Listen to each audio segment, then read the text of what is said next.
tell you already. Like, well, next half hour, just your stand. So No problem. we just come in. Okay. Who do I give what I brought? I need to give. Who do you want? Sorry. Give what I brought for you. You brought another one. Yeah. You're always bringing it. Yeah. It's my Not next that I sister. mind. No, Actually, that's that's how it has to. I know. And it's your favorite one, I'm sure. It was and what? Your favorite one. Favorite one. Well, it all depends. I don't know how you put it. It all depends on mood and also time of day. Generally in the daytime, I prefer white or rosé.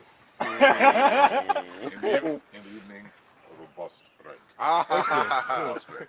So you cannot go wrong. Thank you so much, Prof. Okay. All right. Thank you. All right, sir. Hello. South Sudan has arrested 6 journalists who worked for the state-owned South Sudan Broadcasting Corporation for publishing a video of the president of the country wetting himself in public. The video that came out in December went viral on social media. The state's TV station did not air the video. The Committee for the Protection of Journalists is calling for the release of the journalists. In Kenya, police are investigating the death of fashion designer and LGBTQ activist Edwin Chiloba. His body was found dumped in a metal box by the roadside near the town of Eldoret. A friend of the victim has been arrested for the crime. A possible motive is unknown. In Kenya, gay sex is illegal, and there have been several attacks on gay people in the country. Human rights organizations in Kenya are calling for a serious investigation, and they have linked the killings to his sexuality. It is 4:30 p.m. in Lagos, Nigeria, 10:30 a.m. in New York City, 5:30 p.m. in Johannesburg, South Africa, and 7:30 p.m. in Kinshasa, Democratic Republic of Congo. Wherever in the world you are watching us, welcome to another episode of 90 Minutes Africa. My name is Rudolph Okonkwo. My co-host, Chido Onoma, is on assignment.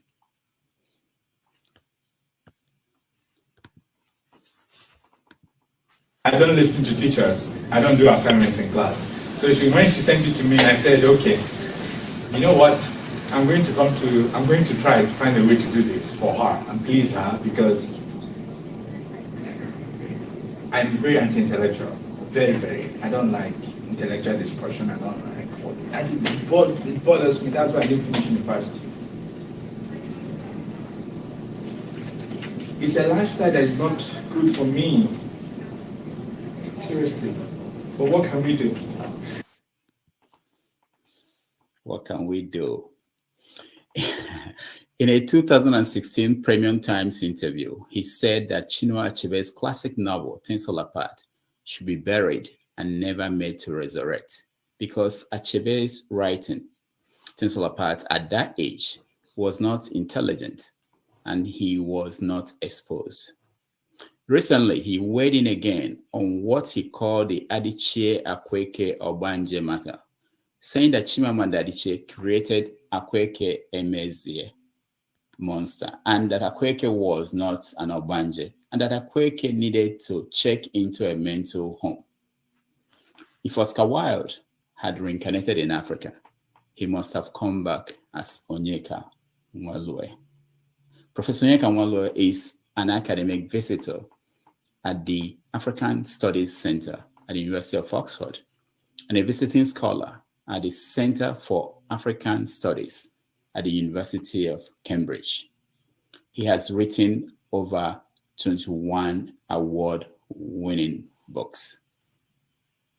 Professor Onyeka, welcome to the show. Onyeka, can you hear me?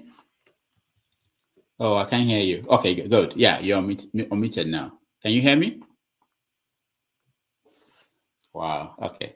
Your connection is not good.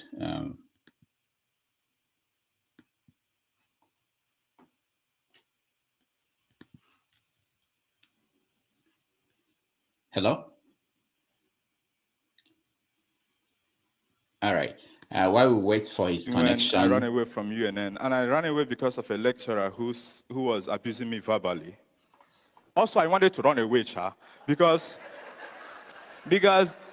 the teaching methodology was very, very boring. This lecturer, her name is Dr. Ezekwesili. UNN students are here, they know her, GS 101. So she will come, she will be walking like this, like she's pregnant. And you know why I like to mention names, so that you don't think I'm lying. So she will come and walk can you up, hear me? and I'm not trying to spite her as well, but All right. she's the reason why I left. So I need to tell her the truth. Mommy, I know She on the walk live up and call. then abuse people. Oh, you know, my child is doing this thing in Mommy, this foreign university. Why are you telling us? We are here, you're teaching us here, and you're telling us rubbish. And you're actually teaching from a textbook that we have. So what is the essence of you calling yourself a teacher when you can't teach from your heart? You need to teach what you know. And this is why I found the question the writers asked me very ridiculous. Because I'm teaching African studies. I've traveled to 45 countries at the age of 27. I'm very arrogant, but this is what I learned as a child. Pride and honesty can only take you to where you want to go to. I've been privileged, very, very privileged, not by any connections from any family, but still, there is a way you can ride on the glory of your background. I'm related to Charlie Boy. No, I'm not joking.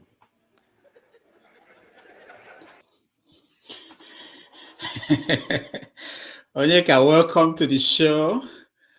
Thank you. Thank you, sir. It's an honor to have you. It's an honor to have you here today. Thank you very much. Can you hear me? Yeah, I can hear you. I think we can hear you. Okay. So, let me confess something. I mean, I met you in New York, and I know you. I thought I knew you until I said overnight, just let me do a little research, see where you are and things going on. I was so amazed. I felt like you are probably our own Oscar Wilde. No, seriously. I went through your tweets for the last 2 days. Amazing. We have a lot to talk about. Let me start by a lot. So it's amazing, and I hope our guests, our audience, will watch. And I think you have something special. Let's start by looking at the political environment in Nigeria. That's where we normally start. What is going on? I see some of the tweets you sent out.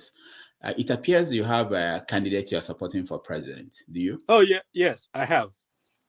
And who is that? And his name is Mr. Peter Obi. Why? Before Peter Obi, there was Kingsley Mohale. And I remember being contracted by someone, not Kingsley Mohale himself. And the contract was not moneyed. It had no monetary value to it, but it was Professor Onyeka sending me an email and saying that he was going to put me on a team to work for Mohale. And Mohale didn't know me at all. In fact, I met him for the first time in Oxford when he came for my film premiere of a biopic of Ojukwu that I made, Other Side of History. So he came. That was my first time of meeting him. But before then, Professor Shoyinka had urged me to be on a team to work with him. And before Professor Mohale, there was Showore, whom I was part of the team that organized this town hall meeting in Pretoria when I was living in South Africa. I had the privilege of having access to him.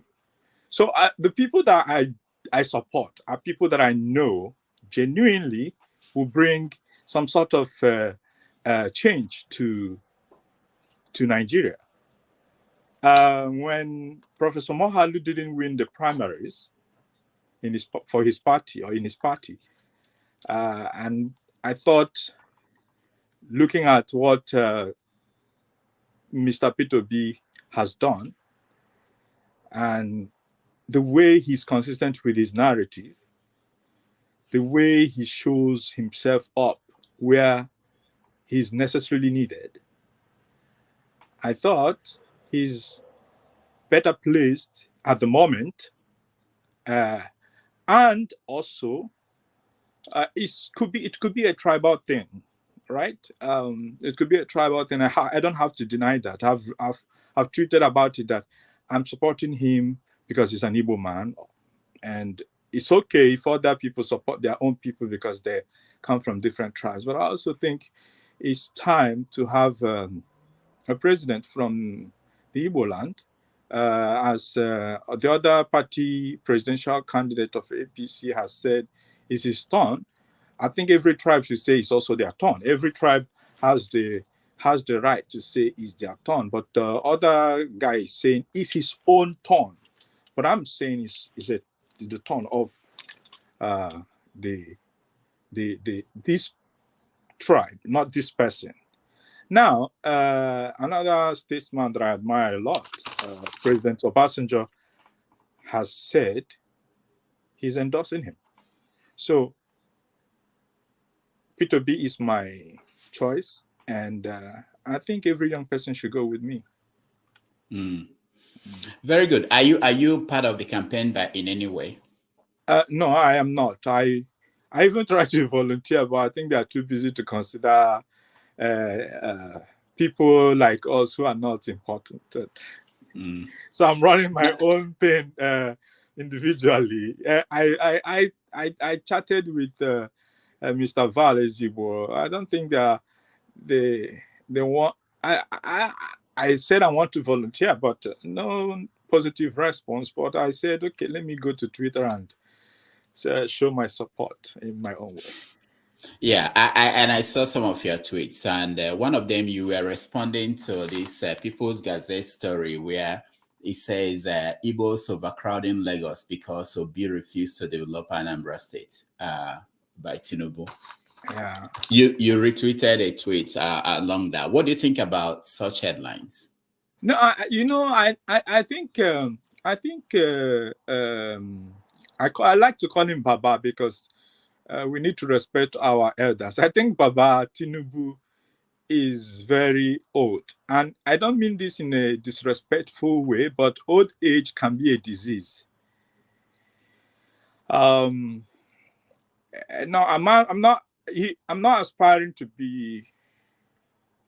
get to that age really, because this world is full of stress, and I don't know how. That's why when I see old people like Onyeka, James Curry, and the rest of them, I really want to understand how they're able to live up to 80. They have seen the world go around like this. They are not bored, or they are bored. Maybe they are bored, but then I'm not aspiring to get to that age. That's why I live my life like a speed train, so I can finish the things that I want to do right now and then move on to the great beyond.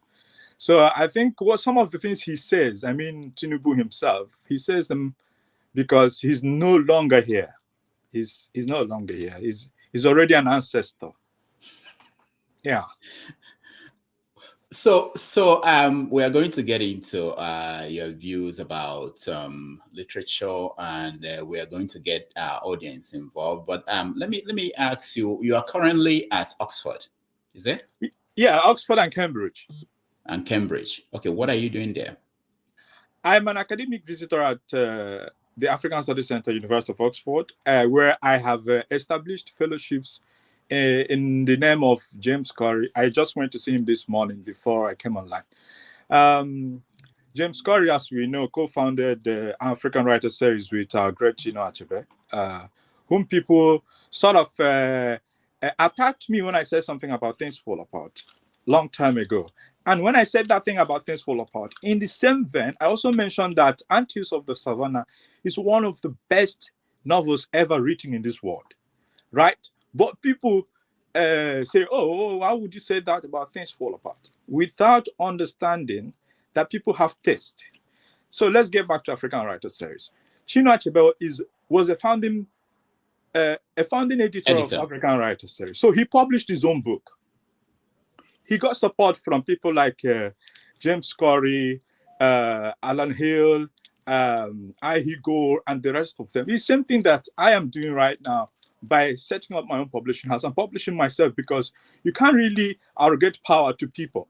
Because if he did, Things Fall Apart would not have been published. And it was published when he was young. So there could have been mistakes, yeah. And you say words like enmity being written as an enmity in the book.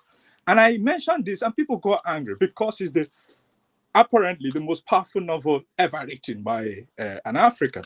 I wasn't trying to insult Chinua or Things Fall Apart. Nowhere at all.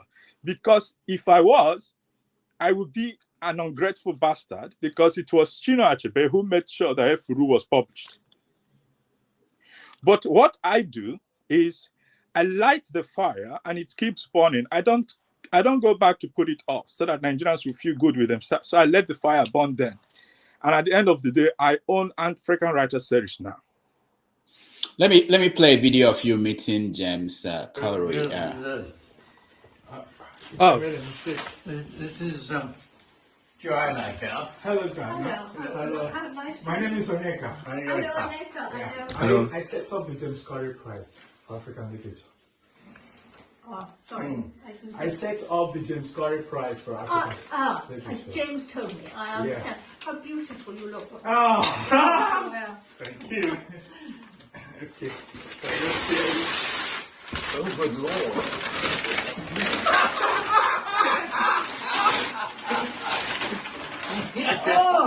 This is for you. This is for you for everything you've been doing for us. Yeah. So you can hold it. this is oh, my goodness. James Mountbatten. Right away. So, Oh, yes, we'll have to have it close. oh, how Yeah, somewhere. So let's take a picture. All right. So yeah, continue. So you are publishing African A writer's series is being handed over to me by James. Okay. So it's been published under Abibi Man Publishing. And now on March 29th, we'll be releasing Florent Wapa's last novel in Oxford.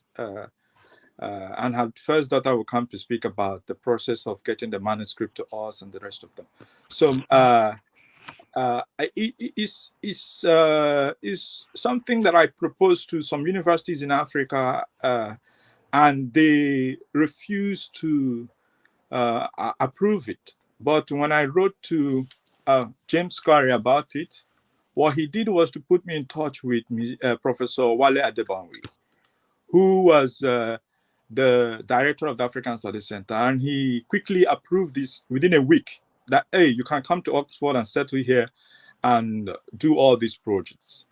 And then, like I said, I had already proposed that to other African universities, which I don't want to mention because I don't want us to have a bad relationship. They might need me. I might need them tomorrow. So they invited me as an academic visitor, and it's been renewed. My tenure has been renewed. One of the days we were doing the James Corey Open Day at Oxford, some directors of African Studies Centers in British universities came to the place. They said they didn't know James Corey was alive. So they came and then they saw James Corey sitting at one corner of the place. And that was how I met the director of the Center for African Studies, University of Cambridge. I told her, you guys travel all the way from Cambridge to Oxford to see the works of James Corey. How come we can't collaborate? Knowing that Oxford and Cambridge are rival universities, Cambridge said, okay, you can come as a visiting scholar and teach us about James Corey. At February 23rd of this month, which happens to be, I think, the election day, right? I will be doing my trial as the first James Corey Studies professor at the University of Oxford. So it might just be a score and a glorious day for me and Peter Rupi. So it might just be that. But the work I'm doing in the United Kingdom is based on the works of James Corey. He does not know the impact he made on young people graduating from secondary schools in Africa who were reading books published on the African Writers Series. He does not even know at all. Every day I have to try to remind him, but he feels like, oh, he tries to be modest, you know. But it's a huge honor. I remember on his 85th birthday, which I organized here in Oxford, I threw an invitation to Dr. Margaret Busby, who does not go anywhere, who is like the biggest African publisher in Britain. And she accepted to come. Alexander Pringle of Bloomsbury, that published Harry Potter, came to that party, spent the night because of James Corey. And he was telling me today he was shocked to see the lady come there. I said, because she told me you inspired her. So many things he doesn't know, but I'm digging them up. I've made a documentary on him already. There is David Hunde is going to be the first Distinguished James Corey Fellow at Cambridge. There is Mitra and the Corey. They're all arriving the end of this month to the UK. And the idea is to have them develop works on James Corey, visit him, speak to him, interview him, and write up, publish books on James Corey, and then the connection he has had with Africa for a long time. That's fascinating, you know, and I'm glad you are doing that work, and I wish you all the best. Thank you. Let's look at other things that you've done. You've written several books. You've traveled to several countries. As of last count, was it 40-something countries in the world? 81. 81 countries in the world. How do you do that? How?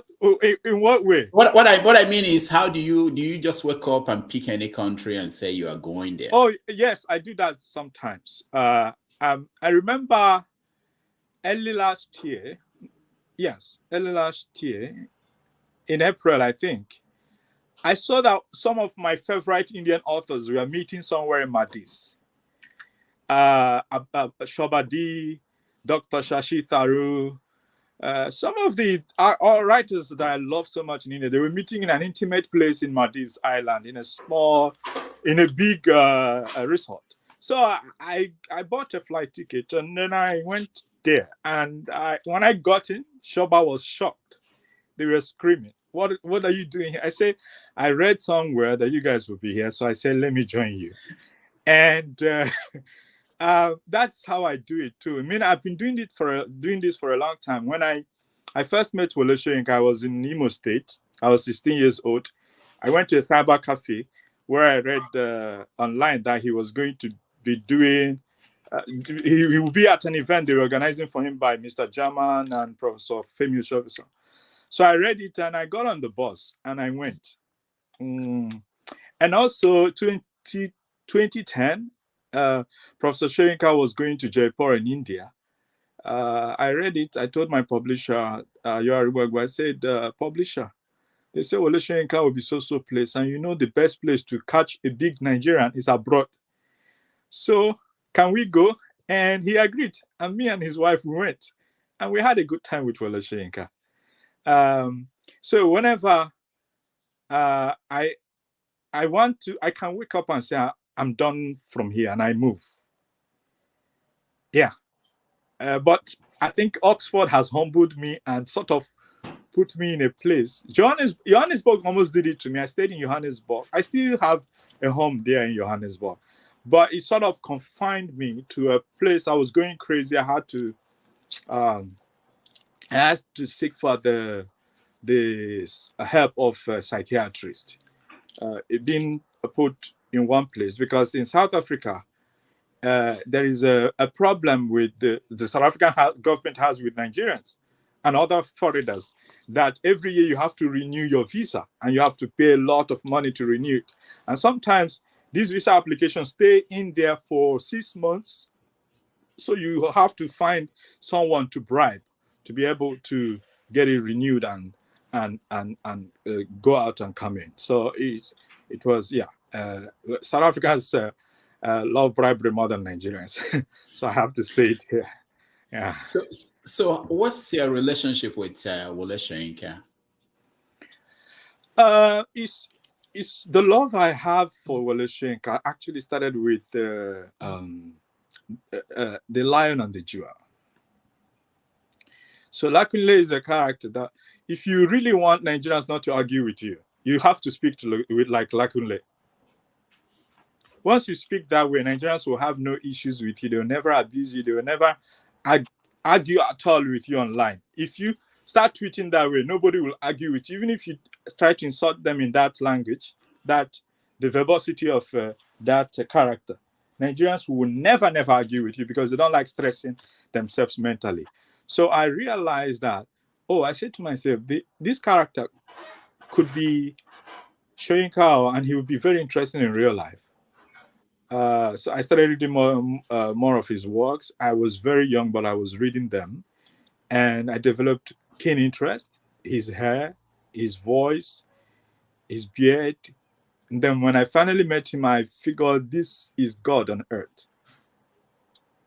So, so I sort of live like, even till now, it's someone you offend, and when you say sorry, he said, no problem, and it's gone. And easygoing. What have you done that offended him? I saw where you were offering him wine, I think, and what have you done that offended him? Not really. So there was a film screening. He invited me to come and screen my film privately for him in his office, and so there was miscommunication between me and his PA about timing. So he came late. We've been waiting. He came late, and it was maybe 20 minutes late, but he apologized to everyone. He was driving from Abeokuta. I've never really had to. No, I don't think I've offended him at all. No. Okay. Yeah. Have you read his work, the novel, The Interpreters? I've read Interpreters long time ago. I was young, so I didn't really grasp it, but I reread it when the new one came out, because I read this new novel in manuscript. He sent me the manuscript to read.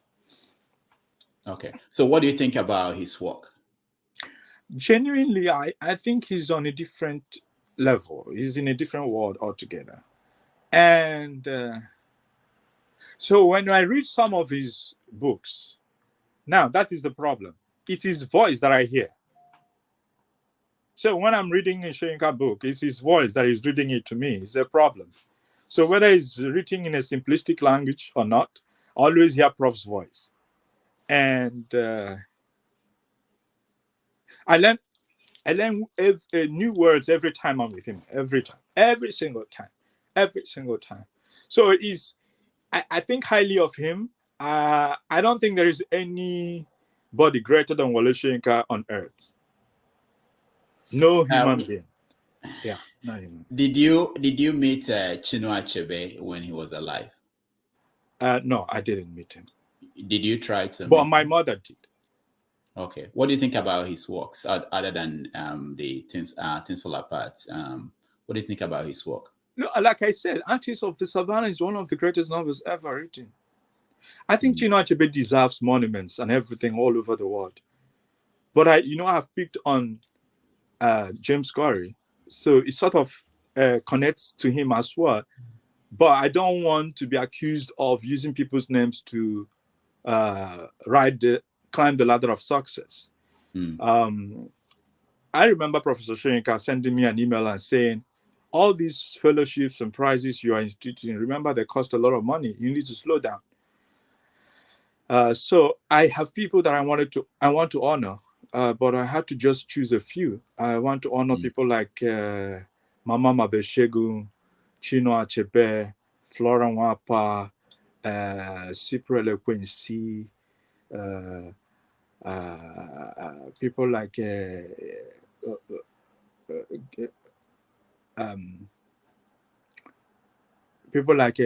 what's her name? She lived with Buche Mecheta, God bless you.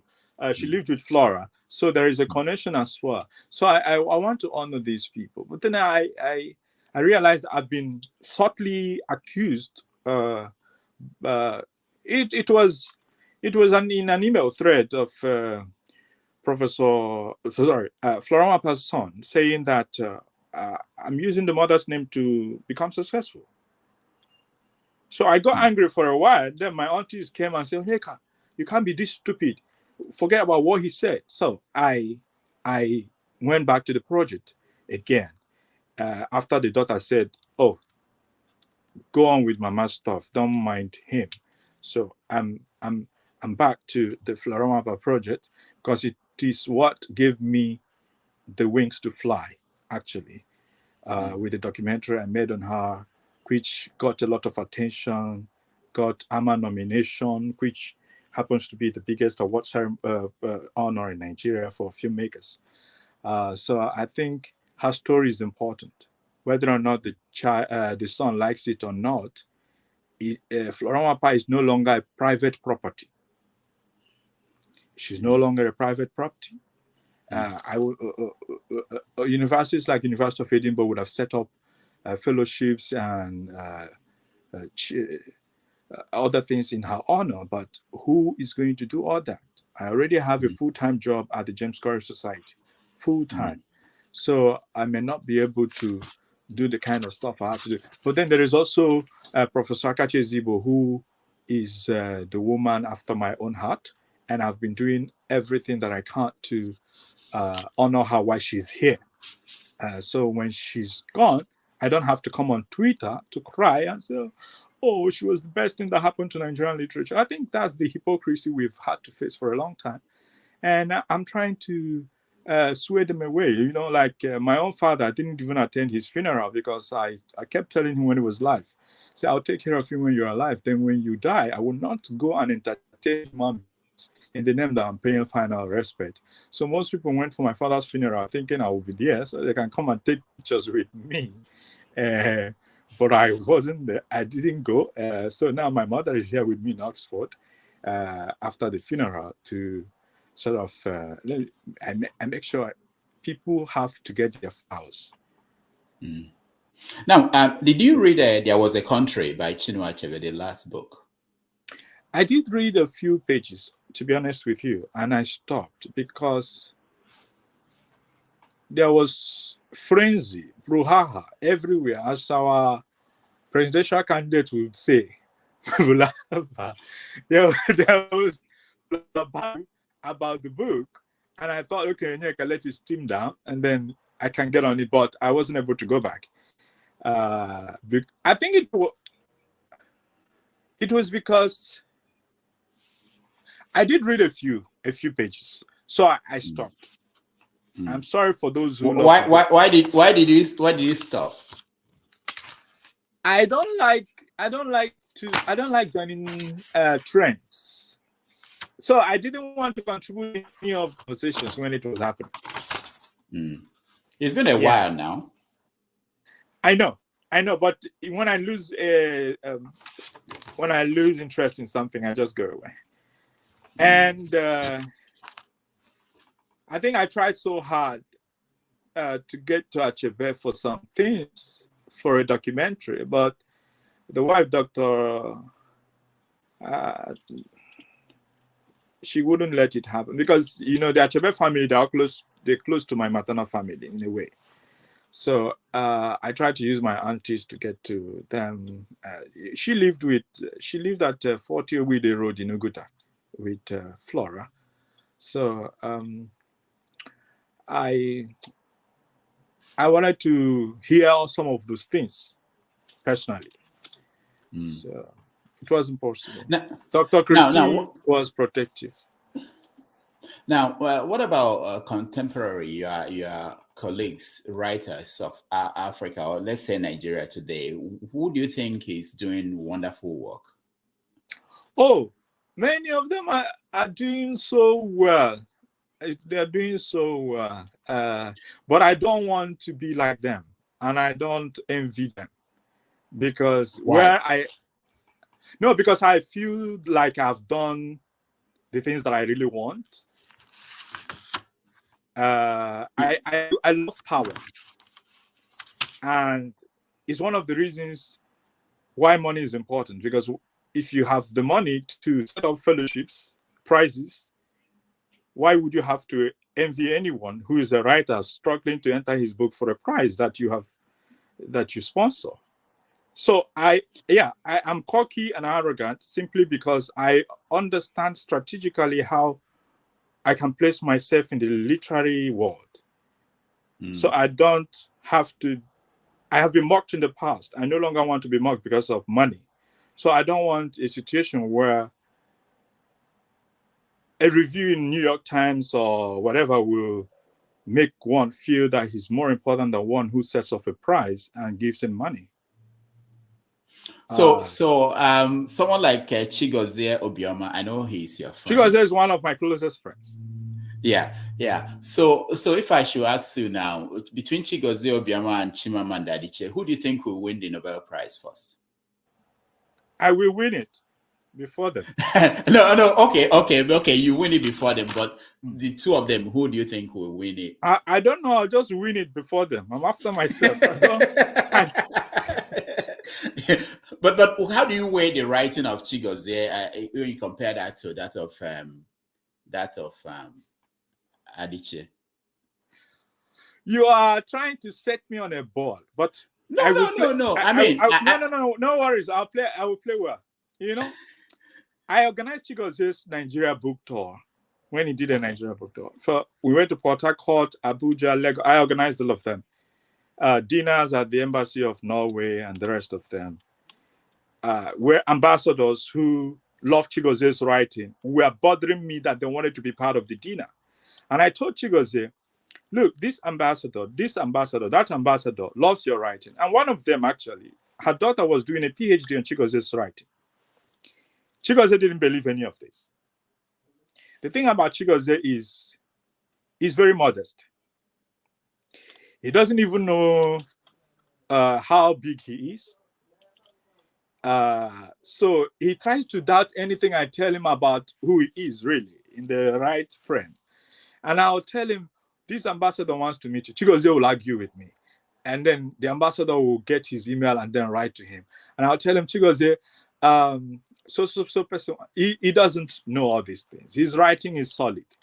And when you are reading Chigozie's writing, you're reading the writing of an old mind. He takes his time to construct a sentence, which I know, because he's edited one of my works before. So for Chief Adichie, she's already there.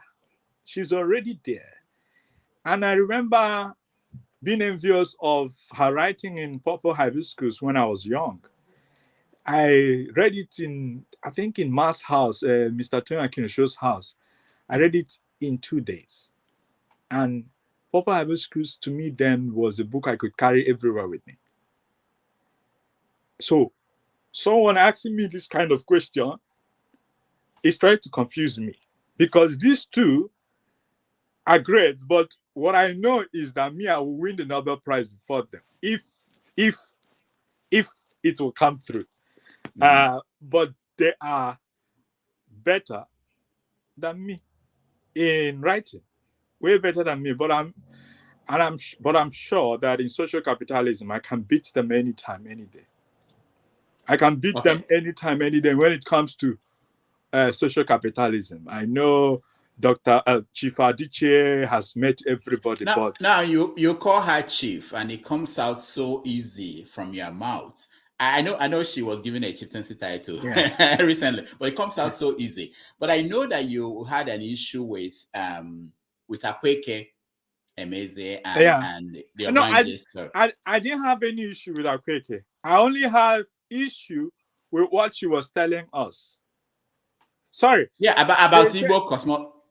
They said we should have to use they. Sorry. So what they were telling us, I didn't agree with that. And because I'm an Omenala person, right? I practice traditional religion. I think I found whatever they were doing very amusing. So I like to bear my mind, though not on everything, but I thought that was important. I wasn't after them.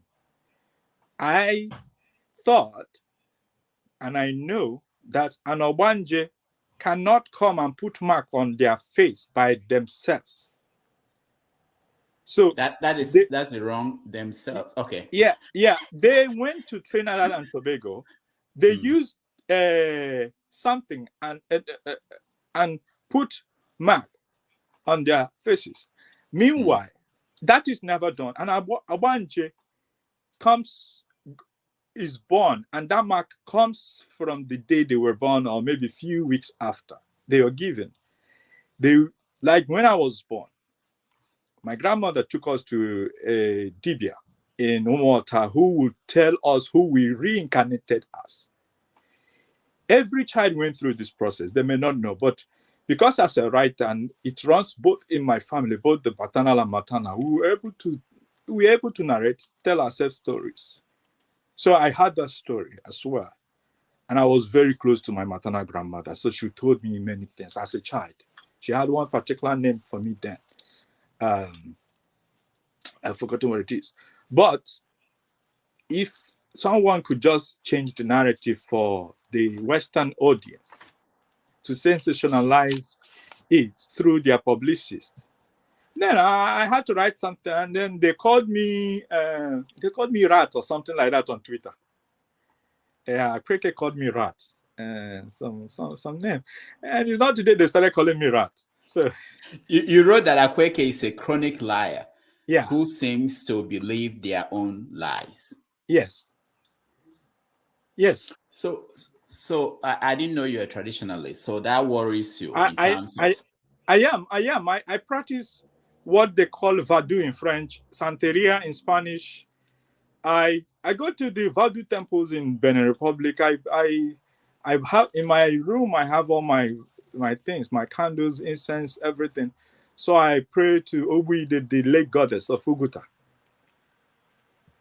Okay, now let's stay on Akweke because I'm interested in you said that Adiche should learn not to bring people who are not successful close to her.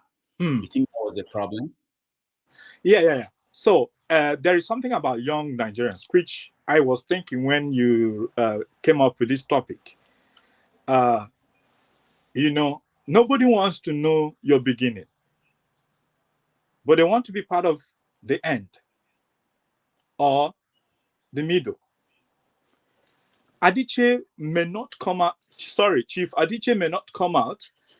No, I'm not mocking her at all. No, I understand. I understand. I have to learn to do that too. Okay, so Chief Adiche has worked so hard. And when you are successful, you become a magnet. Everybody wants to be a part of you. I'm not sure you remember, but we were one of the people who were publishing my things in 2006. There was an online magazine called Nathaniel Turner.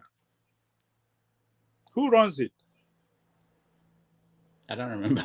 Okay. You were publishing my stuff, Uche Nwora, and the rest of them. I was very young. And I see young people endeared to me at this moment, thinking there is something magical about me. So they want to get into my life, either to find out that thing that makes Onyeka look colorful, or that thing that makes him have that strong relationship with Wole Soyinka, right? But they wouldn't know how much effort I've put in there. So people are rushing to Chief Adichie to be a part of her life, to use her to climb the ladder of success. And she's trying to be compassionate so she can be called a good person. It may not be conscious, but that is the idea. So she accepts everyone, she smiles, she takes pictures with everyone. No, I'm moving gradually in life, and I'm outgrowing people. I'm not opening my garden to a lot of people. I'm being tactical, and I have to say it publicly so they leave me alone. Because I've had times where I went to prison, nobody came to swap time with me, right? So what is the point of coming out and pretending like people love you? So Dr. Adichie should be very careful, because once these people don't get what they want, or get that key to the door that opens where the real Chief Adichie is, where the kind of the way she's getting successful, they don't get it at all. They get mad and then they throw tantrums, and everywhere was scattered. So I think that's the mistake she made. She was quite accessible to people. Now you also know that she was the one that first told Akweke that she was Obanje. Maybe she was joking. Maybe she was joking. Yeah, it could be. It could be. Yeah, maybe she was joking, and they just now internalized it. They internalized it that, oh, I'm Obanje. Adichie has said I'm Obanje, so I'm Obanje. Let me go and finish work. So they read up where they said Obanje have marks, so they went and gave themselves mark. Is someone who is troubled that does all that, who wasn't raised well, who was not raised in a superior family, that would think that way. How do I become famous? How do I do that? You become strategic about how people have to see you. Look when a bogey end, where will it end? Yeah, but do you think it's fair to say that she needed, that they needed to go to the mental hospital, mental home? Yeah. People say that to me. They'd say it to me. So I have to say it to other people too. Many people need mental help. Yes. I remember going to the psychiatry and I was told that my brain moves faster than normal. So I was placed on medications, lithium carbonate and respirator. And those medications will slow you down. You just sit like a zombie. So for a while I took them. I had to stop because I wasn't thinking about anything again when I was taking them. But it sort of slowed me down because I was in a car with a friend going to Pretoria from Johannesburg. And I tried to open the door of the car to jump out. So Chinedu quickly locked the door of the car, and then he drove me straight to Helen Joseph Hospital. So it's a matter of having someone tell you what you have to do. You need a psychologist, you need a psychiatrist. The only problem is that country, Nigeria, is not where all these people will function, because you can't have a psychiatrist who's a born again. It's going to judge the living hell out of you. An NDLA officer told me at Lagos Airport when they saw my medications in the back, he said, because you don't worship Jesus Christ, that's why you are mad. That's the way he said it to me. So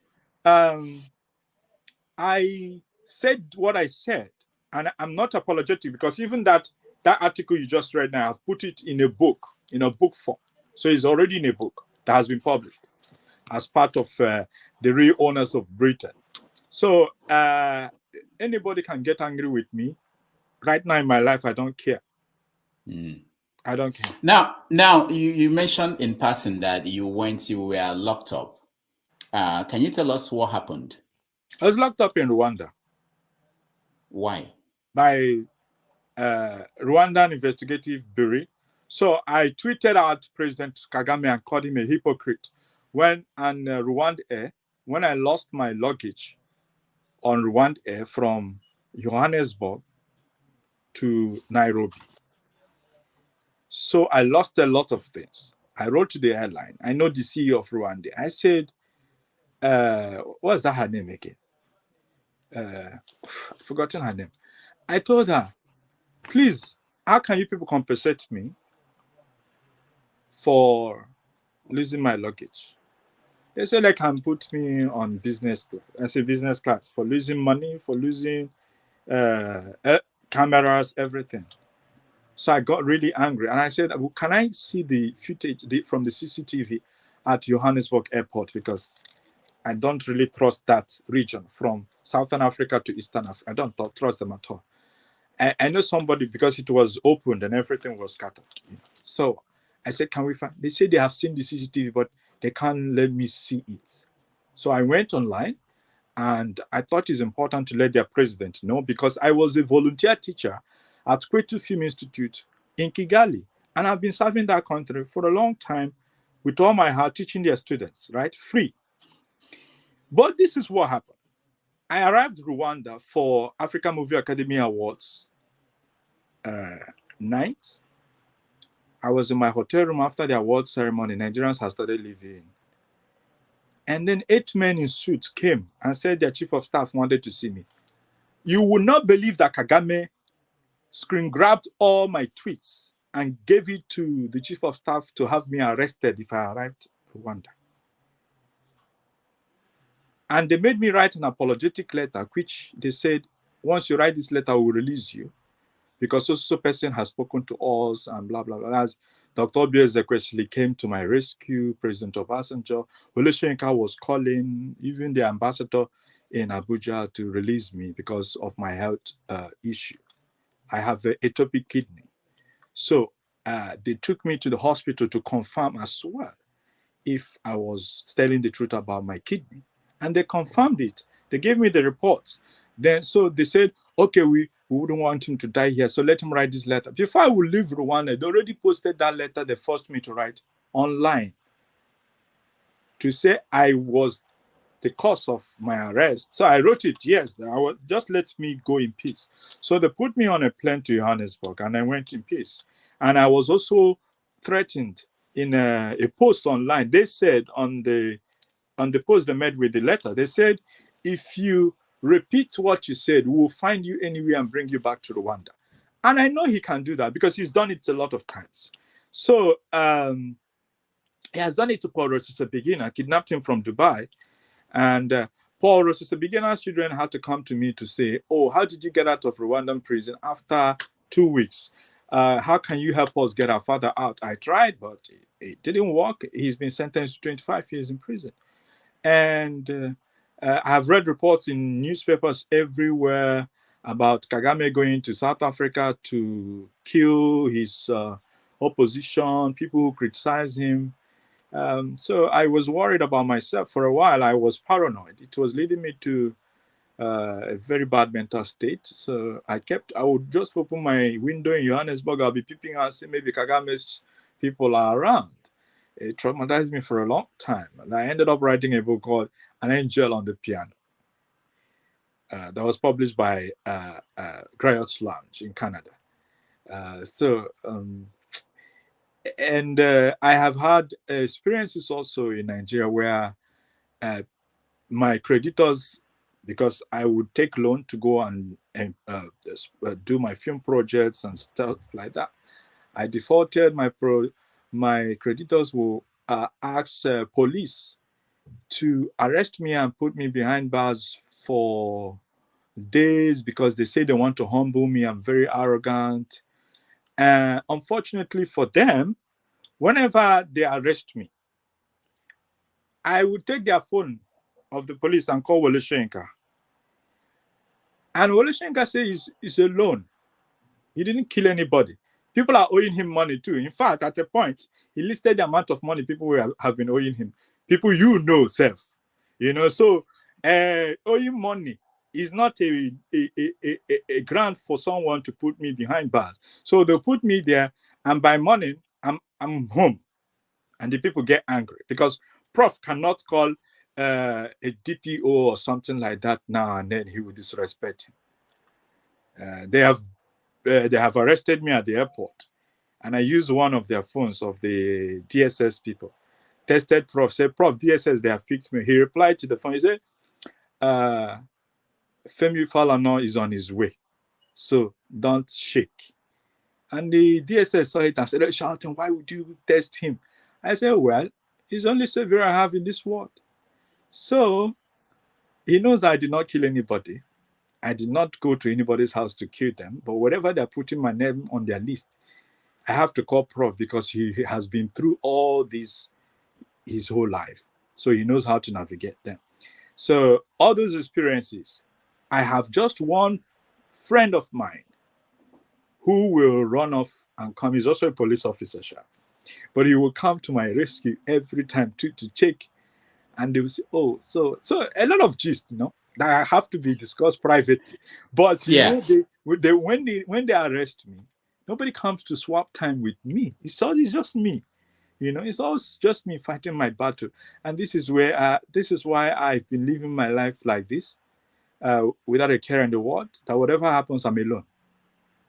Now we will get another 3 minutes. We'll get our audience to get involved So in this conversation. we have spoken for up to 18 minutes. No.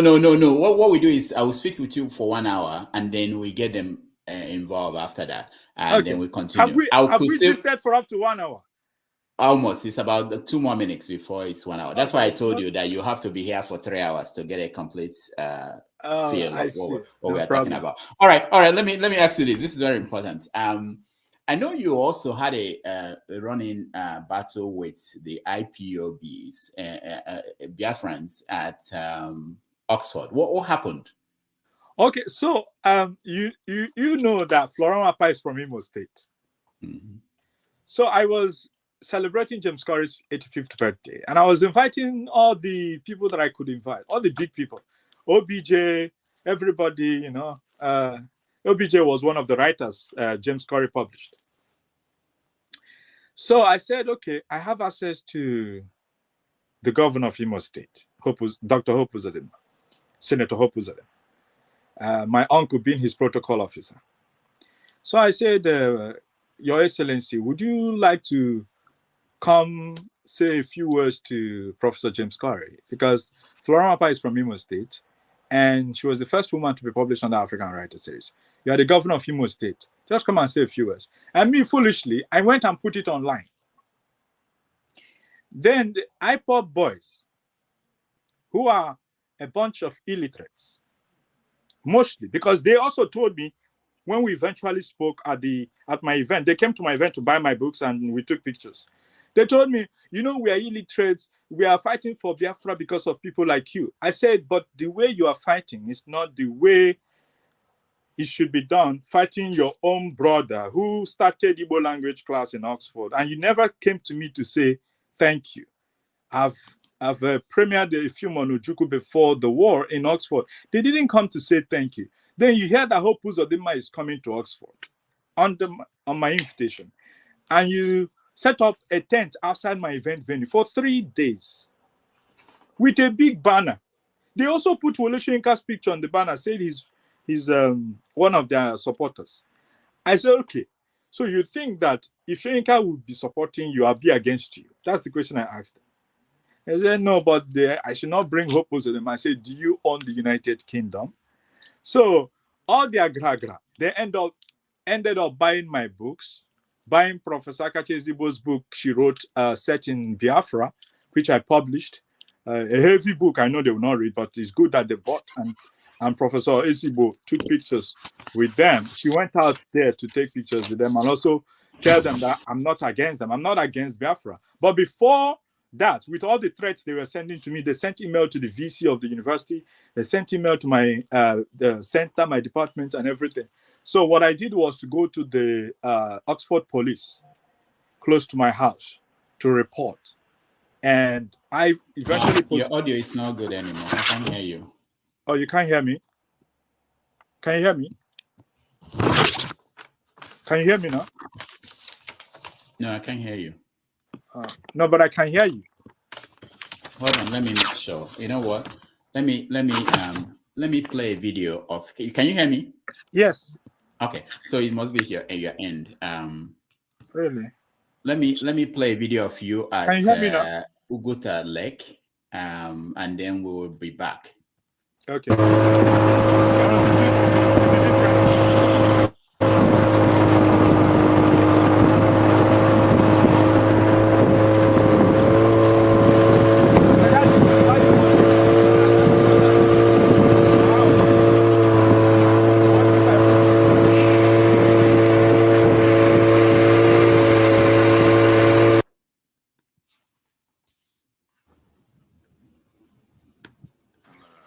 Okay, that's all right. Yeah. Okay. Anytime you're ready. Well, next half hour. All right. Can you hear me? Yes. Okay, good. Okay. Who do All I right, give what very I got? good. So you were saying that, okay, so they came and they tried to disrupt the event. Yeah. So when they eventually didn't see Hope Uzodimma, They went home. But I had already reported to the British police, and I saw somehow I used the word terrorist group, which was captured in a video, and they got really angry. But at the end, when they took pictures with me and they bought my books and I signed for them, and it was so strange that most of their members, their name is Onyeka.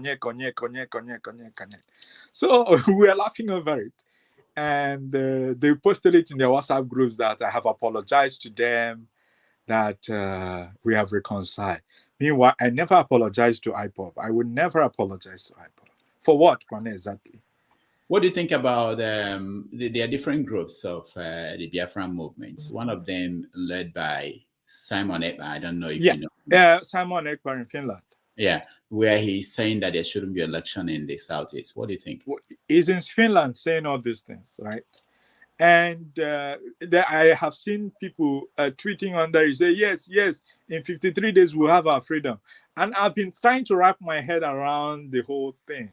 Where is Biafra situated? Where is Biafra? Is it Imo State? Is it Enugu? Is it Anambra? I have nothing against people seeking for sovereignty, right? But you can't ask for Biafra when you are in Finland. You can come and join the others in Abuja, seek for fight for others, not giving orders to people. I remember during that time, somebody threatened me on Twitter that they're going to kill my mother and my father. I screen grabbed it. I sent to the CIA and the rest of the American embassy, and I was laughing because my father was being buried the next week, and this person was saying he knows my house, that he knows my mother. My mother was his teacher in school, and that he would take all IPOP people to my house to go and kill them. Meanwhile, my father is to be buried. The day they started threatening me was the day after my father died. So out of anger, I said, you know what? I'm going to take care of all of you in my own special way. Now I had to report IPOP as a terrorist group to the British government. And I'm sure they have dissolved that organization in the UK because it's online already. It's been dissolved. So I always tell people who threaten me to take it easy. Yeah, you can threaten me when I'm trying to bury my own father. You want to kill him again. So I found that very disrespectful to my father. So I had to act in his honor, in my own special way. In fact, the university gave me about 7 policemen who were even talking to them that day, with guns, who were talking to them at the place. They took it seriously because the university received loads of threats. Like every day, they were trying to jam their cause, So they took it seriously. Security men were placed everywhere, cars everywhere in Oxford, to show you how much the British people could protect anything they value. So I know I'm of importance to the British people. So I if they like, let them go and burn my village, but do not touch my family. Yeah. So I sent out all their letters of threat to all the contacts. We have the FBI at the US embassy, because these tweets were very serious. Illiterate, saying they will go to my house. They said, oh, he's from Ezo Kembano. We'll go to his house. We know his family. We'll go and kill all of them. Meanwhile, you're going to kill my father, who's already dead. So I didn't understand the authenticity of the whole thing. And somebody giving an order from Finland to kill the infidels. Now, all right, let me, there's something that also I want to know. You've traveled, and most places you go and you teach for free, in India and other places. Have you done something like that in Nigeria? Oh, yes. I was, the first teaching job I ever got was Professor Ezigbo made me her assistant to teach sandwich students at the University of Lagos. I was 21. Then I taught at MMA Song's Royal Arts Academy for a long, long time, that she even wanted to make me associate director of Royal Arts Academy. Most of the actors you see on TV were my students. I started teaching quite early. So I have done that. I've done that a lot, but At Oxford, I hope you are not teaching for free. Are you? I am. For free? Yes. No, no. What I mean by for free, yeah, that means you're not being paid. Cambridge doesn't pay me. Oxford doesn't pay me. So how do you survive? I have the support of the British Council. I have the support of the British Embassy, Home Office. I have people who donate money to me. I think teaching should be free. I watched a TED Talk. And I meant it in that TEDx talk, because I want to live like that till I die. Because another thing is, if Oxford and Cambridge were to pay me, they will control my time. They'll control where I go to. They'll control what I tweet. They'll control the things that I write. My freedom will be taken away.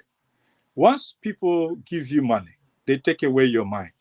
So I don't get paid by Oxford. And they have tried in many ways to support me. The venue that I use for my events, they could cost maybe £8,000. They'll give it to me free. So because I'm not getting paid. What about where you live? Did they give you accommodation? Some things they take care of. When I needed to get accommodation, they were the ones that wrote to the rental company, this is what you have to do, and blah, blah. So it was easy. But I see people struggling to get accommodation. They won't get it because a university like Oxford is not behind it. So I see it. I don't think I would take it for granted, because people just don't understand. I'm here leaking all my secrets, right, with you, because that's Dr. Damages. But this is one thing I want to let them know. If I was to be paid by Oxford and Cambridge, I would not be there. Your service to humanity takes you up to these stairs very fast and quickly if it's done free. What is my CV to bring me to Oxford? What is my CV to take me to Cambridge? So it's important to be strategic and understand this part. And how much can they really pay me? How much do they have to pay me, really? So that they cannot tell me, Onyeka, you cannot write that tweet. Oh yeah, because I read your tweets. They were amazing, wonderful, and I was wondering, you wrote. I mean, do you have any? Let me frame this very well. You seem to be disgusted by poor people. Yeah. What happened? How did that become an issue for you? I remember when I had a car accident and somebody advised me to seek for financial support online. And Nigerians made mockery of me. They wrote, oh, this one, why can't he go and ask all his rich friends for money? Why can't he call Ezekwesili to give him money? Why can't he call Olusegun to give him money? So they equate popularity to fortune. They equate fame to fortune. So they believe that these celebrities who are my friends have money to pay. But eventually, one of my friends came to Johannesburg and paid all the bills. And he asked me to put down all the posts. He's a wealthy guy. He didn't go lambasting me online and not offering help. He came with his wife to South Africa and paid off the bill. I don't want to mention his name so Nigerians will not go and kill him.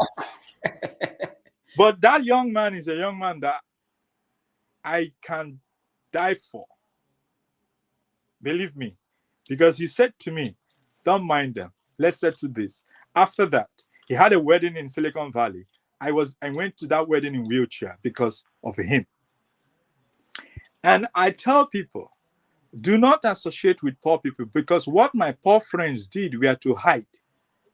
Then when they saw that I was now in New York in snow, they started messaging me, oh, I'm so happy you're on your feet now, blah, blah, blah. I mean, I cut off all those people because they are of no use, really. So it was an experiment that I did. I'm not saying me, I'm rich, yo.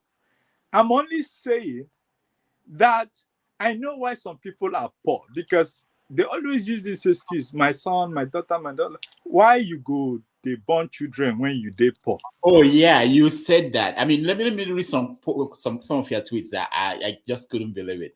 Now you said that Africa is backward. We know this, but why do you have to throw it in our faces? You know, like Africa. You said that poor people get angry easily. You know, this is one I like. Anyone who asks, "Where can I buy your book?" does not buy books and does not read. Don't respond to them. Yeah, I know that because when I see an author's book out, I don't go asking them, "Where can I get your book?" I go to Amazon. I go to where they buy books. I go to Waterstones. I go to Blackwells. I say, "Oh, I'm looking for this book. I'm looking for this book." I buy it and then I take a picture. That's in fact it happened with Uwem Akpan. I think his book just got released that day, and the next day I sent him a video of the book. It was already delivered to me. I didn't go asking him, "Sir, where can I get your book?" All this, they just want to get your attention. They want to chat with you. They want to show people their message. "Oh, I just started with this writer. I just started with Onyeka Nwelue. Yeah, I'm into myself. I feel myself." So some of them want to show off to their friends that, "Oh, I know him, we chat." And then I have some people who say we are friends because we are friends on Facebook. So it's also part of that thing. They message you, "Where can I get your book?" I think it's stupid. Yeah, I know that Okendibe also gets that, and he's not. I think most writers maybe they feel that way, but they won't be bold enough to write the kind of thing you. Oh no! Professor Ndibe is like the most diplomatic person in the world, so he wouldn't sound like me. And you said I'm in this world to enrich people. Yes, I am the nemesis, the tormentor of many people. I don't need to tweet what you want to read and feel good. Yes. Your happiness is not my business At all. Now, in a way, I now see why you invited Ikide to come to London and receive the prize.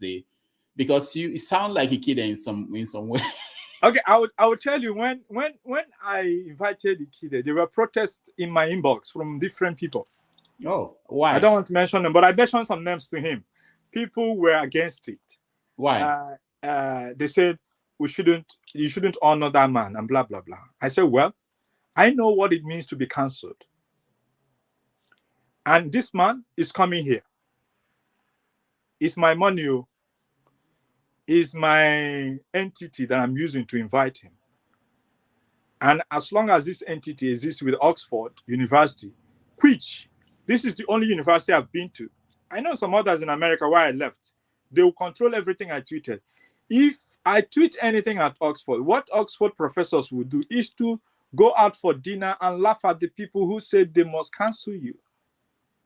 This is the university that gives you freedom of the mind, of your understanding. You say what you want to say. So I said, this is the right place to honor Mr. Ikide.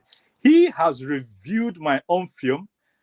And if you read the reviews online, you will see where he trashed me. And I told one of the writers who said I shouldn't invite him, I said, but go to the review of my film he did now, see what he said there. So I should now cancel him because you people are canceling him. No, it's not me, Onyeka. I'm going to use my platform to invite everyone who has been rejected. I'm going to use my platform to uncancel the cancelled. I'm going to use my platform to bring the ones that they don't want to take. I'm going to use my platform to create a legion of people who will trouble this world. All right. One last. There are so many of your tweets I had to write down. They're amazing.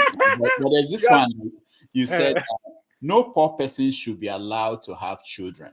Yeah. I mean, is that not mean? I mean, there are some most great people came from poor families. Why would you now say that no poor person should have children? Yeah, I understand. Queen of England, all the kids of Queen of England, none of them is contributing anything to him.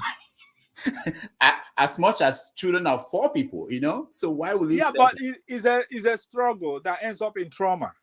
So why put people in trauma because you want to prove something? You know, someone said, "Oh, I'm having children, so I'll have people who take care of me." And all the children died before him. Didn't he take care of himself? All right. So let me. I've talked too much. Let me bring our people. To, No, you were right about this thing ending up at 3 hours. Oh yeah. I know what I'm saying. Yeah, our people are going to weigh in. And then we'll continue the conversation. Yeah, but nobody should abuse me, because once they abuse me, I leave. No. They know that we don't abuse our guests. No, but anybody that abuses me, I'll just go. I don't have time. No, you are not going to go. But nobody will abuse you. These are smart people, intelligent people, and just like you, they are very, very smart people. So welcome to the show. Sorry, what if you abuse us? What should be your punishment if you abuse us? I'm having a conversation with Dr. Damages. So if anybody else comes in to abuse me, I will leave. That's all. It's my own rule. Yeah, nobody will abuse you, Prof. Okay, Mr. Murray, you are the first. Question for him or comment? Yeah, thank you, Dr. Damages, having us once again. Thank you for the great job you do. Thank you for choosing to be different. And good morning to our guests. You know, I've been laughing. He has been cracking my ribs here. People may think he's cocky. People may think he's arrogant. I think I've benefited immensely from where I started listening to him. Sometimes the truth is bitter, but you don't have to compromise the truth because of what people think about you. You know, I was so much, happy because of what you said about IPOB. And how do you think we can deal with this problem? Because as you're saying that one man's hero is another man's terrorist. It's a way you could be fighting a very genuine cause, a very genuine cause, but using the wrong methodology. If this thing is not properly handled the way we are going, we could have another Bonono in our hand. And it's a saying in my village. My mother told me the madman says during Hamatan he knows where he set the fire, but he doesn't know how long it will burn and how much damage it could cause. We have to be very careful. Somebody threatening your father that was already in the grave. I mean, your father was late already and they were busy threatening you to kill your father. I mean, these are dangerous situations where, I mean, we might laugh over it, we might want to think, we have a opportunity to say whatever we like, but then referendum is a popular agenda.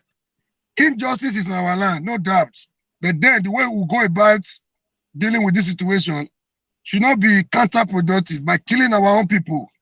The Samolekba and his call should be called to order. Thank you, our guests, for having the courage to speak truth to power. I don't have any question for you. I like the sense of, I salute your courage. Kudos. Keep it up. Thank you. All right. Thank you. Thank you, Omori. One man, you're next. Oh, all right, thank you. So I have to first acknowledge the elegance of Professor Onyeka. So the construct is just is a sight to behold. I like that sort of thing. I'm more for the bohemian side, and this more of a Liberace sort of elegance, but an elegance nevertheless, which I have to first acknowledge and applaud. You must always, highlight as you are. So good to meet you. But I have just 3 questions. I'll ask them in snapshots, and then, sorry, it'll be very quick at Rudolph.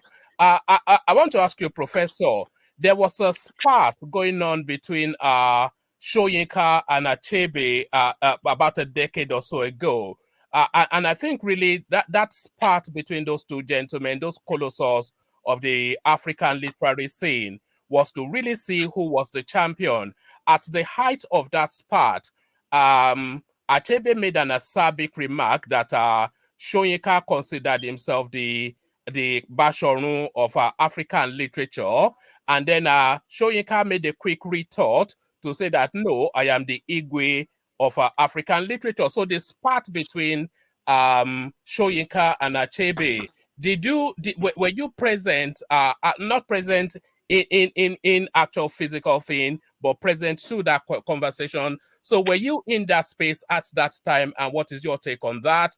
And then I also wanted to ask you about the Obi phenomenon vis-a-vis the Nnamdi Kanu positioning. So how do you square the two? You've been a senior voice from the Southeast. And then I also wanted to ask you what the present contemporaneous state of both Nigerian and African literature is, and who you are reading at the moment. So who are you reading at the moment? I can represent those questions if you like. But Soyinka versus Achebe, I'm curious to see what you made of that. Thank you. Okay. Thank you very much. Thank you. That was a brilliant one. I thought you were going to attack me. No, Anyway, never. yeah, such a brilliant man. The Achebe and Soyinka, let me go straight to that. The Achebe and Soyinka narrative has been taken far, far away. I think is the idea that the Yoruba and the Igbo are siblings. So we always want to compare and contrast. In reality, Wole Soyinka told me he never had any problem with Achebe. He was always visiting them in the US when he was there. And I don't know how they come up with those narratives, right? But from what he told me, he had no issue with Achebe, none at all. And some of those things you just read that they said, they are still writing. You see quotes. They say Soyinka said, a goat that went to bed in the morning cannot come out, and then they put Soyinka's name. He has told me several times to start looking for the people that generate those quotes and attach his name to it. Soyinka, for me, is more of an Igbo man than a Yoruba. I've seen instances. In fact, you did ask me not to attack you, but you are getting to dangerous territory there. But carry on. No. I'm coming. If you're a student of Wole Soyinka, you will understand where I'm coming from. I know many of you know Frederick Fawcett. I spent time with him recently, and he told me, because some of us don't know he's alive, he told me that his last night in Biafra was with Wole Soyinka. We don't know, right? So Soyinka has been trying so hard to make these siblings work together. And you will see it from their time in Ibadan in these 60s, 50s.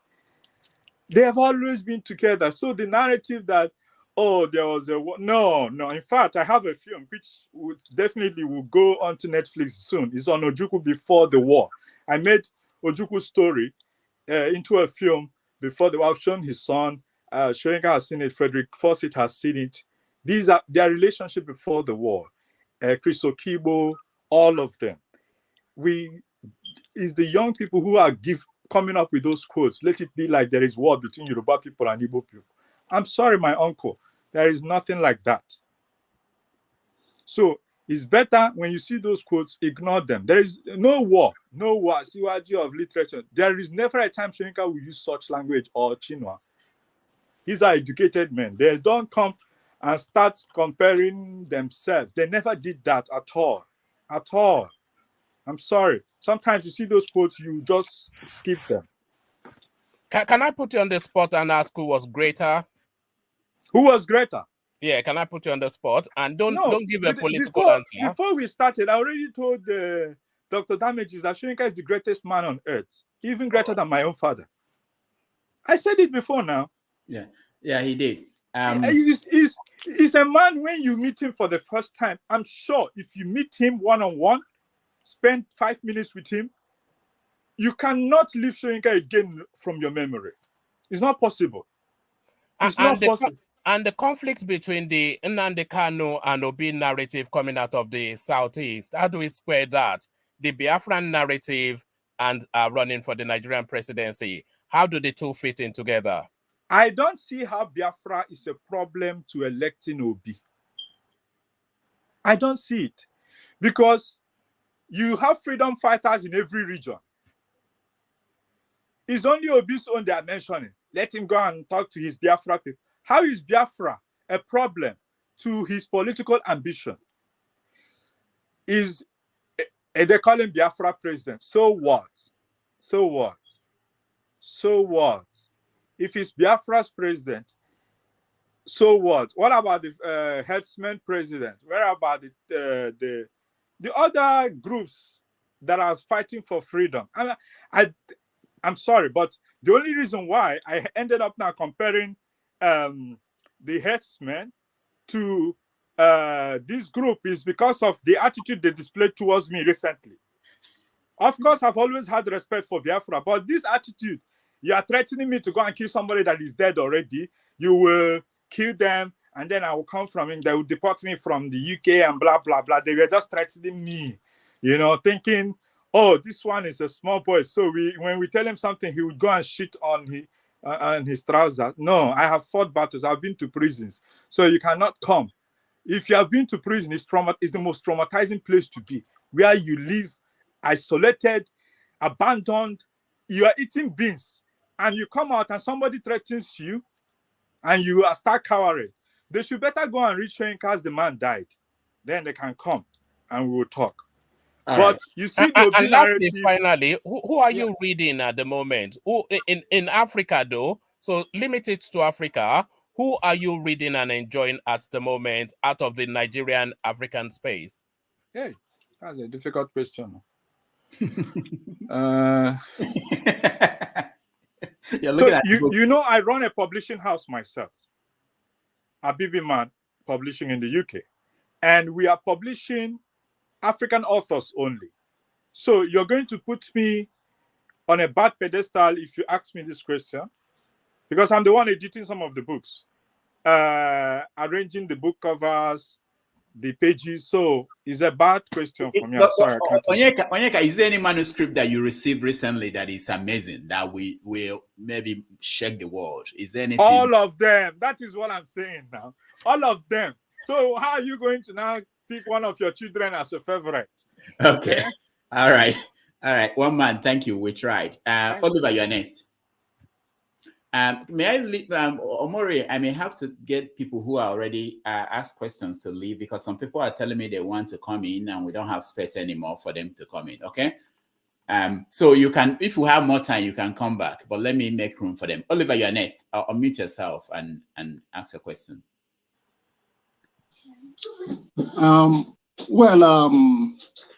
Dr. Damages, I'm just glad about the work you are doing yourself. I know it's not easy to coordinate these things. And my brother Onyeka, I see a lot of me in you. That is not being arrogant. It's just complimenting some of the things you've said. The only difference is that you are very outspoken, more than I am. You know, I'm one of those who choose my own way of saying my own things. So I give you kudos. It's not easy to say those things, and because when you say those things, you bring the challenge, you bring the game, and it comes back with a lot of things on your side to do to protect yourself and to also continue to fight the battle. So I thank you for what you are doing. I don't have a question. I enjoyed listening to you, and I say more kudos and God bless. Thank you very much. Thank you, Oliver. Igbo Basic, welcome to the show. I'll mute yourself, please. You are muted still. All right, let me try and see if I can. Okay, okay, you're free now. Okay, go ahead. All right, Onyeka. Sir?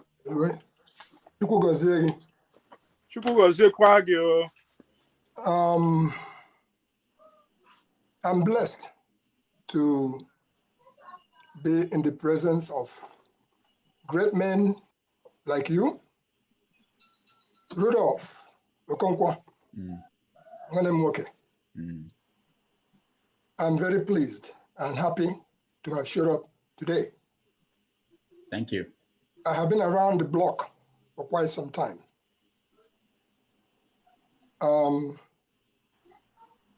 Let me take it from when you mentioned the issue of Biafra. And I will say that nobody will claim to be more Biafra than I am. Let me be very blunt. I'm an Igbo person. I'm Igbo. Onye gas na yabu more mafo than Ibe, as long as I'm Igbo. My Biafran experience in Afia attack is all I can always refer to, and it teaches me and carries me forward. So I don't have much to contribute or say as far as that one is concerned for now. But I'll just do a 1-2 punch. When you talked about Wole Soyinka, I've never met the man in person. But I've written at least a book that has him participating in that book. One of such books is this book here, Mazi Okono, Journey from Medicine to Theater Arts, in which Wole Soyinka's comment was, he described Mazi Okono as a seasoned broadcaster, a comic performer. Those are our forefathers that came before us. I have met Chinua Achebe on several occasions, and it was indeed a pleasure and a privilege to have been with him.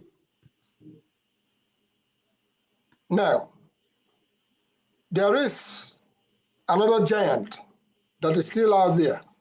Mazi Okono died a couple of years ago. Until his death, people were asking, people were thinking he's been dead for a long, long time. But the Mazi Okono finally died at the age of 90-something. Chief Zebediah Okorigwe Nwobe, Alliance 430. I'm sure that a lot of us who are here will know that name. He's out there, and as it stands right now, we are doing a book, the Book of Zebediah, on that great man.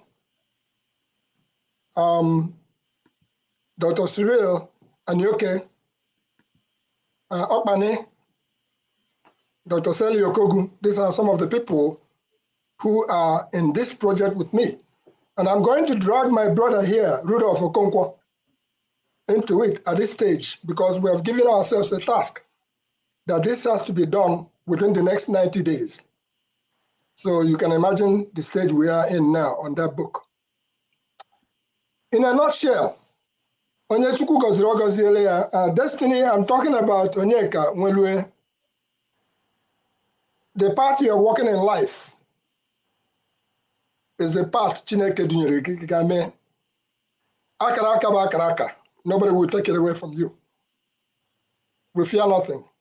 We fulfill our part and we move on. Having said that,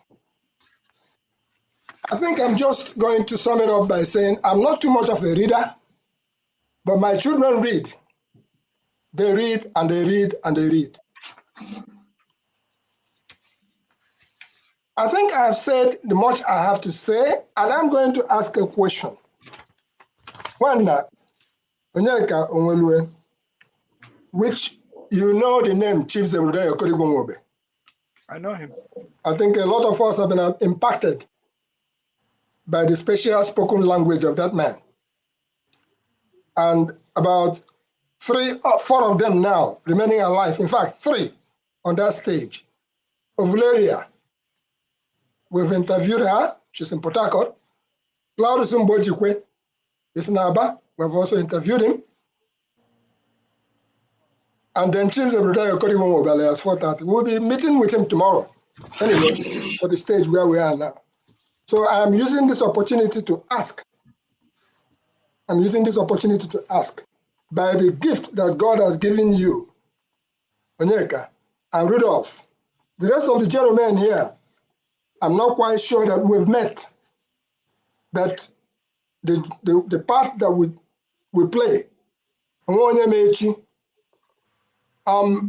I published a book called Igbo Basics.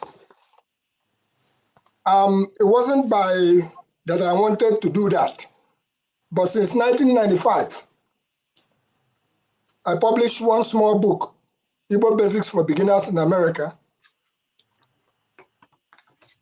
And what brought about me publishing Igbo Basics for Beginners in America was when my daughter, who is now, by the way, a lawyer and a prosecutor, when she was being born, my son was asked, what are you going to name your sister when she's born?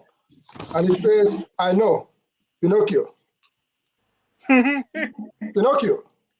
That word Pinocchio was what resulted into this humble book, Igbo Basics for Beginners in America. which we are simply giving to anybody. We just give it away. Please learn Igbo language. So it's a wake-up call. Having said that, I am not much of a speaker, but I've observed a great blessing this morning by the combination of the people we have here. 3 things that I said that will happen this year, and I dare say it again. Nkembo, that Peter Gregory Obi will be elected president of Nigeria. Mark it.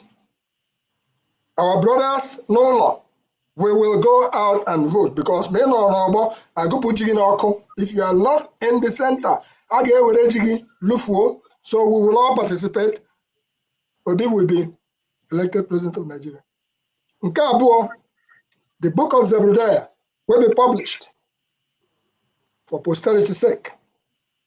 My humble self, I will join my people in Ibere. I'm from Ibere, where Mazi Okono is from, where Commodore Amadi Ikweche was from. I will join my people to do my traditional Ebotomma retirement from active service. I'm 68 plus. And if I can drag Dr. Damages, who, by the way, I ran into the other day in New York, I'm like, my brother, where have you been? So in whatever corner where we are, let us, for heaven's sake, realize that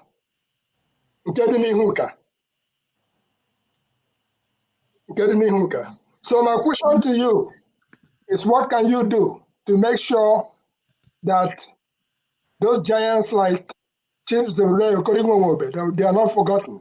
I didn't choose to do this. It fell on my head. And the name is larger than life. It's larger than me.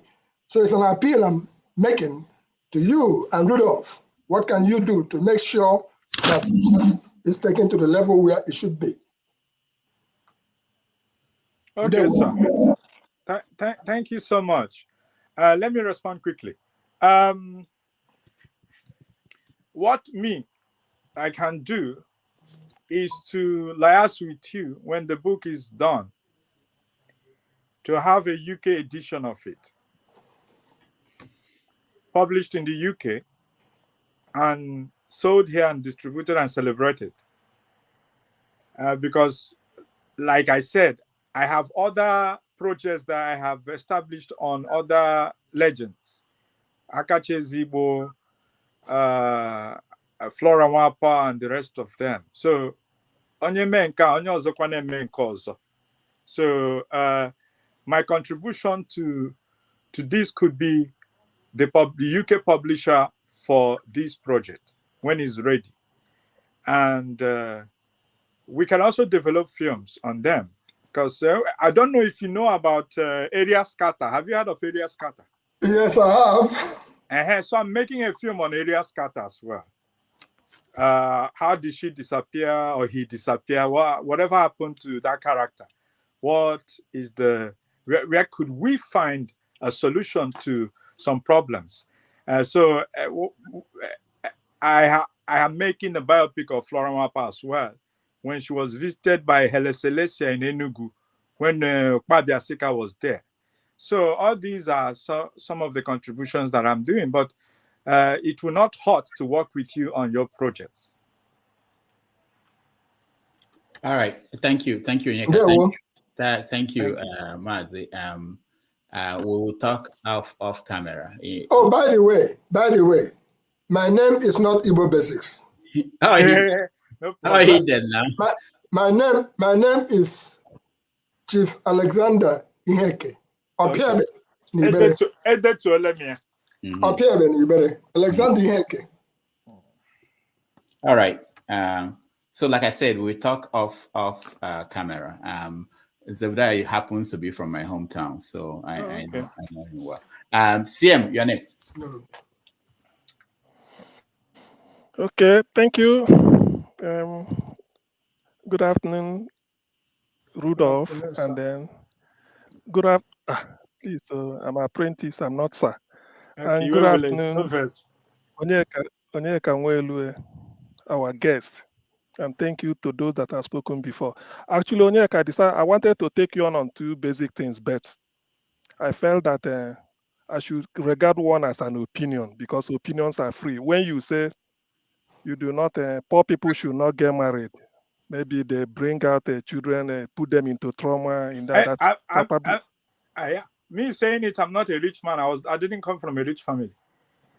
No, exactly. So But it's my because personal when you say opinion. that, I know that's why I said it's a personal. I mean, I've already. I've said that up front. So there's no point in engaging you because I know if we do, I can cite example. I'm a scientist. I can bring examples here to tell you that if those people weren't born by poor people, probably the society we live today wouldn't have been for the better, including what we are benefiting. But that's a story for another day. Now, what I want to be particular about is this IPOB and terrorism.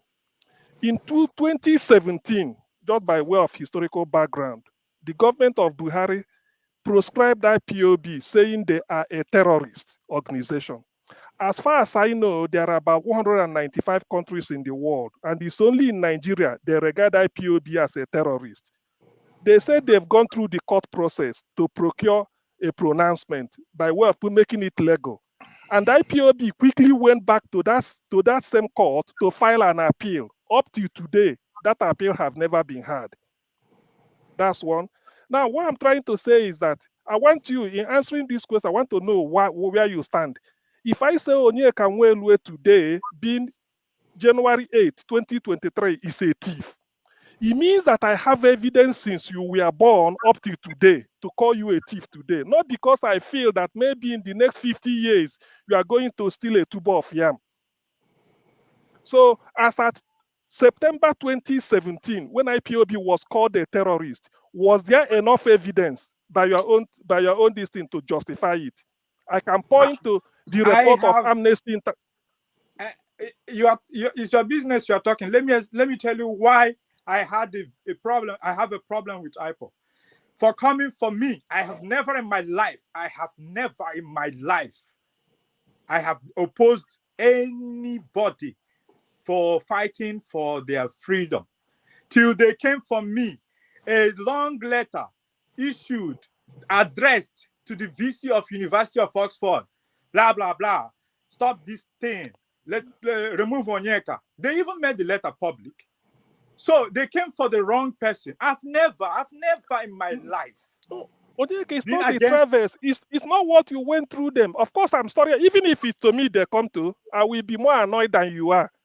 No. Your annoyance is quite understood. I don't have any opinion. No, I'm not that. You have every right. Even if it's me, I'm speaking today. Somebody should come and maybe sort of, obstruct what I'm going to do, or for any reason whatsoever. You have the right to even. Let me even tell you. I support you. Tell you why. Listen, I support you to even go beyond. To even, in fact, if I'm in your shoes, I will do more than you did. But what I'm saying is that as at 2017, the tag IPOB, I want you to look at it in a neutral.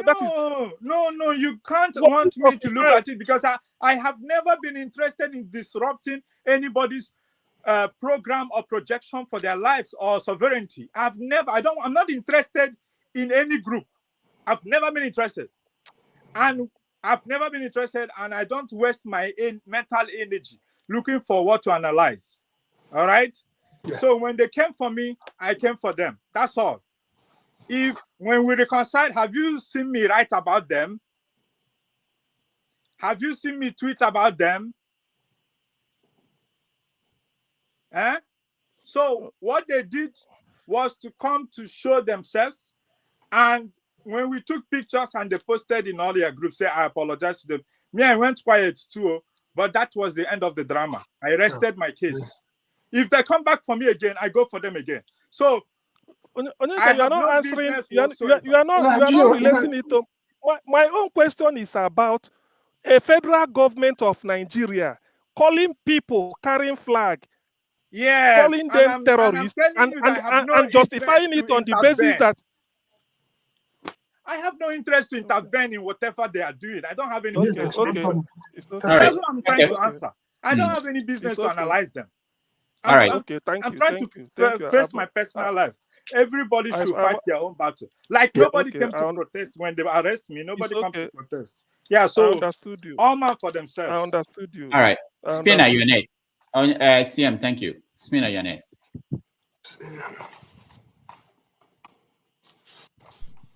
Can you hear me now? Yeah, we can hear you. Okay. What's his name? Onyeka. I will apologize on behalf of all the Igbo people what they did to you. Don't worry about this thing I'm wearing. I wear it because I'm not worried. You people okay. so don't understand. IPOB is not a threat to me. I'm talking about the people who came to terrorize my own life here. Okay. I Listen. don't have any problem with IPOB. Let me tell you something. You see, Nnamdi Kanu is not looking for Biafra. That man is looking for money, to spend on women, to spend on expensive clothes. Please That don't insult anybody here. Don't do that. Hey, Don't go let there. me talk. Let me talk. Don't go there. Let me talk. I know you guys are. Who are this? Do you know? Don't go there, please. Do you know? Okay. So before you continue, let me Don't go add there. something. No. Let me add something. There were two factions that came from my book event at Oxford. Biafra factions. Sorry, IPOB factions. Two. One came to tell me to make sure I report this group as a terrorist group. don't have a faction. Huh? IPOB don't have a faction. No, I'm telling you, I have their names. I could go through my email now, right now. This one Let's said go. he was former vice of Nnamdi. There were two groups that came. One came with just carrying his bag to tell me these ones are outside. So there is confusion. There is confusion. All right. But I'm not interested in the politics being played anywhere. What I'm saying is there is no need to call anybody money monger or anything. Yeah. Right? There is no need for that. Can I finish? No. Yeah, Hold on. You started on a bad note. Onyeka, hold on. Everybody, hold on, guys. For you, Spinner, I want this to be about whatever Onyeka presented, and if you have any question about his work and what he said here, not about Biafra. So by talking about Nnamdi, whether Nnamdi is whatever, it's not connected to what we're talking about. Onyeka didn't talk about Nnamdi. So I wouldn't. If you do that again, I will have to let you go out, take you out from the studio. All right, go ahead. Okay, you take me out whenever you want to take me out. It's okay. Whenever you feel like taking me out, take me out. Let me tell you something. See these people running around causing all this problem. They say they will kill your parents. That's why I wear this mask. Listen to me. That's why I wear this mask, because these people, they've done this to a lot of other people. No, you're not alone. Okay? My concern is my people in the village in Igbo land. If not for my people in Igbo land, I will take this off, say something, let them come in here. I'm ready, 100%. I can take them on. I can take 2 million of them, take them on. I'm not scared of them, but it's because they will harm somebody in my village. That's why I hide myself. So don't worry about them. I apologize to you. They're not looking for Biafra. They're looking for money. Okay, sir. All right, thank you, Spinner. RBL, go ahead. Thank you. Mr. Nwelue, I have two questions for you. One is, there was a time it was reported that you went to a police station in London. I think it was in Oxford, to report something against IPOB. What's the latest on that? My second question is what motivated you to invite that man in Imo? I can't even remember the name of the governor of Imo. Okay, the administrator of Imo. What motivated you to invite him to this thing in Oxford? Did he pay you a lot of money, or what is this? And also there was a post that I think it was a Twitter or somebody posted that you had written that you are motivated by money. If anybody wants to get you to do anything, But you have to pay money. You have been here all this while. I've been saying that I do not get paid by Cambridge and Oxford. And I've given a TED talk where I don't give a damn about money. And I said during my interview with Dr. Damages that Hope Uzodinma is the governor of Imo State. My aunt, who was the first woman to be published on the African Writers series by James Corey, is from Imo State. And these people, Obasanjo, all of them that I invited, did they give me a lot of money? I invited them because that is the right thing I have to do. To come and say, thank you, Mr. James Corey. So now, since Hope Uzodinma had to go to Chief Iwanyanwu's birthday, did I refund him the money he gave me? Why is everything about money? Nobody has paid me any money. And I wanted to invite Hope Uzodinma. I had no idea he had issue with anybody until they started threatening my life. And his commissioner told me, oh, you shouldn't have put this online. I said, well, I had no idea Hope and anybody was fighting. I don't know what is happening. I live my life for myself. And then you come, did he give me a lot of money? How much can you give me, really? All right, thank you, Onyeka. Jonaba, you're next. Thank you, Onyeka, and thank you, Dr. Rudy, for all you do. And your work is like a teacher. Your reward is in heaven waiting for you. Unlike Onyeka, I want to be paid right here. Go ahead. So thank you so very much. One of the things that I'm interested in what you say, Dr. Onyeka, is use yourself as a good example for people to get psychiatric evaluation when it's needed. It's nothing wrong. And just like we take medication when we have pain relief. And I think it's educative, and I hope CM hear me. It's been a long time. So thank you. In a serious note, I know I joke a lot sometimes, but Dr. Rudy, I'm very proud of you and all the people you bring to talk to us, and have a good Sunday. I think I'm backslide now because I attend your program every Sunday. I'm supposed to be in church. All right. Thank you. Thank you. Thank you, Jonaba. Thank you. Thank you. Thank you. All right. So, Onyeka, let me continue. I mean, if we have more time, depending on how much time you have. But I see him before you. Yes. See him before you answer. Go ahead, please. Hold on. Please, Hold on. please. Hold on. There's a question I have. So, Onyeka, on your birthday is on January 31st. You turn 35. Wow. So, and you wrote in a tweet that person will not get time. Person will get time. So you're talking about relationship. So you said that you don't get time for relationship, that you don't have time to cuddle, and so you're not thinking about relationships. And I'm thinking, someone with your kind of gene, don't you think you want the gene to continue? You're not thinking about that? No. I already established my mental illness. Okay. So I have an agreement with my family. I'm not going to have children or marry. Oh. Yeah, that my father knew before he passed away. So we've had that understanding. There is no need to, it's genetic. So there is no need to move it from me to another person, all because I want to be like everyone else on earth that has a child. So if my works do not speak for me when I'm gone, forget it. Because here I say, oh, I want to have a child that will answer my legacy. What is really the legacy of a poor person and all those people? What is really their legacy? So the idea of bringing in people into the world to struggle and suffer just because you want a legacy is not part of what I think. That is why I'm working so hard, establishing entities. Okay, when I'm gone, I will be remembered for the James Corey Society. I'll be remembered for my work at Cambridge, Oxford, Harvard, and the rest of them. That's all I want. Okay, let's come to the reality now. What is it that I've taken from my father? Is it his genius that he didn't use? Is it his money? What is it really?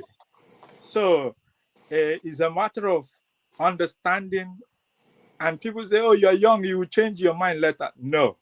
In fact, I always write, and which is very annoying. I say, I love children from afar.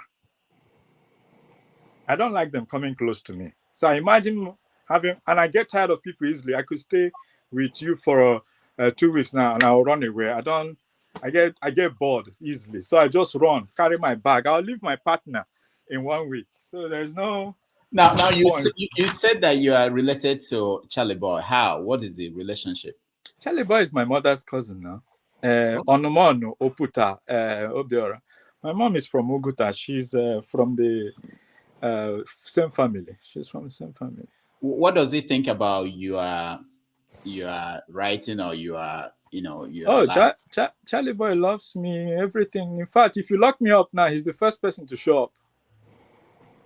And he will confuse you. You just release me, because he'll be smiling at you, and then you say, I can now see these similarities in behavior and everything, and they'll let me go. So most times you have to use people that are Dr. Alban, Charlie Boy. It's the people I can count on. Charlie Boy is a great human being. All right. Okay, Ralph, you're next. I'll come back to you, CM. CM, I'll come back. I think CM wanted to say something. Okay, CM, go ahead. Yes. Okay. Yes. Sorry, it's not. It's something that will benefit all of us. So I'm being a bit selfish now. So because when you were one name, Onyeka, obviously, you're a talent. There's no need to. There's no way I can say it. It's not to insult you or maybe just to flatter you. You are.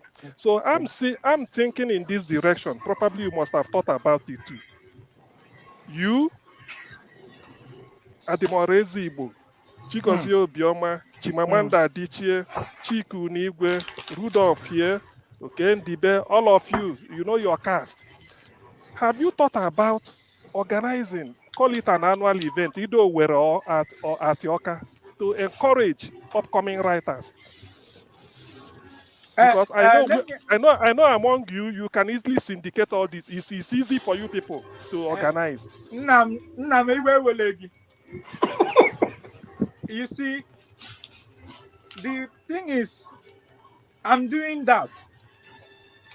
Good. There is Akache Zibo Literary Day at Unizik. I'm organizing February 11th. Hallelujah. Chiko Onigwe is doing her own. Chifadiche is doing her own. They all try it. The problem is, we don't have money. These things require money. And not how United Kingdom and No. This is what you do. Better teach you how to fish than giving you fish. No, but you need to pay for hotel for these kids. You need to pay for the hall to use. You need to feed them. I'll all these things now. See, everything is at your beck and call. You are a name that can open all doors. That's what I'm trying to tell you. You know, because I insult people a lot. I cause controversy. I don't get any sponsorship from my Africans I insult. It's only the British Council that will ignore what I write. So, okay. Like this online. Okay, finally, Onyeka, charities, let me give you this. All those, like for instance, Hope Uzodinma came to your distance because he didn't come. I mean, he didn't come, but assuming he had come. So, assuming he came, Hope Uzodinma coming to you it's like he's elevating his status where you are. But this is a public forum. I cannot come and start asking Hope Uzodinma to give me money because it will be I've not made my point. My status now. You are being defensive too much, Onyeka. Hold on. No, but if you know me personally, right? Once I take money from somebody, I become their slave. Hallelujah. He said it all. So I try not to. Once I take money from somebody, they've become my love. There is nothing they say again that is wrong. The noble idea I'm proposing, which we've agreed, we transcend all these things. Some of these people, you are even helping. You can also start these things and invite us. There you go. There you go. Yeah. Crucify. I'm not a writer. I'm No, of the no, you science can world. start it. You I'm can a start it. You have the scientist. power. You have the money. You start it. You say, Onyeka, bia, ma bia immediately. All right, all right. CM, I know you've tried this question with other writers, and you got the same. The fact is that what Onyeka is getting at is actually the solution. Sometimes, because of the kind of activism that some people get involved in, they can't actually go to people and say, "Give me money so that I can do this." Because you understand that if you do that, any day you do that, you are destroyed because you can no longer criticize that person.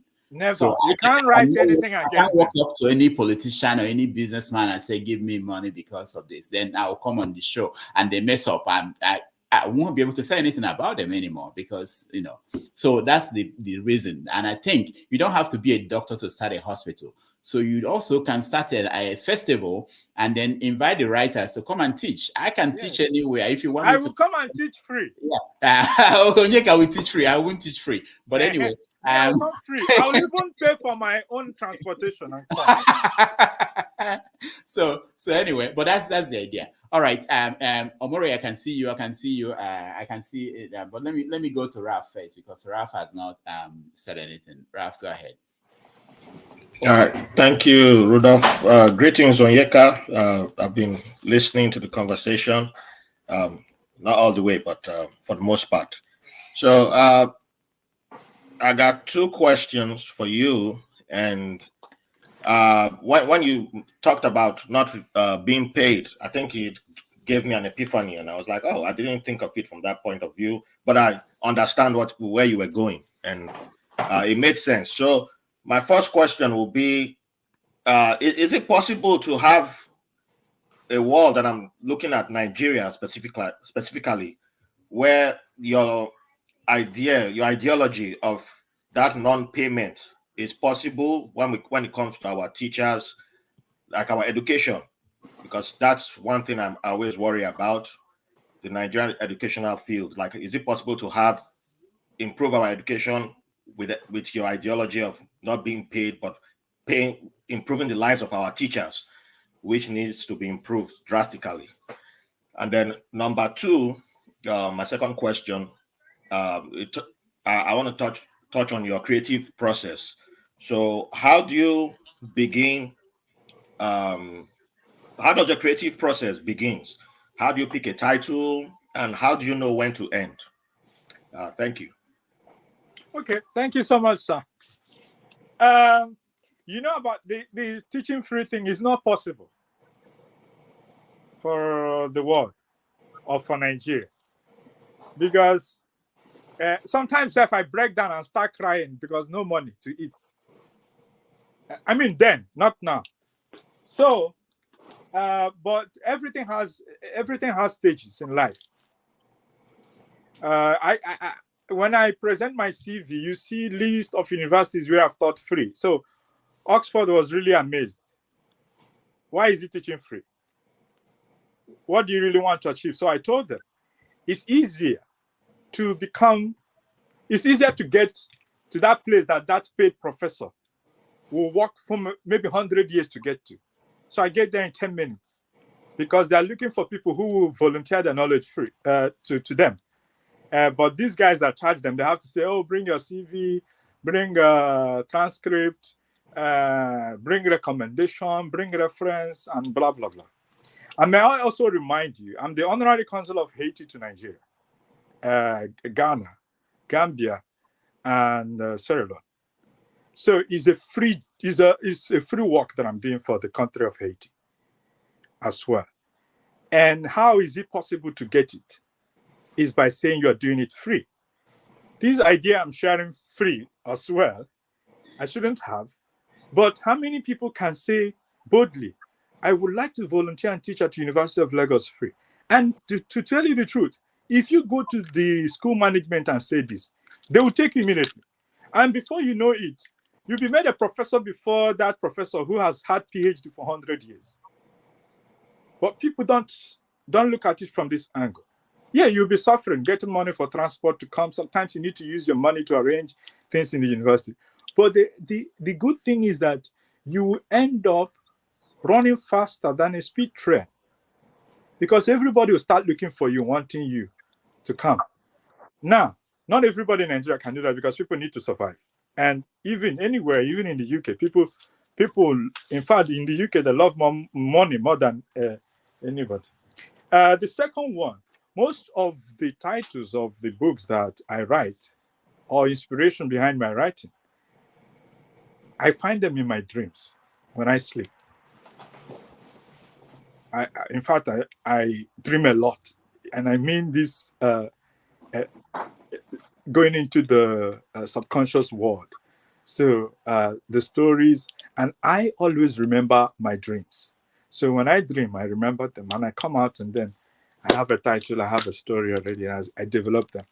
So I could say I'm from the supernatural world. All right, thank you, I know that Ralph, you want? I'm also a believer in universal basic income. I just want to throw that there. And do you think that will help if we were to practice that in Nigeria? Would that be helpful with achieving something like that? Yeah, very helpful, because you are teaching what you know. Most of the teachers that we've had through the years, they read from textbooks to us. So they don't know what they are teaching. They are teaching what people have written for them. It's not from their heart. So it's not. But if you volunteer to do something, you know it's from your heart, right? You are doing it because you are good at it. So then we can develop a society of people who will graduate and go through the paths they read in university. If you read anthropology in university, you come out proudly as an anthropologist. Do proper research, because this is what you went to read. But what we have a generation of young people who I just go university, get this degree now. Then you not go and do Yahoo. All right, thank you. I'll come to you, the people that want follow-up questions. But let me go to Henry and Alexi. Henry, go here next. Unmute yourself, please.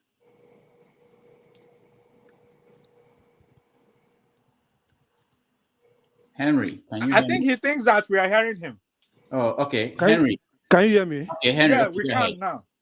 Okay, I'm using my iPhone. Sorry.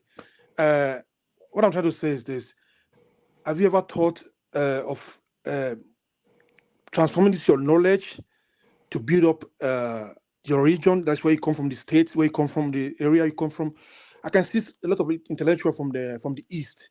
Then America, Canada, UK, they are doing well. Are we not tired of we running to the Western country or down to build our own country to look better? Are we not sometimes thinking about it? Okay. Yeah. Let me answer you. Okay. My records are out there. In 2005, 2006, I was 17 years old, I think. Yes. I organized an event at Royal Arts Theatre in Owerri. Do you know the number of people that came? 4. Oh, there you go. For 3 days. I'm coming. I was 17. Now, which 17-year-old will have the courage? What also sort of gave me guts was then my uncle, Sir Bright Nwelue, was the chief press secretary to the governor, Udemwa, right? I think Udemwa, yes. And my father was a local government executive. So I thought, okay, the money so people will show up. I was 17. After that 4-day event, 3-day event that 4 people came, which is my elder brother, my cousin, and 2 of my classmates from secondary school then. It was a festival in honor of Flora Wampa. So it's not today that I started a project on Flora. And I have one of the invites that I printed still now in my WhatsApp. So each time I go back to it and I laugh, I say, look now. And I went into depression for a long time. 17-year-old. Everybody was laughing at me. My students in Mount Olive Seminary, they were laughing at me how my event flopped. But I had a very supportive father. You know, my father would drive me to cyber cafe then and come and pick me later after using the internet. So he was really in support of it, but the people we invited, nobody showed up, all the government officials and blah, nobody even sent a representative. But I did not die. So I marched on. I soldiered on. And the only thing that saved me from shame was that trip I made to Wole Soyinka Festival in 2004. So it sort of gave me courage that, Onyeka, don't worry, one day it will happen. So leaving Nigeria at 18 to India to write a book, because my dad they said I must go to university. And I told them 18 years, I didn't want to go to university at 18. I was too young. From secondary to university, no difference. You just go and start behaving the same way. So I said I wanted to live a life. For 6 months, I was in India writing my first book, Abysinian at 18. My father was sending me money from Nigeria to survive. Now, I did not get any support from the society, and I'm not going to be forced to give something to a society that never supported me. Yeah, okay. So anybody who will try to blackmail me, say, oh, support this young. No, I know their house at all. Every young person should try and get the same guts that I have been holding on to for a long time, because that's the only way to survive. So I returned from India. They were still laughing at me. I did not return with car. He did not return with money, blah, blah, blah. I say, what is it with these people and all these material projects? So he who laughs best or last. Okay, Onyeka, let me before we come to Alexi, what issue do you have with skinny people? In one of your tweets, you said skinny people are vindictive. I used to be skinny before. No, you said skinny people are vindictive, always nagging. They always think everyone that some of my posts are on spot. Like a skinny person actually got me angry that time. So I'll just tweet. It's not if I tweet about poor people, just know that a poor person has just angered me. If I tweet against rich people, just know a rich person has angered me. So it's not it's a matter of mood swings. Yeah. I don't have anything against. I have a lot of skinny people in my house. Almost all my siblings are skinny. But so all right. Somebody must have gotten me angry. Alex, you are next. Why are they laughing? It's a case of a changa and a norma. All right, Alex, go ahead. You're muted, I think. We can't hear you. Oh, no, you're not muted. Maybe your connection is not good. Alexi, we can't hear you. We can't hear you, sir. All right. While we wait for him, who has a follow-up question? Alexander. Okay, Alexander, go ahead. Mr. Oliver has a question. Okay, let's start with. Okay, Oliver, you go first.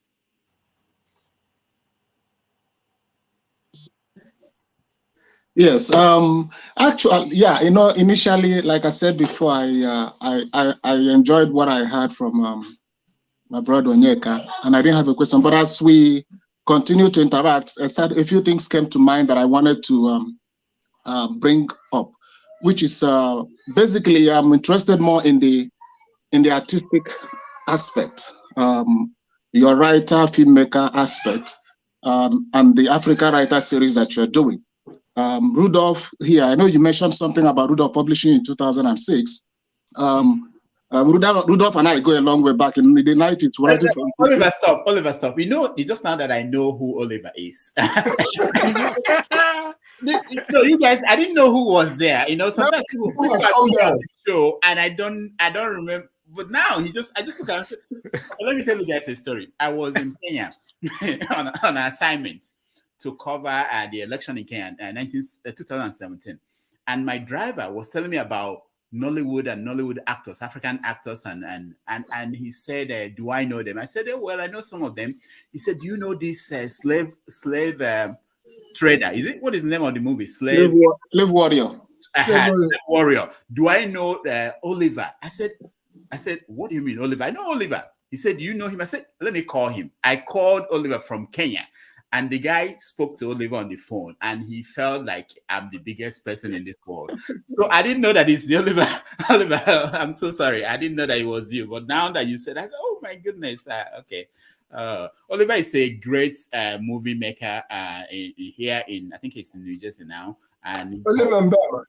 Yeah. Yes, Mbamara, yes. The great man. I came to interview Zebudaya in your place Yes. in Yes. So when you were talking about Zebudaya, I was thinking he had a culture in TV series with Zebudaya. Yes. Oliver Yes. had. Oh my Yes. goodness. Yes, Oliver, it was. so much Yes, it was the same thing you were thinking. I was thinking of people like Zebudaya. They've given much to the society, and with Nollywood going the places Nollywood was going, people were not hearing much about Zebudaya. There were people like Jagede was sick. Gregory was having eye problem, was blind, and it's Clarus that is blind.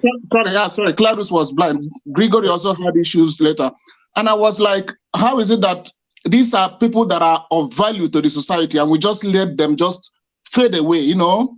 And they die of things and suffer from things that can be easily taken care of by the society. And I was like, if we have if we're in a place where the government or maybe the institutions are set to protect this asset, you look at Pele. Pele is a Brazilian asset. And if you look at what people like Zebudaya did to us and what they brought, how they entertained us, there are values that we should protect. But we don't do that. And like Onyeka was saying, when they die, we come and with them we tweet and we say, oh, they were great. But when they were alive and they had issues and suffering, we're not helping them. You know, as Rudolph knows, I'm a civil servant. Even though I like films, I do films with what I say from my civil service work. But I was able to bring Zebudaya here because my idea was to resuscitate that value and that importance he had. And that was why I brought Zebudaya here. And we did the culture series, which my brother Ibu Basic was talking about. He came to my house here and interviewed Zebudaya. And I continue to be in touch with Zebudaya. And let me just say it here, Zebudaya, if you can call him and give any support, please call him and give some support because he had some issues he was going to health-wise. And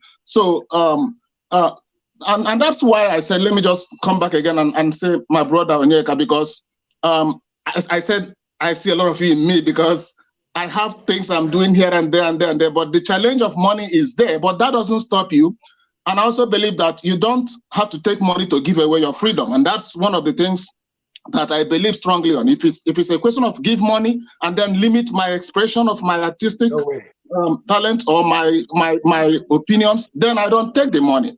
And I see those things and I agree with it. But what I wanted to say so that others can come in is I wanted to say, Onyeka, you mentioned about writing books. Most of my films, like Rudolph had mentioned, they are meant to bring up some of these issues that are ignored. I'm actually working on something now about our Nigerian Igbo nation, and I'm saying I would like to know how we can, how you accept content. Do you have a way of submitting it? Do we have a way where we go to submit it? So that we can know, and if any other writer or content creator in the forum can know how you source your material so that we can know how to submit, whether you have to go through some process to look at them and then consider them. Because I've published a few works here and there, and but something about yours seems to click for me because it's coming from somebody who understands what I have gone through, where I am and where I'm coming from. And I hear you say you're from Ezok, I'm from Mbano too, so there's a lot of connection there. You know, so not to take away time. So when you and Dr. Damages, Rudolph, how do you share this information so that we can know how to bring our content to be considered for the Africa Writer Series, which from what I've heard, you've done a lot of great work, and thank you for that, because those things are very important. People interested in money let me just do money. But the substance that supports the root of that money, we ignore. You know, there are a lot of institutions like Wole Soyinka, Chinua Achebe, Zebudaya, all these people we're talking about. They are great pillars that we can learn from. Imagine Zebudaya teaching comedy in a university. Thank you. You know, imagine people like Wole Soyinka who has been there. You know, and so let me just stop there. But please, when you have the chance, let us know how we can. Because what I think it was CM that said something about what can we do to create these things. And Onyeka rightly pointed out that we are doing things on our individual basis. In fact, let me invite CM. We have a workshop at the University of Oxford, writing and publishing workshop from January to February ending. And we have writers coming from different countries, from Zimbabwe, to teach. It doesn't matter. You can come if you're 80 years, 15, 18. So it's at the university. It's free. We're not charging any money. It's free. Also about the publishing, there is www.abibimanpublishing.com. Sorry. Okay, you can put it on the chat, on the private chat. So anybody. No, I'm reading a lot of negative stuff on the chat. So not the public one, the private one. The private one. I saw some negative stuff there. The private. Oh, I have not seen anything. Okay, maybe. Don't worry about the public. Don't worry about private chat. Just the private, and don't worry about what people are writing. I saw Arugia calling me a floof because I did not tell him that I took money from That's what he wanted to hear. You know how long I've been in this business. Forget about what people are saying. But most of these things trigger my psychiatric wahala. So I don't like hearing. I got that. I don't like hearing people's opinion about me. Let them keep it to their text it to me. I will text it to me. WhatsApp. I will share it with. Okay. Yeah. Okay, please. All right. Okay. Yeah. So So that. Let me see. Okay, Omore. I'll come to you next. Omore, go. Yeah. Yeah, Rudolph, once again, I thank you. I told you last time, I've learned, you have given me opportunity to learn a lot of things which I could not find in any book. And I thank our guest, Professor, for coming aboard and bearing his mind. I thank you for his courage and sense of practicality. I've never seen such a practical Nigerian, like this. He doesn't pretend. From his head, from everywhere. And one thing I want to draw a line from what late Mandela told an American journalist. An enemy of your enemy must not be my enemy, or your enemy must not be my enemy. You must not conclude that because of Uzodimma is a bad person, he's a governor from the Supreme Court or whatever tag you may have for him, does not limit professor. Whatever professor want to do, he has his own. We should not accuse people when we don't have facts. Now he invited the governor Uzodimma to his show does not necessarily mean he must have collected money. If we could teach free of charge, if we could teach people pro bono without collecting a dime, I don't know what gives people the impression that he must have collected money from people. This in Africa, this Nigerian mentality of money, our way or the highway must stop. And again, I also benefited immensely when he was trying to draw a relationship between Wole Soyinka and the great Chinwe Achebe. That reminds me of one show we had one day where CM was, he tried a lot to show us how bad, I don't want to go into there because if we start there, that's a story for another day. We will not live here today. What we need is love. I want a Nigeria. This is something that's not working for us. Trying to hit Wole Soyinka, Professor Wole Soyinka against Chinwe Achebe is not what we want. Don't see me and a Edo man as your problem. Don't see the Yoruba man as your problem. Don't see the Igbo man as your problem. We all this tribal bigotry should stop if we must make headway in Nigeria. I want a Nigeria where a Yoruba man refuse to see. No, sorry for cutting you in.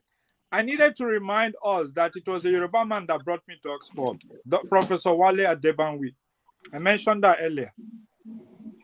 It was a Yoruba man who brought me here. And he refused to meet me because I said I wanted to bring gifts to him. He ran away. He has not met me till today. You've not met Wale? No, I've never met him. Yeah, I have. He ran away the week I came here. Wow. All right. I've been trying to get Wale on the show, but he doesn't want to talk to us yet. All right. So, Alexander, go ahead. All right. Now you're calling me Alexander, which is great. Okay. What do you want me to call you? He said you don't want to be called Igbo. It was one man that said it, not me. Not me. It's one man show that came here and Professor, I was know. playing people. Yes, yeah. I wish I could have a one-on-one engagement with you. Sometimes you have brilliant ideas. Sometimes you are biased. You No. you It's say not it the me way that you said want that. people to hear It's you. not me. No. I told you there was something about it what you said. It's not me. It's not me. Okay, hold No. on. I'm not accusing you. I'm not accusing you. I'm not Okay. accusing you. These There are was something you said before. co-wives. They've been on this platform for many months. So they know each other. They have wars. But now let's continue on what we're discussing first. So I know we can talk about this later. Yeah, because my point here is that because I've heard about money. Money is great. I'm from an area in Igbo land where they say Madiche, Okpoiche. Onye nwe mmadụ ka onye nwe ego. In 1999, I had an experience. I couldn't get visa to pass UK to come back to the United States. I ended up going to the British Embassy, just a transit visa. And instead of giving me visa that day, they said I should come back on Monday. I came back on Monday. Anyway, I ran out of money, period. So when I came back on Tuesday now, they gave me the visa. I rode Keke from there to Surulere. So I'm trying to get closer to the airport. I couldn't have money in my pocket, but I was dressed in my suit and had my working equipment. I walked into a computer store and sold my laptop for 7,000 naira. No. It was selling for 35,000 naira. They asked me how much. I said 7,000. I asked the guy, I'm just trying to get to the airport. The guy took the computer, gave to his Oga. Oga said, what does he look like? He said, he looks well. Give him the money. Guy came, gave me the money. I thanked him. I wrote a receipt. On top of it, I said, okay, here is the printer that came with it. You guys can also have it. The guy kept on going to his Oga. So when I finally walked behind him to go to see the Oga, I walked in. He said, but I didn't tell you to bring the Oga here. I said, no, he didn't bring me. I brought myself. I wanted to see who was behind the desk. End of story is that by the time I talked to the guy, he went to University of Ife. He had done very well in Lagos and blah, blah, blah. And the computer that I sold to him, he asked his boy to pack it up and give back to me. He gave it back to me. So I gave him back the money. I said, here is the money. He said, no, you keep the money. What do you need? If you need more money, I have made so much money here in Lagos. I'll give you. Why was he giving me money? Because I handed him over a copy of Igbo Basics for Beginners in America. And he said that his children couldn't even speak Igbo in Lagos. And for anybody who is doing this, whatever I need, I said, anyway, that's about that side of money.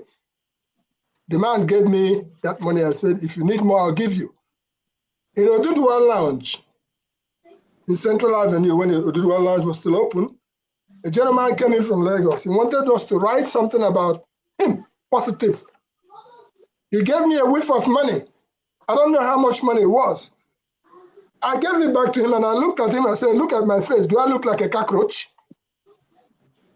And the guy said, what do you mean a cockroach? I said, because if you go to any bottle of palm wine and you see a dead insect, it's a cockroach because he doesn't know the size of the stomach. The guy will never forget that till his dying day. What does it mean?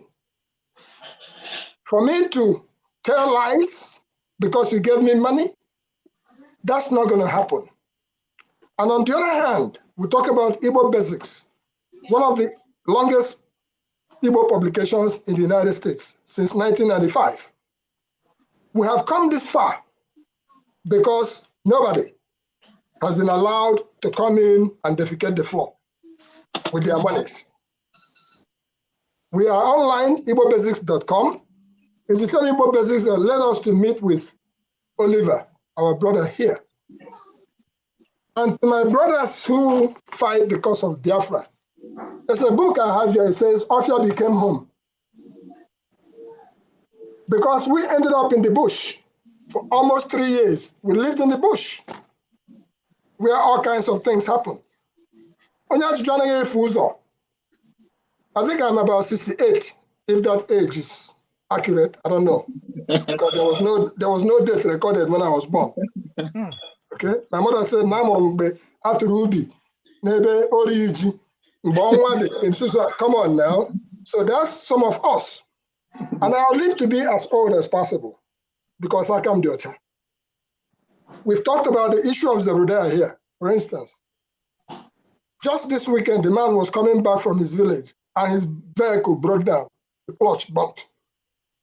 These are giants, which if you go to PDF mentioned by, these people they are the shoulders on which we stand. So I'm bringing that issue right back to the fore, because what do? I mean, as a matter of fact, we're meeting tomorrow, both online and all whatnot, with him in advancing the book. Here is the reason why we must make Wangwa. Oliver mentioned his illness a little while ago.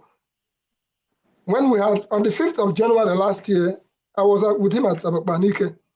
We concluded everything about the book. What led to that was because I sent him to Ibere to go and represent at the burial of Mazi Okono, one of their last ones. And that brought about the book we're doing now. In that case, he wrote a lot, and I couldn't hear from him. About 2 months, he was in the hospital. When the man came out from the hospital, the next thing he did, he went to a business center and asked them to please find a way to get this information to me. I had to talk to the business center to establish a link. What am I saying? After some time, we didn't do much. A couple of months ago, he was like, "Alex, where are we now?"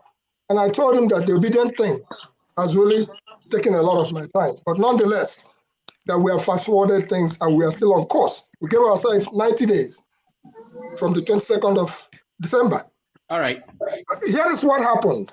Why I'm saying that, he came back to me and he said something which should prick all our minds. So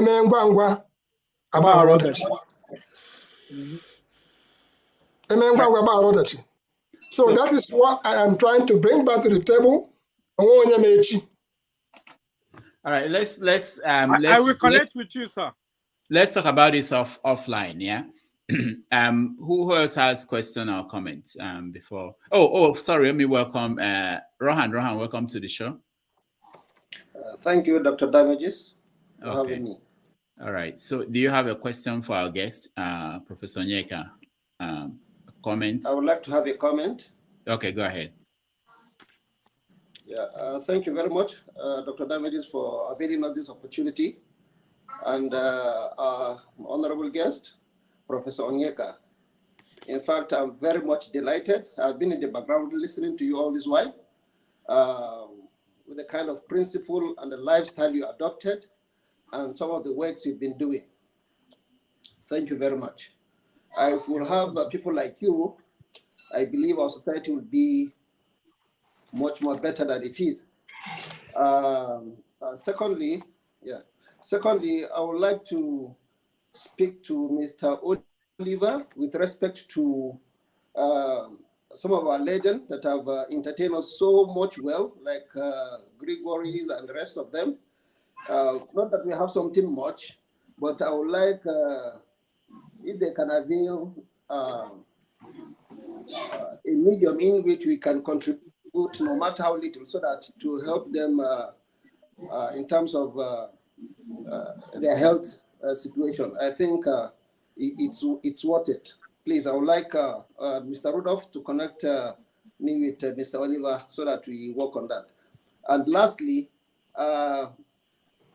Prof, you were trying to, I think you were speaking to Mr. CM about the workshop on writing.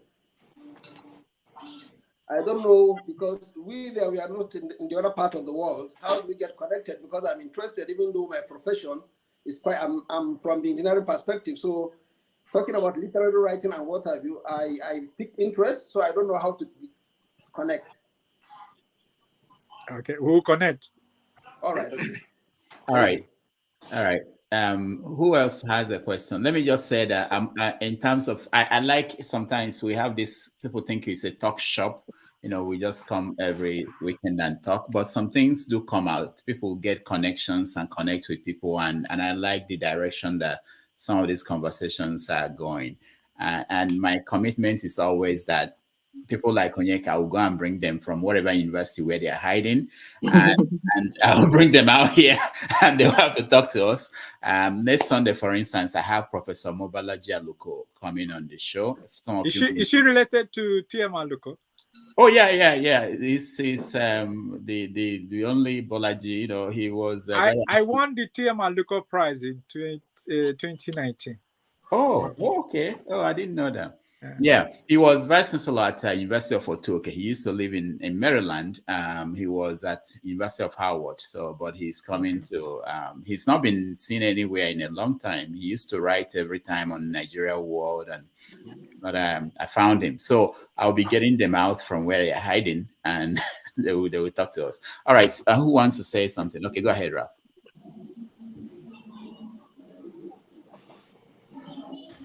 All right, thank you again, Rudolph.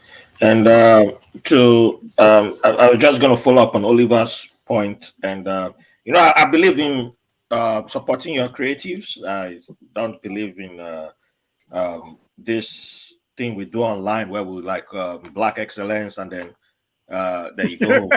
Like, okay, how the black excellence going to eat? And they're not going to eat, and that's why I always say. Support Rudolph, make sure you're liking his videos, and then also pay Rudolph. It's not easy to be putting up shows for 10 hours. We all just be jumping online and all that, because I'm also a podcaster. And he's consistent. And it's consistent. That's the main thing. He's consistent. And you see, and today even CM's internet even worked too. You see, internet working. I mean, that's amazing. So, but I still, I'm lucky to be part of a community as a podcaster where we share resources. So I put some in the private chat. So Rudolph, you can feel free to share them. This year, some just I think about a week or two ago, the public domain just opened. So a bunch of properties are now available in the public domain. So through Duke University, we have a whole bunch of properties available for the public's use. So since we have a bunch of filmmakers here, you have access to do whatever you want to do with that.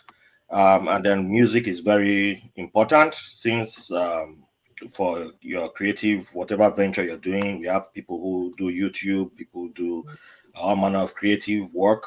You have if you can't pay you can't pay for your music, then you can go to royalty-free websites. Just give credit to the person whose music you're using. So I put a couple of websites there. I haven't used those websites because I have somebody who I pay for my music.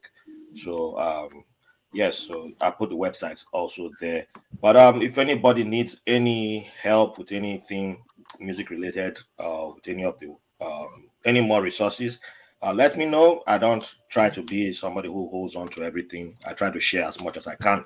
And yeah, I will also be down to participate in the writing workshop, because I have certain things that I'm trying to improve on when it comes to writing.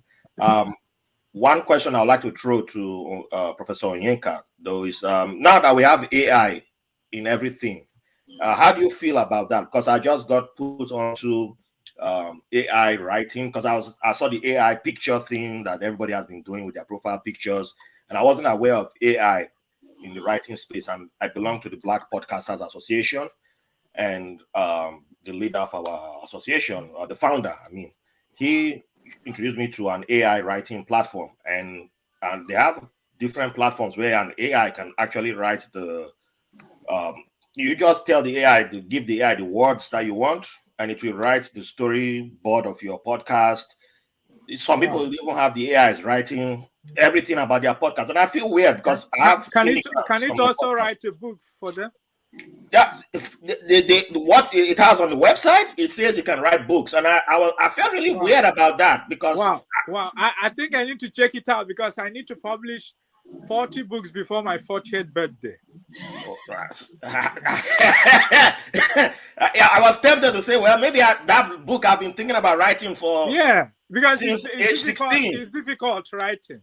So I really wish I would check it out. If it can write a book, then what am I wasting my time? There's a lot of them. Oh. There's a lot of them. There's a big business now. Apparently. Please, if you have the links, you can send to me. I'm serious. I'm not even joking. I will send you. Writing is the most difficult job in the world. It drains you mentally. I'm happy. I'm happy you're saying that. If I can give the job to something else to do it for me, why not? I will send you. Onyeka, thank you so much for saying that. I get people who have. Please, go ahead. Please. Yes. Sam, go ahead. Okay, yeah. What I want to ask a question to Igbo basics.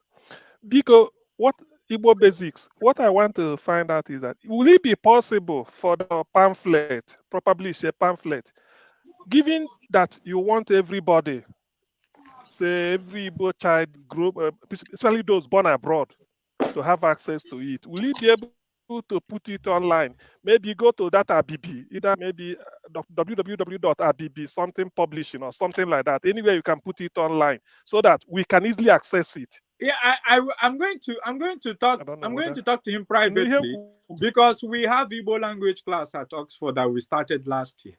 So I'm going to talk to him. There is a need to revolutionize Igbo language in Europe. I mean, one of the things that I wanted to talk initially with Dr. Damages when I came on, which I didn't remember, thank you for reminding me, was to talk about my experience with Lai Mohammed when I was trying to set up Nigerian cultural centers all over the world in Nigerian embassies.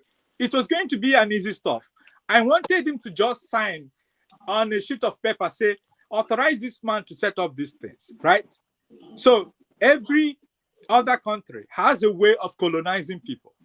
Britain colonized us with their language. Now look at all of us here. Now it's easy to know that Britain continues their colonization through British Council. Now, when you go to British Council, you pay them money to write an exam that you use and come to Britain. Why can't Nigeria? That's what I asked Minister Lai Mohammed. Why can't we set up Nigerian Cultural Center where Nigerians who studied Nigerian languages can be sent to go and teach the people our languages? Let's say we have NYSC folks in India at the Nigerian embassy, because every embassy has a cultural attaché. So we go there.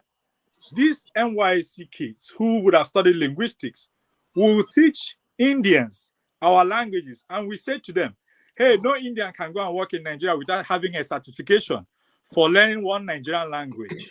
So you know the number of Indians that go to Nigeria, or the French. Yeah. You tell the French, because they do it with French Cultural Center. You tell them, if you don't have a certificate that you know one Nigerian language, you cannot get a Nigerian visa and you cannot work in Nigeria. So we collect money from them, from the cultural section, and give them a certificate. After maybe 2 weeks of learning one Nigerian language, they pick. All these things I explained to my minister. All they did was to ask them to arrest me for getting angry at them when they did not accept my proposal. I got angry because it was so easy. I didn't ask them for money. I said I would do it myself, my own way. Is it not the same thing I'm doing at Oxford and Cambridge? Huh? But you know that a country that does not want to develop would put coconut heads in positions of power. It's an easy thing. I didn't ask them to give me money at all. There was, in my proposal, I did not say give me money. I said, give me a letter. Let me go to Nigerian embassies. I will travel to Mexico. I'll go to Nigerian embassy and meet them. I always do that whenever I go to any country. I go there. I was ready to just go to Nigerian embassies all over the world. I say, I have this letter from the Ministry of Culture. This is what I'm setting up here in your tiny office to generate money for you. But you know now, they thought I had ulterior motive. So if we need to do it tribally, that's what I'm doing now. So I will get the book, republish it in Britain, and give it out free. Yeah. I will pay the writer, but I'll give it out the book free. The Igbo basics, I'll give it out free. I'm also working with some Igbo instructors and tutors, Mazi Obonneya and Emmanuel, who was here with me in my house. So I'm working with them, teaching. I pay for the classes that I use in Oxford, but the classes are free. I pay to rent the place, but the classes are free. So and when IPOB too, you tell them to give us support. I'm not asking them to give me money. They can support us by sending their children to come and learn the Igbo. Let the class be filled up. I'm not asking them to come and fight me. Let them just send their children there. It's free. Nobody is collecting money from anybody. All right, thank you, Onyeka. We have new people who joined us, and I'll give them a chance to ask you questions. Onyeka, whenever you are tired and you want to go, let me know. No, there's no rest for the wicked. Okay. All right. Osi, welcome to the show. And if you have any question for Onyeka or comment? Yeah. Osi, you're muted. Yeah, thank you so much. Yes, I'm just joining, so okay. I don't even know what you missed a lot. Yes, and I can see that. Yeah. I watched the video that you sent on WhatsApp. Okay. And that whetted my appetite to join. Very good. Ugo, welcome to the show. You have to. Okay, go ahead. Yeah, can you hear me? Yeah, we can hear you. Yeah, go ahead. We can hear you. Okay, thank you very much. I really appreciate for bringing me in. And for Professor Onyeka, I really appreciate also for what you have been sharing with us so far. What I wanted to just point out is based on, a few things you guys have talked about since the beginning. This is actually something that each and every one of us have to reflect, in your own private time or, anytime you have the chance to reflect it on. Based on what Onyeka said, from the time he went to Owerri to make something like it's free of charge, and at the end of the day, it was only 4 people that came, and that 4 people is just his relation. It's not just like an outsider or people, like what I'm just trying to say is generally the society that we all came out from is not a society that really want to help the citizens or maybe develop to make changes. Also, what he pointed out meeting the minister, the so-called minister of whatever that he is, that he's always lying. All of us knows that anytime he comes out on the television, he's lying. So what I want to point out so that each and every one of us, we actually reflect on the people we share our society with are not ready for development. They're not ready to help, to change things that made each and every one of us to run away from there and, start doing well in the Western world, in every part of the world that we find ourselves today. Till tomorrow, whatever that they are doing, they will see a very sound mind and good person. They will corrupt the person to the extent with any chance they have, they will corrupt that person to the extent that the person will forget his moral or maybe his personality or maybe what he believes in, So I want all of us to know that whatever that we do till to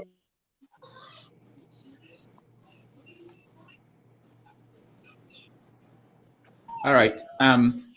Ugo, we can't hear you anymore. I think you are muted. Let me make my I can make Ugo. All right. Okay, Osi, go ahead.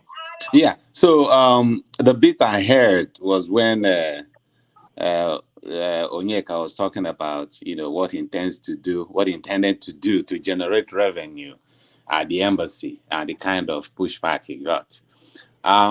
You just have to understand the mindset of our people. And it's a very, very toxic one, to the point that when you come to them and say, I want to do this to help you, and it's free, you won't pay anything, nobody will believe you. They will think that either you are, maybe at some point you have some political ambition or that in one way or the other. And I'll give you an example. So in my village, some group of youths decided that, okay, they will come together and raise money and support, some of their members who, maybe finished, learning one trade or the other, but just don't have the money to do it. So they organized this event last year. They couldn't raise any money. Okay. So when I heard it, I was really happy that these guys are trying to come together to do something. So I said, okay. So I tell them, okay, just send me a list of all those people that you want to help. Tell me how much, then let me see what we can do about it.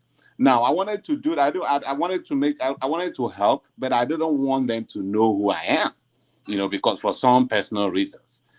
So, but when I did that, and the person I actually wanted to go through, he went and told them, the proposal I made. They said, why is he trying to? Is he a politician? That they don't want anybody to sell them. I mean, I didn't ask them to give me anything or even listen to me or anything. Just give me the list. Till today, they vehemently refused to give me the list so I can help them. Because they believe that in some ways there has to be some reason. I can't just be that for that Christmas that I'll out of nowhere give millions and I have nothing to benefit. Sorry to cut in. I have a motive though. I have something to benefit, which is having my name read out every time they say, "Who started Nigerian Cultural Center?" That's all. But that's nothing. Yeah, that's nothing. All I want. No, that's not it. One of my happiest moments was the day my name was put on a chair at the Western Library, University of Oxford. I was excited like a baby, So all these are just things that I want. I don't. What will I do with the money if they give me money to go and build a high skyscraper in Britain? So the idea that somebody wants money or a political position is not me. Me, I just want my name on a wall or somewhere on the streets. All those things. I walk past, I see my name. That's all. But I understand that. But what I'm trying to tell you is that they don't see it like that. They see that. Okay. Another scenario is 2 years ago, I actually came up with this idea of trying to encourage innovation, because I mean, when you watch YouTube, you see all these young people doing some marvelous things, manufacturing some things, but that's where it ends. So 2 years ago, I came up with this Enugu Technology and Innovation Center. We built a large complex in Enugu, equipped it, and the idea is to recruit all these guys, try to exactly know what they want and what they're lacking, help them. So we started off with the first Enugu Technology and Innovation Fair. That was 2 years ago. I spent millions, bringing these people, paying for their transport, doing everything, convincing How come you were not there when I was growing up? But anyway, but what I'm trying to say is, after spending all this, even the state, Enugu state government, the only thing we were able to convince them to give us Opera Square. That was it. Shishi. They didn't contribute. I spent millions doing all those things. It was successful. The state government, they were all proud. Now, the next time, which was last year, that I wanted to host it again and all those guys were like, how much did you collect from Enugu state government? That you collected a lot of money. And so the point I'm trying to make is, you live in Western world where you see a lot of people doing charity just out of the abundance of their heart. Our people don't believe in that. They believe that for you to do something must be for something. That is just the thing. So these are the mindset that I think that we all have to start changing. That everybody is not out there to be this billionaire. Some people just want to change things because they don't like the way things are going. So this is the thing that we need to all be preaching around to people in our place. Thank you. I also think it's important for like minds to align. Yeah. So that we can win the other people. That's what I do. So if I find people who think like me, I join them. I don't go having gist or conversation with people who are against all my ideas. Yeah. Yeah, I don't go out with people like I don't hang out with them at all because they will demoralize me. Sorry, I'm sorry, my internet. Can you hear me? Are you in Nigeria? Hello? Ugo, where are you? Me? Yeah. No, I'm not in Nigeria. I'm in Austria. Okay. Okay. Nigerian people are laughing. Yeah. We better start. So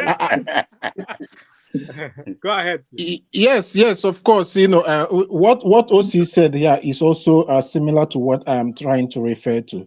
The mindset of our people has gone very, very far.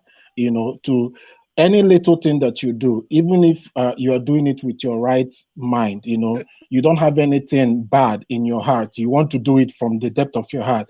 They don't believe it because they believe that somehow money has crossed the back.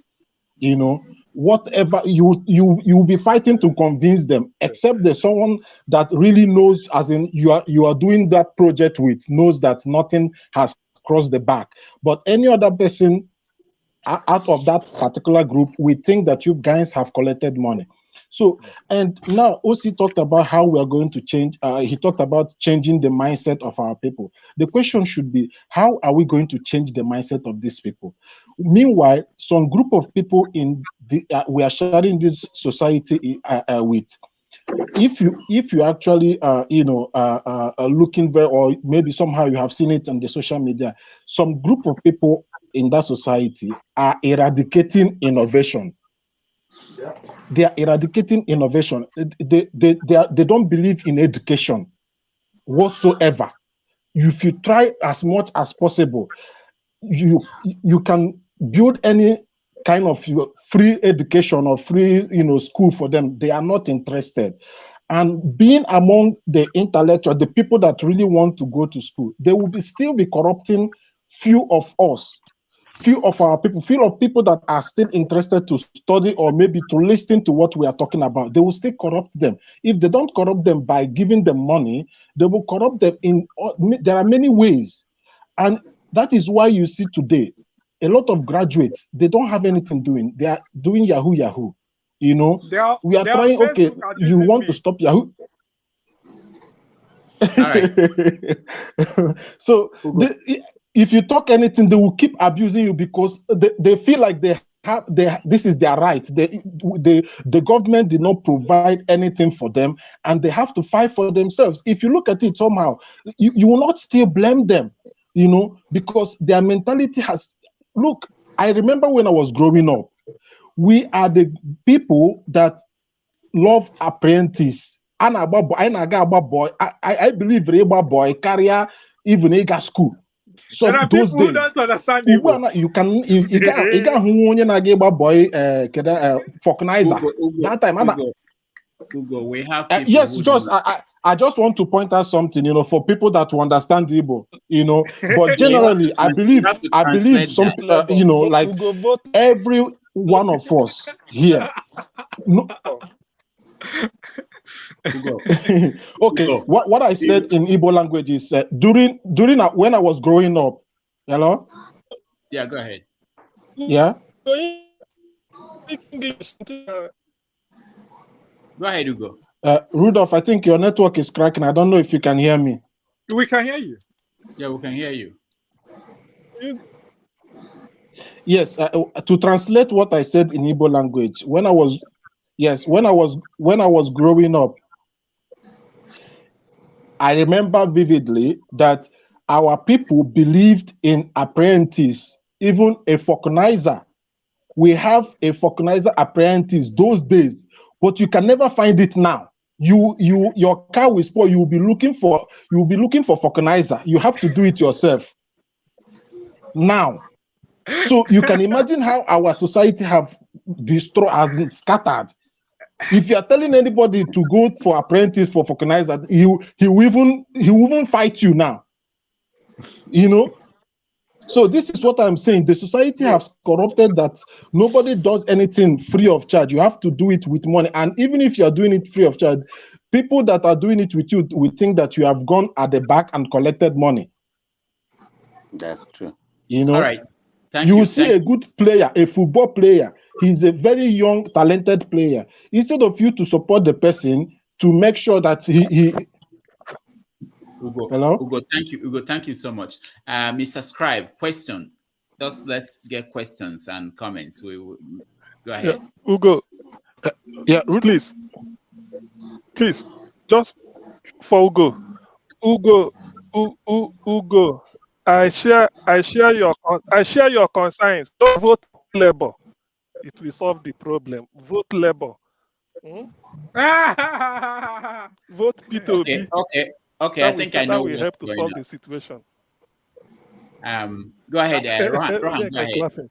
I'm not saying Okay. Okay, hold on, Rohan. As Mr. Scribe has not had a chance. Rohan can go, no problem. Okay. Let him go, I'll go after him. Okay, Rohan. Now, All right. Rohan. Yeah, Jim Daddy. All right, thank you, Mr. Scribe. I just wanted to say something about a point made by Mr. Ugo when he said about people, the issue of mindset. We have great issues about mindset, and it is very difficult. The money you're going to spend in convincing our people to rehabilitate their mindset to think as a normal human being, it's quite very, very expensive. 10 times more than what you spend in educating someone. So, and now you look at our educational system, it's going down the drain. So what society do we intend to see in the future? We don't even have the money to build the educational system well. So how do we take care of the mindset? You can see the direction we are heading to. In fact, we have a lot to do. All right. Yeah, but I think we can start individually. Yeah, you have a point. Yeah, we can start individually. It's not going to be easy, but like you rightly said, like minds can put hands together and see how we can build from there. Yeah, I believe in that one. That's how the only way it will work. Because you can't go into a conversation room and start fighting yourself over ideologies. So it has to be people that align with you, you know? Yeah. I don't have any of my friends that argue with me. Because there's no point being somebody's friend and every day you people are arguing over something. But if I'm your friend, I will argue with you sometimes because I will not ever respond to your message or no messages if we become friends and we have to be arguing every day. Now headache now. Not every day though, but there may be some ideas that I might have that we need to share and debate about before. All right. It's like me now. I will not come and argue with Professor Ken Dibe. No.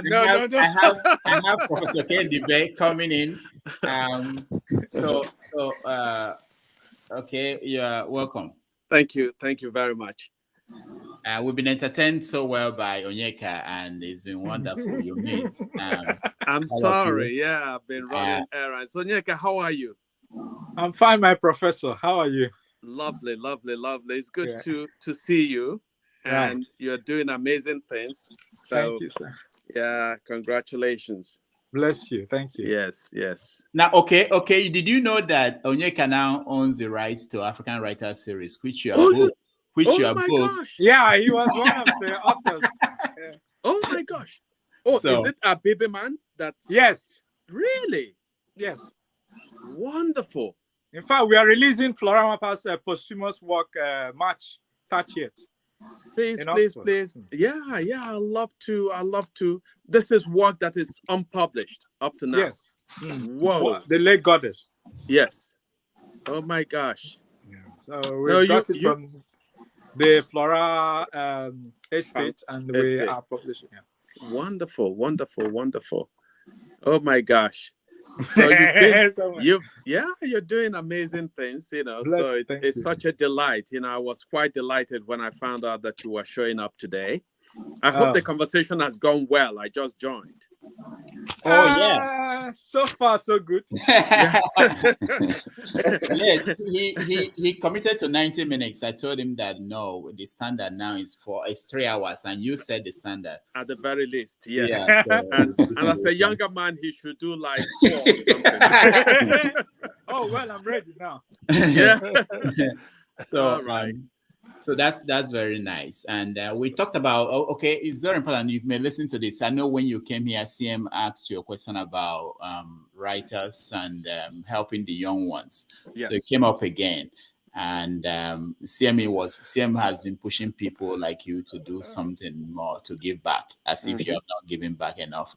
But So we threw it back to CM that he should start it and invite writers like you to come and give lectures. And you will come. And he looks like a wealthy man. Who is that? CM, right? That's because his internet is working today. If it's not working, if it were the normal day, you won't be saying this. We were about to go fund me for me. Internet. So, but but this is one of the things I like about these conversations. You know, it goes beyond just talking. Eventually, we start doing something practical. Absolutely. People coming together, like minds. That's how you change society. You know, there's no other way. You can't wait for the rich people to do it. You can't wait for one person to do it. People come together and go ahead, Omori. Go ahead. Yeah, thank you, Dr. Damages, for another opportunity. There was a point I was trying to make before my beloved friend CM intercepted me. I so much benefited today. I've always benefited from your program, but today was amazing. Because of the kind of guest we have. Your kind is, you're a rare gem. You know, no pretense. You know, you don't pretend about what you do and what you say. And the point I was trying to make was that the spirit you preach today is the spirit we need to move Nigeria forward. It's not the spirit of saying one particular set of people are angels, others are evil. No. There must be spirit of love. We must first of all love ourselves and love our country, Nigeria. The angel of saying, I cannot die for Nigeria because Nigeria has not done anything for me. Nigeria is sick and incapacitated. I cannot do anything for anybody the way it is right now. Nigeria needs medication. Nigeria needs to be treated to make Nigeria okay first. We should not mistake Nigeria as a country for a bad leader like a Buhari, like Obasanjo, like IBB. They are different. So our mentality about our country should be different. Again, the spirit I need is the spirit my brother, the guest just preached today, where a Yoruba man refused to allow his CNC and an Igbo of Igbo extraction to die under his watch. That is the spirit we need, the spirit of love, not the spirit of hatred, bitterness, and acrimony. It will not lead us anywhere. Thank you very much, and I rest my case. All right, thank you, Omori. Ralph, go ahead. Okay, so as a follow-up to the AI points that I made earlier on, so I brought 3 links for Professor Onyeka. One is a free website for you to familiarize yourself with how the AI thing works. The other 2 are paid sites. So if you want to really dive into it, then you can, it's in the private chat. They're all in the private chat. And then, and greetings, Professor Ndibe. We met just before the pandemic when you signed my copy of your book. Yes. Foreign Gods. Yes. And so okay. There's AI. What Ralph was talking about, AI that writes books and novels, and so you might soon retire. You may not have it. Whoa! This is the best news now. There are lots of them. I'm not endorsing anyone, but I have one that I'm about to start trying for my. Since I'm a podcaster, so this is good. gosh. Yeah. Copying so, is good. Yes. Yeah. So do you give the AI any instructions? Sorry, I didn't hear that. Do you give the AI instructions? I said my head don't scatter before now. Sorry, Professor Ndibe, you were asking if you give the AI instructions? Yeah, so does the AI generate its own story? Or yes. Okay. How it works? I think all the free version is the most limited one, obviously, because that's why it's free. But from the paid versions, I use Pepper Type. That's the one I'm going to be using. Actually, I haven't started using it, but my friend uses Creator, which is the 3rd link there, and Pepper Type.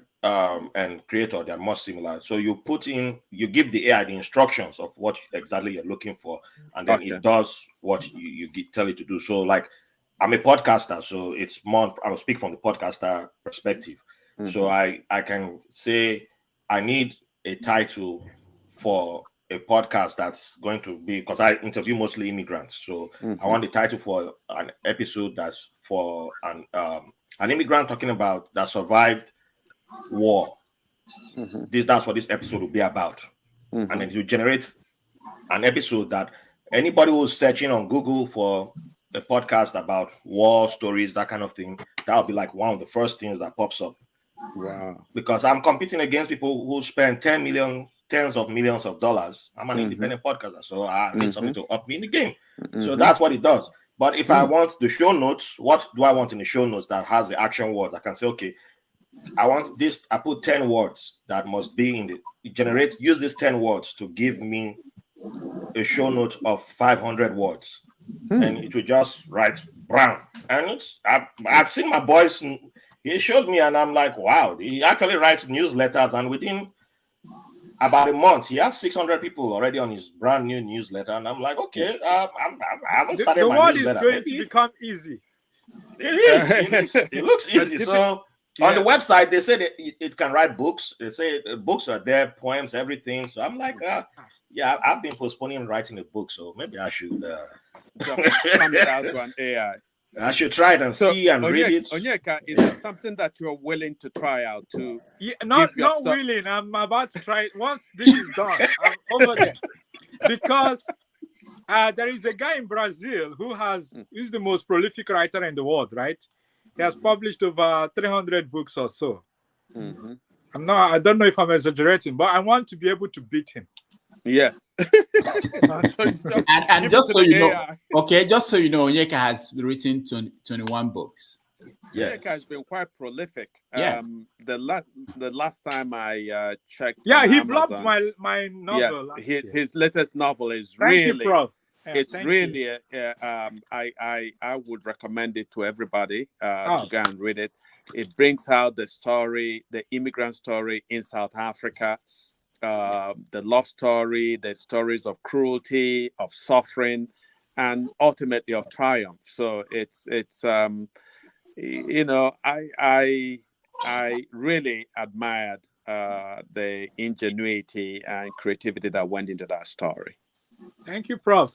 And also, it was published by Bookcraft Africa, which means absolutely I'm on the list with people like him, Wole Soyinka, Building J4. You can see. That's right. It's not a small publishing house.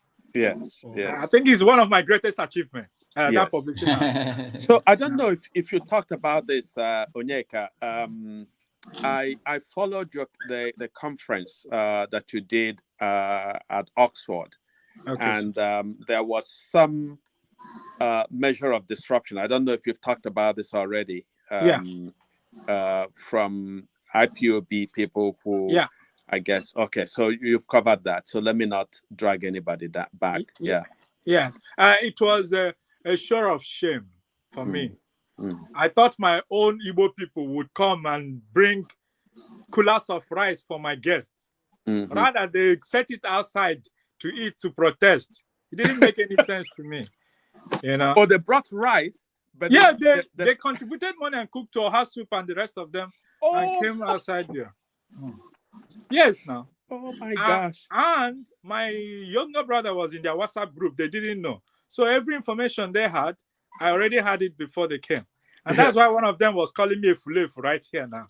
So I genuinely think that Igbo people need to support themselves by all means. If you want a sovereign nation, we need to show it first that we can survive together. So I'm not against anybody going their way, but also when I write that all my life has been the support of Yoruba people, they think it's a joke. It's not a joke. It's not a joke. Abyssinian boy, my first book would not have seen the light of the day if not Ayo Aregbagbu. Editor was Jumoke. Everybody around the project was Yoruba. Even my own state where I organized the event, 4 people came from my house. We're not, but now and Wole Soyinka has been a great champion of your work. I don't even want to go there at all.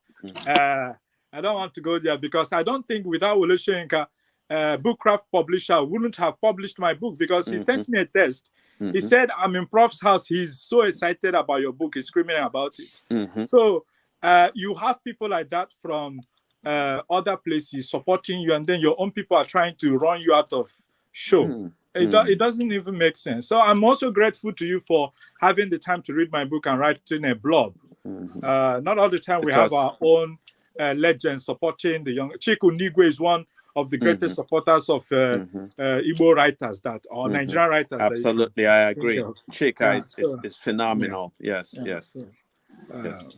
Thank you, Prof. Thank you so much. Oh, thank you. It's such a delight. Thank you. All right. So So, please, on this, We love, on this, to have you back on this again, please. AI, We would like to have you back if you don't mind. Eh? We'd love to have you back, sir. Prof. In Nigeria? No. No. He's talking about here. No. He's talking about come back on the platform. Yeah. No, he will. He will. He gave me trauma when he You are said a delight. You're a real gem. Thank you, sir. Bless you. Thank you. So right, on this AI, I have a question on this artificial intelligence. Do you not think that it will afford students the chance to cheat? Because from what I've gathered, you can give somebody a coursework. You can give somebody a coursework, like we say, write an essay on this. Like from what White Label said, you just feed it with some raw materials and then it comes up with something. I mean, I may not be exact, but I think it depends on don't the you teacher. think there's a loop? Everything I think has. it depends on the teacher. It depends on the teacher. Whether they copy or not, if I can talk to them face to face and know that they know what they're doing. Yeah, I agree on that. I think everything it depends, because I remember when I was taking my one of my exams for my bachelor's, there was the professor couldn't show up to class, and they gave us a website and said you can take the exam from home, and we're like, hey, this means you can do anything, right? And then then at the last minute I read the instructions, and he said, but when you open this website, that's what the professors do here. Oh, yeah, but wait, I'm coming. At the last minute I finally read the instructions at the last minute. When you open this website, it now says log into this, and then when you log into this, there's a what's it called? I think not a proctor. I've forgotten what the word was, but it meant somebody will be on the other side of the website watching you when you open. So that was when I realized at the last second. So I was like, oh, why are we just? So you mean we just open this website? You see the questions, and so you mean I can open a book and be reading, doing whatever as far as I meet, because she said it was timed.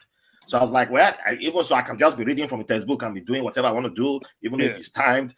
Then I now realized that, so it was one of the most awkward exams I've taken, where somebody, because it's a stranger, it's not a professor.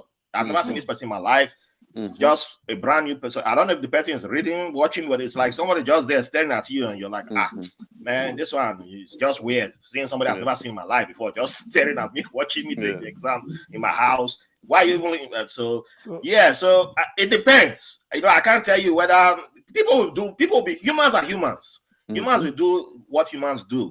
But even if I get to write my new books with that, I'll still tell the world that that's how it was written. Yeah, but not every author will do that. Some will still say they did it by themselves. But in passing exam, if you use it to pass the exam, you can't say it. You can't say, "Oh, I use artificial intelligence to make me write this." Let me give you one example. Also during my bachelor's, right?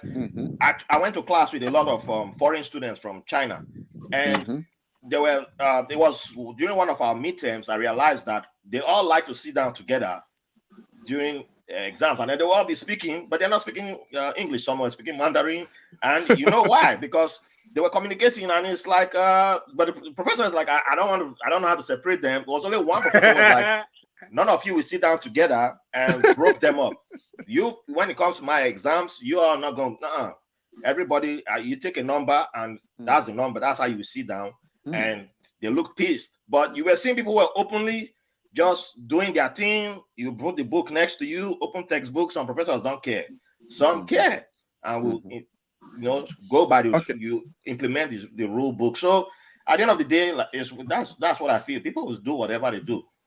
So AI or no AI, people are cheating. So I don't know if you let me ask a question of Onyeka. Go ahead. Rudolph. Go ahead. Yes. So Onyeka, I know that a few years ago you did a TED talk where you spoke about social capitalism and your belief in educating people for free, and that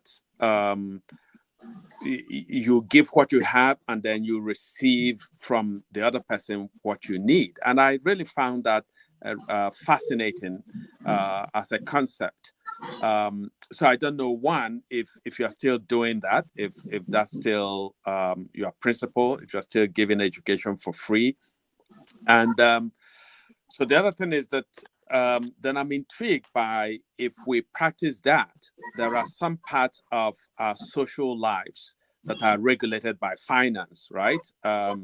If we live in an apartment, there'll be a landlord who requires rent. If we go, if we must eat, most shops, there are places where you can get food for free, but most places you'd have to pay for groceries and so on. So I'm wondering, how do you mediate between this social exchange of graces or gifts, and then how do you transact parts of your life where income or cash is absolutely imperative? Thank you, Prof. First, I want to say it's not for everybody. Mm-hmm. It's not for a married person. Yeah, so one has to know where to draw the line. Mm-hmm. So I still teach free, as you asked. In fact, it will shock you that I also donate money to Oxford. Yes. The VC wrote to me in November to thank me for, with other donors that they have, for the money we've been giving to them for the university to run, because Oxford runs on donations mostly. But Oxford has a lot of money, though. Because they are broken into colleges, so these colleges are independently looking for money. Okay. Yeah. So every because college I was going to say, I know that you ran away from Nsukka, but I was going to say, if you have money to donate, why not consider a poor Nigerian university? But please go. Now, on. let me shock you. Yes. I've written to the VC of UNN. He has not responded for the past 2 months to his email. Boy. Because I wanted to set up a fellowship in honor of Sabina Jelbasin, one of our anthropologists who lived in Uguta for over 27 years. So Professor Iken Nanzimiro, who is related to me maternally, was the first anthropologist in Nigeria, right? So I said it would be a good idea to set up a fellowship of anthropology at UNN. Nobody has responded to me. The people I sent to go and get his personal phone number, they have not gotten it in. It's 2 months already. So I want to do that for UNN. But I can't, I don't know. You see, I'm working with Professor Zibo, and we're on WhatsApp every day. Yes. So she's somebody that is accessible, somebody I can reach. We have even set up Professor Zibo's literary day at Unizik for February 11th. I'm also willing to do the same thing I'm doing for other universities, for Nigerian universities. But how can a VC not be able to, the VC of Oxford, I have access to her. You send her email today, she replies now. Absolutely. So I'm not going to start begging any Nigerian universities that I want to do this for you. I'm not doing it for them. I'm doing it for my name. I want to be remembered to be the guy that set up this thing in UNN.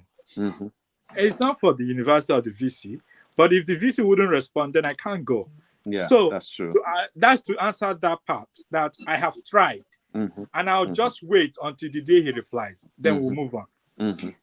Secondly, I will never encourage anybody that is married to say he wants to go and teach free. His partner will leave him. Yes. His partner will leave him. Children will get hungry. If there will be war. So my family understands my madness. Nobody has ever questioned me. Only an in-law once said, why don't you get a proper job and blah, blah, blah, blah. I said, okay, you that have proper job, how is your life? So they just shut them up and they move on. Everybody has their own part to play in this life. I think my own part is to drive differently, drive through another pathway to the stream. It mustn't be like the other ways others become professors in universities. we know the story of Florence Wapa when she was going to the US to become a professor. That week was the week she died. Yeah. But she didn't have a PhD or all those things that we need now to become professors. So she found a different way to become a professor. And there are so many people. I met Professor Stephen Fry or something here in Oxford. He didn't even have a GCE, but he's a is this the Shakespearean scholar or something? No. This one is into I've forgotten what he's into, but I met him at the Oxford Literary Festival. So he tried to tell me how he doesn't have a school leaving certificate and blah blah, but he's a professor. There are many of them here. But there is what young Nigerians have questioned. They keep, like the IPOP people, when they came, they wrote one long article. They said he's not a professor, he's a fake professor. But they sent the email to my official Oxford email and also sent to my director.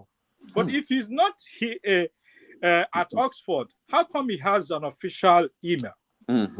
You know, so the mentality of a young Nigerian or some Nigerian who doesn't know what the word is talking about is that you must be 80 years old to be a professor. So it's also possible for them to say Professor Kendibe is not a professor because he's young. Looking young. So I tell them, no, it's a matter of the path that I used. I kept volunteering to institutions, building up my CV, so it would be easy for me to navigate and come here. In fact, I was at University of Johannesburg before I moved here as a research associate. So it was their letter confirming that I was with them that also helped to get here. So most times, and I wasn't getting any money from University of Johannesburg, not even 1 rand. So that's where I set up my bookshop. But how do you eat, Onyeka? How do you pay the rent? I'm sure you're paying rent in the UK. How does that happen? A lot of money. Yes. In fact, the monthly rent is 1.6 million. Monthly. Okay. Yeah. So you get it from Nigeria or something? I get it from everywhere. I have friends who look at me and say, Enya, send me your account number. Wow. So basically, I'm a beggar. I know that in your TED talk, you spoke about that you owe so many people, and you said, "Don't let them come and arrest me here." I begged them. Some of the people were in the hall there. So after that talk, they didn't arrest me again. I went home. Yes. Okay, let me ask this question. I know you wrote a book on Nigerian music, hip hop. Yeah, hip hop is only for children. I gave you a copy when I came to see you. No? Yeah. Yes. Okay. So I want to get your opinion on what's going on in the music industry. Now in Nigeria, because it's all over the world. People. I was shocked at the World Cup. When they were playing Camp, I didn't know that it was a Nigerian musician. So there are so many characters I don't know. Like Portable, I'm really interested in how Portable became a big shot. And so what do you think about what's going on there? And why is it that African actors, African musicians are all over the world, but writers are not writing, doctor, is elitist. It's not everybody that writing gives headache. Then reading gives headache. Only if you check. Rudolph, you have to tweet that out. I know we have to. Reading gives headache. Yeah. So there's so many things he said today that I had to tweet. The most universal language ever is music. That's true. You cannot tell me that Dr. Alban and Charlie Boy they are so popular, more popular than Florence Wapa because blah blah blah. No. It's because of the arts they practice. So if not the activism of Wole Soyinka, his stubbornness, he wouldn't be as popular as he is. I also get angry. I was in South Africa. Some kids will come into my room, my students, they will see picture of Wole Soyinka on my wall. They will ask me if he's Morgan Freeman, and I'll get angry. I'll get really, really angry. I said, a man who sort of honored your country with his Nobel Prize. You don't even know him. So we are just insufferable as writers. But by the way, the story you just told, I was with Shoyinka in Palermo, Italy, and we went to... No, Italians know him very well. But Italians think that he is Morgan Freeman. Oh, gosh. So they came and they were saying, we know you, you are on TV, you are an actor. And you know, Shoyinka can be very funny. So he initially said to them, no, I'm not, but he continued to insist that he was. He said, okay, but let me have my dinner, you know. So it's such an uncanny, incident where somebody is mistaken for somebody else. And but he sort of, he's everywhere. So his own case is also different from people like us, who will struggle for the rest of our lives to be known and recognized. Yeah, he's an actor, he's a filmmaker, he's a writer, he fights every political government. Human rights activist. Yeah. So for the musicians, I envy them all, seriously, because I like fame. I must be very honest with you. I like fame. So when I see a stadium filled with people singing to somebody's song, and I go for a reading and 8 people show up at my book reading, I get angry. I'm like, am I not doing enough? I would say, is Burna Boy not my part of my generation? Why is he getting 40,000 people and I'm getting 8 people? What am I doing wrong? Unfortunately for me, I can't break out sing. into song. I can't sing. I've tried to write songs for musicians. I've even shot music videos for them, but I think one day, maybe J.K. Rowling has been able to do that, but I'm hoping that one day a writer will be able to sit face to face with a musician and say, you have 19,000 people coming for your show. I have 19,000 readers and fans at my book reading. I think J.K. Rowling had a book reading at a stadium in Canada once. Yep, that's true. Yeah, so hopefully, but that's why I'm angry with most of the musicians, really. It's an act of envy. Yes. So it's not like I don't like them. But the portable person, I don't listen to his music. So, okay, just for your information, we talked about Chimamanda and Akweke. He went into details about the conflict, his own interpretation. We talked about Obioma, Chigozie, and Adichie, who will get the Nobel Prize before the other. So, go ahead, Ralph. I have a question for Professor Onyeka. Do you have any plans to work with an HBCU over here in America?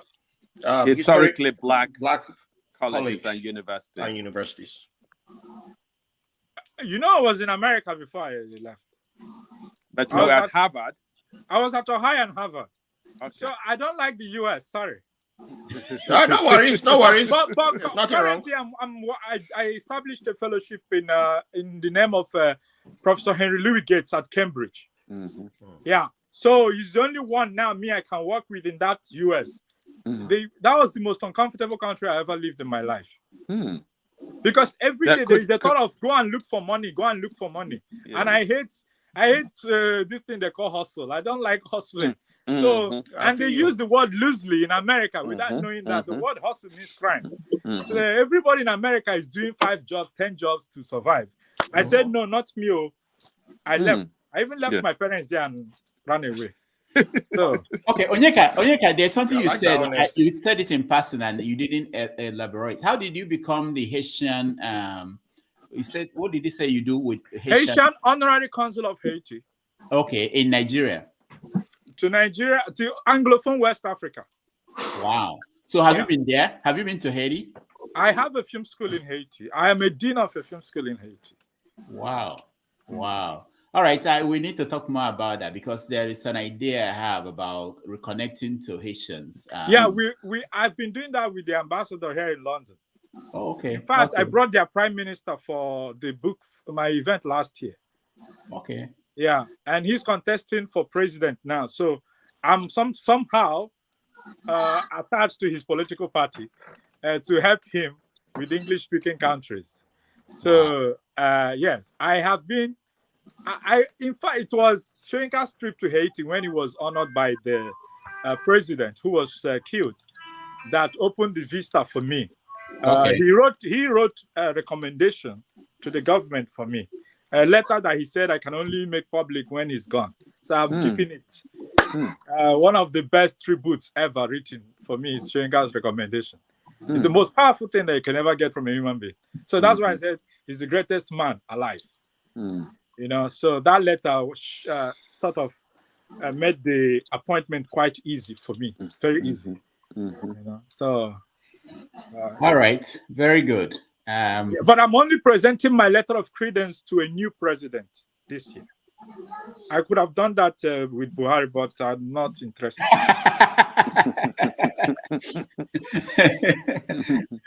All right. So you're also an ambassador too. Yeah. Yeah. Okay. Very good. All right. Any Yeah, other with plenipotentiary added to it. Okay. Okay. Bragging rights as an Igbo man. Now, Adeboye, welcome to the show. Thank you very much. Adebayo, how are you? I think I know. I'm very well. Of course you do. I'm very well. Hi, everyone. Hello. Nice to be here. Is that the presidential candidate? Oh, I think there's an SDP guy with that name, Adebayo. Okay. Adewale. That's yeah. You know, it wasn't him. It's not him. Yesterday he was here for 2 hours. Okay. So 8 hours. 8 yeah, hours. So yeah. Wow. Go ahead, Adebayo. Yes, it's nice to join you guys. I'll just stay and catch up with the conversations. Okay. All right. I may not be able to contribute immediately. All right. We are actually rounding up. Okay, so that means I'll enjoy the bit, the remaining bit. Yeah, exactly. All right. Mr. Scribe, you haven't said anything. No question now. You have. He's there laughing.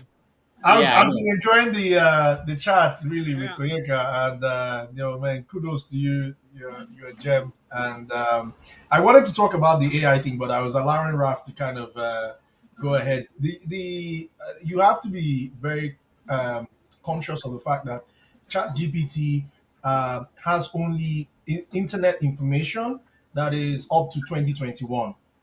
So meaning that the AI bot was trained with all, you know, it's just like Google. And so what it does, it goes out, makes calls, and then composes all those information. To some of the tests that have come out appear to suggest that it's highly plagiarized. So you have to be very careful. You have to use a plagiarism checker whatever you're doing.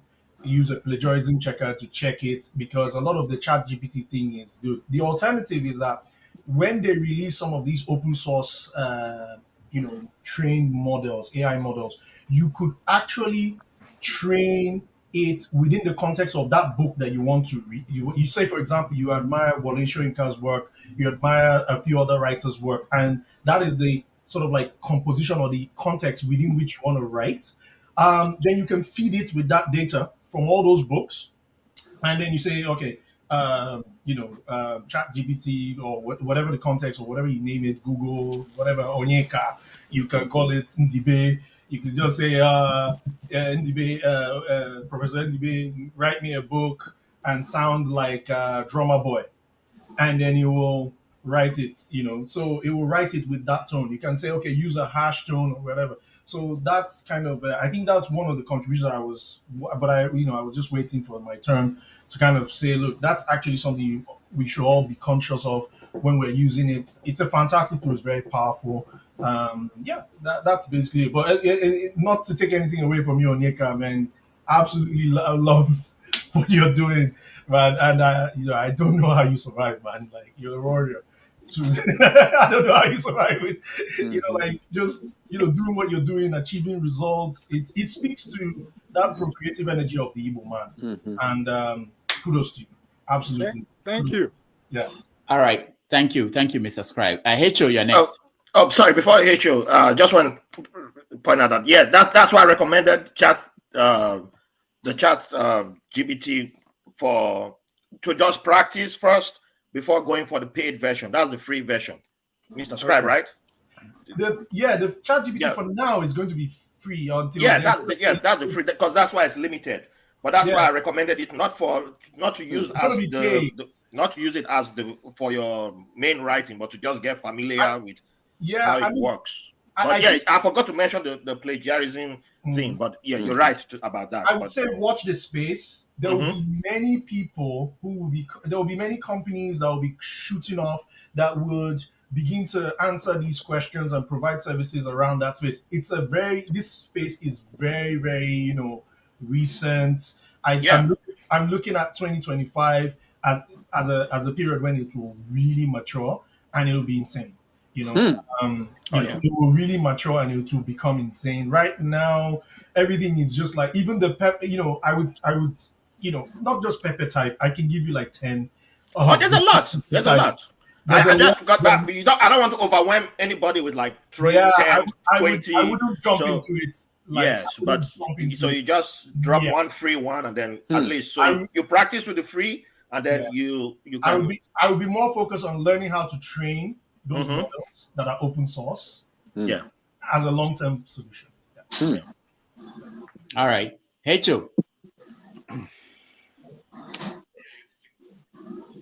My people, now good morning. Yeah, good morning.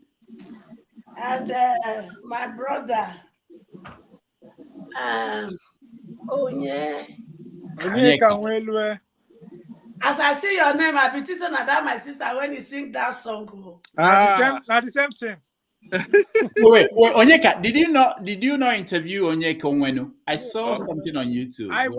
I was her manager for years now, and we share the same birthday. What? Oh, because you be manager, now you can't change your name to her name. No, my mama named me Onyeka because of her. So I had to find her. No, I think I saw you talking to Onyeka. I was like, okay, this is interesting. Yeah, 2018, she left her birthday party to come to mine. Oh wow. Okay, I think I remember very well that Onyeka, you used to work well with Auntie Onyeka. Yeah. Yes. So, are you in Nigeria? Yes, so it's one of our, and I'm on the road. Oh, okay. A land of darkness. It's dark because I'm in the car. Okay. Oh, I forgive you. I want to start by. Okay, Echo is speaking. Echo, go ahead. I want to start by saying thank you for all you've done, all you are doing, and all you will still do. When I come to Dr. Damage's show and discover great men, great Nigerians like you, it confirmed to me what my assignment meant. And when I was told that I should just say yes to the assignment and it will connect me to men and women that will do the assignment together.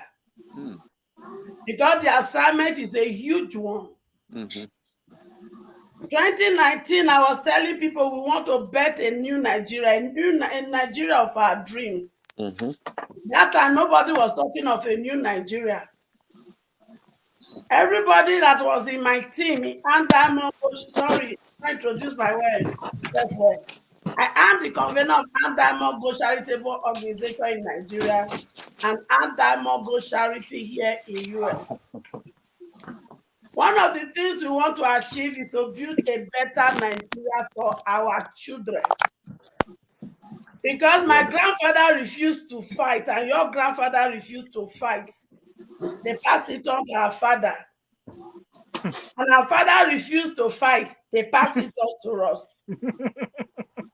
And the worst aspect is when they pass it to our father, Nigeria was still good though. Our culture was playing a huge role. When they pass it to us, it has started shaking. And now, If we don't do nothing, we have not even anything to pass on at all. Because in our very eyes, the things that our great-grandfather, grandfather, father did to spoil Nigeria, our own children, they have mastered it 100%, and they are doing the worst. And I realize that we are the only Moses that can make a change. And as Moses, if we do not save our nation, they go begin to tolopia everywhere in Nigeria when we pass away. Tolopia means to pick cutlass in Urhobo language where I come from. And we can see it in our very eye that our children are tolopia in the streets. What do I mean? Gone are the days where you as a Nigerian will be wake up and say, you know what? This snow too much. Make I take my vacation this period. Make I go relax with my family for home. But none of us can do that because the moment you measure it, they go don't plan your kidnapping, wait for you by your own blood. Do you blame them? No. I am their strong advocate. I do not blame them. Why? We stole their destiny. We gave them poverty and lack. And we now added hopelessness to it. In order for them to survive, they have to use their brilliant idea that they were supposed to be used to be bigger and better than Elon Musk and Facebook man and all this Oyibo when they hear say get money. They're supposed to use that talent they are using to do evil so to be better than them, but no. Our greedy, wicked, and evil leaders in the political atmosphere, in the business atmosphere, and in the religious sector, they will not let them be. But they choose to become Boko Haram. They choose to become Fulani herdsmen. They choose to become Yahoo boys and girls. Olosho and hookup. That is what you people have made them to become. But I said to Nigerians, those wicked leaders and oppressors, I said to you today, over my dead body, will you continue this evil? I, Hannah Jebare Obukokwo, alias H.O., Madam H.O., the convener of Andaimogo Charitable Organization in Nigeria and Andaimogo Charitable Charity here in U.S., together with those who met well with Nigeria, we are coming to rescue the destiny of this young one from your hands and all that you have stolen from us. If you like, make you put inside your womb. If you like, put inside your brocos. Anywhere you hide them, we go collect them from una hand. And we go use them, build facility, and take out those street children and put them where they belong and fulfill destiny. We will use those resources to remove those our brothers and sisters want to put for prison, for Kenya and other prison in Nigeria. We will build facility for them. We will rehabilitate them and empower them to become who they are. And for those who don't turn to drug addicts, we will build facility for them, rehabilitate them, and make them to fulfill destiny. Everything we have in Africa, they are meant for export, including our dressing, including our food and our beautiful cultural dances. Where are we in Nigeria? How can we have intellectual men like you, Onyeka? And that is so idiot that doesn't even know where they don't even know whether they go to Chicago University. will be parading themselves in the street, telling me, Emiloko, anyone that vote for them, anyone that collect money from them, and begin to convince my daughters and my sons and my vulnerable mother to vote for them. Let the breast that you suck, let it work against you in 2023. Let the wound that carry you and baited you, let it fight you and send you to early grave.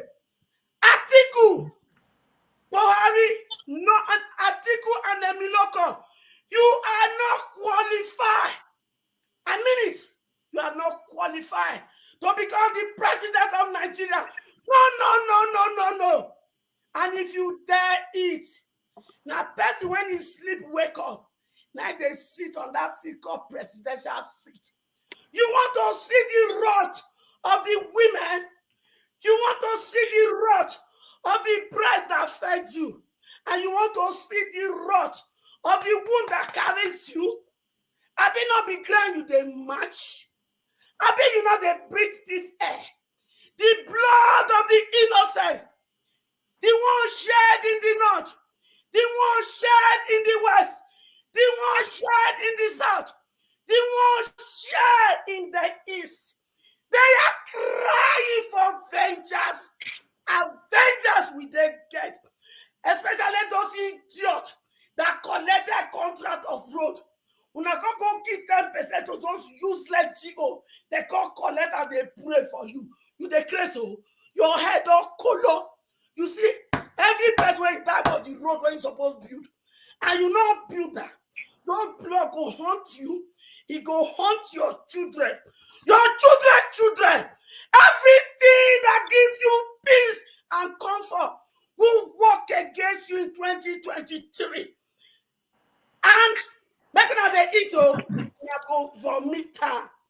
Me, Hannah Jabare Obukoko, alias Esho, I promise you with the last breath that I have. Thank the you. young shall grow. I am the Deborah of our time. Together with my brother Onyeka and Dr. Damages and another, we will hunt you people down. We will be princess. We want to be queen. We want to be king and prince. That is who the African man and African child and African woman is. When I got their allow some idiot when they circumcise themselves, they define us. They call they make us, they do caricature. Una they color. All right, thank you, Echo. Echo, thank you so much. We appreciate your intervention. Onyeka, you want to say something, or you want? No. Okay. I just I'm hungry. That's all. All right, and we're running up. I just want one more question, then we have to go. I know you. My mother cooked for me since. I know you've done very well. For yeah. hours. One more question. I know you did. You said you had a documentary on Ojukwu. I haven't seen. No, not a documentary. The biopic. Okay. So, sort of narrated by OBJ and the rest. Okay, is it out? It's been graded. So I'm now. Some big filmmaker is helping me to get it to Netflix now. So we're talking. Okay. All right. So I wanted to ask you, looking at Nigeria, who would you consider one of the most historical individual in Nigerian history?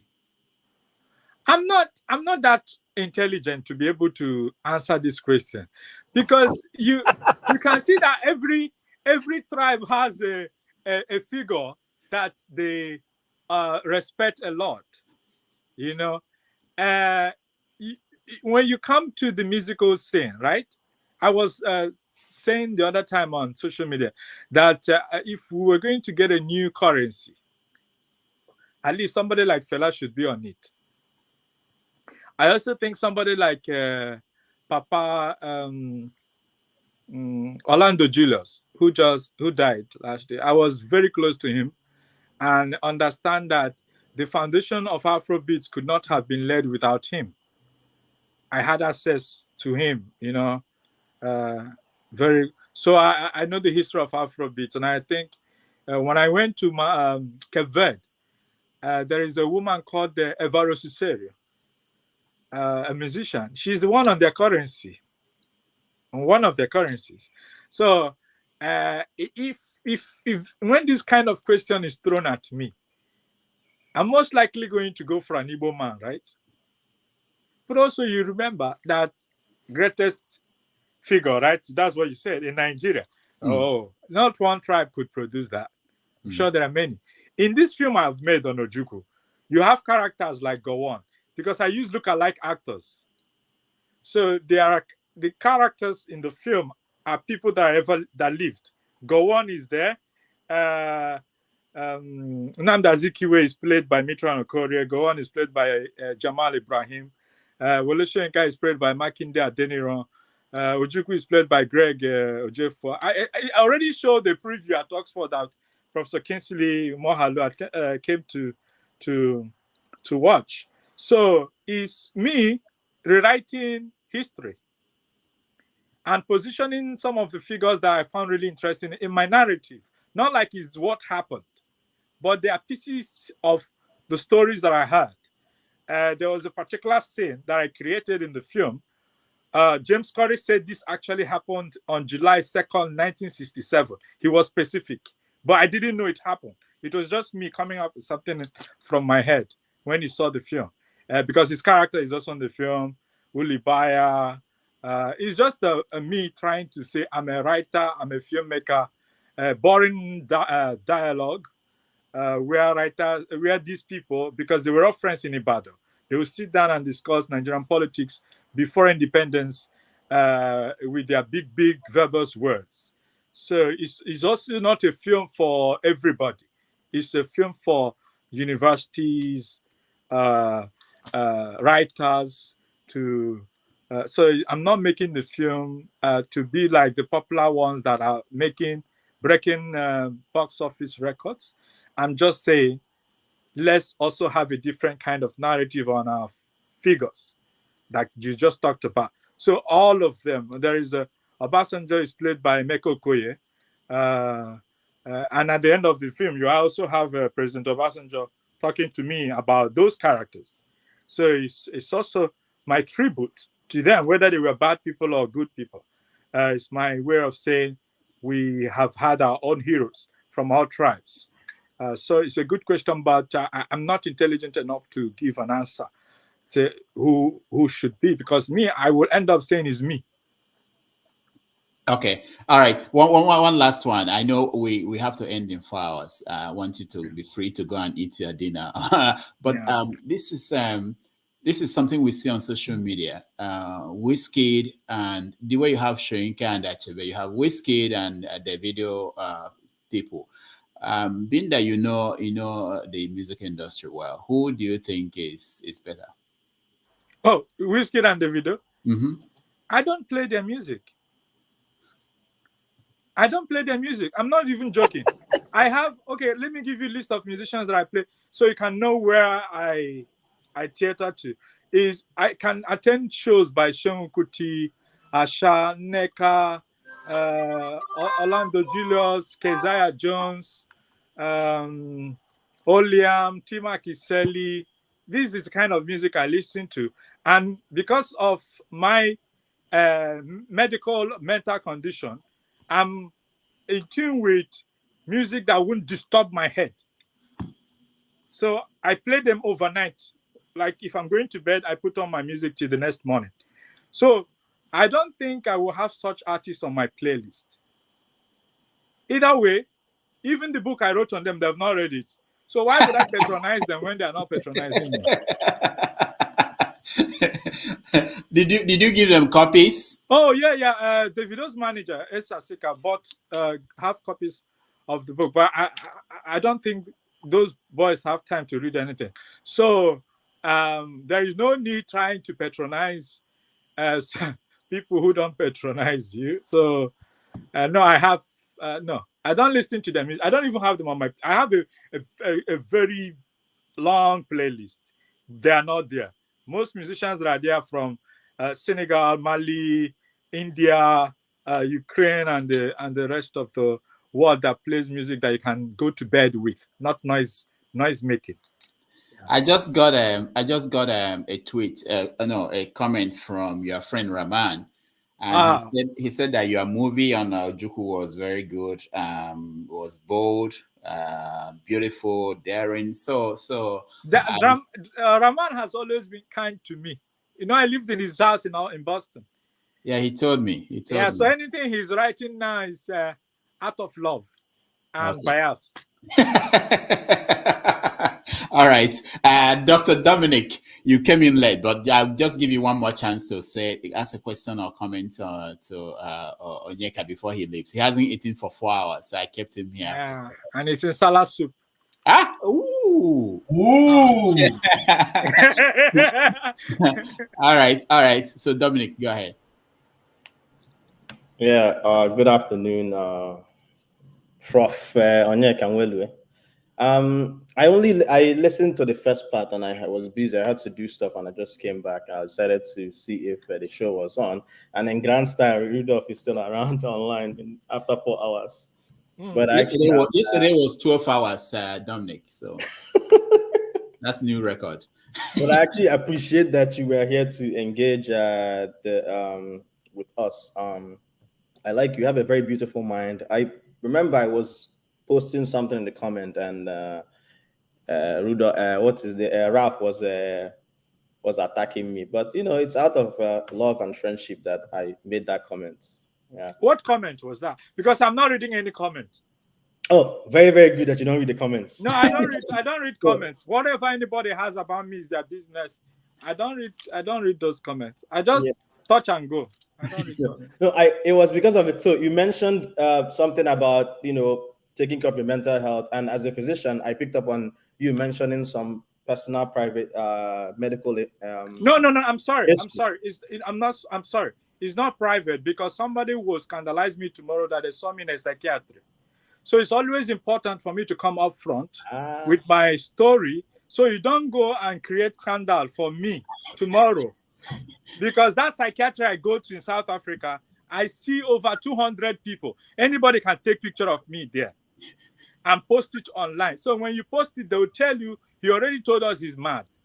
So it's not private. No. You're not mad. You're taking care of your mental health. It's not mad. Look at you.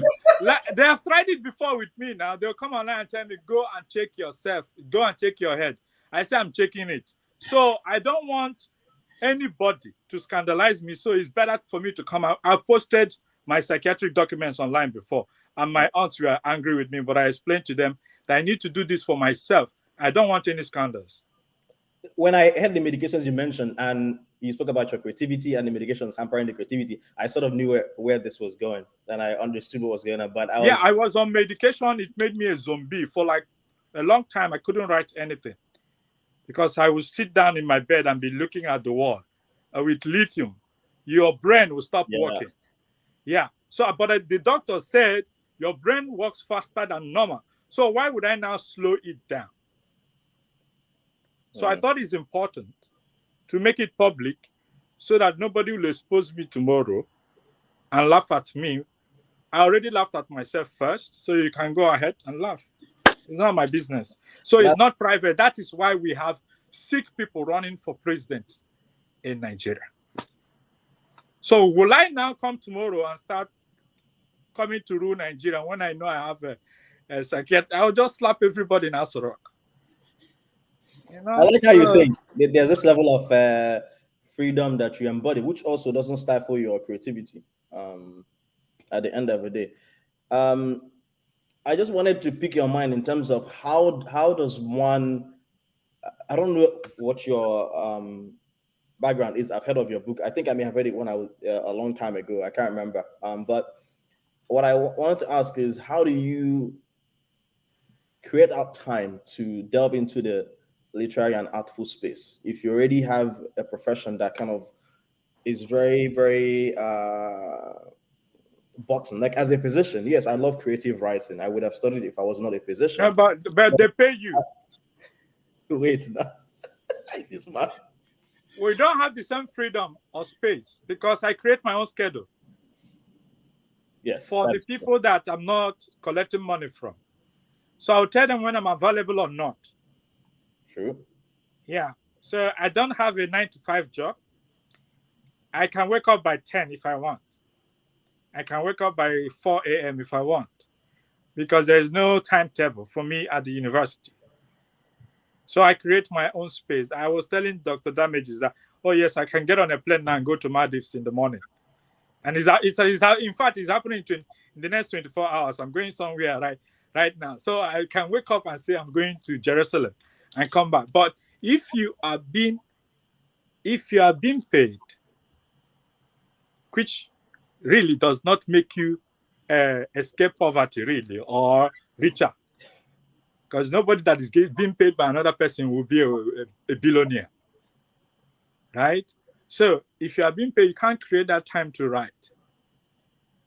And I have somehow established a legion of people who help with my creativity. This morning, before I came on, I arranged for the show, I spoke to my editor already, and I have 3 books she's editing. So what matters now is how much am I going to pay her to be able to ghostwrite some parts that I don't have the mental energy to write. So you also delegate duties like you can't say ghostwriting in public. Ghostwriting? She's my editor. If there is a part where she says, Onyeka, you need to write 3 pages of this story to be able to make the story compounded and good, and I don't have the energy, I'll tell her to write it and give me an invoice for it. Yeah, I meant in tongue in cheek. I know you have an editor. Obviously, they can try to weave the story into. And what is wrong with ghostwriting? It always has a negative connotation. That's why. Ghostwriting. You think OBJ sat down and wrote my watch? I shouldn't be laughing.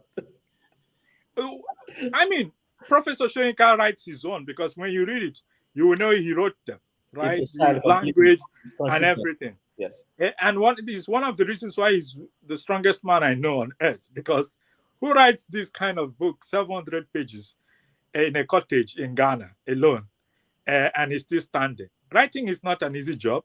So if you find someone who can help you develop your characters, you do it. There is nothing wrong with ghostwriting. I'm sorry. Yeah. All right. Can I fit it? Wait, Rudolph, wait. Give me 30. Can I fit in 3 questions?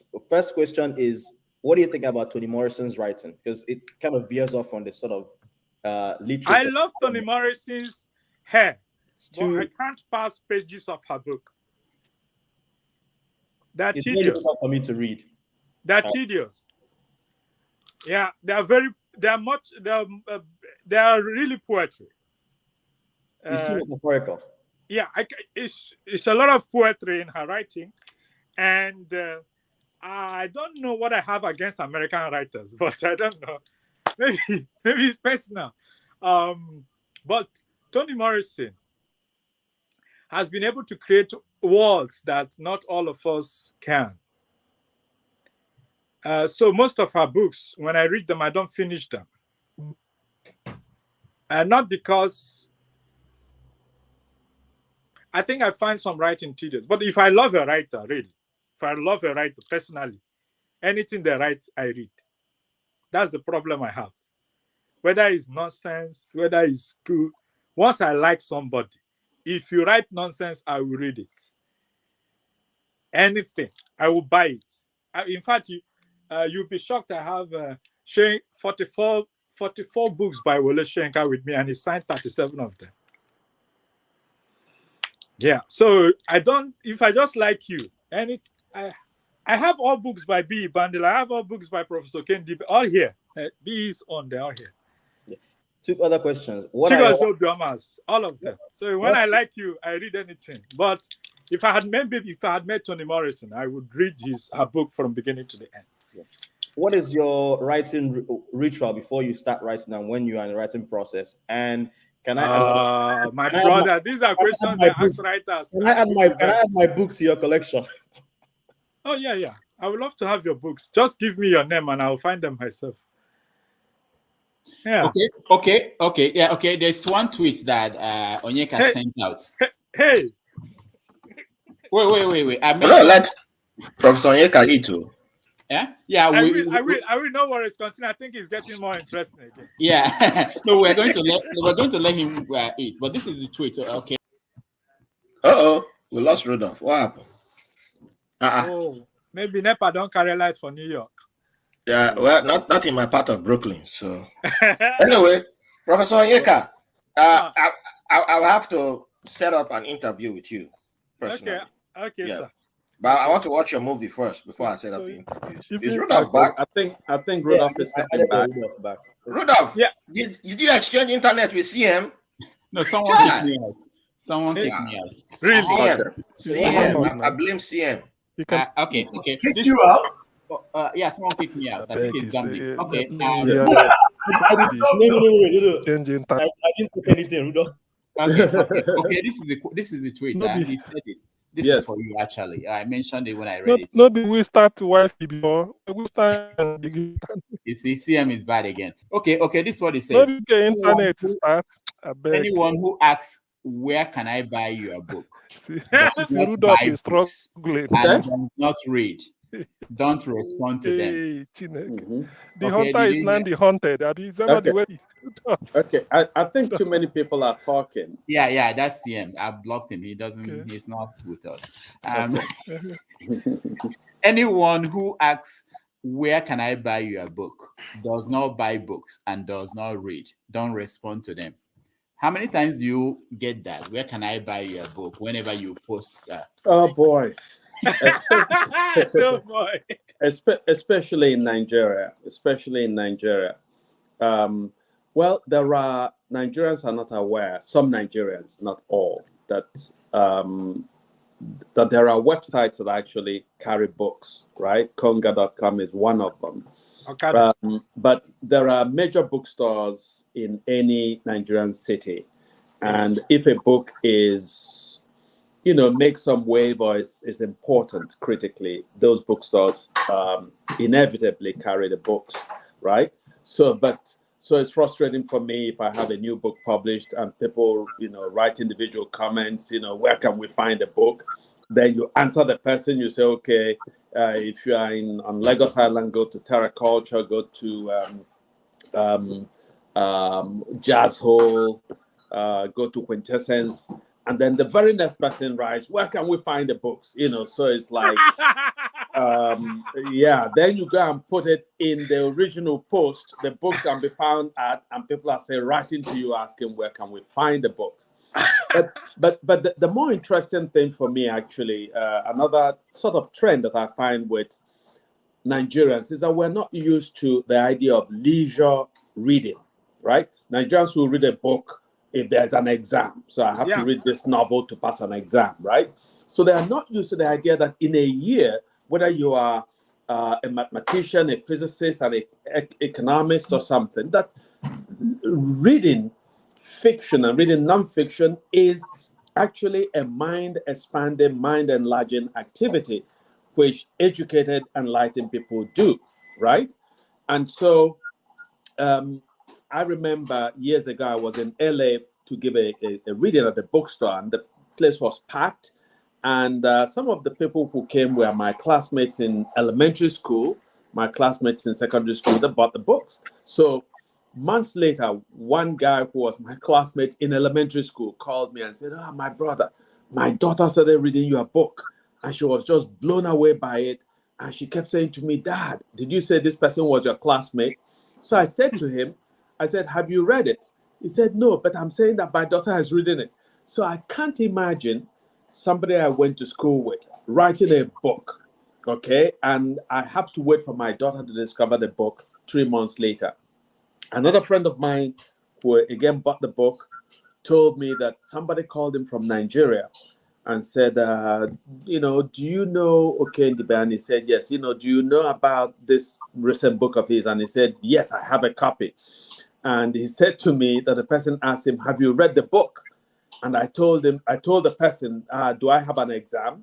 So he bought the book, got me to sign it, but it's just part of the furniture. So he can tell people, this guy was my classmate and he signed the book for me. So we have to And part of it is that we have to create, it's a conversation I've had with several Southeast governors, and they don't get it. You know, I've spoken to two former governors in Anambra State. I've spoken to the current governor in Enugu State, and I said, let's start a literary festival in the Southeast. And you talk to them, and you know, one governor, I was talking to him, and he was writing furiously, and I thought he was attentive. And then I finished, and he went to, you know, my political opponents are always attacking me. He just went to a different subject. So anyway, another governor, I proposed that his wife should start a book club and choose a book every month. And I said, send your commissioners to go to secondary schools, elementary schools, read a chapter of the book that your wife has chosen. And he didn't quite understand it. So our people have to, in a sense, find a way to incorporate leisure reading into their everyday lives. It was one of the reasons why I was trying to bring the governor to Oxford, to be able to raise questions. Why is the governor attending a literary festival? That will interest young people in Imo State. Yes. But, I mean, there was an opposition to that. And although he said he wasn't scared or anything, but he decided to attend a birthday party instead. Yeah, there would have been a lot of distraction. Yeah, so one of the things we intend to do in Andamogo that I will be reaching out to you for, we know we don't read. So we want to incorporate the culture of reading. And we want to plan it because when they want win money or win car, they go read. That's right. So we want to do something when they compare us to read. That's right. That's right. In fact, if you want to hide something for black man, put that inside book. We want to change that narrative because that is not who we are. Yeah, but hold on. Madam Echo, let me just say something, which Madam Echo has pointed to. I actually practice this when I travel to an African country and I have hard currency, foreign currency. I actually open a book and I put the money inside the book, and I go away, and somehow I feel like nobody who comes to clean my room is going to look inside the book. You know, again, when I travel within Nigeria, I just leave any money I have between the covers of the book, and it's usually there. Well, let me just correct that, an impression. I think in the 80s, people were reading. In the Absolutely. 70s. So something happened. I only inherited books from my uncle who died at 96. The books are here. They shipped them to England for me. And they're all So what makes us not to be reading from the 80s? When our teachers had to make money fast. I think the pressure. I think the pressure is also from the parents who love comparing others. I know my parents didn't do it, but I know some parents who will say, "Leno Chukwudi has a car now. You don't have anything." And but I was lucky; nobody compared me to anybody at all. Yeah. So it's let me advertise the Akache Zibo Prize that we set up. It's online. It's like the same popular voting platform that we use for other things. So the Akache Zibo is not really one that a jury will sit and decide who wins. Did Onyeka disappear? You go chop the soup when they cook. No, eat that melon or drink our own. No. All right. Can you hear me? Okay, yeah, Onyeka, welcome back. No, it was my younger brother. So it was a popularity contest that people vote for the best book of fiction or poetry and the rest. And the voting starts tomorrow, Monday, for the prize. I mean, Professor Zibo asked why there is no jury or anything. I said, no, I want young people to know her. So you vote, and the winning writer gets small money to go with. Okay. So it's left for the public to vote, even if they've not read the book. When will you announce the winner? The winner will be announced on February 11th, which is her birthday. Okay. Very good. Yeah. All right. So if you have things like this, you can come on this forum and we can talk about it and then promote it. Okay. Thank you. All right. Eddie, I'm so sorry. I was about to sign off with Onyeka so he could go and eat. Eddie, welcome to the show. Unmute yourself, Eddie. Good evening, Dr. Damages. Good evening, Prof, Yeah. the two professors, and good evening, everybody. Happy New Year. Yeah, I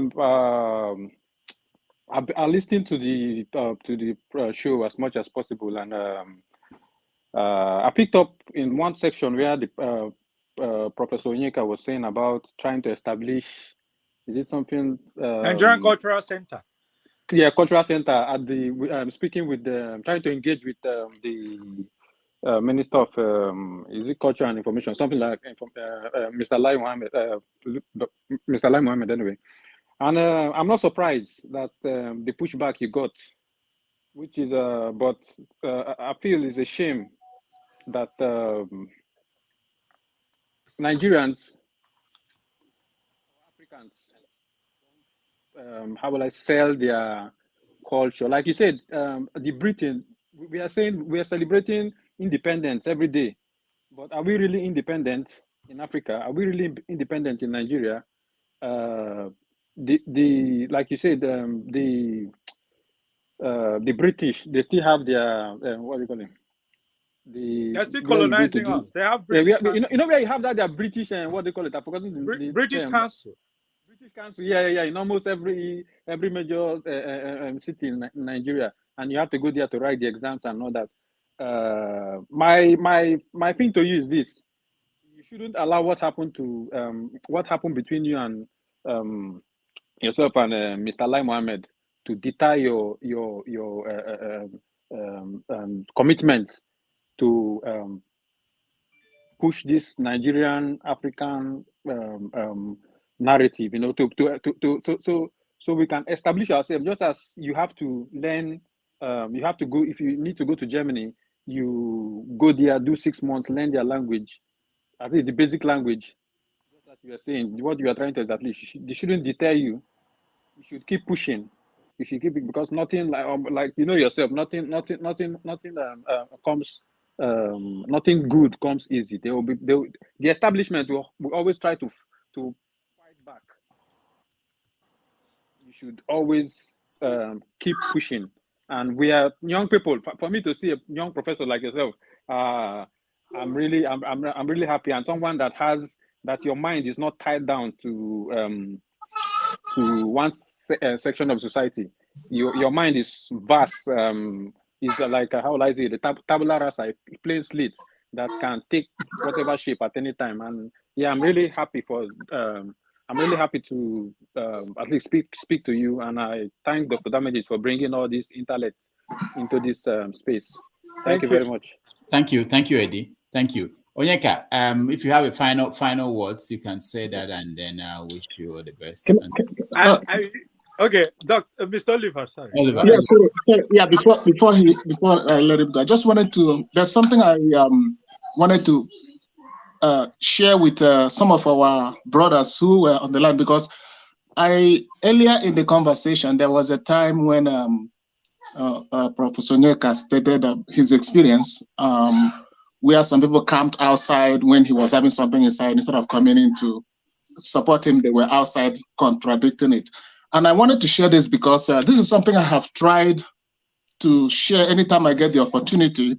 And such things happen because we underestimate the power of a creative content. We underestimate the power of the artist.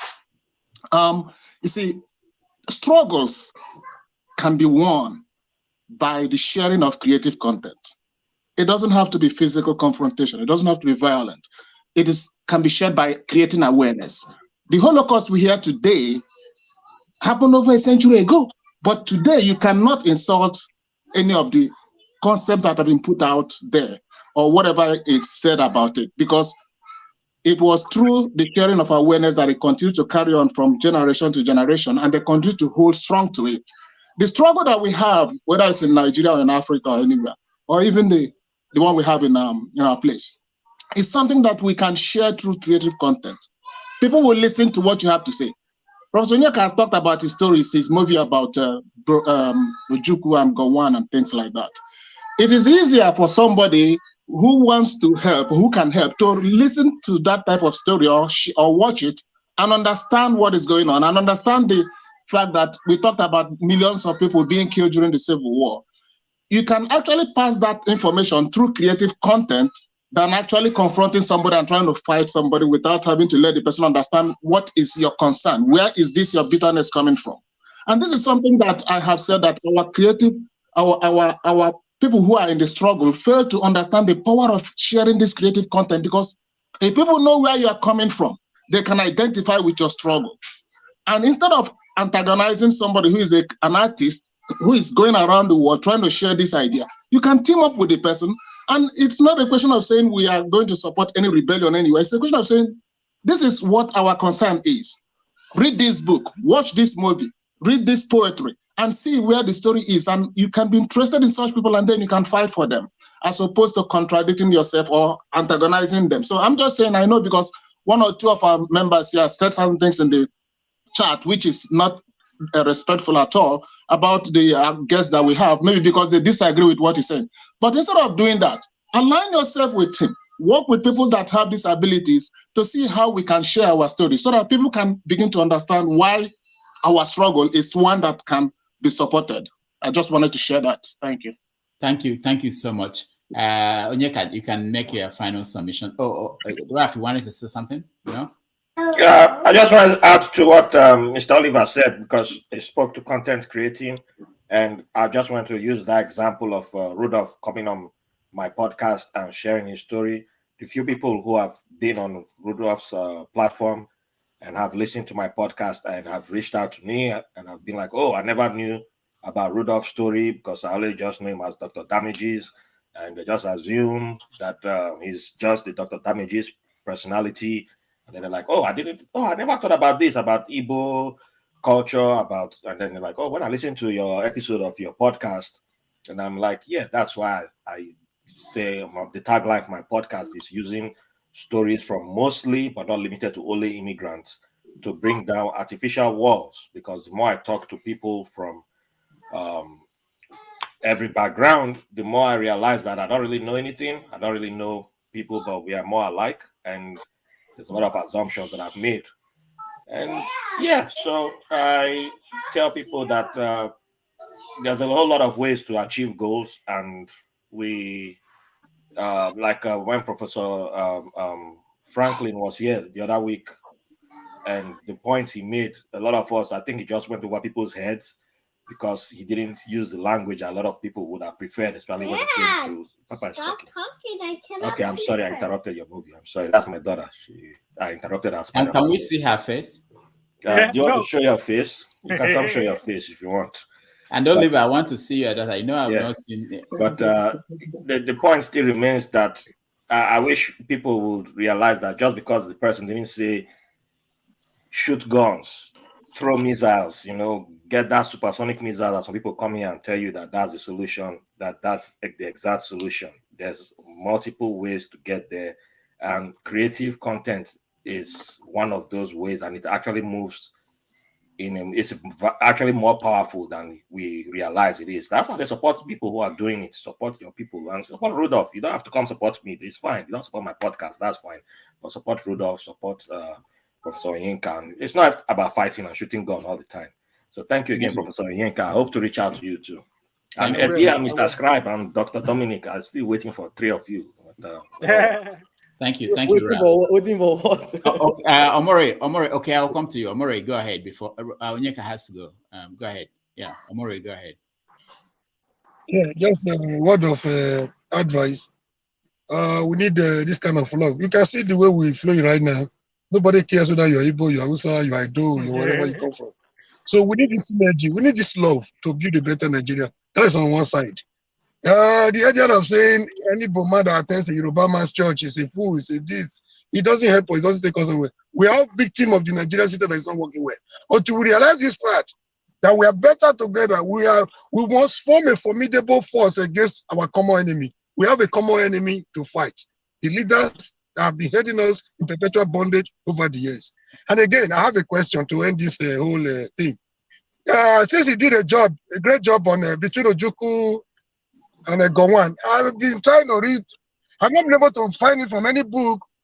There was a fight. There was a war. Ojukwu wanted. There was injustice. There were killings in the northern part, and there were attempt to reconcile and their booty accord and all that.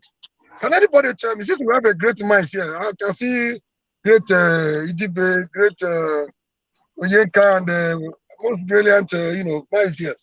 Can anybody tell me while Ojukwu was fighting to defend his fatherland, our land, the Biafra land, and there is a bridge, the only bridge connecting Biafra and Nigeria is that the Onitsha. I expected him to blow off that bridge, first of all, to stop the federal incursion into our land. Can anybody tell me? And I've also learned that our land, the great city of Benin was overrun by Biafran troops. If they are continuing with the supersonic rate they started, Lagos would have been overrun. And there was a compromise along the line between Benin and I don't know what transpired. I don't want to cast aspersion on anybody. Can anybody tell me? Can anybody have a idea why Ojukwu was going to Lagos? Was it another state capture? Was he trying to capture Lagos, or he was trying to defend our Biafra land? Okay, Omori, thank you so much. We can't get into that unless Onyeka has to eat. And okay, Omori, if okay, we stay with us. I don't know about that one. Of course. So what we are going to do is this: we'll let Onyeka say his final words, and if he's going, if he leaves, okay. If okay wants to explain that, okay, we explain that for us. But let's hear from Onyeka and let him go and eat his offensala. As you can see, by the way, I'm dressed and I'm running out. So I wanted to say to Onyeka, it's such a delight to hear you, and we'll keep in touch. All right, Prof. All right. Bless you. Thank you. And Mr. Murray, the question he asked is very, very important. Let's do a different show, and then we'll get into those. Okay. All right. Okay. So I'll bring you okay back for that question and answer. All right. Onyeka, final concluding statement. Okay. So. I still want Nigerian Cultural Center to happen. That's my final word. Everywhere in the world where you have British Council, Alliance Française, Goethe Institute, Confucius Institute, everywhere you have Indian cultural centers, everywhere you have other countries making money from their cultures. I think Nigeria should be able to do exactly the same. So it should not be my job now, because now I'm representing Haiti. So I leave you people to do it. All right. Thank you. I wish Nigeria all the best. Thank you, Onyeka. Thank you so much. You've been wonderful today. Send me a message quickly. Where do I send the message to? Dominic. Okay, you have his contact. I'll send it to Rudolph. I'll contact you through Rudolph. All right. Bless you. Onyeka, thank you so much. We appreciate it. We appreciate it. Thank you. All right. I can attempt to answer Omori's question. All right, you go ahead, Dominic. Hey, Dominic. This guy. All right. Dominic, go ahead. Oh, are you talking about being attacked by IPOB or all those things? I feel this makes sense in any war of aggression versus war of defense, right? The basic thing that you are trying to achieve is to find the best way to end the war. So if you are a defender, what are you? You're defending your homeland.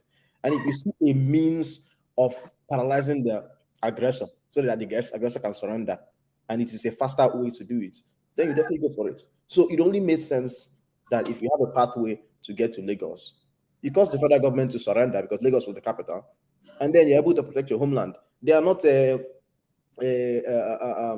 mutually exclusive. While you're defending yourself, being able to capture the capital is also defending yourself, because guess what?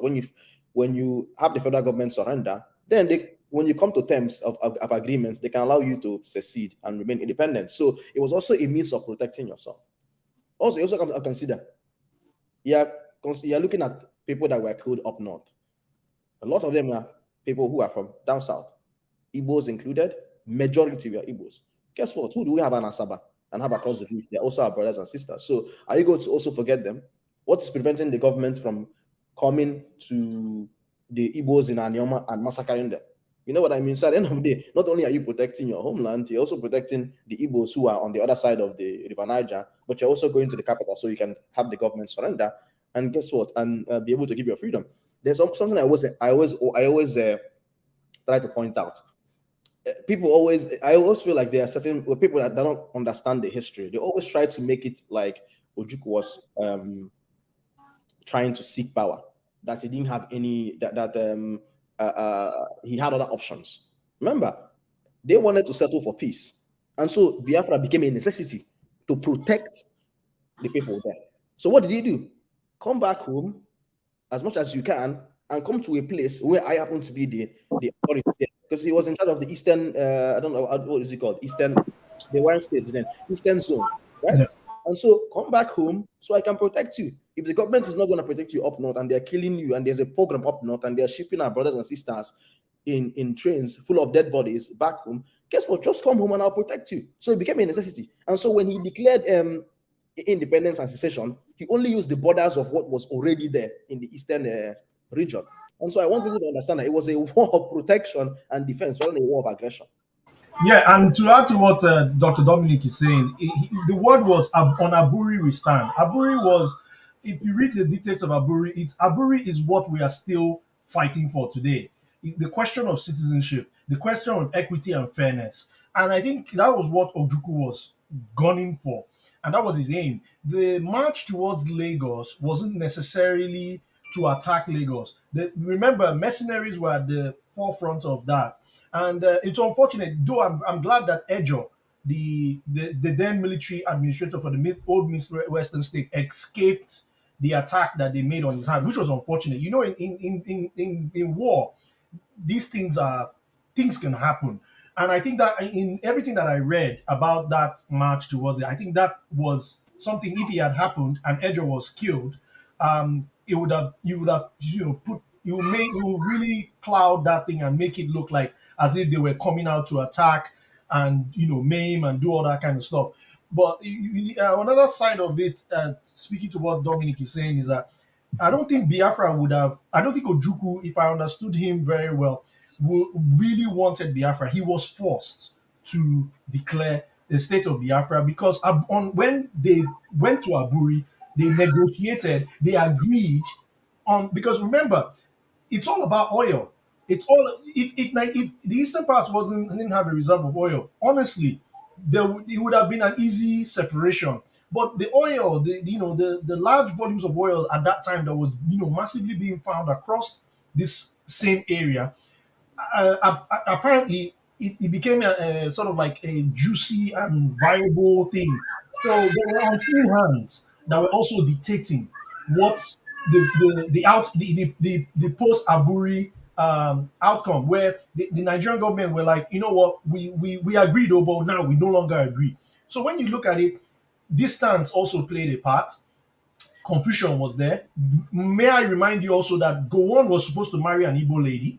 That is another side. So you see, from a personal note, these leaders, they were presented with very, very complex situations, and they had to make decisions that not necessarily reflect who they are, who Gowon was at that time in terms of his relationships. So these are things that if we need to have an open mind. And one of the things, I don't know, anybody who's close to General Gowon, it's high time he comes out.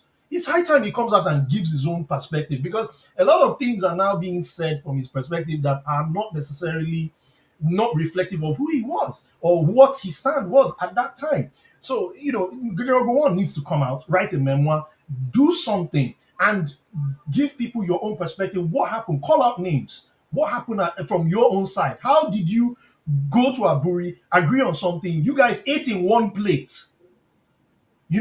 The general, is it general? What's that general's name in that assembled that Aburi meeting? So the main problem was that it's still the same problem we have in Nigeria: sovereignty and citizenship rights, equity. Those are the main things, and that's what led to Biafra. And that's why when Simon Ekpa was here, I told him straight: Biafra is a metaphor for if you want to summarize Biafra in my own words, it's a metaphor for sovereignty, citizenship, and equity rights. That's what Biafra is all. I don't think he has shouted. Anybody who's outside this is just blah blah blah blah.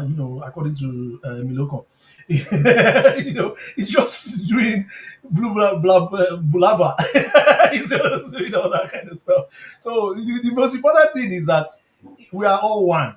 It's not. It's not. This thing is just a confusion. It's a big confusion. And when you sit down and read it, you kind of understand that Ojukwu really didn't want to attack. If Ojukwu really wanted to attack, in Enugu coal camp, he would have assembled those Hausa people, put them on a train. The Hausa people that gathered in the military camp, he gave them military protection. And then after he saw that, the youths were angry, said, we need to deal with these people.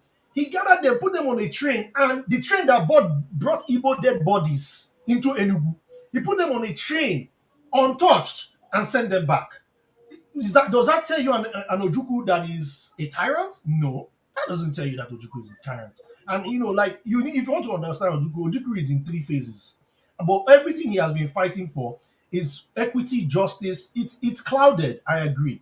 It's clouded. Statements were made and things like that. But if you really look under the bonnet, all he was fighting for is equity, justice, sovereignty. He really wanted that. He really wanted that Aburi to stand.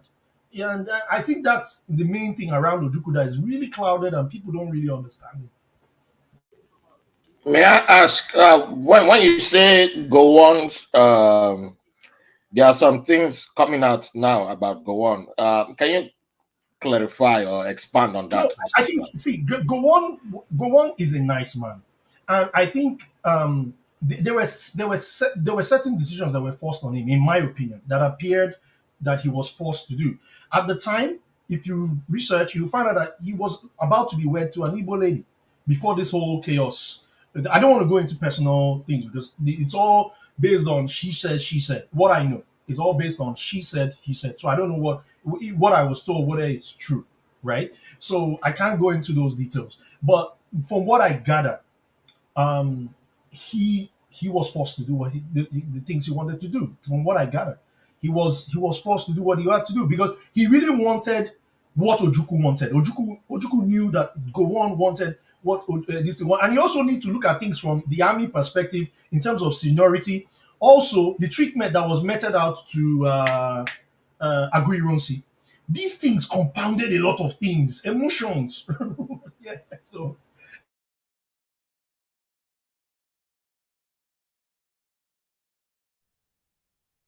Can you hear me? Can you guys hear me? Yeah, go on. I hear you. Okay, thank you very much. I think this is always my point. Everywhere I go, I try to let people know that there were mistakes on both sides. Some people blame Awolowo, some people blame Ojukwu, some people blame Zik, some people blaming Nahoro. There were mistakes, and the same mistakes this generation is trying to repeat. This is my concern. When we come here to talk, you can't even know where we're coming from, except we decide to say, this is where I came from. So we need this synergy, we need this love to build a better Nigeria. When people come out to say, I was almost taken up with Prof today, Nigeria has not done anything for me. Nigeria is sick, Nigeria is incapacitated, Nigeria cannot help anybody the way it is. It's only helping for a few people like Emiloko and co. That Emiloko is benefiting from Nigeria, which he kicked against some years ago, does not mean every Yoruba man is enjoying that Amaga called Nigeria. There are some people like Hope Uzodinma, is betraying his people, for his pocket, for his stomach, does not mean everybody from Imo is enjoying the system. So we all have to understand that we are all victims, and we should not repeat the same mistake those people made. Somebody, you were talking about Gowon, intellectual, I'm not here to castigate Gowon, but in terms of intellectual prowess, you cannot put Gowon side by side with Ojukwu. Ojukwu was far ahead of his generation. He had a very, if we consider his background again, economic background, where he's coming from, there were some mistakes. Ojukwu, if you look at Gowon's disposition, even during Aburi Accord, you could say that though a military man, Gowon was a complete gentleman. Gowon did not actually want that war.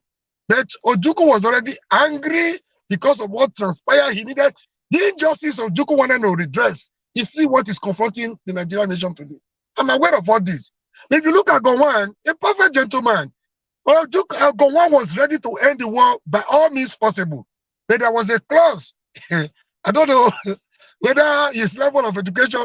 I was made to understand that during the deliberations, there was a kind of indoor, arrangement where the entourage, those that followed Ojukwu and those that followed Gowon were not allowed to be part of that. I think that was a potential danger. The general Ojukwu used the word.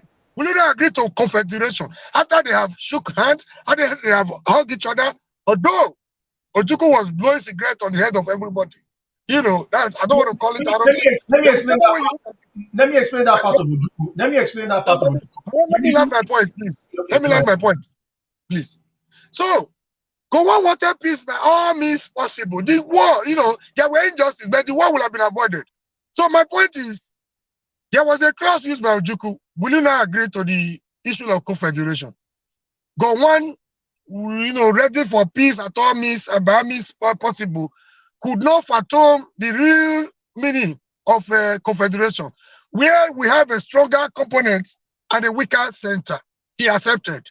As soon as they left that sitting, like you know, when they want to do something, they say journalists were not allowed. Some persons were not allowed. So he already committed himself. So he committed himself, and he didn't know what he was going into. That was a blunder on his own side. As soon as they left that indoor section, calls started coming in. Look at what we say. Look at, do you know what you just agreed to? You have just traded away this and that. Britain did not have matters too.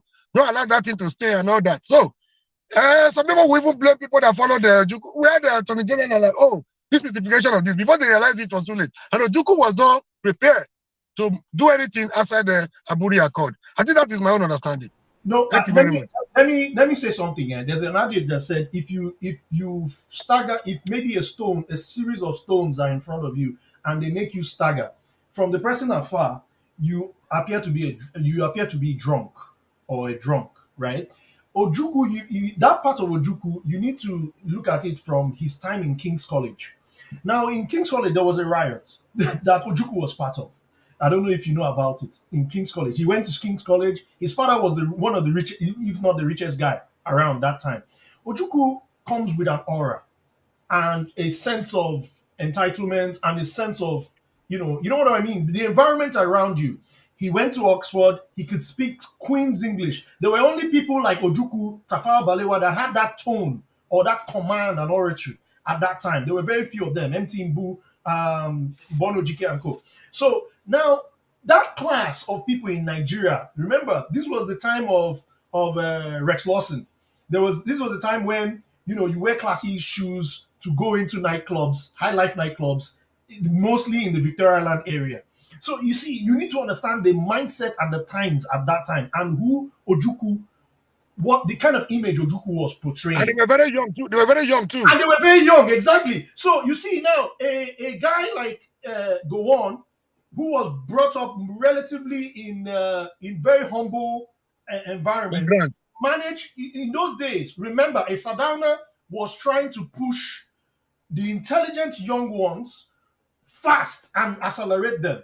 So now you can see there's a little level of resentment from you know, a class shift there. So now what happened to Agurironsi? Now put yourself in that frame of what was going on, and you can see how the mind and of the Gowon was going with the unseen hands that were around him, and you can see the way a very confident Ojukwu. Remember when he declared Biafra, he said the other side, they would not know what hit them. There was a tone to that arrogance. That is Ojukwu. When somebody is confident, you can easily think he's arrogant. It's just how you are brought up. And these were the two characters at play. So you can see that it wasn't going to work. Things were against these two people from their own perspective. Ojukwu had a very, very close bond with what's his name, Fajuyi, and what's his name, Ironsi. So from there was a lot of emotion built up for Ojukwu. So how can you expect him to have made some of the best decisions? But I think Ojukwu handled, in my own opinion, understanding the environment and speaking to those, reading some things around people who were around there.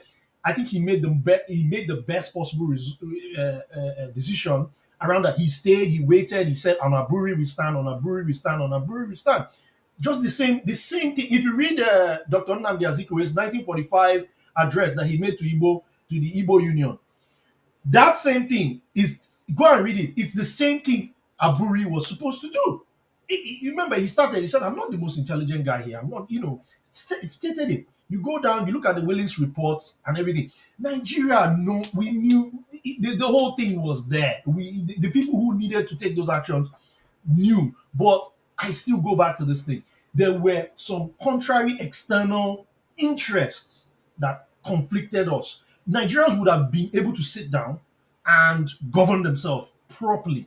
Forget the egos and everything. They would have sat down, they would have governed themselves properly. But there were external interests, clearly, that skewed us and put a lot of things against us. Yeah. Ahead. I don't know where we are, who is where. Ralph, go ahead. I saw your hand up, but that's all I know. Yeah. Well, because some of the things they're talking about is above my pay grade right now. Because I wasn't there. But all I would just say is there's two options. Either we can keep retreading that, very day or those very moments, or we can, try and fix the exact problem. Or no, not fix it because nobody can fix it right now, but give our solutions, which is in 2023. And, and for me, the problem always began the moment military stepped into government, which should have never been. We didn't need the military ruling us in the first place because the military was never meant to rule. We didn't need that. The moment that happened, that was the crack. I'm a sci-fi. But before I even continue with my opinion, first thing first, if everybody on the stage has not given a like to this video, you can do it. You can give a like right now because there's only 8 likes I'm seeing on my. So wow. That means, yeah. So that's very sad. That's very sad. So everybody watching, you should be giving like on YouTube, so that the likes should be going up. Like it should be going up right now. That's also part of supporting. If you're not throwing money, then you should be spraying with likes. So support. But anyway, back to my point. So the solutions, you can start offering solutions, because if you're not offering solutions and we keep retreading the cracks, retreading, I understand knowing your history, but I don't really see how the hypothetical situations is part of the history, because I see it as a situation where the chaos agents can easily come in and take advantage of that situation and say, military is the solution. We need more guns. We need more war. For me, the only solution that I can tell you that will never work, doesn't work, shouldn't be on the table, shouldn't be an offer, is anybody telling you that war is a solution. War is not a solution. War is not a solution. And I repeat it for the third time. I've got a problem, and I'm pretty sure. I don't know where that came from. War is not a solution. Anybody telling you that we need to go and carry guns and fight anybody, shoot missiles, you are seeing the fighting between Russia's attack on Ukraine. Russia is now deploying drones. There's drones. But the one people didn't pay attention to was Ethiopia's civil war. That's where the drones started from. A lot of drones were deployed there. When Tigray seemed to have had the upper hand, and there was supply of drones. Turkey supplied drones to the Ethiopian government, and the drones did a lot of damage. But if you follow war, then you see what drones do. War is not a solution, because there's no winner. The common man does not win. If you get blown up, it's not funny. The trauma, a lot of people who fought, we didn't take care of our people who survived the Biafran war. And if you have family, those of you who have family that went through that war, you know what I'm talking about. And I just wanted to address Dominic's point, to change the topic a little bit. When you wondered why I was telling you not that you shouldn't police, it's not like I was trying to attack you. But it's something that many people didn't catch. That's my first time I came on this platform, or first or second time. And I mentioned that I'm a veteran. It's not like I'm trying to brag. It's not like what Vine did, when Vine was like, he's a hero because he served in Nigeria. I mean, there's nobody that's a hero because you wore military uniform. I put up that I'm a veteran with disability. And somebody attacked me on stage. Rudolph didn't catch it. and was like, do you have PTSD and blah, blah, blah, blah. The person was attacking me, and it's somebody who I don't regard his opinion as something that counts, because he keeps telling people that you need to have supersonic missiles and all that nonsense, trying to tell us that war, we should be like North Korea. But the person was attacking me and tried to turn it into an attack. And since then, the person always tries to attack me every time I'm on this platform. And that's why I was telling you, Dominic, that if somebody chooses to make something public, they know what they are doing. I did it because I know there's a lot of us out there who do not make such things public, because it's a stigma for us black men. It's a stigma for Nigerian men. And when I made it public on this platform, somebody immediately attacked me. I was like, I'm stupid, I'm crazy, try to switch it. And he has been attacking me since that day to prove my point. And that's why I always shut him down. Immediately he starts, I just shut him down. Like, I don't have respect for you, because I know every time I'm in immigrant community, immigrant spaces, and you say, yes, I've been diagnosed with partial PTSD, it's like, oh, you are not saying the type of things I want to hear. That means you are crazy. And I'm like, there are people who want to come out and like, oh, I want to go get help, but we are afraid to do this because we've seen this type of treatment other people are getting. Why will I be open to say it's okay to go get help when I see somebody else just jumping on someone like this? So it's like, oh, a real man does not do this. A real man, and that's why I'm like, don't know. If a man is open, and Professor Onyeka was right that there are people who just take pictures and go and say you're crazy. So he's ahead of it, and I'm already ahead of it because I know how people react. I know how people do things. Tomorrow, if I win an award, of course, everybody will say you're Nigerian. But if you're not where you're popular, they will say, oh, he has PTSD. He's a Chris man. That kind of thing, they will attack him. So the moment that person did that first day and I blew him off, since then, he has not been able to use that as a weapon to attack me anymore. So that's the reason why I was telling you in the comments, Dominic, that let him, if he puts it out there, I understood you were coming from, but I was like, that's why, so it wasn't like I was attacking you, Dominic. Yeah, but, it's fine. I wanted to, because the thing is, once he mentioned the medication and he started to talk about, creativity being stifled, I knew where he was going in terms of the diagnosis. But I think for me, later on, I understood it made more sense because now he started talking about it in detail. So when I put that comment, it was a point of mentioning, in case if he didn't want to share it or want people to have the wrong notion, he shouldn't be mentioning those medications. But since he went and mentioned those things, then we made more sense. I know, but the moment he put it out, I knew he wasn't something that he just threw out there. He's not the type. He didn't sound like the type that would just throw it out there carelessly. Most people like us, when we throw stuff like that, we don't do it for clout. It's not like we've considered it's stuff that we know how we get attacked. We know we've seen the repercussions. It's not like a Kanye West thing where he's like, oh, I don't take my meds. I'm only creative when I don't take medicine. There's that type. There's that type out there. And I think people always conflate it with those type of people. And yeah, they're out there, they exist. But there's people like us too. So we do our thing. I wanted to make sure that, because then you mention those medications, the first thing someone would think is bipolar, but it doesn't necessarily mean he has bipolar. So that's what I was trying to make. Those are medications I would give someone who's bipolar, right? But it doesn't necessarily, I can also prescribe it for someone who has some other health. I don't even know. I won't even go that far because I don't even know what the medication is for. You went upfront about it because you don't want it to be used as a weapon. So that's where I was coming from. But obviously, and it's also creating awareness too.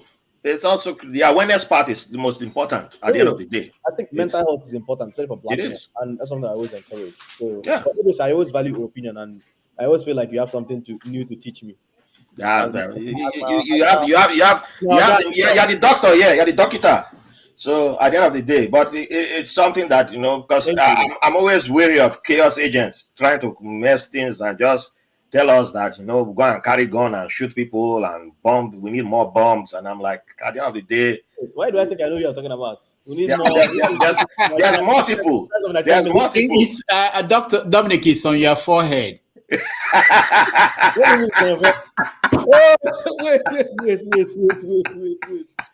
The answer is on your forehead.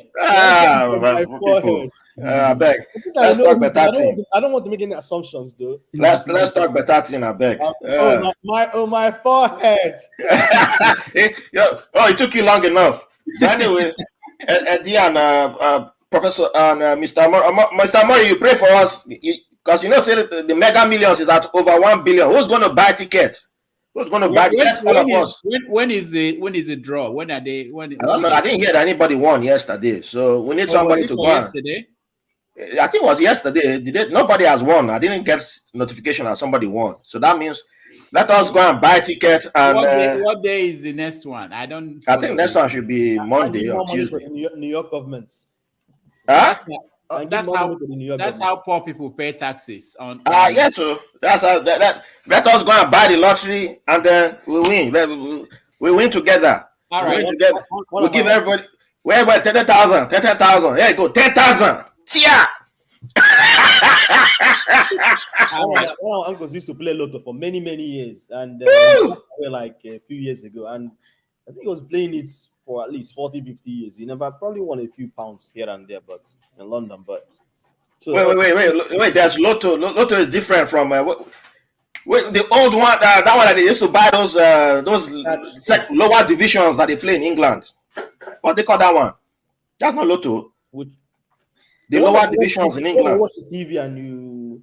No, that's what they call that one.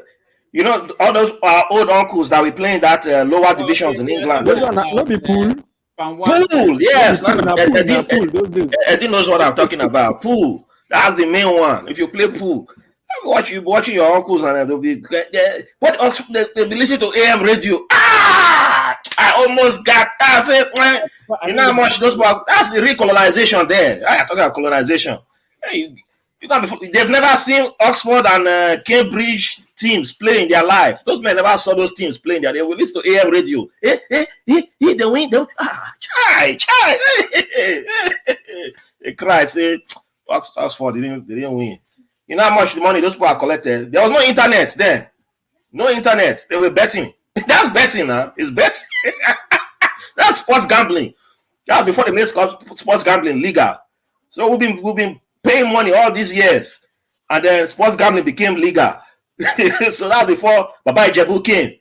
Before because if you know anybody that played Baba Ijebu, that's even worse. That's even worse. Rudolph, you had left Nigeria by the time Baba Ijebu was big in Lagos. Oh my goodness! I wouldn't have known, you know.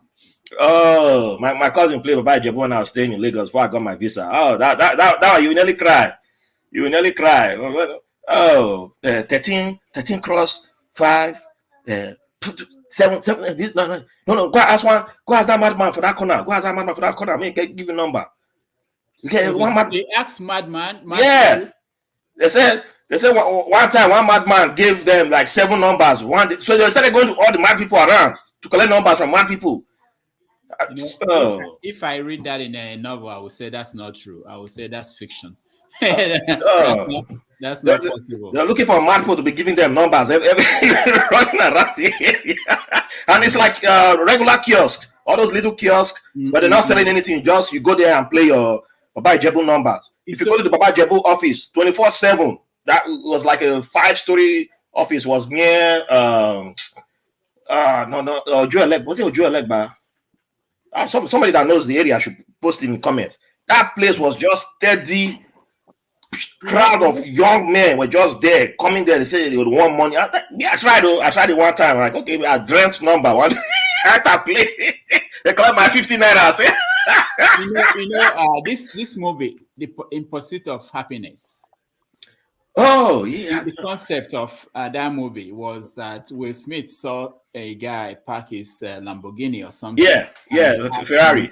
What do you do? How do you, So, but when I think about those old our fathers and grandfathers playing that pool, I was thinking, if you look at the people going there to play this, why would you want to be like them?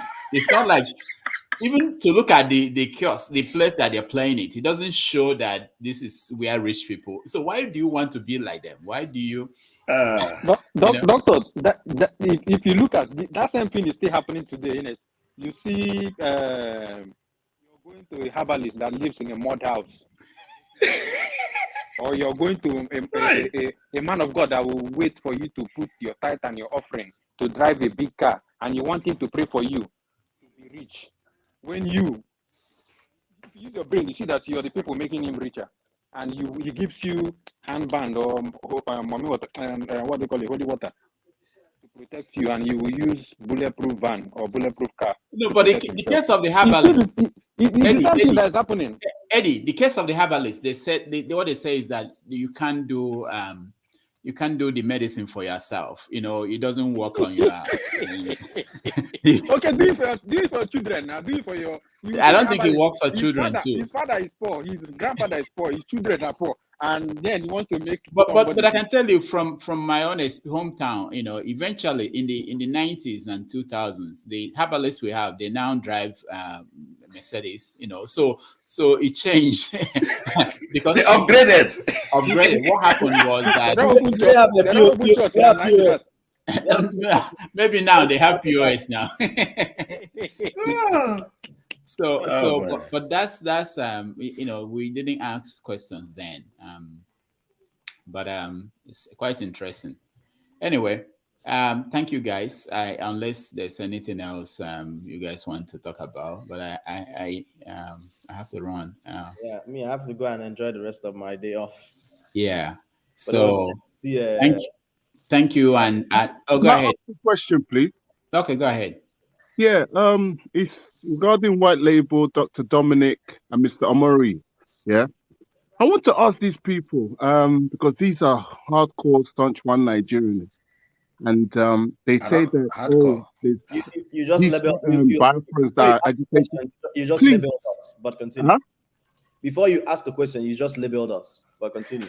No, but you are now. You said that you're for one Nigeria and all this stuff. I think it was in the last broadcast. I never made that statement, but continue your question. Go ahead. I want you guys to tell me who wants freedom, who wants to be in Biafra. No, I don't want to be part of Nigeria. That's the categorical truth. So, okay, you say to me to go out with you and support this Nigeria. Frederick, I didn't hear the last part of your question.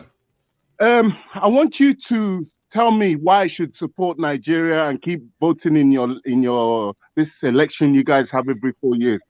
I want you to tell me because I've listened to many of your this broadcast and listened to you guys, but I've not been convinced why I should support Nigeria and all this thing, because I've heard you guys say, "Oh, I don't like Biafra. You should keep voting and things will come better." I want you to tell me why. Okay, Mr. Mori raised his hand first, so let Mr. Mori go first. After him, I'll go. All right. After him, I'll go. Yeah. Go ahead, Mori. Yeah, thank you, my beloved brother.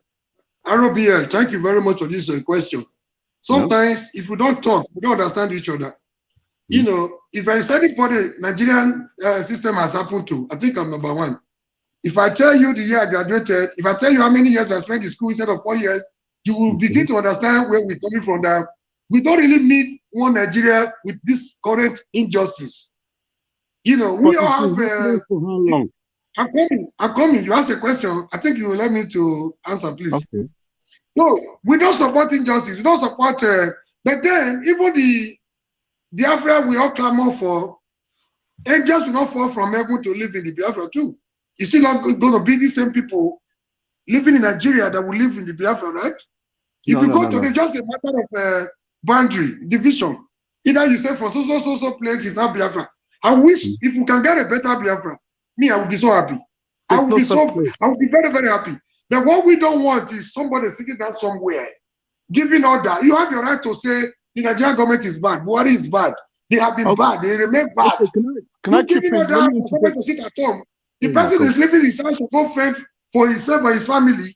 There are people, they're not on salary. They live on what let me jump in quickly. You telling them they have rights.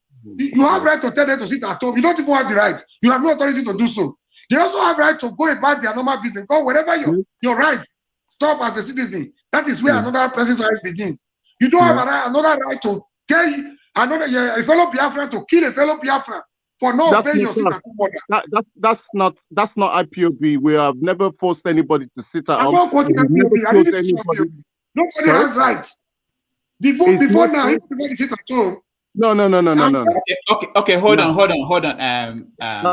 RBL, hold on. Okay, this is something I want to understand. I always get worried. Maybe it's personality. Maybe I'm not like that. But I always expect that people will be able to, wait for someone. You just ask him a question. Let him answer the question, no matter how long it takes. I mean, you want to know the answer. You want to hear him. But this interjection, it doesn't work for me. It makes me wonder there's something. Am I the only one that doesn't think it's, this show, the show we do here, one of the things we do here is, we have time. You just have to listen to people, learn. Because if you keep interjecting, it doesn't tell me that you want to hear what they're saying. You just want to say what you want to say. All right. Omore, go ahead. Yeah, thank you, Dr. Damaji, for your timely intervention. God bless you for the good job you do. You are my mentor. I may be senior to you by age, beginning to learn a lot of things from you. Having said that, to my brother ROBL, we all the clamor is for a better Nigeria. Nobody want to pick us going to, nobody's interested in agitation ordinarily. Nobody wants to sit down and make trouble. Nobody wants to fight. There's a saying that we can judge than to war. The private experience, the civil experience, it wasn't a good experience now. Maybe you were not born yet. Ask your parents now. Ask people that went through that horrible experience. So most of people have not even recovered from it. But if you listen to me the way I talk, I'm not for Nigerian government too. And if you talk about one Nigeria, if there's anybody that hates those people called Nigerian leaders, I think I'm number one. I've suffered. I have a bullet in my body. I have tear gas, a lot of tear gas in my system. I've been incarcerated. Is it Abuja? Is it Edo? Oko? Bini? I was everywhere. I wasn't a criminal for just standing against this same bad system. So, in my own little way, I'm not here to blow my trumpet. I paid my price or my little price in my own little way. I hate the system. I hate the injustice in the land. But then, we have to be careful the way we go about, like I said earlier, there's a wrong way to fight a just cause. You could be using the wrong methodology.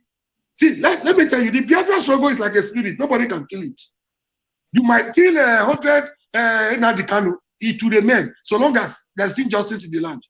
I don't support that injustice. So what I don't support too is you trying to force people to believe, to see things the way you see it, without giving them the opportunity to feel, oh, this is the way I see it. Even in the Biafra land, like I said before, angels do not come from heaven to live there. We don't want a repeat of South Sudan in our land. So we have to be diplomatic, we have to be systematic, so that we don't create more problems than we try to solve. This is why you feel when we talk about, if you see Showore and let me give you an example. This is not new. Even in America, if you remember Martin Luther King and Malcolm X, they stood for the same thing. They wanted a system that could be fair to everybody. But Martin Luther King was always saying, we should know, there was a statement he made. Malcolm X was not comfortable with that statement. He said, darkness cannot drive away darkness, only light can. Malcolm X was on the other side, like, why would they continue to kill us? You preaching your gospel of your peace, your gospel of peace movement. No violence. How can we be talking to people peacefully that are shooting us every day? That was the difference between Malcolm X and Martin Luther King. They had the same objective, like, enough of this nonsense, enough of this injustice, enough of this discrimination, enough of this oppression. America was even worse than Nigeria. If you doubt me, I'll give you instances. Nigeria today, most Fulani and Igbo man can sit down, Yoruba man can sit down without even knowing who is who, except they talk. They can go to the same school without fighting themselves. They can eat the same restaurant without fighting themselves. They can go to the same school. But what I'm trying to say, I'm not supporting the injustice in Nigeria. What I mean by this is that two personalities, different approaches, but fighting for the same cause. So anybody today, a truck pusher, can rise up from Onitsha and decide to lead this Biafra struggle. He will still be popular. It's not about the personality of the person. It's about the injustice in the land. People that are fed up with the Nigerian system. So we have to be careful again that we cannot be killing ourselves. This is where we may have some differences. The peaceful approach of Martin Luther King in America, I think at the end of the day, it took a long time, but we are getting the result today. So this is what we have. It's not new, it's everywhere. So, like when the generation came on board, he met with I think it was Shidi and Rudolph that organized that, meeting. What do you want? We know that it's injustice. Showore has been suffering in Nigeria too. The people are castigating Showore. People don't value what Showore is. Until we lose him again, we start saying, oh, he was a good man. Gani is gone. Agbakoba is getting old. Showore is doing his bit. Instead of us now throwing our support behind him, we are here castigating him every day. We are looking at his weak points instead of trying to, compliment his efforts. Scott is on the other side saying enough of this nonsense. He has been incarcerated for years. Nobody likes this. Nobody liked the way he was adopted. He was the Kayamin, adopted and kidnapped from Kenya. We are against this. But the difference between Kanu and Showore again, Showore believes there is a problem. The people creating this problem, they are just about 1 or 2%, less than 2%. We can take care of them if we come together. And they keep dividing us, either on political, religious, ethnic, or whatever ground. So this is the point we are trying to make us get. We are talking here now, we will be fighting here. If you don't tell me where you're from, I don't even know where you're from, then we will declare from your utterances that we're all against the injustice in our land. My gospel, the gospel I preach is we can come together and dislodge this common enemy we have. Instead of you saying, Edoman is your problem, because it's not allow Gowon to carry out Buri Accord. Edoman, I was not even born then. If Edoman was in that entourage, I pity that Edoman is entourage. If he was actually the person that, but I'm not even sure because he has his own government functionary that went with him. Britain, he also told him, you made the mistake. So instead of blaming ourselves, repeating the same old blame, my gospel truth is how can we come together and take care of, we have a common enemy to fight. I don't believe in one Nigeria with injustice. I don't believe in Nigeria that has pushed me out of my country I was almost assassinated. This current monster you have today as APC, my brother, ask anybody, people are listening to me. We were instrumental when we were fed up with the atrocities of APC. I fought to make sure we had an alternative to PDP. I put my life on the line. People are hearing me as I talk to you. So, when APC came up, people were like, oh, you have to call reap the benefit of your labor. I wasn't fighting to dislodge PDP so I could reap the benefit. We just want an egalitarian society that works for everybody. So I didn't go back to participate in APC. They invited me, come and take a position. You fought for this thing. Now we have achieved it. Today, the same Oshomole we fought for, thinking he was the side of the people. He has already joined the League of Billionaires. So we have a long way to go until we get this fact that we have a common enemy to fight. We go nowhere. Even if you are giving Biafra today, my brother, the problem will not automatically go away. It will not go away. It's just, putting a demarcation, a boundary between the Nigerian problem and the Biafra problem. Thank you very much. All right, thank you. All right, I'll go ahead.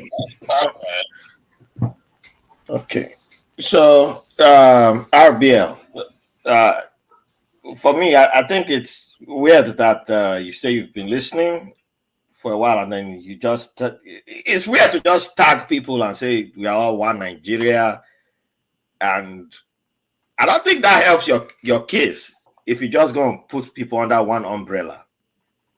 First of all, I support your right to not participate in the election.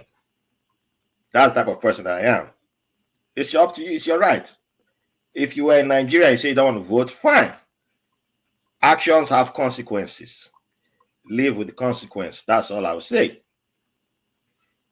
For me, I want a better place in what's called Nigeria. I don't really like the name. I want people to have rights, and that includes the minority. I don't believe in Christianity or Muslims. I don't believe in the big two religions. I believe everybody should have a right. I'm not the same with everybody. So that means an atheist. So when you jail an atheist for 44 years or the 40 years, whatever they gave the young man in Kano, because they said it's blasphemy, I don't believe that's human rights. When you jail somebody for homosexuality, I don't believe in that. I don't believe you should be lynching people for homosexuality in the South. Just as I don't believe you should kill a young lady for blasphemy. Those are human rights violations. So if you're not addressing that, I think that's a big problem. But if you only want a nation where it's only just my tribe will exist, will your tribe give everybody an equal playing field? That is part of the questions that I ask. Now, if I also support a Niger Delta Republic existing, if that's as it's me. I'm the individual speaking now, because yeah, you didn't know, right? Now you've asked, but let me answer. So if I have a genie, if I have a genie lamp, come on, I can create I can create a Niger Delta Republic, but this will be what will happen. I will give everybody the rights. Everybody have their own equality. There will be an equal share. But at the same time, if you were to say, I'm no longer, let's say, I'm living in Eastern Nigeria is not working for me, or Biafra is not working for me, I want to migrate to Niger Delta. Guess what? If I were in charge of the Niger Delta, you can come, because I figured it out for me that immigration is something that must exist. So people must be able to migrate into my country, and you can get citizenship. Because everybody I keep hearing saying, oh, we must work, go back home and contribute. Everybody keeps acting like it's just going to be one world country, and then people cannot gain citizenship into your country, and it will just be one magical place, and no other person can come in, and it will just be like all the ideas will only be from the people in there. It has to be a melting pot. So that is something that I want for my own, whichever place will exist tomorrow. Human rights, immigration, a melting pot of ideas where people can come from everywhere. Because guess what? Before in Nigeria existed, people have been coming. People have been coming in there. People have been, every historical record that exists shows that people have been coming in and out. Ideas were mixing and melting. It was a melting pot of ideas. But somehow, some cultures came, colonized, and everybody started acting like only me lived in this spot. But that's just the basics that I can give you right now. I don't have to give you 30 minutes lecture or anything. But the whole thing I would just say is that is the magical Nigeria that I would like to see. But if that cannot exist, then I will go with what Mr. Unandi, Tony Unadi, is promoting right now. I prefer his idea, his ideology, what he's preaching. I like what he's putting on the table. I like that he's reached out to a lot more groups than every other person. I've listened, not before he came on Dr. Tamiji's show. I've followed him for almost for over a year, and I've listened to a lot more talks. I've heard him and Patutomi debate. Those are two of Nigeria's biggest intellectuals. For a better Nigeria. Wait. Let me land, please. I like to, I let you finish. Professor Patutomi is one of our best intellectuals, and Professor Patutomi, when he's admitting the loop where he's wrong, he's a hard man to admit where he's wrong, and he admitted that Tony Nadi was right on so many things. They argued on Clubhouse, and I was really that was the day I crossed over to Tony Nadi's side of things, and Tony Nadi is not actually fighting for a one Nigeria. I have a fault with this. Where I can criticize him is that because he cut out the 12 about the states he calls the 12 Sharia states. So it's not the complete Nigeria that's in the map that he has. There are some states that are excluded because he said the Sharia states refuse to talk to them, to the group that they have. So it's not a complete Nigeria that's in that group. However, that is the best group that I've seen so far. They have the largest amount of tribes represented, the largest amount of representation, put it that way. If I'm to go with anybody that's around right now, every other group seems to have some version of war, and from what I've seen, there's no war that you can win. There's no war that anybody can win. It's a whole different discussion if you want to talk about war, but yeah. All right. No, hold on. I just want to say that I have to go, and I'm happy that Dominic is here. Dominic and Mr. Scribe, they can take it from here. But thank you all, everybody, for joining us today, and I will see you on Saturday and on Sunday. On Sunday, I have Professor Mobalaji Aloko. I think I will encourage everybody to join if you can. He's a veteran in this thing we do here, and he will be able to answer some of the questions. But thank you, everybody. Dominic, you can take it from here, and I'll see you guys. All right, see you. I'll probably hand over to Scribe because I have to head out. But I'm only answering this question because you called my name. I always find it interesting when people label. I don't like labels because when you make labels, you make assumptions. Um, I think for me, the first thing I'm trying to even understand is, what do you mean by one Nigeria? Can you tell us what you mean by one Nigeria, RBL? And then I'll go ahead to My answer. understanding of these people that keep shouting one Nigeria. One Nigeria means, to me, one Nigeria means colonization, Islamatization. You know, it means one tribe will control everything. Because the Fulanese that also shout one Nigeria, they control everything. So that's what one Nigeria means. And the people in the South accept this. So accept a master and slavery relationship. That is my understanding of what this one Nigeria means. Because you cannot tell me people in the South are not seeing what is happening. You understand? One tribe will control the presidency, many things, NNPC, all these institutions, one tribe controls it, not one region, one tribe. So that's my understanding of this one Nigeria is colonization, Islamatization, and the Southerners accepts this. That to them because it allows them to keep teeth in and all this thing because the Fulanese are in charge. They don't care as long as you keep shouting one Nigeria. So that's my understanding of what this one Nigeria means. Thank you for explaining your point. I don't subscribe to that. I don't see myself as a one Nigerianist or how people want to call it. As I stand right now, I know I'm Nigerian. I'm Nigerian American because the entity Nigeria still exists, and that is where I come from. I'm from the Southeast. I'm an Igbo man. What I've always espoused in this group is that I support a means that would get us justice. And the justice I'm talking about is the justice that recognizes that there's marginalization of people in the Southeast. After the war, there was no reconstruction. Things are still dilapidated. Up until now, the roads are messed up. The federal government is not taking responsibility of developing the area, which is what they should be doing.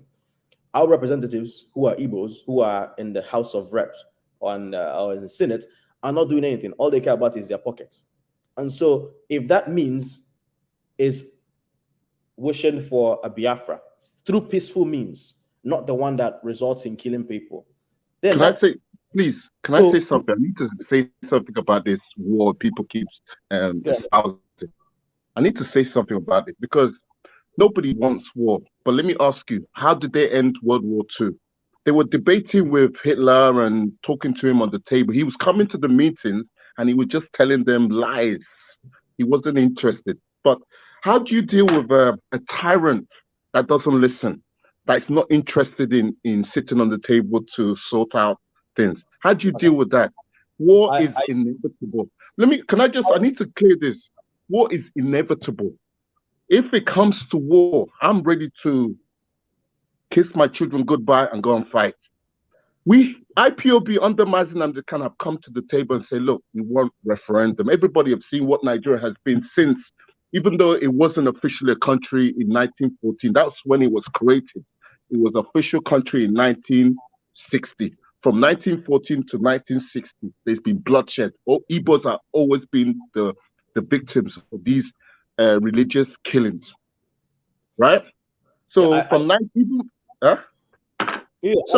the point you're trying to make. I'm trying to make sure that one thing I always try to do when I am answering questions or when there is some level of controversial argument, I try to separate issues. So I am not talking about referendum or attacking the tyrants. What I am talking about is sit at home, creating an environment that encourages violence and maiming of people in your own homeland. That is what I'm talking about. And wondering how that affects the tyrant that you're speaking about. That is the point I'm trying to make. I feel that you can do multiples at the same time. Those things are not mutually exclusive. You can still try to follow multiple means that may look like it's supporting one Nigeria, but if it brings true justice to an Igbo man, if it brings true justice and confederacy and control of resources to the individual regions, and it brings peace, and everyone is happy, and there's no marginalization of the Igbo man, then that part is also valid. So you can try to get to the same route through multiple means. It doesn't have to be one means. So you don't have to shut down everywhere, paralyze a particular region because you're trying to create. Okay, please let me chip in something here, because this is another thing that let me finish so I don't digress. So I don't digress. So everything I've espoused in this forum has always been about that. When it comes to the election, I believe that people should have the right to their franchise. You should not have the right to suppress another person's rights. So if someone wants to go out and vote and it's from the Southeast, that person has the right to make decisions on their own. You do not have right to that person or prevent that person from voting. That is what I'm trying to make. So my thing is this. I support someone like Showore because I like how he thinks about things getting solved in Nigeria. You have to be a little bit forceful. You have to call names. You have to name things and keep them straightforward. You don't go through innuendos and nuances. I like how he's a sharpshooter. He names things as they are. But no one is going to support such a person, because for you to be able to get into power in Nigeria, what ends up happening is you have to delve into very dirty means, and that messes up your integrity. And something I've also come to understand in this group, because I'm someone who tries to keep a flexible mind and be open to ideas, is I have said in this group, while I support someone like Showore, looking at the times that we are in, I may not necessarily support an Obi because I think that he is part of the establishment. I'm not talking about whether or not he's honest or clean. All I'm saying is, when you mention Obi, I think he's been in power, he's part of the establishment. He may be corrupt, he may not be corrupt. That's not the point I'm trying to make. Honestly, my point is this. For you to transition from a very corrupt system to a system where there is integrity, someone is able to bear responsibility and say, oh, I'm going to resign because I did wrong or because things are not going well. You need someone to bridge that gap. So what I've said in these multiple times is maybe someone like an Obi can bridge that gray zone, because he has one leg with the establishment and he has that one leg of expressing integrity and actually wanting confederacy. So maybe now is not Showore's time, but at some point, maybe Obi can lay a fertile ground that will eventually lead to someone like Showore going into power. And so I've always stayed neutral. Showore is the kind of person I would like to lead Nigeria, not Peter Obi. But it seems like in the times, the man for the moment is an Obi. And I've also expressed that the end-SARS movement was one of the most important movements we had in the last few years, because it actually sensitized the youth that you actually have a voice, right? No one can suppress you anymore. And so the fact that Obi ended up becoming the face of that movement and galvanizing it to be able to push up more people to get, to become interested in the election is actually not a bad thing. And so expressing those views doesn't necessarily mean that I'm a one Nigeria person. I'm for anything that will lead to justice. And if you have multiple means of achieving that and there is no violence, I'm not being naive that sometimes war is inevitable. You support referendum. That is all fine and dandy, but to label me as a one Nigeria is quite ridiculous, because I don't want. Do you support referendum? Okay, think about it. Why would you bring war to your own area if you truly feel that war is inevitable? Why would you willfully bring war to your own area? Does that even make sense? IPOB. He asked you if you support referendum. I think that's. I would support a referendum where you actually allow people to express their opinions without suppressing them. Because guess what? If you are going to establish a referendum, would you allow people? Would you monitor people and see how they vote? Would you truly allow them, like they did in Scotland, to vote? Would you really allow them to show up the opinion, or would you still find a way to suppress them and say, "Oh, this person is a saboteur. This person is a saboteur"? Would you really allow them to express their opinion? Secondly, Dominic, can I ask you a question? Go ahead. Can I ask you a question? I mean, why would we create another Nigeria where we would be suppressing our own people? IPOP has said many times that Biafra will be a nation of confederation of people. How is that suppressing people? In that nation would be like the UK's model, where the many powers would be delegated to various regions. How is that suppressing the various people that will make up Biafra? In my own way, if I was able to speak to Mazen, I'll tell him, let's go with Igbo land. I mean, when I say Igbo, I'm talking about the whole Igbo land, Inembi, Brass, Okreka, all the areas have been carved out to all these alien And lands. RBL, let me make a quick clarification. And people always say this all the time. People always say this online, and it's just it amuses me because remember, These are I not always say this. these areas are I named are not always say Ijo this. land. They are not Remember, Ijo land. let's not So go into Bonnie Pinima is not Okay, my guy. Look. Wait, Dominic. Sorry, I beg. Sorry. I don't mean to. I'm not here to give you lectures. Bonnie, no.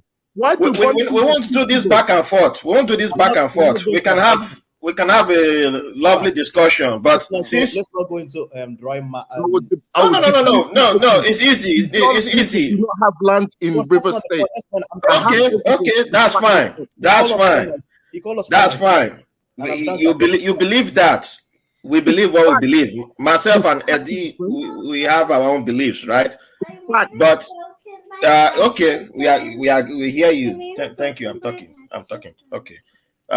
So Dominic asked an important question, and then you came with a different answer. But remember, if a referendum were to take place now, remember what I said when I started speaking? I said I recognize your right to not participate in the election. So, do you recognize the right of our people to vote how they wish to in a referendum? Yes. So if they vote that Okrika is Ijo land, would you recognize that? Whether you are calling it fact or not? Because okay, you might be the professor with all the facts. That's fine. We're not arguing with you. Nobody's arguing. Nobody's here to argue with you. You have all the scripts and all the historical information. No worry. But the referendum happens. Hold on, my brother. Hold on, my brother. Hold on, my brother. Just hold on. Wait. Abia. Hold on, my brother. Wait, Moku said Hold on. Abia, if we have to allow one person to talk. Hold on. If you interrupt, we will put you in the staging area. If anybody interrupts, we'll put you in the staging area. Yeah. One person at a time. I'm asking you politely, please. Okay. Who wants to go? Make I finish. All right. So the referendum happens. The referendum happening does not mean you or I will get the results that we want. I hope you've thought about that. Yeah, I hope you're aware of that. Everybody wants referendum. It does not mean we are going to get the result that we want. However, me personally, if the referendum happens, just like when it happened in the UK, when for the Scotland referendum, I wanted Scotland to be out because I hate the UK personally. I'm saying it proudly, just as I hate the English Premier League, and I hope it dies one day. I hate the UK, so I wasn't happy that, but the British, they voted it out. It didn't happen. But I'm still hoping that it happens again and Scotland votes to get out. And the referendum happens now in Nigeria. Will you accept the result? If Eastern Nigeria votes to stay 100%, they say we are not getting out. The majority say we are not getting out. We want to stay in Nigeria. The what you call one Nigeria in your own definition. If they vote one Nigeria, it is 57 to 40 something %. Will you accept, or will you still be shouting? You didn't even let me finish. Can I answer your question? Yeah, okay, answer. Okay, yes, you asked me that question. If we were to lose this referendum, what's the next outcome? Martin Amtekana has said it many times. Give us referendum. If we lose, that's the agitation will stop right there. So why is the Nigerian government killing and kidnapping Martin Amtekana, killing so many IPOB members? So answer that question. I'm not Nigerian government, so I can't answer. But I have one question again. I have a follow-up question. Because you said you're ready for war. If war happens, war is inevitable. You kiss your children. You're ready to dawn yourself up like Rambo, come down, and make it go happen. Okay, that's fine. I appreciate that. I appreciate that. You know, I love. It's rare to see the people who are ready to drop everything, jump into the plane or boat, canoe. Huh? He will not. He will say he won't like it. He won't like it. He will like it. I will send you the paint. I will send the wall paint. I have free supply to it. So just green and black. I will send it to you. The time reach, because me and War, we have retired. So you know, peace to you, brother. You know, but so because I'm wondering how you will accept. You are willing to accept a referendum if it doesn't go your way, but you are still saying war is inevitable. How do those two go in hand? You sure you're not contradicting yourself? Can I answer? Yeah, answer. Can I answer your question? Well, you haven't answered that many question. times. We have come. Hold on, I'm going to answer you now. Are you listening? Okay. All right. Well, you always try to ask before someone finish asking the question. So you're doing my brother Simon style. You know me and Simon, we are friends. We know each other personally, but go ahead. No. I don't think about that criminal in Finland. But anyway, you asked the question. I'm contradicting myself. I said that I'm ready for war, and then I'm asking for referendum. I have told you many times, we have come to the Nigerian government and said, look, please give us referendum. Let us determine our fate to continue Nigeria or go our own way. The Nigerian government have ignored us. They keep killing our people.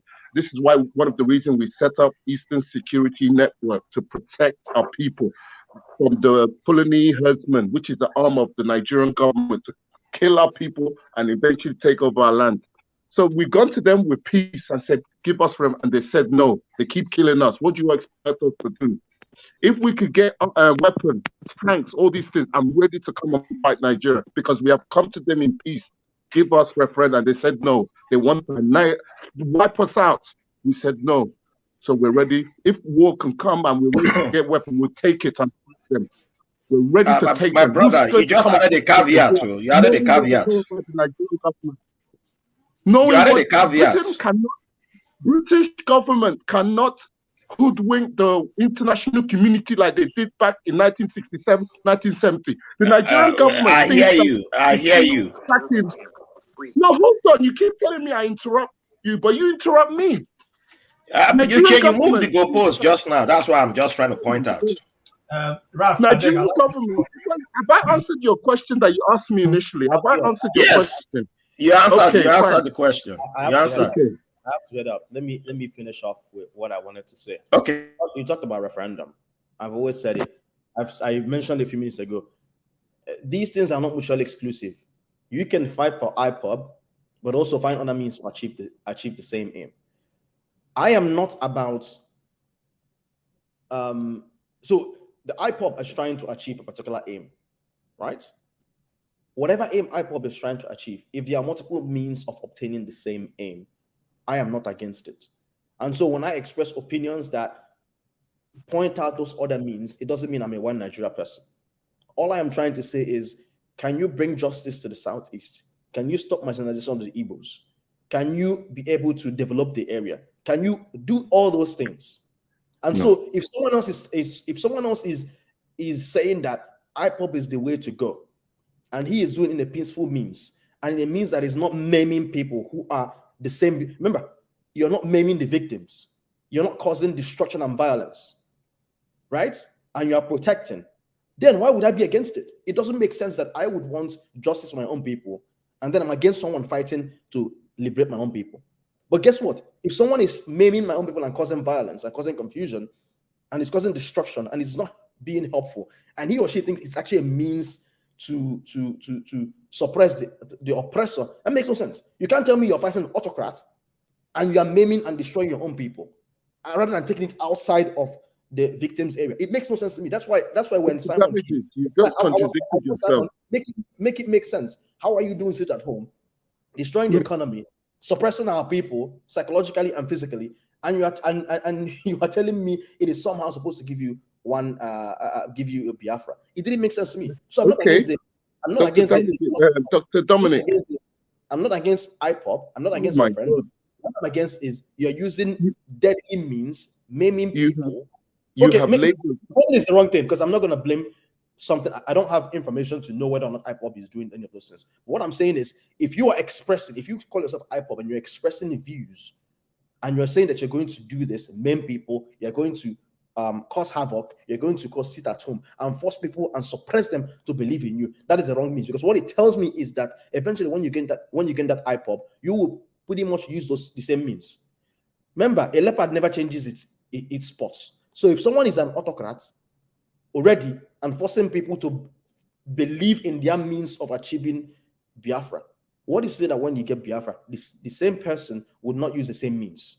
And so if you are violent, if you are suppressful and you're causing war to your own people, and you're saying using that to suppress the tyrant, which makes no sense, then why should I believe that when you get get a Biafra, that you're going to somehow magically change and offer people democracy? Because if you're doing sit at home, you're against democracy, because you're not telling the people to actually come to the terms and agree with you. You're forcing people and using fear to make people actually go along with you. That's what it is. Sit at home simply means you are using fear to suppress people in the Southeast to believe and follow your movements. So when we get a country called Biafra and you are the head, who is to say that you will not use forceful means to suppress me? So I'm not against IPOB. What I'm against is the idea and the means that you are using to gain the Biafra. That's all I'm against. It is quite simple. It doesn't make me support one Nigeria. Right? I wish you could hang around so that I can counter some points that you made there. I don't necessarily agree with the point I'm trying to make. Some things you said. Mr. Scrap, can you move on from RBL, please? At one point, I'll say Akija hasn't spoken, and let's Kenya in. Let Kenya in. Kenya said he's in the state. Sorry, Canada. When you went okay. See, RBL. I just want to give you your final, not final, but I want to start rotating it. So I know Dr. Dominic is going to go, but maybe later I can talk to Dr. Dominic. Oh, by the way, maybe Scribes, maybe you guys can discuss this. I have to go, but what I wanted to mention is when you actually look at Scotland and how they were able to do referendum, you have to think about the background that they've laid over many decades and how they were able to achieve even the clause and the rules that will allow them to gain that referendum. You can't forcefully create a referendum. There is no means in the Nigerian constitution or anywhere that can even allow you to cause that get that referendum unless you go through it by war. I support a referendum, but how would you even allow it to come into place to be a legal means? Remember, for you to have a country, you can't just shout and say I have a country. Other people, other countries outside have to actually believe you recognize your country. Recognize you. That is what a country means. A country means the international community agrees that this entity is separate from Nigeria, and therefore we can trade with them, develop economically outside of Nigeria. So unless you can draw and convince those international community with a legal, proper means, then shouting referendum, and even if you like, print out paper and go and put a vote in the Southeast.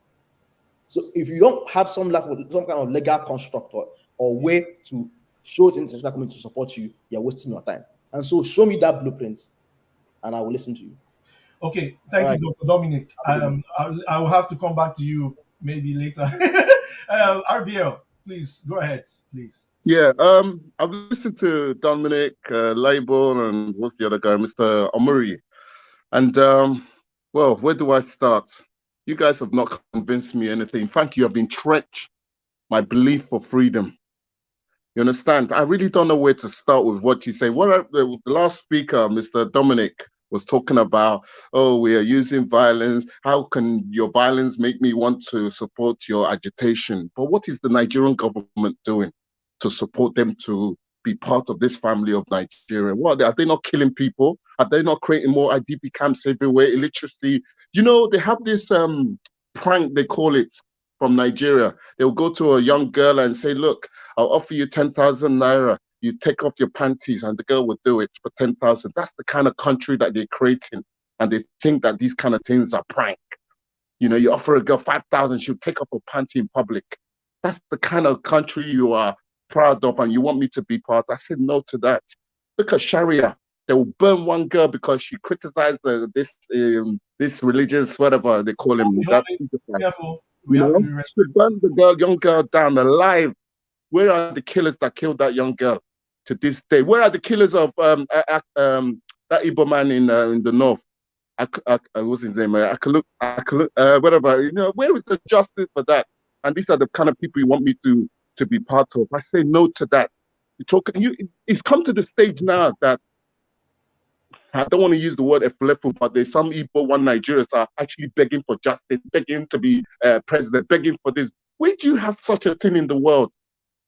But this is what you people want me to be. You don't know that they are creating Amadris, Igbo Amadris in the South and in Europe as well. They don't understand what is going on. They are weaponizing poverty. All this is done on purpose, so they can use you and abuse you anytime they want to. So why would they give you a better Nigeria? You're hoping on your new Messiah Obi to come and give you a better country. Where is that going to happen? Abiel, I need to move on to others. I need to move on to others. I need to ask you this question. When last did you go to Nigeria? Oh, sorry. I went last to get married was in 2016, I think it was. 2016. Right. You went in 2016. So, anyways, okay, I think that's where I'll end it. No, I totally respect what you're saying. You have some merits in what you're saying, but there's another. Listen, I honestly believe if the referendum were to happen today, there's something IPOB people are overlooking. The number of Igbo people outside of Igbo land, including the diaspora, if they actually mean to counter you people, that's those people who are supposedly one Nigeria, and they engage in that debate, do you know they overwhelm the number of people in that geographical region called... they are less informed. They are less informed of what's happening in Nigeria. No, that somebody takes a position doesn't mean that they are less informed. Of course they're less informed, man. No, come on, man. You see what is going on and you still support it. The only reason you will support Nigeria is because you live outside, you have electricity, you have water, education. Who said I support Nigeria? Who said I support Nigeria? How you see, you say that the people in the diaspora outnumber us that are agitating for a separate country. So I'm saying to you that if we were to educate them, the only reason that they are supporting Nigeria, or they have this dream that Nigeria could be better, is because they living outside Nigeria, where they have a lot of the time they have you was born in London. You don't understand the kind of country that they're in. Listen. Let me describe you. I've been listening to you. You was born in London, probably South London, somewhere in, Me, I wasn't born in London. I was actually born in River State. You were born in Nigeria, River State. Huh? I was born in River State. You were born in River State. In Port Harcourt, yes. Okay, fine. But you clearly have lived most of your adult life outside Nigeria, right? Yeah. So relax, boy. Relax, man. Just Mr. Scribe, somebody there backstage. Oh, sorry. Why they concentrate on RBL? Oh, Petro, madam, on the way to. Okay, I need to move RBL. Your points are totally taken, yeah. But I think please don't assume that everybody, what you call one Nigeria, it's a metaphor for injustice. Right? Exactly. So why do you people keep supporting it? Listen, I listen to you, but what you see, sometimes the choices of words kind of skew your message. What you are fighting against is injustice. So that's why I said, how are you then sure that most people here are then for injustice? Do you understand where I'm trying to drive you to? That's what you people call one Nigeria.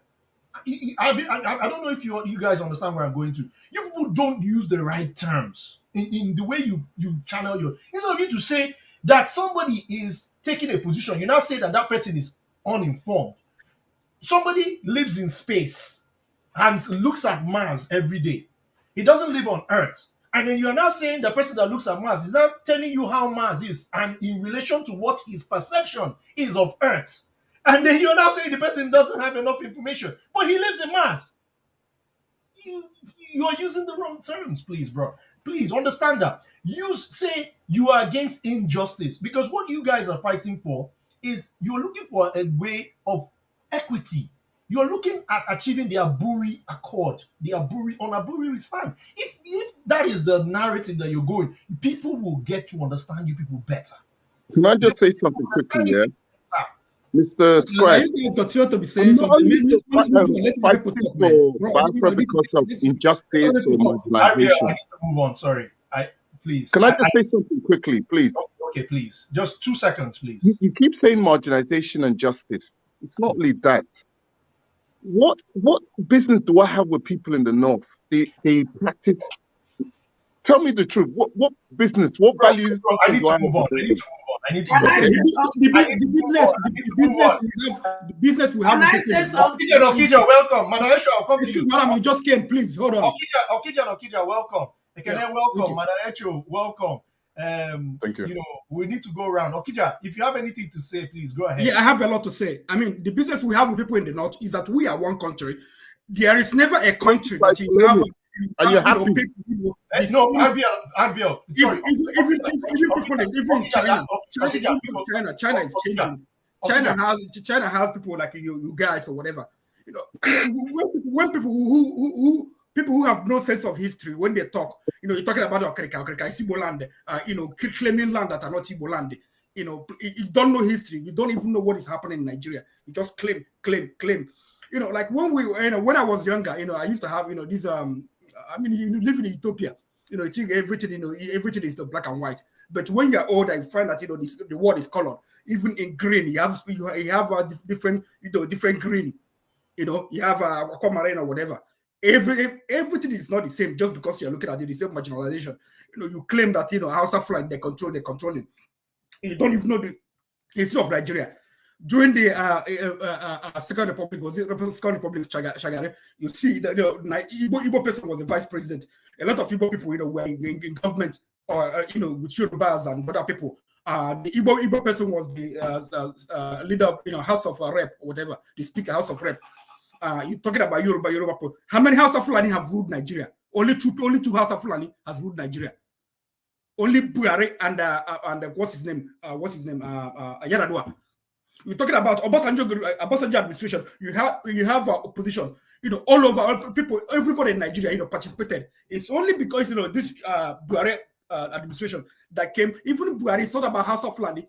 Some of these people, they are Christians. Who put Obasanjo into power? Was it not the Northerners?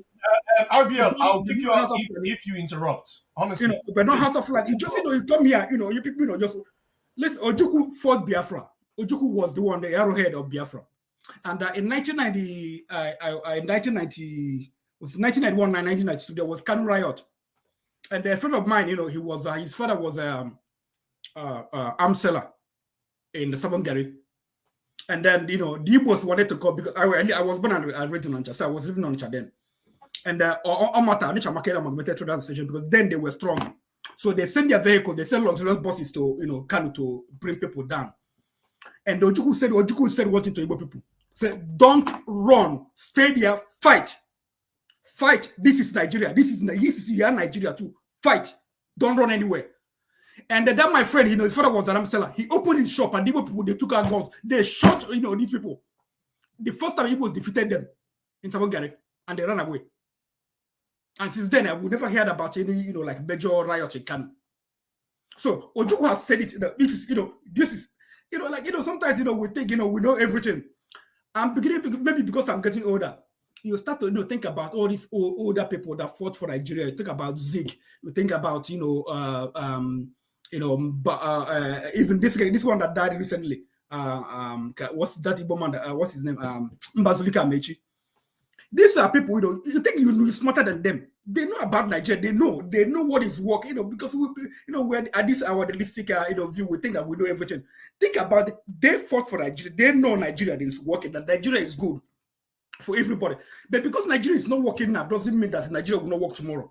You know, you just want to, you know, like, you know, because it's not working. You know, you just want to, you know, like, you know, fight. You know, move away as if, you know, if you are not a subset of Nigeria. If you go back to your country, it will be El Dorado.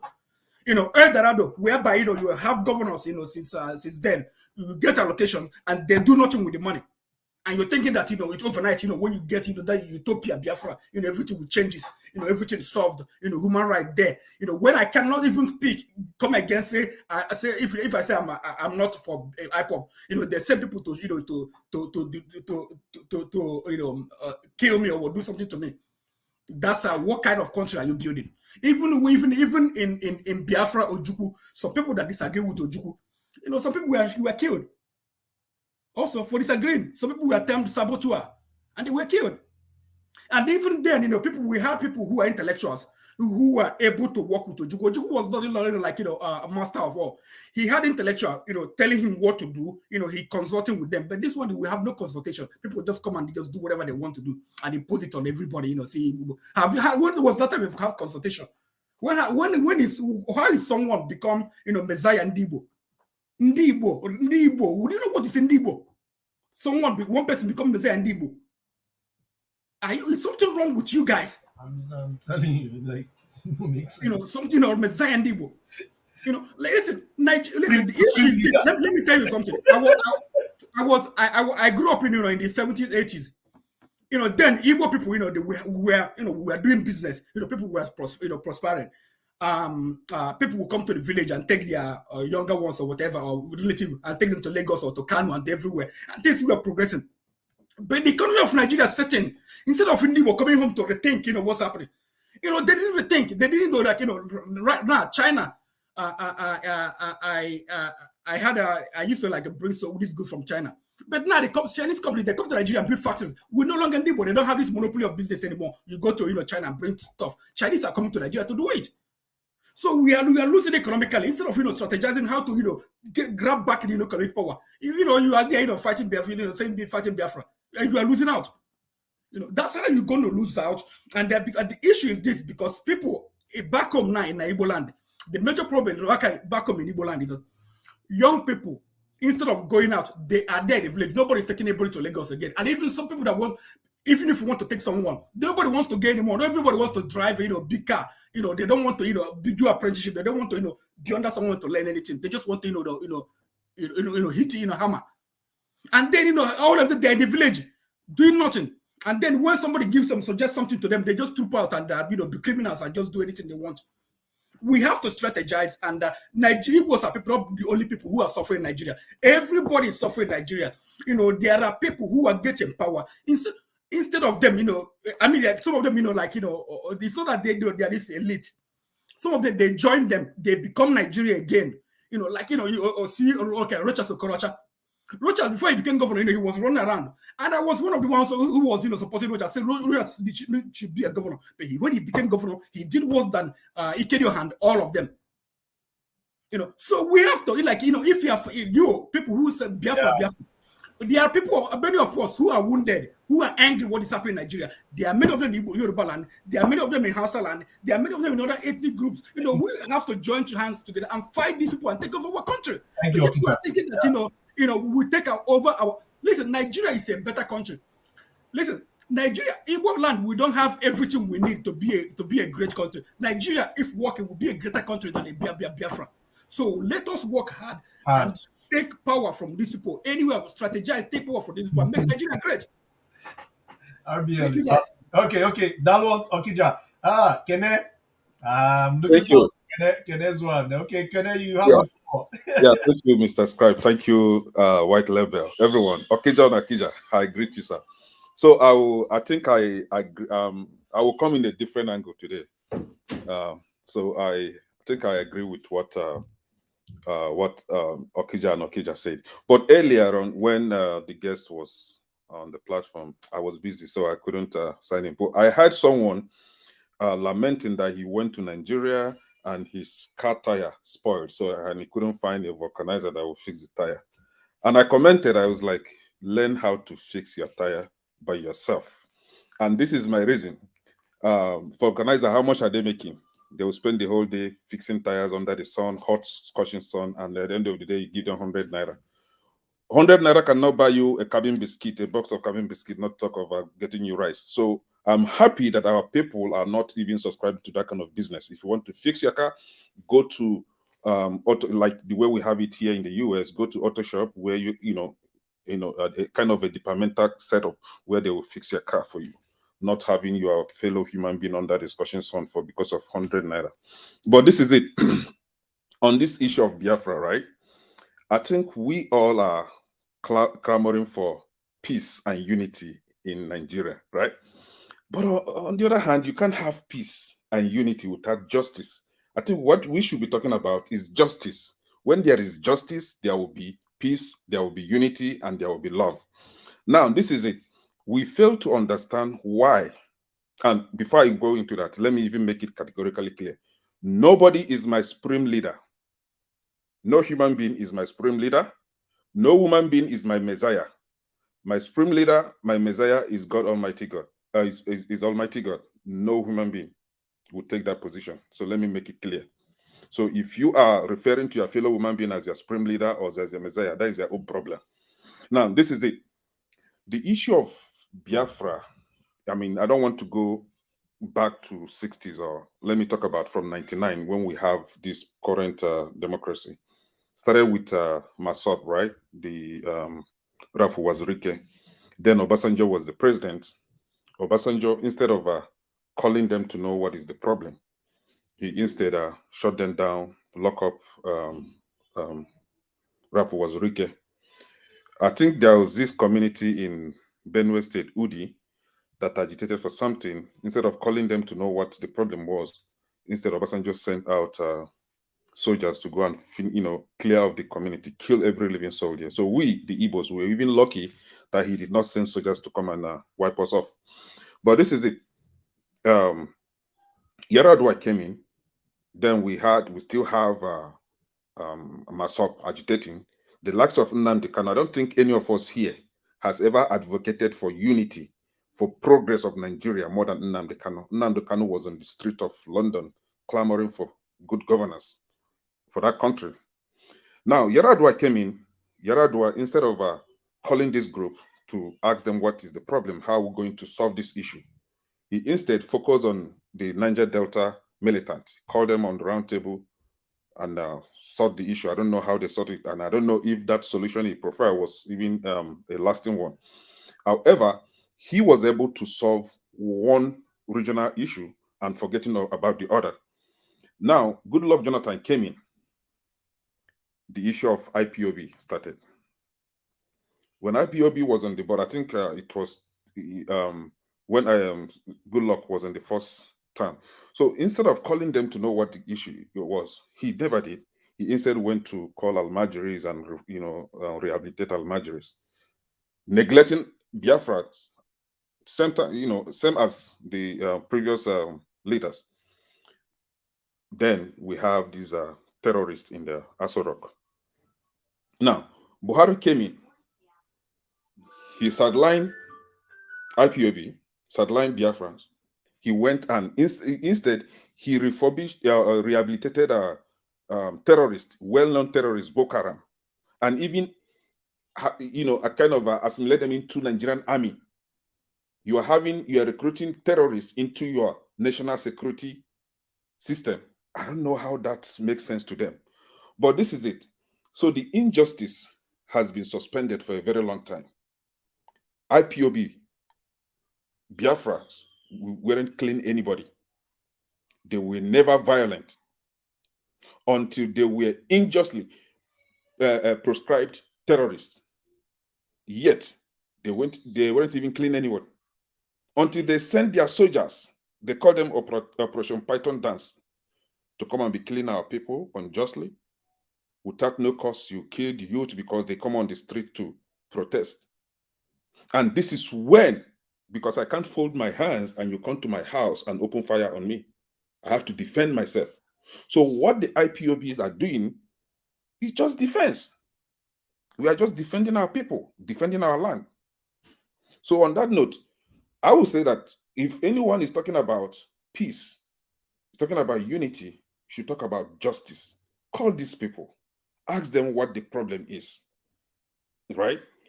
Not just shut them down and begin to label them terrorists and begin to use force on them. That will not solve the problem. Some of us will be angry and we will join the group. You even see more violent. So it's better you call these people to know what the issue is. But you don't do that. You're talking about peace and unity without justice. Now, coming to what Okija is saying, I agree with him totally, 100%. Right? Because what we are fighting for is for the betterment or whatever, for progress of that country. Right? So it is now left for us to sit back and say, okay, how about we take other routes? Can we take other measures to see if we can rescue the country? Now we have good, or let me say, contestants with good leadership qualities. Can we look into that and see and pick one that will kind of try to fix those problems that you are agitating for? So calling for sit at home, no election will not take you anywhere. You see that 2% in Aso Rock, they have the army, they have the gun, they have the bombs, they have everything. They will use those things to kill you more. So it is better you strategize. It is better you go, you agitate for this in a more, I would say, formal way than using power. Just stay on the social media and be making mouth, we'll do that, we'll do this. They have fighter jet too. They have bomb. So, and I still have my people back there. I still have my parents. I have my relatives. I don't want anybody to die early, So let's try to find another measure, another route. If it is Buhari, what's his name? Peter Obi that wants the election, I believe Peter Obi will try to restructure. If it is Showore, I think Showore will try to restructure. If it is this guy, this educated man from Kano, Kwankwaso, I believe Kwankwaso will be able to do something, but not the likes of Atiku or what's his name, Tinubu. Those people are just old cargoes, old cabals that will not effect any change. Right? So let's calm it down. Thank you, Kenneth. People are strong. Yeah. They will finish you. Exactly. Mother Echo. This is my brother, ROBL. Ndewo.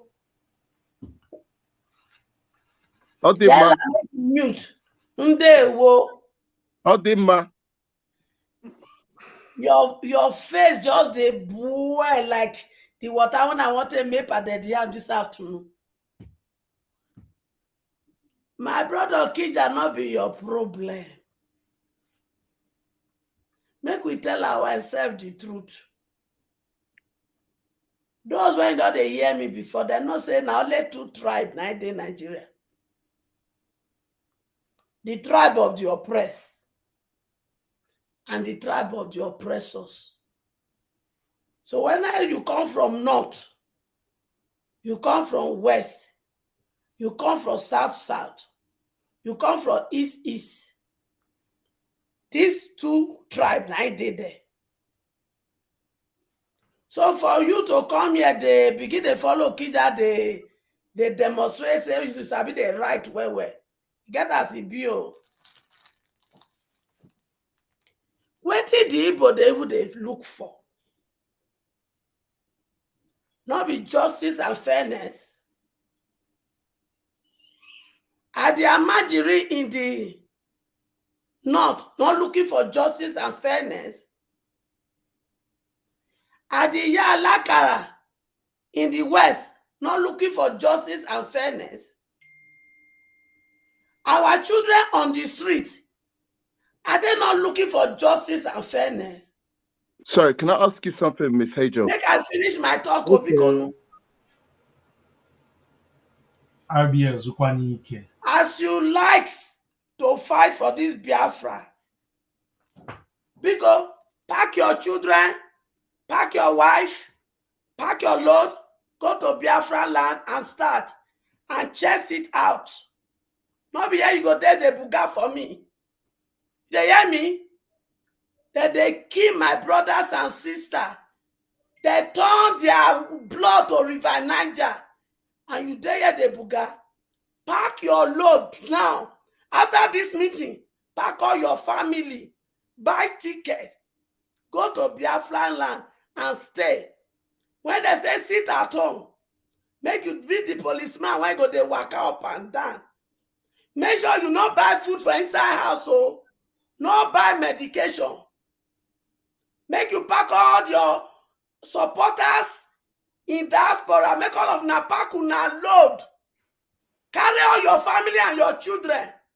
Go to Biafra land and start this war. Because if you stay for this abroad, they continue this war, the breast when he feed you, he go, I think I curse you. The wound wey carry you, I think I curse you. When did they book off our head? Una just direct una self now. Those days, in the 80s, the Igbo men are known to go to the village to bring their brothers and sisters to the city to learn trade. But today, because una wan make am quick, una don't forget that culture. The culture that make you the real Igbo man, you forgot it. Now, una boys, they dey inside village. They kill themselves. They do medicine up and down. They look for who go ride the latest cars. In those days, your parents ask you to bring in a new car. They ask you, Chikodi, how did you get this? But today, they know they ask una again. Just like our foolish mothers and fathers, they do for Delta State and Edo State. Una not the shame? If una not the shame, me are the shame for us. They say crazy person not the shame, but in people they shame. Me are the shame for us. Say wetin make us to become Igbos, we don't lose am. We now they lose economic power. We now they think. When Obi went to Jigawa to see the emir said something. And I hold it in my left hand. Make I not wash and throw away with the hand when I take chop at the hand. He said, una they build nation. So Obi, I am entrusting the unity of this country into your hands when you go in there.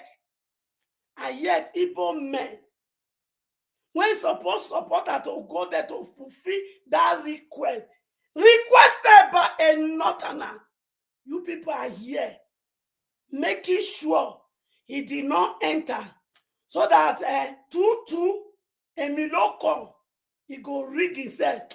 Listen and listen very well. In as much my best candidate na Showore, but my children they go for her. If you Igbo people not let Obi enter, the blood of Biafra go hunt una until eternity, including una children. Now hear? The spirit of Azikiwe, the spirit of Ojuku will haunt you people. Mark my word. If you do not let Obi enter, or Eastern home and abroad, if you people did not vote for that man to enter, the spirit of Ojuku, the blood of the Biafra that died during that war, and the blood of all the current one when they kill, it go hunt now day and night. And everything that gives you people peace and comfort will begin to become terror and calamity. Una unite. During Obasanjo, how many Igbo because Senate president?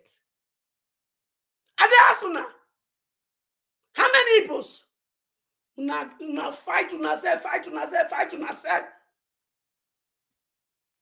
Now they the buga. Which history you know? ROBL. How many history you read? When people when know history, they talk. You they open your 32 teeth. They laugh your foolishness out. Shame on you. Shame on you. If you continue this your nonsense, the breast when it feed you go haunt you. The belly when carry you born you go haunt you. The blood of the innocent that has been shed in the land of Biafra during the civil war and now, they will haunt you. The spirit of Ojuku will chase you day and night. Go and reset your score head. Okay. Okay. And Madam Rachel, thank you so much. Eddie, you get us, you go take water these plants more for us. Well, this, good evening. This now very, this, I know. The act they had to follow, but try. Mommy, she's very passionate, but She's very passionate, yeah, she's yeah. very passionate. I understand. I understand And her you know, frustration. now the voice of our mothers, you know, there's a certain demographic where she represent. You understand? Yeah. I understand where they come from too, but the reason is that the situation in Nigeria, it affects every other person, whether you're from the north. Even in the north, they are being marginalized. From what we've learned a couple of weeks ago, there are some tribes there that are even not in. They're not even considered in the equation when they talk of the north. They don't even see them as the north. You understand? They've been written off. You know, even the Hausa, they call, like we learned 2 weeks ago or 3 weeks ago, they call Hausa people are not even included when they make that when they say about that part of the country. So we should be very careful when we start calling for war, bloodshed. War is the most expensive endeavor in modern world. War. If you think it's a joke, go on Google, check the defense budget of England, the defense budget of America, the defense budget of China. You see that war is very expensive. It's not something that someone will stay in his castle and detect. And again, just to with what my brother Kenneth said concerning how the Nigerian government sent troops into Igbo land and they were defending the IPOB. Well, I don't know, I've forgotten the name he used, but whichever with the IPOB, I don't know whichever group is in charge of that side. But anyway, they are defending their farms and all that against a certain this. I don't want to tag anybody. I don't want to use any name or to profile any part of Nigeria. But anyway, they are defending themselves, which is fine. You defend yourself if the government cannot defend you. But at this time, you're defending yourself by killing your own people, burning cars of hardworking people. If you keep people at home, you need to let them. They need to feed. You're not providing for them. Just like in the West, if they say when they say lockdown, they give people stipends or whatever they call it, some package to keep this. But you keep people that are the most creative, most industrialized people in Nigeria. You will keep them at home, and they will sit at home Monday to Friday. How are they going to feed? And the ones that will say, okay, let me come out to make ends meet. I've got children to feed. You kill them, you maim them. Is that how you defend your people? That's not how you defend your people. You can't be I'm not going to even say tyrant. You can't terrorize people. You want those same people to accept the market you're trying to sell. If the way forward in Nigeria is division, I'm okay. I'm okay if they want to divide. I'm okay for them to divide. But how do you go about it? I said 2 or 3 weeks ago that see, this far to get the candidates outside Ojukwu. Okay, Ojukwu went to the war, and unfortunately, Nigeria is still united. But there haven't been any, apart from Azik, there haven't been any president from that region. But although there have been Igbo leaders in power, all the government that have come through, they've been Igbo leaders in power. So if you really wanted to go after, to fight for, what they call it, development in Igbo land, who are the people to go? You know the senators, you know the governors. There are governors there. After all, they give them allocations. The allocations is not tripping down from the top. Who are you going to blame? Are you going to blame the people at the top? The same allocations go to the north. Even if we are even talking about marginalization, even the north is look worse than the north is even for infrastructure. The north is behind, is 100 years behind than the south. since how many years the existence of Nigeria? You've seen Amajiri during Jonathan. You see how many children are in Amajiri. Do we have that type of this in Nigeria, in the south or in the southeast?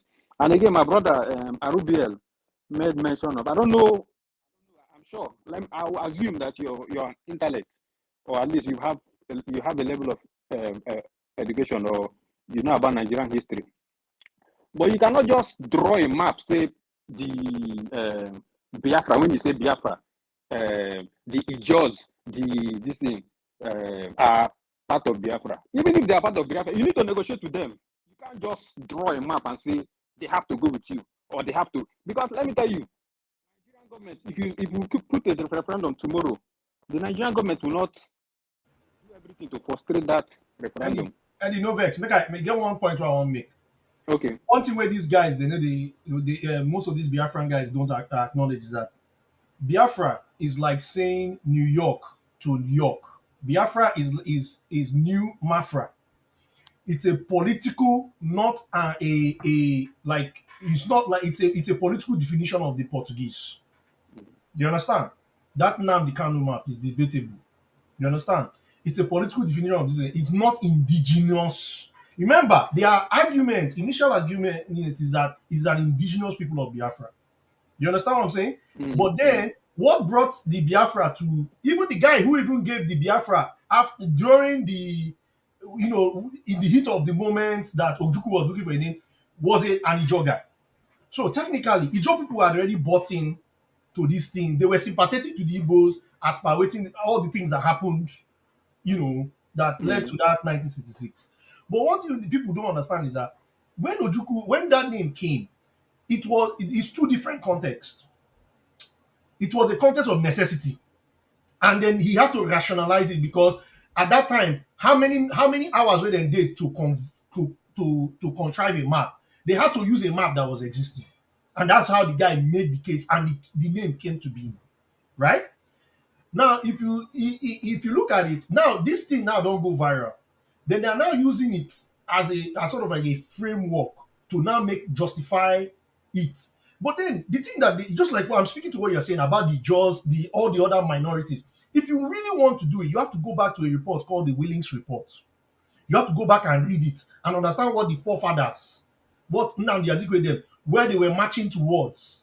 That's how they created the Midwest state. They had a referendum. They did everything. They said you can't just come and just force people and just say, oh yeah, you because the Portuguese, and it is convenient for your so-called agitation and your thing where you never convince everybody together and you just say, oh yeah, this thing. There's a lot of what I'm trying to say is that there's a lot of onions to be unpeeled that they have not even bothered to do. So that's why we are some of us now. We're not saying that that's why I say use your terms correctly. Say you are fighting against injustice. You and Shorore not the same. This is what they don't realize. You and Shorore are the same. But the difference between you and Shorore is that Shorore is better at just being more consistent and saying, oh, this person way still is wrong. It's an injustice to the Nigerian people. We are supposed to try this. When you go to court, it is the defendant versus the state. So the people that they are putting a round peg in a square hole. That's this is why I argue with them. I don't say don't fight for they are fighting against injustice. If justice existed, right? And let me tell you one thing where lead to this Biafran thing. If justice existed and Obasanjo and Ekweme was allowed to become president of Nigeria, do you know that we won't have all this debate? Because that was a junction in Nigeria's this and that. It was an opportunity for equity and justice to come up. But look, you don't even blame those who even brought Obasanjo. You know why? June 12 was already happening. So two southern powers were at this thing. So it was a priority. You take the one which is more hot and boiling. But the thing that there is that there wasn't a succession plan to bring in another Igbo man right after that one. To now acknowledge the snowball went on day from 19, not even the Igbo man case start from 1929. The Aba Women's Riot, the Iva Valley. These are all Michael Imodu, Kola, cost of living agitation. Remember, most of these things were led by Southerners. Nationalists were Southerners. So it's not even the Igbo case. It is a case about South versus North. The injustice, the lack of imbalance between us and these guys. But then when you equate it to what Vice Chancellor Harcourt said when he gave Lugard the right to now commission Nigeria in 1914, he said the well-conducted northern youth has conducted itself properly. Let us now arrange this marriage with the southern lady of means, meaning that the deficit where they get for North, right, as against the surplus that is being made in the South to marry them. But then most people forget, World War II came. Where do you think England was getting all the money that they were using to balance their books? Remember the Gary War during that time that brought Alimo to Pelawura to prominence. The fight that they were fighting, that agitation that they were fighting, was spawned from the 1929 about women rights, where they were overtaxing them. The Southern lady of means. You people don't get they don't marry it. The Southern lady of means. So now that they've now done this is what people don't understand, that this is what continues, and this is what is fueling, and the Igbos are now the sort of like, because of Nnamdi Azikiwe, not necessarily that Igbo is necessarily big or ubiquitous in the South. It is because the main nationalist that Herbert Macaulay handed over to was Nnamdi Azikiwe, right? There was also a Wachuku. Most people forget. He's from the Ikwere era. That would have been the modern day Wike. Wachuku was there. He's a brother of he's from that Ikwere area, right? There was also other Aja Wachuku. Right? There was also Fela's mother who abdicated the Alake of a land. You see, this is the pattern that most people don't understand, and that's why I always make reference to that Vice Chancellor Harcourt. The deficit of this, or the surplus in the South against the deficit in the North, and this thing keeps playing out even till today. Now in this our current situation that we find ourselves, the Biafran question, it still remains. It now envelopes all of us. Now this thing has not been attended to in this long time. Now it's no longer now that South versus North. It's now a federated problem because the corruption now has, instead of touching it, has now touched everybody. It's now touched everybody. Now, like there are some people who suggest that this Ambassador Forest area is because there is an illegal mining happening of precious stones there. That Boko Haram is clearly just a distraction so that some unseen hand can do what they are doing there. So when we don't understand the actual offshoot of most of these things, we just feel like, we can just take what the top guys, the Nnamdi Kanus and everything, because we just like what they were saying during this with Onyeka, that in the 80s we were reading, now we don't even read. People the mind too has a lot of things to say, because now anybody will just come out and just set up an agenda and just start talking, and then everybody, they will start following. Oh, correct, you want to say something? Wait, I took this time, by the way. I just wanted to add more, because I made the point that I really wanted to. Don't be annoyed. Don't be annoyed. Let me finish, please. Don't be annoyed, please. It won't be fair if I don't give Eddie back his time. No, just I get. You're totally spot on.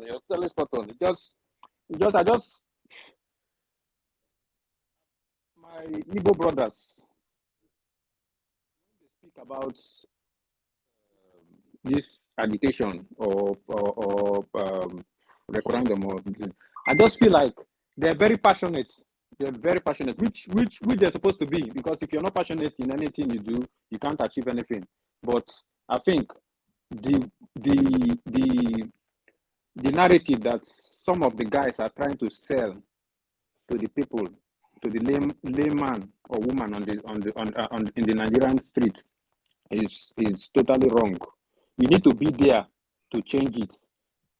It took how many years to get a candidate where the entire Nigeria. I'm not into politics or especially Nigerian politics at the moment, but I still feel like looking at the scenario now. People say Obi is part of the den. He's dined with these guys before, but he's dined with these guys before. But I feel since he's someone that is close to the you know, when you have a joint pain, close to the pain, I feel since it's the person close to the pain, the person that would is he will how will I say, try to make this change. If they say constitutional change or constitutional review or whatever it is, I feel he's the closest person. And you can't be somewhere else and you're telling people to not to go for election, bro. If you don't go for election, I tell you what's going to happen. Someone else will win the election, and why? If you don't turn up, to election, can you go to court to say, oh, the election wasn't free and fair? You're not going to go. Nobody will even listen to you. So you have no. What we rephrase them in another way. You know how they normally tell pensioners to turn up for their so that they will know who is a ghost worker, people who don't die. Yeah. It's like that. It's the same thing. He say, okay, come and stand in front of us and acknowledge, say you are still alive and breathing and you are well. Yeah. If you don't turn up, so because say that company come do, you know, you have a little dispute with one messenger waiting for that office, right? They're going to say, you know, come take your stuff. It's the same thing. You're doing yourself. You're doing because yourself. Buhari now don't heighten the level of what was really subtle before. You understand? He don't come heighten now. Which you wait. Yeah, one other thing is that you cannot give what you don't have. Yeah. Most people are misjudging Buhari a little bit because listen, this guy has a background and an environment. When you were electing him, you not look well? You not look well? When this guy was already in power, there was already a precedence to him. So when he came in, he was doing exactly what he knows. He gave what he can give. And that's why sometimes I just argue, why would I even disturb this man? When you people use a church mind, go voter, bring him in, not once, not twice. So what are you talking? Why are you complaining? Okay. Can I come in a little? Yeah, go on, can I? Okay. I agree with some of the things Mr. Scribes said, but when it comes to the issue of an Ikwere man or Ijo man giving the name Biafra, I think this is not what I know. What I know is that the name Biafra was coined from Bite of Biafra, and Bite of Biafra, that name was given to that area between the Niger River and Cape Lopez by the Europeans and some other historians. So it has been Portuguese. Isn't that what I said? No, he said that it was given by an Ikwere man or. No. You missed the time sequence. I said okay. during the Biafran War, Okay, when now I got the you. heat of the moment, so let they me. needed a name, but you can't just give a name. You have to justify the name. Okay. And there was no time for them under war circumstances to provide a map.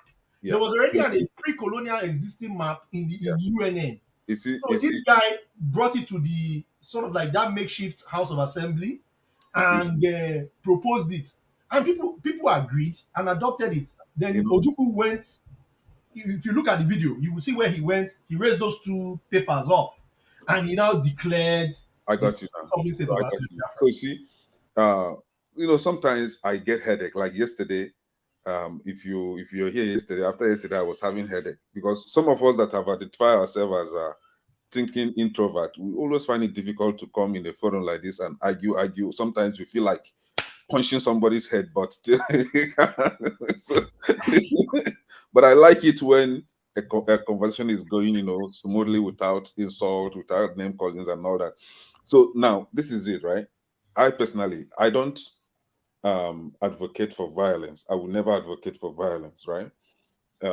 Yes, the Biafrans are saying that they've been voting, casting their vote, and nothing has come out of it. You have been voting, but you've been voting the wrong people. So can you begin to vote for the right people now? Let's try to vote for the right people and see if that change that you are agitating for will come to life, will come to manifestation. You can't keep voting for criminals, voting for incompetent people that like people like Buhari. We know that when he was a military leader, he did more harm to that country than good. And people like Rochas that women voted for. Exactly. So let's try to vote for the right people and see if there are, if some, things will change. So instead of fighting against election, like what Eddie stated now. If you are saying that there won't be election, I bet you that day you see the whole military barracks will be open and sent down to the southeast, and election will be conducted, whether you like it or not. And a wrong person, you will even regret it more if Shetima Tinubu wins, because that Shetima is a terrorist, well-known terrorist. We know him. So you even regret more when Shetima gets in there. So it is better for you to remove that brain that you used to think now and put another one that you used to, do good for yourself and vote for the right person. So I think, and again, for people alleging that Biafrans are killing themselves, I think that is wrong. Let's understand it here. There is violence everywhere, starting from the north down to the south. The Boko Haram are there killing themselves. The bandit, the one they call bandit, which are the just extension of Boko Haram, they are there in the northeast, they are there in the northwest. You come to the southwest, even there, the Fulani herdsmen are there killing, even all the way to Benin, even Asaba, Delta State. So in the south, southeast, it's the same thing. South, everywhere you have killings. So why is it that the one happening in the southeast is the Igbos killing themselves? Why must it be Igbos killing themselves? Can we address that issue? Can we call out the governors? Hold on. I know this, Eddie. I know this more than you think. This is what is even. Even the governor of Imo State, Hope Uzodinma, has stated this times with that number that the killings going on in the southeast has been perpetrated by politicians. Politicians. Yeah. So let me give Okija. Wait, no vex. We have to go turn by turn. It goes back to wait. Hey, he's among them. Uzodinma. Hiding waka from number 4 to number 1. I'll come to you now. I'll come to you, please. But trying to push it to IPOB or BIA, I'm not part of them. I support what they clamor for, which is justice. But trying to push it to them that they are the one doing the claims is what I don't know where that is. I skipped Raf. Sorry, Raf, no, don't be annoyed. You can go ahead. You don't have anything to say? Oh no. I'll say I was shaking my head. I'm not. I go vex. I'm not annoyed. Okay. Is Kenneth still speaking? Oh, Kenneth. Is Kenneth done? No, I'm still talking. Sorry. Oh, go ahead. Okay. Oh, okay. Go ahead. Criminals doing the killings could be Igbo people killing their fellow Igbo people. The criminals in the southwest could be Yorubas killing Yorubas. The criminals in the north could be the Fulani killing Fulani. So let's try to distribute. There is a problem in Nigeria, and our governors that should be the chief security officers are the right people to be held responsible. Let them provide security. Now, if you ask the governors, the governor will tell you that, I am just chief security officer, but I don't really have control over the police. I have to take orders from Abuja. The same governor has fleet of cars loaded with mobile policemen to give him protection, just he and his family, right? So you are on your own. If you are a celebrity, I call them yeyebritis. Yeah, if you're a yeyebrity in Nigeria, you try to hustle yourself into the heart of the governor. The governor will distribute some cars to you and give you securities to guide you, right? You see a small boy, Yahoo boy of yesterday, will mingle himself into the heart of the governor will give him security. These are the policemen that are supposed to be securing the country. The citizens are securing one person. So this is the problem we should be talking about, how to fix this nonsense. And they are the part of the injustice that we're talking about. So we should focus on that instead of, people have their right to agitate over whatever they want to agitate. The country will still be running. However, let's have a leader. Is this you? That is me. Let's have a leader. Bro. A leader. I like this new version of Kenel.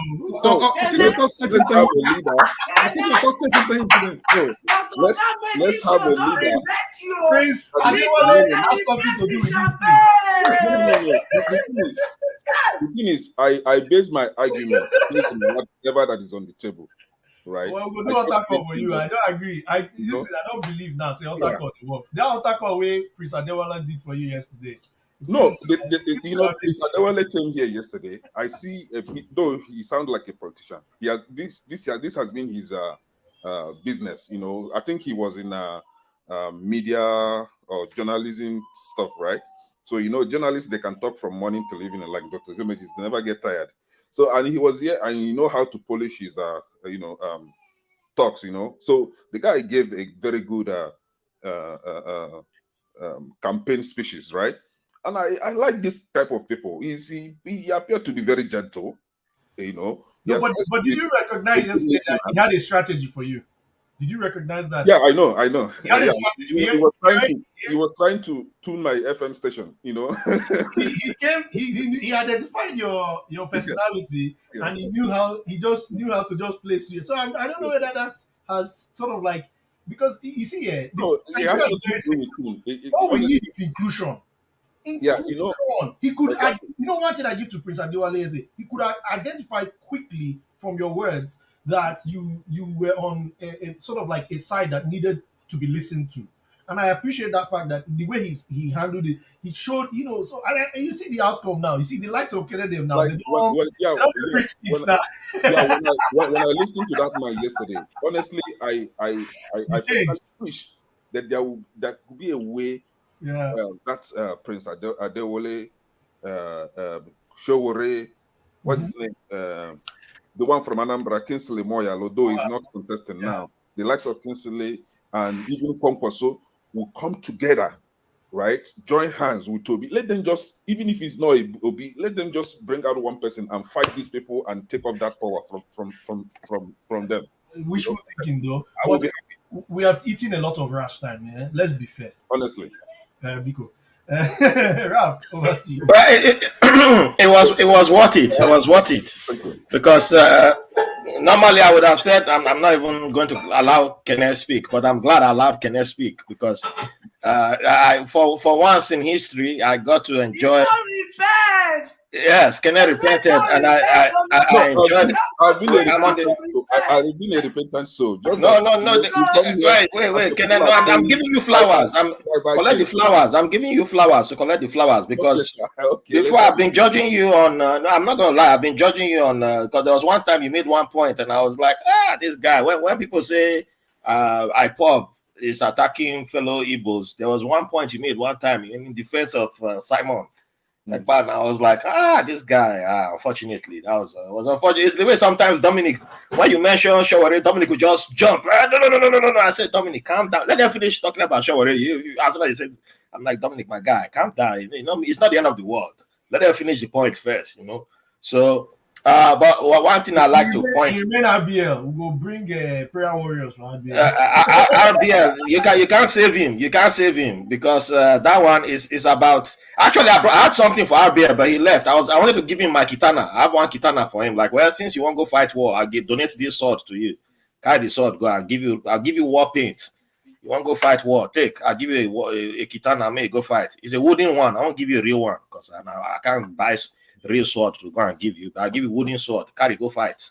It's long enough. You can use this. Go fight your war. Give you war paint. Paint your face. You don't watch too many war movies, but good for him. I don't know why everybody is surprised that I'm trying to, you know. No, my brother. I'm giving you flowers. It's no. I appreciate that. But advocating for one particular thing, and there is no clear solution to we that. gonna give you special room. See, people Dr. Damage give am 1 hour next Saturday. Make he address his fellow agitators. This is a good one. No. This is a good one. So you addressing your fellow agitator with this understanding, it will help. This is the information and education of our mindset. Guys, let's welcome forefathers. I get proud of you, my pikin. Give me 5. give my welcome to the show. Can you hear me? We can hear you. We can hear you. Anyway, make a finish my point. Ralph has the table, has the floor. Sorry, not the table. Yeah. Okay. Hopefully, I won't get interrupted because No, sorry, Ralph. I beg. No. The person know my point anyway because CM is back. Yeah, thank you. CM, your internet go work now. I think I figured it out, and I know why CM internet no dey work now. I figured it out. Okay. CM, you missed? Did you miss me? CM, you know, say I always miss you. Welcome back. Welcome back.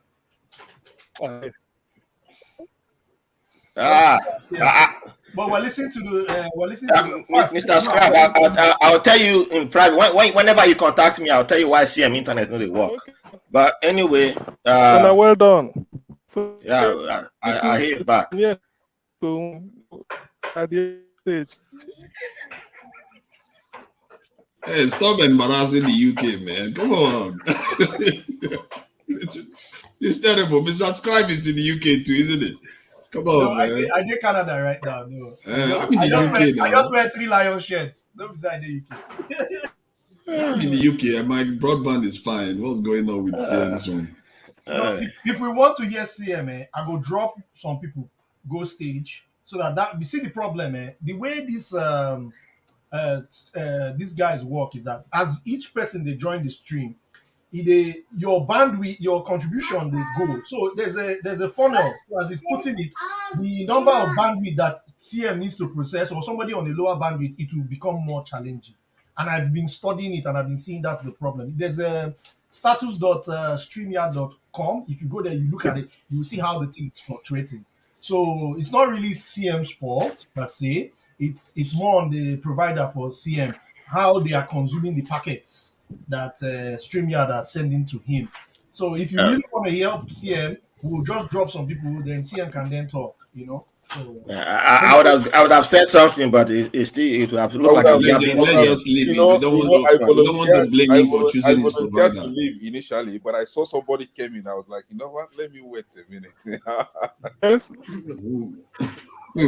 Anyway, I don't even remember the point you have on mix. Okay. But anyway, I think the whole thing about Kenneth, earlier on, I think I will just go with this. I think it's still an illusion saying that the Niger Delta problem was solved under Goodluck Jonathan, because there's still troops in Niger Delta. It's not as vocal as in the southeast. Nigerian Navy is still there. They're making money off the whole oil situation. You saw the whole pipeline incident that we've had recently, the illegal pipelines being discovered, which is like convenient how the Navy discovers it, but it's if you are connected to the Nigerian military, you know how the oil situation works in Niger Delta, and it's another reason why it will never ever be solved, because it's a big industry. If you are stationed in the Niger Delta, it's like a big industry. It has never really been solved. It has never been solved. So it's just that we've not really had like an OD in type of invasion for some time, but we always have, if you are connected to the situation, you always have the military still raiding villages, still have. Am I not in? You're in. We are hearing you. Yeah. Am I not in? Yeah. So Kenna, you shouldn't go now. You say you leave room. Kenna, you can stay. Where are you going? Kenna, I'm in now. I'm in. No need to go. Okay. I thought you were going.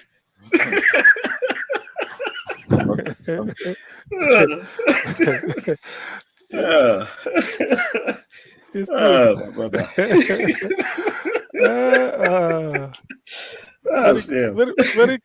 Very good of you, man. I hope I'm coming out. Man, what did you people think about the kidnap? Not kidnap. Was it the train? Yeah, there's something that happened. Was it yesterday? Yes. This train ambushed. Yes, something. You should have. It's in the news now. Train was around Edo State. Terrorists has. Oh yeah, Edo State. Yes. Hijack a train or so and then arrest people. Something like that. What is? I think that's things up. So we've not learned issues after 2 trains. Well, didn't Rotimi Amechi say something about when that incident happened in the Kano? Was it the Kano line or the Kaduna line? Is it?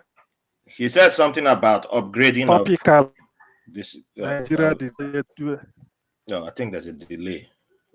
Are we on the same wavelength? Yeah. Let me still give him room. Let me just drop some people in the stage so we can Yeah, hear. I will just go. I will go. Don't worry, I'll drop you. Don't worry, just stay around. Oh, he's gone. Is it better now? Hold on. Eddie, can I just drop you? Is that okay? All right, I'll just drop you. CM, try it. Yeah. Can you hear me? Yeah, go ahead. You can speak now. Yeah, we can hear you. It will flow now. Okay. Yeah. I think I was about saying that what I heard on the news about this train hijacking or sort of at Edo State, somewhere in Edo State. I can't remember the town they're called. I was trying to say, so Nigeria have not learned any lesson after this Kaduna Abuja incident. I thought by now, before everywhere train is running in Nigeria, there should be some measure of security, to forestall something happening again. Is it not another one too many? That's what I'm trying to say. Does it mean now this time in Edo State, you can't just say Edo is not north now. Edo is in the southern part of the country. I don't know whether I'm coming out clear. Am I? No, you're very clear. Okay, yeah. No, yes, like I'm saying. So to me, it worries me. I mean, after all what happened in Kaduna and people, it was on the news for months or weeks, and then this one happened again, almost similar pattern. Why? Yeah. Why? Are you surprised? People were scared of journey of. Yes, why I'm surprised is that because people were scared of traveling on the train, and as a result, people said, "Oh no!" Even those people or the host, some has to be paid money to release them.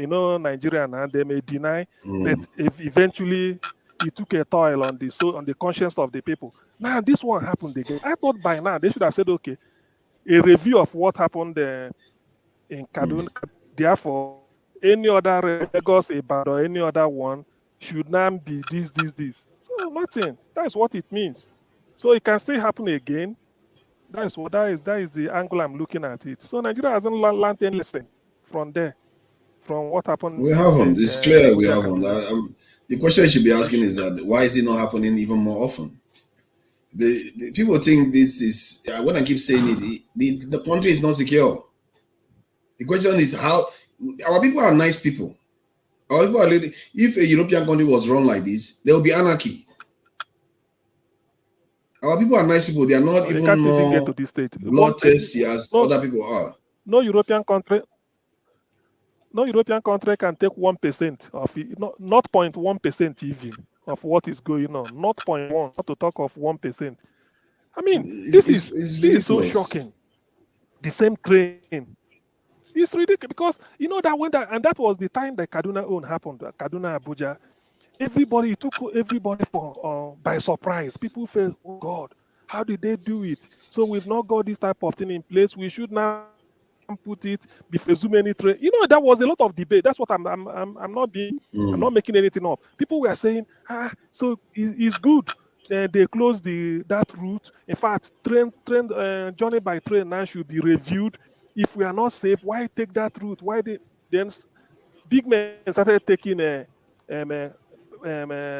started traveling by flight to the extent that the flight fare now went up. People say if you are going to Kaduna, you fly to Kano, and from Kano you journey down to Kaduna. So we felt that all these things, all those newsworthy items, people everywhere is being discussed. Every channel, look at where we are again.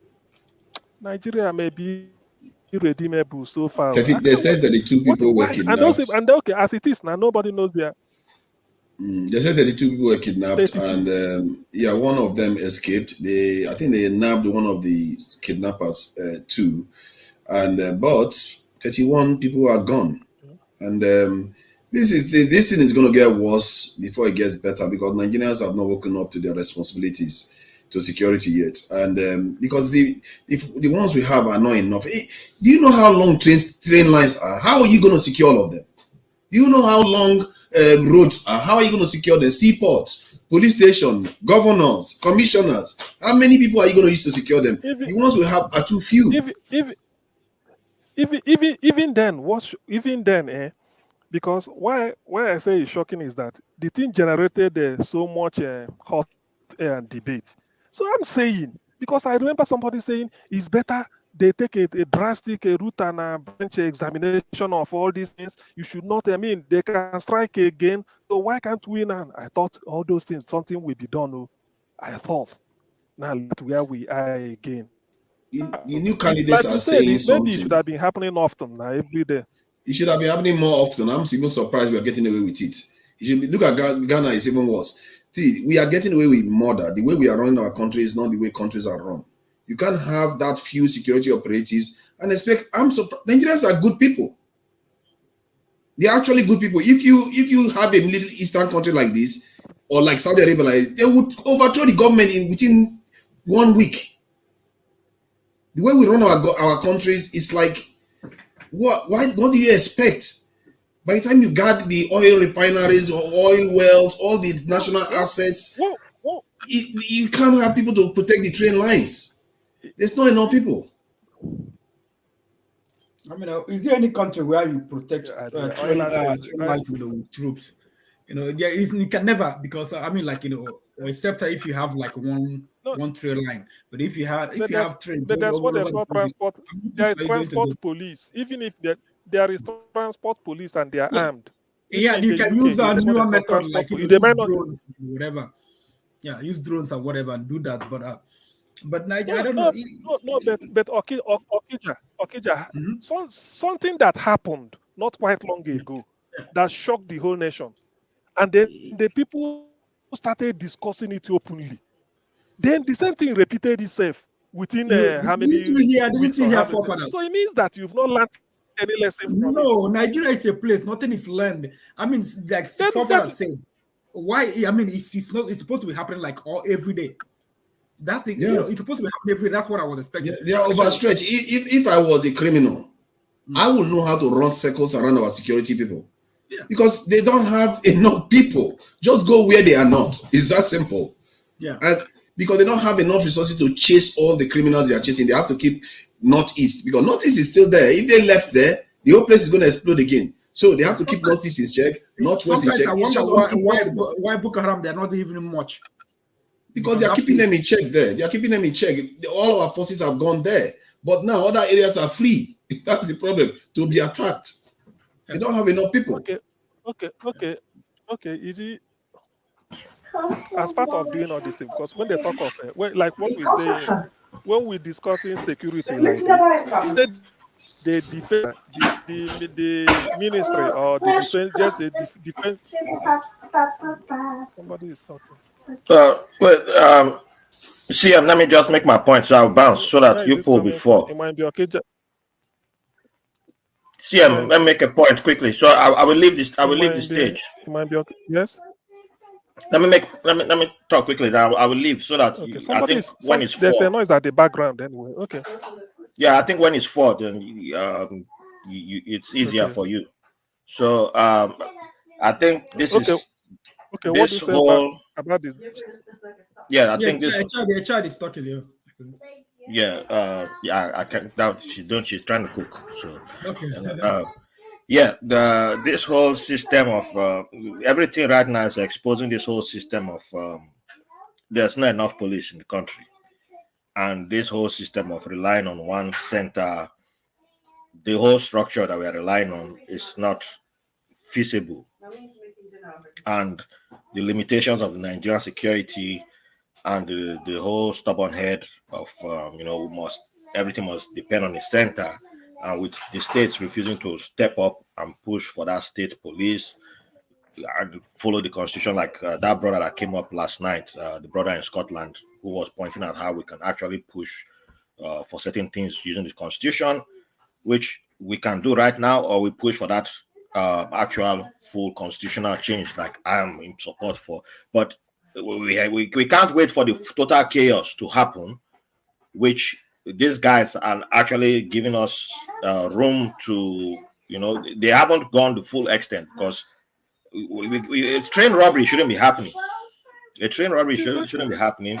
We've had one happen in the north. Rotimi said they're installing some software and whatever. Use jargons upon jargons. And we like eating those jargons because it's like we just listen to him and say, okay, transport minister, okay, what the hell is that jargons that you told us? Software. What is the software going to do? The software shock people that are coming to hijack trains? I don't know what the software will do. But if you have train, like, there should be police for trains, a totally different police force, separate from NPF. The way the NPF is, it's totally different police force. Then you have police force for waterways. You have police force for the airport. It's totally separate from the Nigerian police force. That you can't spread the police. Because like, if any one of us visit home, we can hire police to be our bodyguard, and everybody does it. We know that everybody does it in Nigeria. When you visit home, you can take like up to 10. Depending on how much you're willing to spend. So that depletes the number of police that we even have out there. And we're not even talking about police that celebrities carry. And then you're having a wedding, you're having a funeral, you carry police again. So how many police do we even have that's available? I thought the UN numbers that they have for Nigeria, is it one police for 100,000 people? That's the statistics that they have for Nigeria. So there's not enough police. But all these things, if we are trying to move as a country that we are trying to be, then these are things that we should be thinking about. So you're trying to establish a functioning railway system as a normal country should have. Then there should be a police force for that railway system. You are trying to have a functioning water transportation. There should be a police force for that water transport, whatever system you want to call it. If it's at state level, if it's at federal level, if it's at local government level. That is an opportunity, and it's also employment you're creating, which is good for the economy and all different things. But we don't think of it in this manner of forms. It's always like a whole, I don't know. But all these are opportunities. So we need to start seeing it in all these pictures, and you don't have to wait until total chaos happens. All these things are the warning signs, and there should be the reaction. Start reacting now. Don't wait until it's total chaos. White label, you know why this thing is so disgusting and then shocking again, or any time, is that there is high graduate unemployment in Nigeria. To me, no matter the standard of the education, having gone to university or polytechnic and come out, you should be able, by your training, to fit into, you can be retrained for certain things. There are people that are willing, I don't know where I said it, that Nigeria should have made it a point of duty. You recruit most of your military forces, army or navy or police, from youth corps. When they finish, you can serve them from, say, look, for those that want to make a career in the military, in the army, in the police, or all these things. If we have all these millions of people doing nothing, most of them are graduates. Why not at least with small, you train them, recruit like 2 million at a time, maybe police, and start training them. What are they waiting for? Because there is no substitute for that. It's still somebody has to do it. Even if I believe that modern defense system or protection or security depends largely on technology, but it's human being that will operate the technology. That's what we're trying to say. So we have bulging youth unemployment. Most of them, they are not illiterates. They're all graduates. Most, or at least a good 80% of them. Why not go to them? Maybe out of that let's say they are out of that 80%, maybe about 35 might agree to make a career. Then you recruit them. These are steady people you have to recruit, because some will say, look, let me join the police. You join and train them. There are things they could do. Because I agree that celebrity people, when we go home, we go and rent the police. It's for security. Yes. But if the area is secured, you can't go for police. It's true. I hear you, my brother. I hear you, my brother. I didn't mean to cut you, but I really have to run. So let me just be quick. I hear you on that, but we just have to go with the current administration that's in power, even though they have a few months left. If you have, it's not if, but they are currently in power. And Buhari brought a lot of people from his time in the 80s into office in charge of those type of security and that kind of thing. They are not operating like digital. They're not in the digital times. So it's all up to the next administration, because these people cannot say we are bringing in, we are going to change the system based on what they have done. Now, how do you employ police in Nigeria? It's two ways. I tried to break that point yesterday, but some people didn't allow me. And one way is through police academy, which is the peanuts. That's where you pay them like trash, which is why you have to go and do police checkpoint. And yeah, that is it's very difficult for graduates to want to look for. You go through the 8 years of police of university or polytechnic, teacher training college, whichever one, or college of education, and then it's like you have no choice. Then you go end up there. Everybody wants to get the other one, which is where you come out as a detective or ASP or whatever they call that rank, and that's where you end up on governor's list, traditional rulers list, because you get higher pay. You are on the pedestal of you're on the you are commissioned officer. So if you enter that list, that's where you fight to enter. But that's the current system right now in Nigeria. So you want to be? Do you want to be or you want to be where you be boy? And except you change that, and these are the issues why these are the places where you need to destroy that system and change that from either, and that's where the state police has to come in. This is where the local police has to come in, the water, the train, the railway police, the airport police, because if you are still going by the playbook, which is still an extension of colonial police system that we have, you are not really improving anything. You just end up with police still shooting people at checkpoints and all this nonsense that we have. And how are you going to stop all this type of hijacking of railway, like hijacking of train? That's really embarrassing. Train, like the forefathers pointed out, is really long. You shouldn't be able to do that. That should be like it's like what they call it in all these Western movies, so that Wild Wild West. That's when they used to like literally stop railway, where they put dynamite, stop, boom. The logistics of stopping a train, that's a lot of work. If you just sit down, calculate it, it's a lot of work to sit down, calculate. You need a lot of manpower to stop a moving train. And now with technology, the improvement on trains, you can't just say it's a 2-man job. It's not a 3-man job. It's not a 10-man. It's a lot of work. So people don't normally go and stop trains. You go and target something like a car. You go and target even what they call these big buses, the ABC transport buses. That's that's a lot of work to stop those buses. So now think of stopping a train, a fast rail, what they call it, the light rail, the speed that is moving out and all that kind of stuff. So imagine all that logistics. You're willing to invest the time and energy. That's not ordinary armed robber now. That's not ordinary. That means that person is willing to say, if die, go die. I go die today. And then that person is investing a lot of time, energy, and manpower. That means they are ready to die if they are willing to stop a train. So you're not going to say, oh, it's hungry police that we hear and say, I'm taking off. Oh, if they should go, they run this opposite direction. Say, it concerns you now. Go save yourself. You're not going to put that kind of hungry policeman out there, because you have to think about it. You're not going to put ordinary people there. The police academy is where somebody.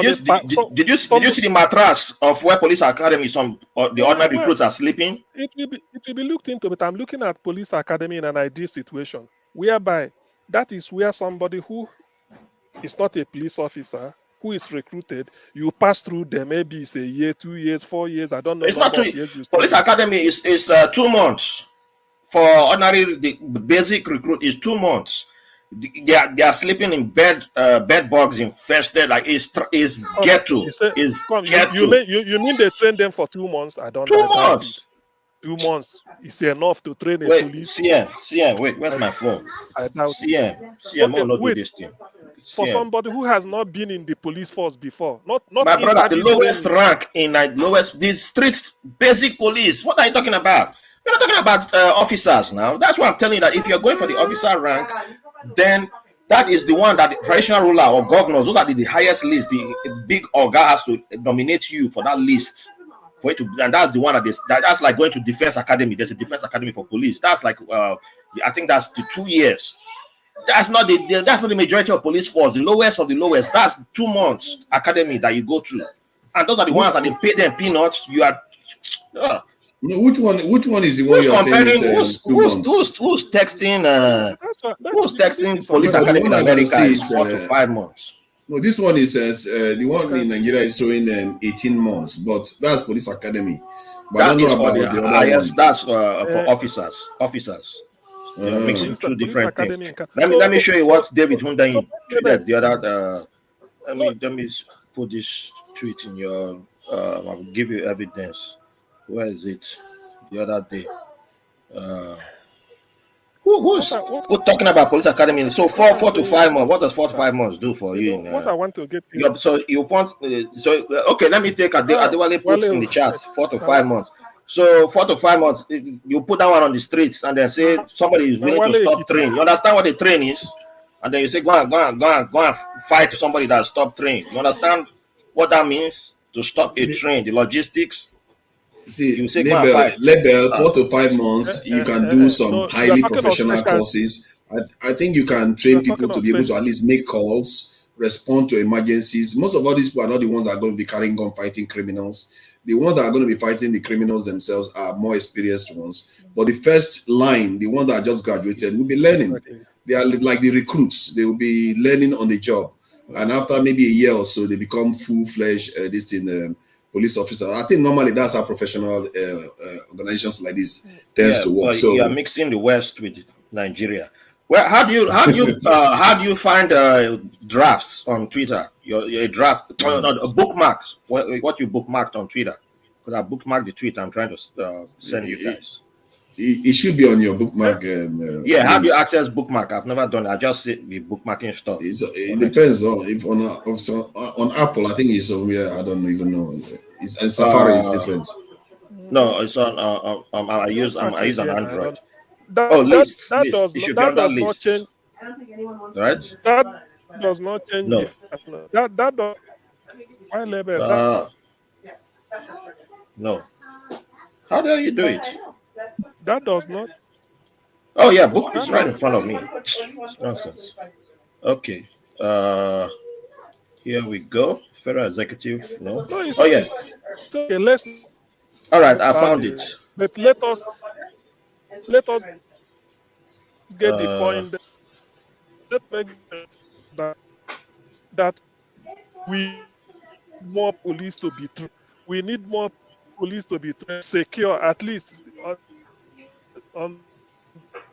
This guy. Wait, first of all, CM, do you know who David Hundayin is? Okay. Let us not dwell so much on the maybe.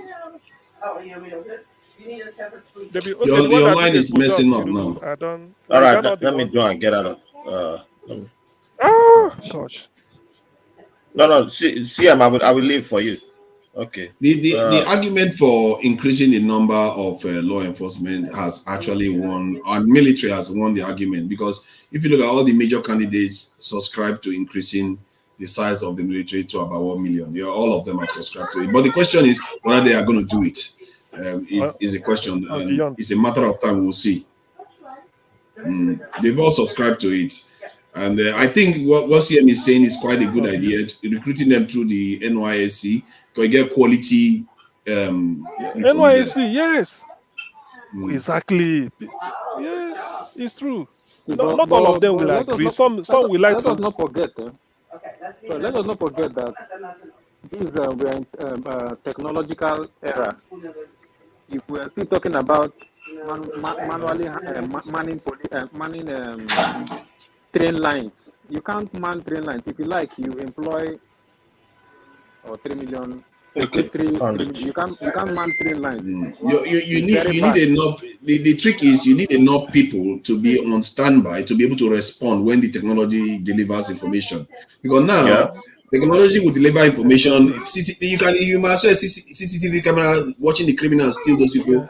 That CCTV camera is not going to arrest them. It's not going to stop them. They will just walk away. But if you have people ready to respond, they will be there to respond and show up. the police Nigeria Police Academy even at every train station, there should be a secret security post. Police will man it, maybe between A, B, C, D. So between train station Yes. H and station maybe I. So your duty when you are station H is to man between, because this is security now, the gadget you are looking at it, making sure that as the train is coming from this H to GH, I know all those ones. So you still need human being to even operate the technology, to even of course, decode I agree what with the you on that. technology is, the message the technology is sending, so that you. I don't know about you secret. we still need, that's what they call say boot on the ground. You still need I agree. You need boot on the what ground. I'm I don't saying know is that about secret. the station, that's at every train station. Yes.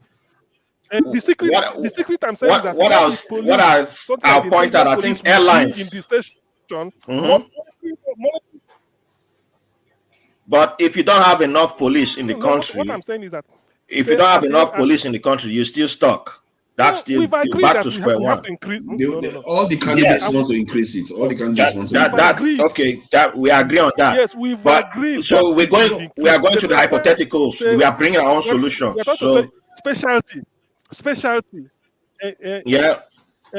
Joy, specialty, because when you increase the number, they will be specialized in different ways. So, like you said, the one that we guard the coast will be different from the one that will be guarding maybe be on the land for train station or all these things. So, the secret I'm saying is that if you get to say a train moving from A to Z at each station. So, let's say you are at K.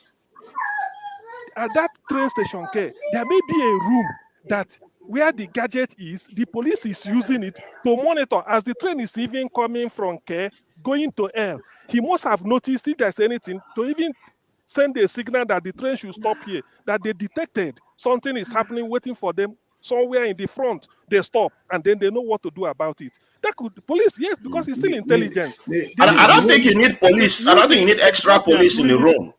I think all you need is just the people working in the room can communicate with police with all you need is language. I think the way these things are done. Please hold on. Let me just say the way these things are done generally is response time. If you reduce the response time to 1 minute, 2 minutes, you have cut the time for the criminals to be able to operate. And because it becomes a trap for them actually, because if they go in there and they get trapped within that period of time, they can't escape anymore. And it will deter them from even trying. If you reduce the time that between any station, between anywhere on that track, that law enforcement can be there within 1 minute, 2 minutes of any incident, then you've taken control of this in line. And the same thing can happen on the roads too. Final thing I'll say is security is supposed to be a deterrence. If on the train you have what many airlines do, especially like flying from America, they have the air marshal, and none of us know who the air marshal is because it's a plainclothed person. So you get on the plane, everybody gets on the plane, you can't identify the air marshal, you don't identify. But if something goes off, somebody misbehaves, the air marshal is supposed to like step in. That's the only time you know who the air marshal is on the flight. They only intervene when emergencies, a passenger misbehaves or something goes off, or if they can't really, step on bed, they can identify who the troublemakers are. They can give information. That's the only time, they might. But if they can't take on more than one, but wait, just I need to really go. So if every car on the train has at least one police officer, plainclothed, armed. They can have just a pistol, is fine. But every car, so let's say each train has 10 cars. So you have 10 police officers on each car. That's all. They have to be plainclothed. They don't have to be in uniform. You can choose two different approaches. You can have one approach is they can be in uniform, because if there are people in uniform, there are studies of criminal scenes, people in uniform, people behave. There's that study. And there's the study of, you don't know who's on uniform, but you are aware that there are people who there's a like the air marshal, that there's somebody there. So if, you still want to show, you want to try trouble, you try. And then as soon as you try, you just something from your behind you, they just handcuff, you're under arrest. You try the first time, second time, then it starts spreading. That you see the sign. There's armed officers on this train. There's armed officers on this train. Before you know it, people will start. Okay, we shouldn't try this stuff. Every time we try it, that's a deterrence right there. Because if you try and take on a train, you stop. You try. Okay, let's say you blow up the track. Officers open fire from each car. Fire just start coming out. Okay, okay, bad news. And they are calling for reinforcement too at the same time. But they take on you.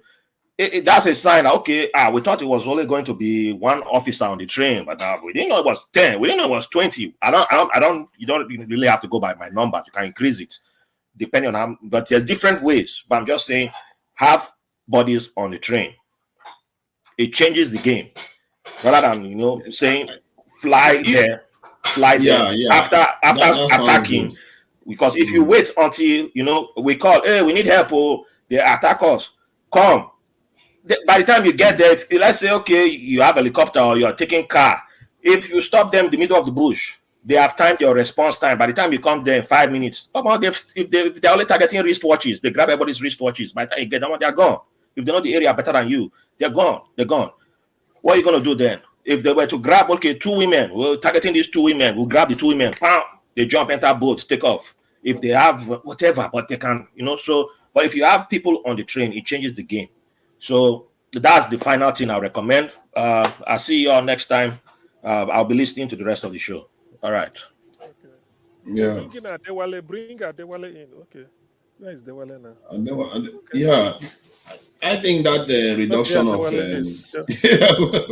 Adewale is shaking his head. I've been in the backstage for only God knows, and I heard what is it called? I apologize, Adewale. I'm trying to manage some people's internet. Adewale Kitty. See,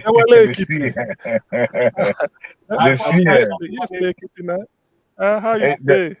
I did fine, my brother. I did fine.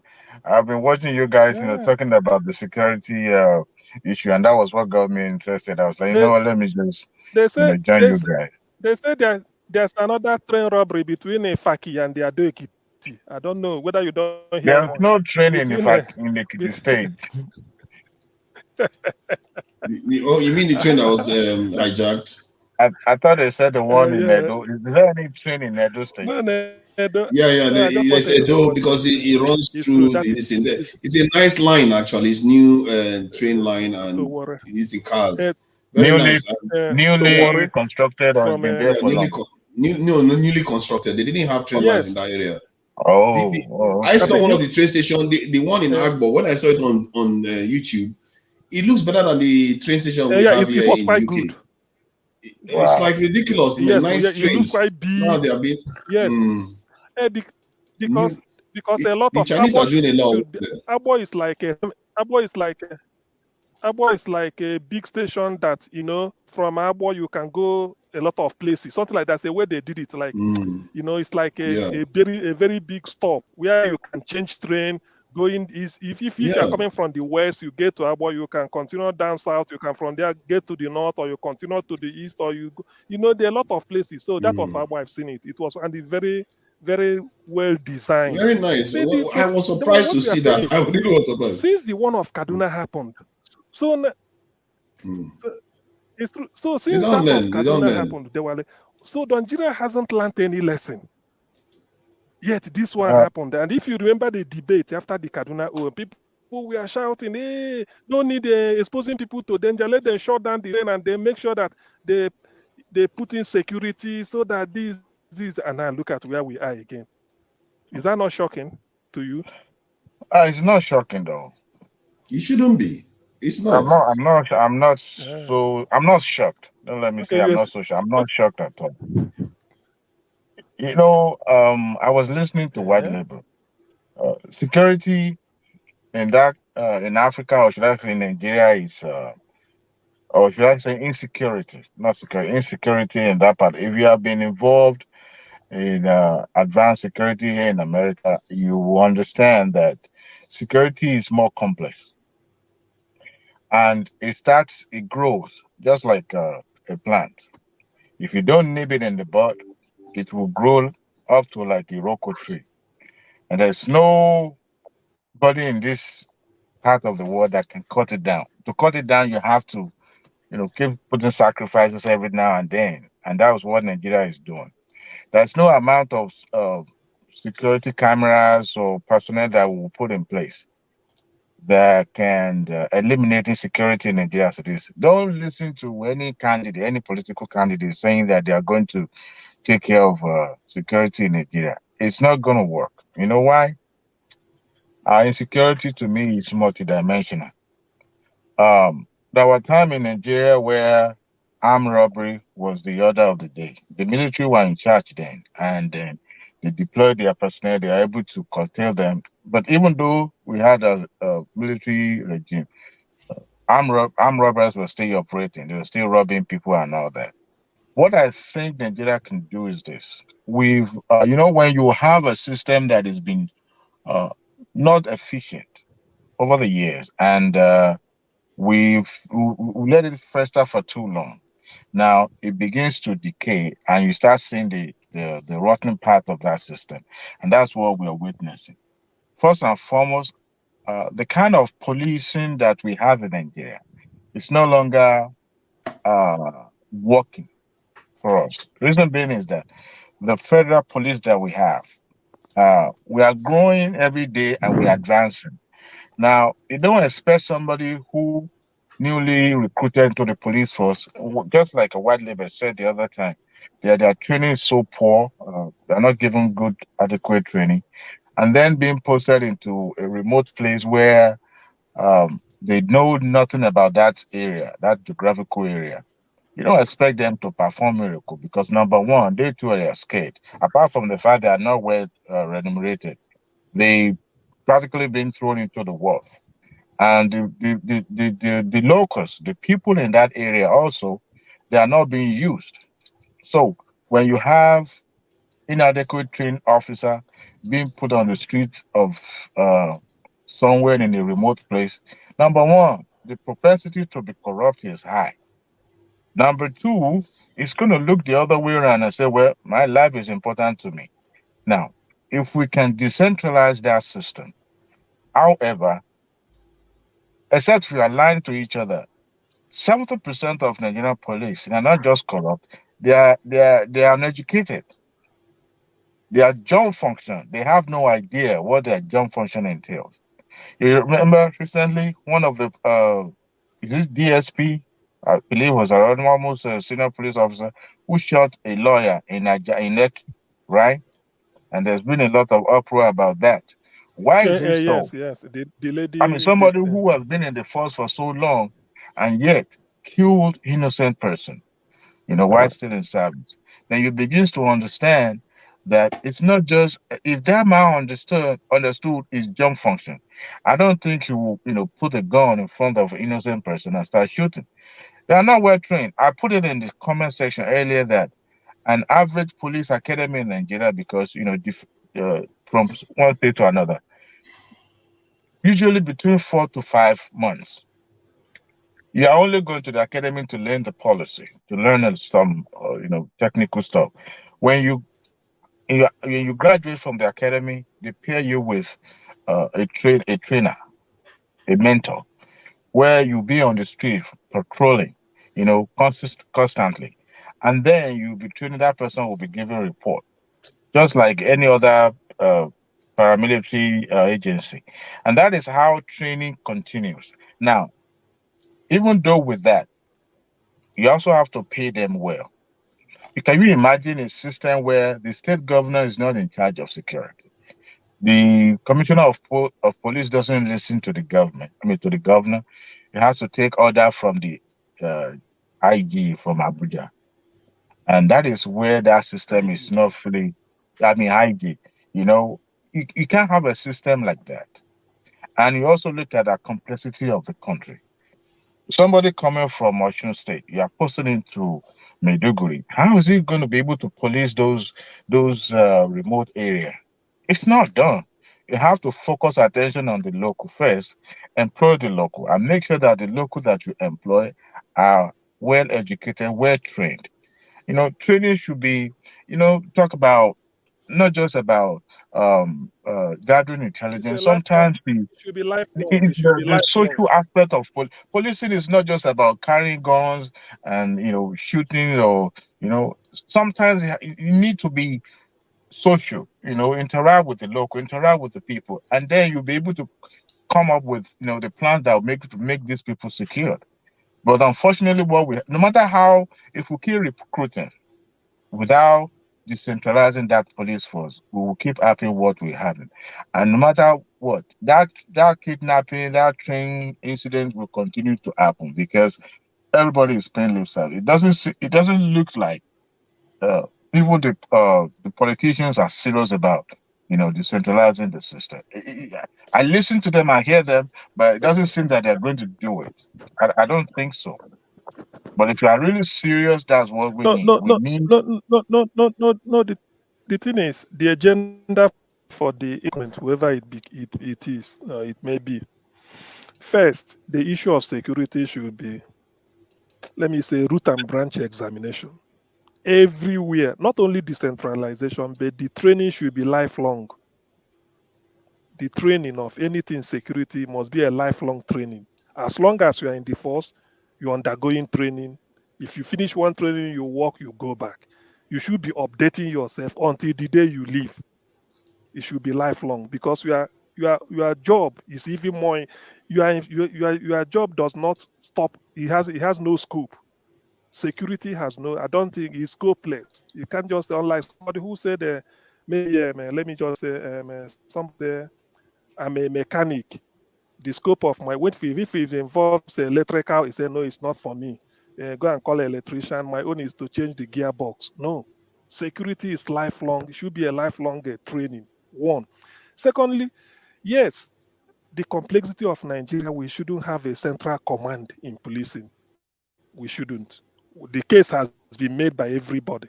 So I feel the next incoming government should have the political way to implement, because I don't think anybody will go against it.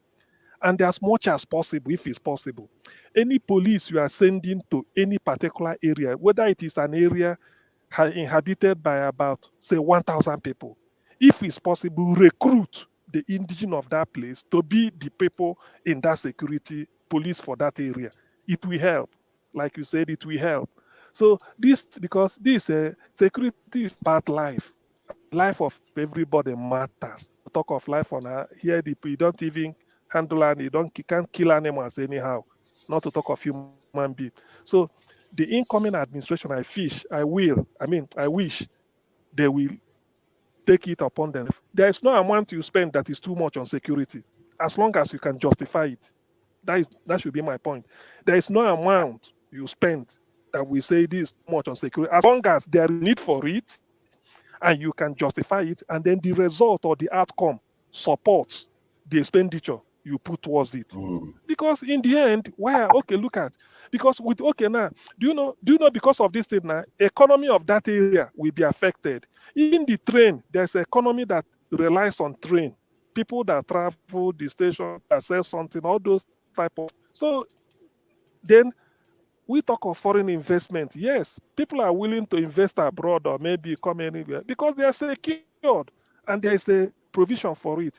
So in fact, to be honest with you, the way security should be tackled, there's no stone will be left unturned. To be honest, no stone will be left unturned. No stone. And then if the budget, let's say for us, if the budget, whatever they want to spend, my concern will be, can you justify it? If you can, that's okay. And can the outcome justify it, support it? That's all. It will be limitless. You can't say you budget for security so or 1% or whatever. Just say that based on demand and supply, this is where we are. This is what we need to do. If you put money down, then explain, say we must do this because it's security. It's for everybody. Just justify it and then put a structure that will be responsive. When we say decentralize is that it becomes responsive. And like you pointed out, culture plays a role in security. If you are from a cultural background of the place you are policing or securing, it helps. Police thrives on intelligence. Sometimes you know something like that. But let it not be our police, not people. Let it not see as you are intimidating the people you want to secure, because that has been what I can say about Nigerian security system. The people see police as a force of intimidation, or the military or the defense. They shouldn't see it that way. So if there's a training you give to tell them, like, look, oh boy, I'm here, let us cooperate and make sure that they will say, hey, but do not come with a force that maybe you are different from them, you are coming to. No, can't work that way. That's why you should evolve. The police should come from the area they want to. The security, particularly the police, should come from the area. Why I'm taking out the military, because military should be felt but not seen, because they should be behind. The only time you wheel the military out is to go and shoot, is war. And normally they are going to somewhere else because it's an external aggression. They go and defend. Internal is police. So the police is what you see every day, every supermarket, every day. You see, the physical presence shows you because they are there. It can speak the local language apart from using English. It does not mean that if you send somebody is from Osun State and is securing people of Osun, you don't need to speak English. It doesn't need. If you know the word the people, you use Yoruba, talk to them, because that is even when they disclose something to you. Because in the end, is the result we want to get. Is the result. Whatever way you get the result, so far you justify the thing spending it. That's okay. You know, So you know what, I CM? feel I heard in yeah. one of the other platform that I featured, somebody said that the kind of police man Which that is platform being is that? posted. Sorry. Which platform? I want to remember. I think it was a Walmart. Somebody mentioned that Yeah. the kind of police men being posted to the south are quite different from the police officer being Yes. posted to the north. That hardly you will hear these extrajudicial killings in the north, but most of the time it's always at the south of the part of the country. And truly, if you look at what has been reported in the news, you agree with that. That most of the time, I think the police officer that been posted to the north respect the culture of the north, even though if you don't speak their language, they have their own police, moral police officers too over there. I think they call them Ishba. I'm not so Exactly. sure. Yes. Yeah, but then they don't misbehave or aggressively, and dealing with people over there. But in the South, they believe that anything goes. Somebody can just point a gun at somebody in Bayelsa and threaten to shoot, or in Lagos or anywhere. And the roadblocks in the South, it's like a death trap, unlike in the North. So hardly, as a matter of fact, somebody even said that the person said that you would drive miles upon miles without even, seeing any roadblock on the road in the North. Um, I don't know how true is that, but then going by what has been reported in the news, I haven't seen any of such extrajudicial killing happening or being reported in the news. No.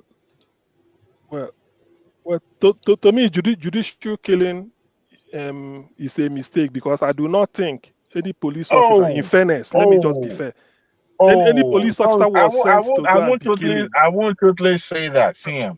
I won't. You see, where do you No. find? I'm coming. No. Because if there are one or two or three people or four, Mm, let's say mm. the north, move down to say my state, Anambra, haven't killed anybody. That sort of invalidates that claim that they are sent for maybe all this extrajudicial. That is based on a particular police maybe orientation or whatever. I agree to that. But what I want to solve it, whether it is deliberate or not, is I let us mean, decentralize the when was police, the last whereby the time you heard people somebody policing being an shot? area should be from that. CM. When was the last time you heard people or any news Yes, saying yeah. that police officers shoot, a teenager, somebody with a dreadlock, or somebody in the north in the news? I think there I might be don't. cultural. I wouldn't say. It might be just cultural. This thing. I'm not. Sorry, there might be just cultural issues with that. It's just about the culture environment. It's not all parts of the South. You hear most of all this stuff, like in Akwa Ibom. You rarely hear anything from Akwa Ibom or Calabar, and so it might be cultural. And this is the nature of nations. Even if you look at the U.S. right now, There are parts that are heated, while other areas are just, normal, no issues. You never hear, mass shooting and stuff like that. So some of the things that happen in nations, people just ascribe it to, oh, there's some bias going on. Obviously, there are differences between other parts of these nations from other areas. It doesn't mean it's a conspiracy. It's just the nature of nations. So, but in terms of the idea of this is security, I think CM is spot on it in terms of how we actually need to up the numbers, because it is clear. It's not even like a mystery. This is what needs to be done. And the good thing is that all the major candidates in this election are on that track. The question is whether they are going to do it, whether Nigerian people are going to hold their feet to the fire. Is it up to the contestant or the people we elect to the National Assembly that will legislate to make that changes? Oh yeah, because that one is easy to convince the assembly, because if they don't pass it, anytime there's a train attack, the body president will language be like, You no, think so, let me show you Father? now. Let me explain this now. If they don't pass it, anytime there's a train attack, the government will be like, the president will be like, I told them. They refuse. They refuse to support it. It's going to be a nightmare. They will not be able to sleep. Exactly. They will pass it. They will recruit those people, because every single time. See, and we just talked about 31 people getting kidnapped. We forget these are real people with families, children, mothers, fathers. Some of the sites are some of the saddest sites you will see in Nigeria, where some people send their children to school and they get kidnapped. You see parents at the fence where the kidnappers escape, praying there. I just like, and men crying, weeping, because they don't have their daughters and their sons that they just sent to school. And the similar stuff that just happened, this thing. These are real human beings. And if, when the time comes to act and anybody's in the way, believe you me, the family members of these people are going to lose it completely. And people are going to be backing them. This is why I think any president that wants to do this, all the forces of the state will be behind them. You know what, Father? I think I disagree with you and CM saying that it is the policemen, that we can blame for those extrajudicial killing, not the because it seems that they respect the culture of the North. And then if you look at what has happened in the few months or a year past, when the Southwest introduced Amatekun, the North, the what you call them, the Attorney General kicked against him because they're trying to harm this guy so that they'll be able to carry out their job, effectively. But it seems that the Northern oligarch, they were totally against it because they were scared that this could be a way of, creating, I don't know, some type of um, uh, militia stuff in the South. And then with that, tells me that there could be some level of resistance when it comes to uh, decentralizing police force command and having a state policing. Because it doesn't seem that the resistance so far has not been in the South. It's been, most likely, the Attorney General is from the North. So, and I believe he's been appointed to represent the people of his constituency. So, and when he speaks on behalf of the federal government. And the federal government right now is from the North. So, it doesn't seem that they are actually interested in having a state policing. However, even though we mentioned that the representative in the House of Assembly will have no choice when the president put pressure on them. Sometimes at the current administration, it seems that the executive goes by whatever being dictated by the House, not the other way around. Because even the electoral law was a pain in the butt. It took forever, and for them to even pass it. So, with that being said, whatever we do now will be a lip service. I just hope that you know, I just hope that people share the same vision, the same idea that we're sharing right here, or majority of Nigerians, But it doesn't seem that the northern oligarch are interested in having that system being put in place because of the fear of creating, a militia kind of system. At the end of the day, they don't want a force or a police force that is armed and dangerous, unpredictable. But then, if the South can do it successfully, then to me, it will be the model in the entire nation. But then, until that happens, I don't see any seriousness in any politician. Any politician at this moment campaigning and and talking about state policing and all that, because it took forever. Even up to now, Amatekun is not harmed. They are not harmed. They don't shoot. They can't even have gun with them. So, to me, you can't know your locality more than the people that lives there, right? So, and if these people come together to form, because Amotekun is more or less like a militia that is not armed. However, yeah, armed with den guns. I think the reason why the Nigerian state is wresting control of most of these powers is because of our history. Remember, let me just finish this point. Because we have a history, and I really wish a lot of people actually look at history when they are making judgments, because this is actually important. It's not a joke.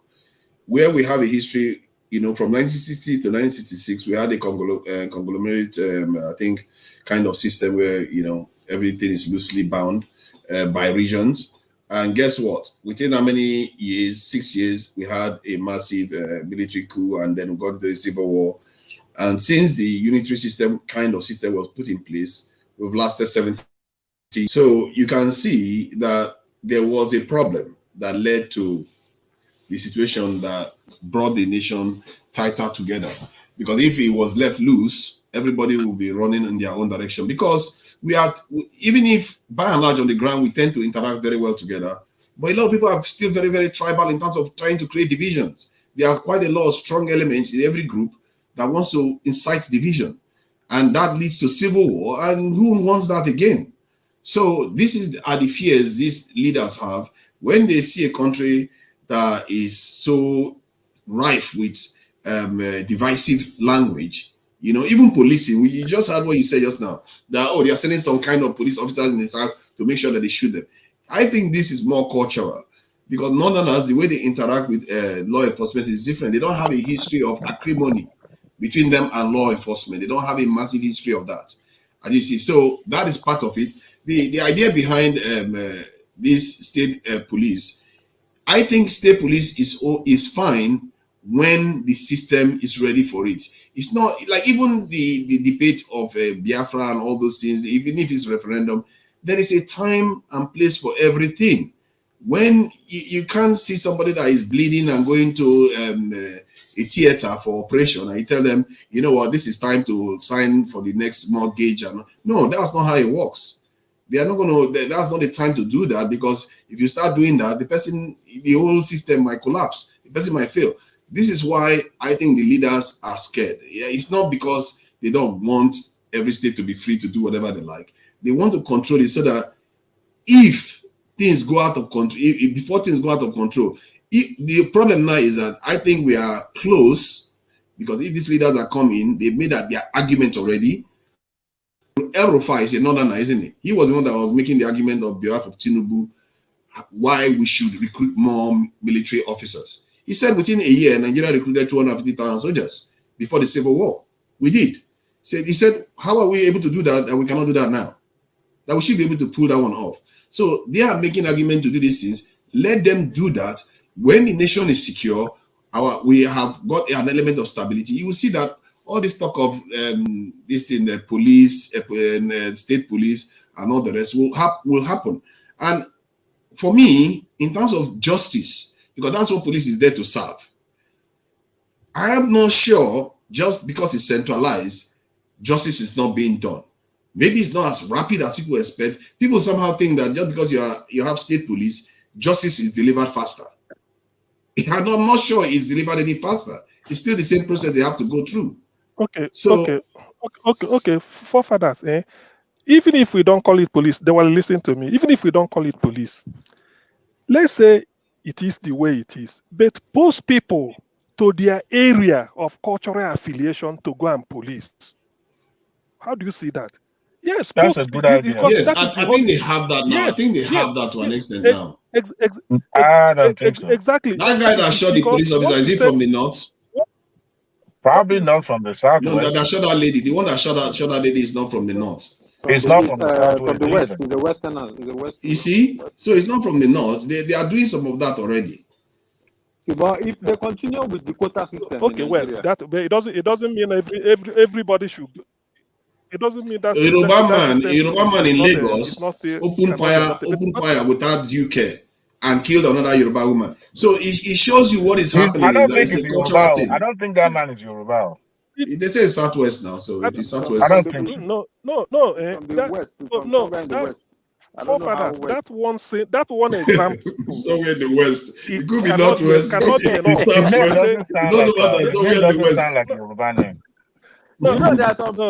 There are some. Yes, I don't know. Even if look, let's say even if the officer is Yoruba, that example is not enough to invalidate the preposition that let us put, because okay, there should be other Yoruba police officers, even the whole of West. So have they done the same thing? So what we are saying is that I know the issue of police and state police when we say it, because our politicians will like to use it. That's what people are afraid of. But that is federal. They will definitely use it. Yes, they will definitely use it. Federal because federal government pay. You see, let's make it is federal to the extent that it's federally controlled, federally remunerated, and even trained. So let's make it that federal government. Okay, how many police officers in Lagos? You might need like say 2,000, 5,000. Recruit them from that place. Recruit them from the west. Recruit them. That is indigenous. That's what I'm saying. I mean, then you go to Bayelsa. If you are not going, do you think if you are not going to have state police, but it's not also very safe. It's not very safe for police officers to always come from the area where they are, because their family members could be at risk if they are carrying out sensitive operations. But you can still use. So this is part of the reason why. Them for intelligence gathering, not necessarily put them on the patrol, but you can put them out there to gather intelligence for you. Yes, but I think that's what they are doing. They keep some of them, but many of them they push them away to keep their own. People. They are corrupt. When you have a force that is not well paid, they will go out to find alternative to survive. Are we even? But forefather, if we can't have state police, if we can't have state police, if you can't have police, state police, if the state cannot have their own police force, now why not we do this? The current police force that we have, disband them. The people that are not qualified, if they can do psychiatric evaluation for all of them.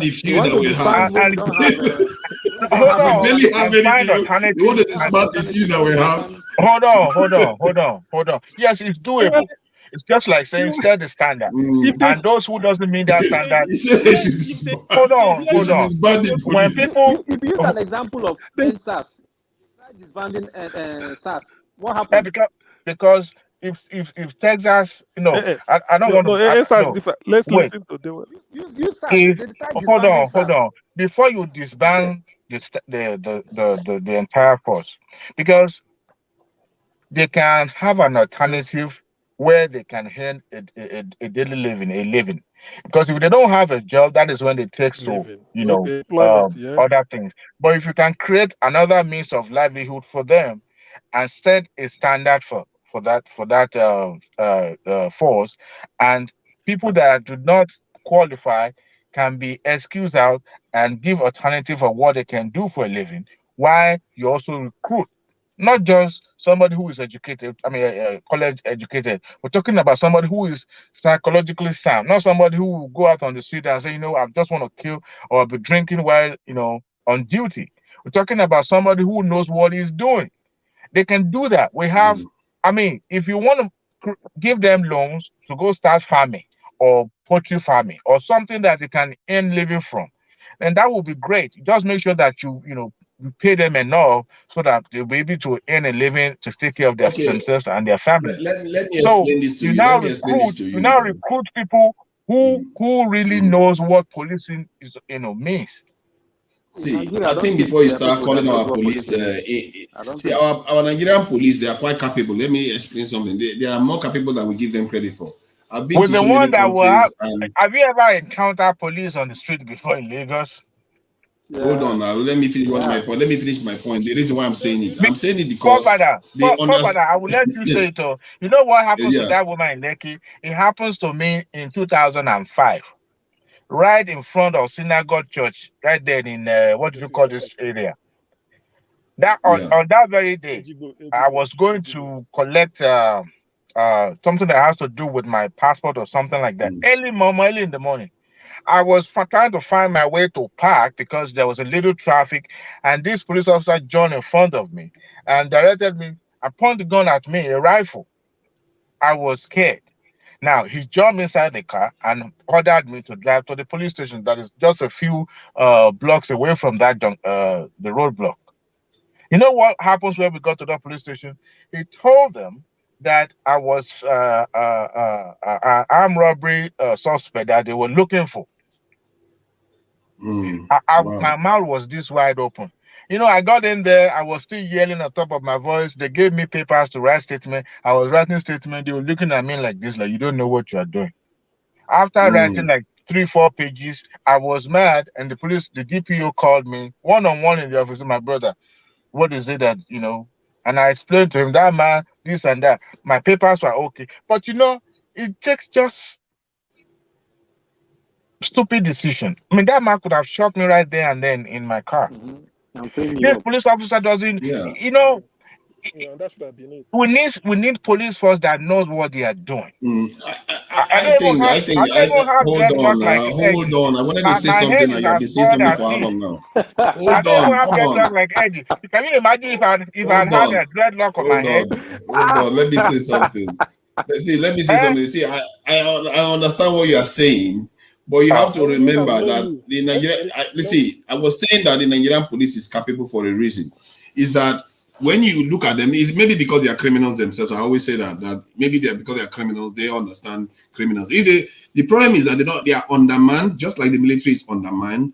You can't call them a professional force like other people like the way you see it. Even in America, you see that they kill people, innocent people all the time. Even a child is killed. So it's not like the West is perfect too in terms of these things. The point is that our police is stressed. In short, all our security agencies are stressed because they are not funded or they are not manned enough. If they want to employ you as a ShopRite guard and they tell you to go and protect 2,000 customers, you will not be able to do that job because how many criminals are you going to watch among that 2,000 people? You can't even tell who is a criminal among them. You won't be able to do it, and that's our police officers right now.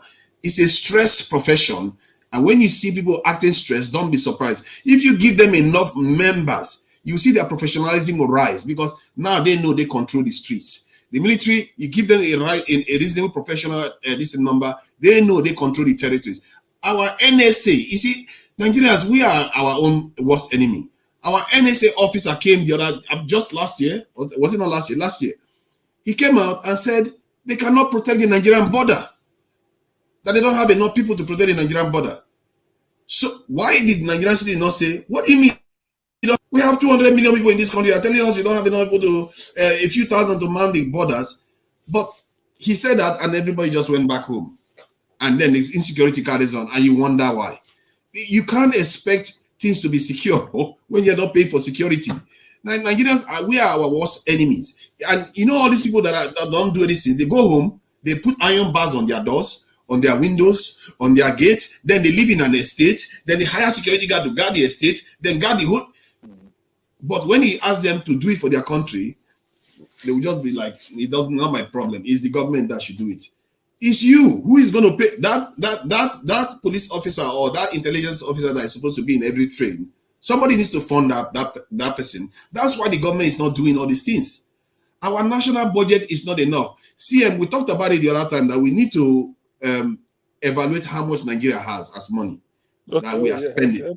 I mentioned it to Rudolph yesterday. we need to do this number so we can look at how much it costs to fund these things.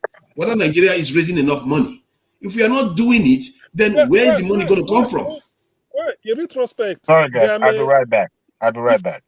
Okay, if we plug some, okay, when you're back, if we plug some loopholes, whether that will show up a little, because sometimes if you want to know how much you owe, how much you are having, you first of all check if there are ones that are leaking. Then you then you now say, okay, at least I know that there is not much, nothing is leaking. So whatever is here is what I'm really having.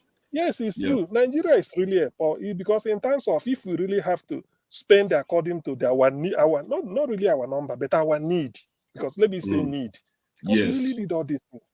There is no way, because why I'm saying this is that I remember we always say, before one point say America's defense budget is this, UK is this. Those people can put figures because they have arrived. They're only improving. Our own, in my own, we haven't arrived, we haven't even started. So our own will be based, will be determined by what do we need to do? What scope do we need it to be? That will determine how much we pump into it. Because until you fund it very well, let me ask you now. Let me ask you. In the UK, you know how price of electricity and power has increased recently. You know that now. And a Nigerian lady online the other day was complaining that she's going to leave the UK. I saw it. Because she paid 500 and something pounds for electricity for 1 month. So for energy bill. So it tells you the people in the West, they pay for their system. You have to pay for the system that you have. But Nigerians, we are not paying for our system and we expect it to be good. Yes, because as we go on, then you can be moderating your view, updating it. Before I used to say maybe defense budget should be so percent. Now I don't need a percent. What we determine is, first of all, root and branch examination. How do we want it? We want it this size. Okay, how much will it take? That is what becomes the percentage. That is because the Western world, America can say that because their own is that they've gotten the baseline right. So they're only improving because of Iraq. They fought in Iraq war 2 years ago. They lost a lot of soldiers, so they increase it now. Or because of this, they are sending this. Because they can juggle. They've gotten it. Our own is that we haven't. So what we determine whatever we want is the need first, and then how we want it. So that will determine how much we pump it. Because if you don't put in enough, you won't get out the outcome you want. So if we then you have to tell, let him say something, please. If we are, what they call it, our system is it's not just, you can't hold one, it's like a star. You can't hold the whole 5 points are damaged, all the entire 5 points. So let's say, for instance, defense or policing is one of the legs of one of the hands of the star, and you're trying to fix that hand when the entire structure, because if you go to fix the police and you have civil servants? Didn't you hear me say root and branch? I say total sort of, you have to overhaul the whole thing. Because when you overhaul, you know the extent of the problem you have. So when you now know the extent of the suffering or the problem, you will now say, okay, I need it this way. Then what resources are you going to mobilize to get it to that level you want? So that determines your percentage. That's why I'm not particular about somebody telling me I will increase defense budget from 2% to 10%. No, it might still be, but all I want is, can that 10% give us exactly what? Are you just to say that I made a scratch? I tried, I've been able to pass the ball to you. Is because you. And this is why I'm happy they are not. This is why I'm happy that they're not saying a percentage. They are saying numbers that they're going to recruit, and they want to try to do the right thing. So that is very important. And I hear what he's saying. I think he was saying something about the star and how the other areas are bad. I think from my own evaluation is that the other areas are good enough in Nigeria to still be able to do the acts that you need to do for security. The other area, look at our media, our arts and everything. They are doing relatively well. our people are actually working very hard. It's just that the country is bleeding and the people are not going to farms and all those things. And the area that is missing is the security aspect. If we take care of the security aspect, investment will come in and the business activity is going to increase in Nigeria. Farmers are going to go to farm and people are going to feel safe. People are going to do business for longer because most of people go home now early because they're afraid. Nigerians can't go out in the middle of the night and feel safe. So there's so many areas that the security, the money you invest in security will actually pay for itself. It's not even like you're going to suck money out of the system. It's actually going to pay for itself. So I think a lot of people, nobody has made that argument to the people to let them understand that this money you are spending, you're going to get it back in so many other ways, from employment, investment, jobs, just name it. From tax. You know, if the security is there, let's forget about foreign people coming in first. If the security is there, internally in Nigeria, people feel secure. That's what I'm saying. The business will just there'll be an upsurge. People will just say because the business is there now we are secured. So that's why they really had to, because when you see things happening, you find out that because of the fact that sometimes I will just say I just gave it a fresh thought. Before I used to talk of a percent you, even if you just determine all those people now that are selling food now from all these train station to train station now on that line they're all gone now. They don't have any job anymore. They have to go somewhere else to go and earn a living. This is how security affects everything else.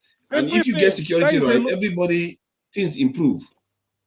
That is the local economy is dying because of all those things. So the thing is, that's why I'm saying some of these things it's not really well, like say I don't want to use the word rocket Rudolph science. say we can do it next week. I think we need to do that number and also evaluate the kind of numbers you need to fund a military. If we can do it, because if we get a number and everybody see the number of money Nigeria generates and look at how much we need to spend for like universities, for military, and see that we barely have anything compared to other countries too.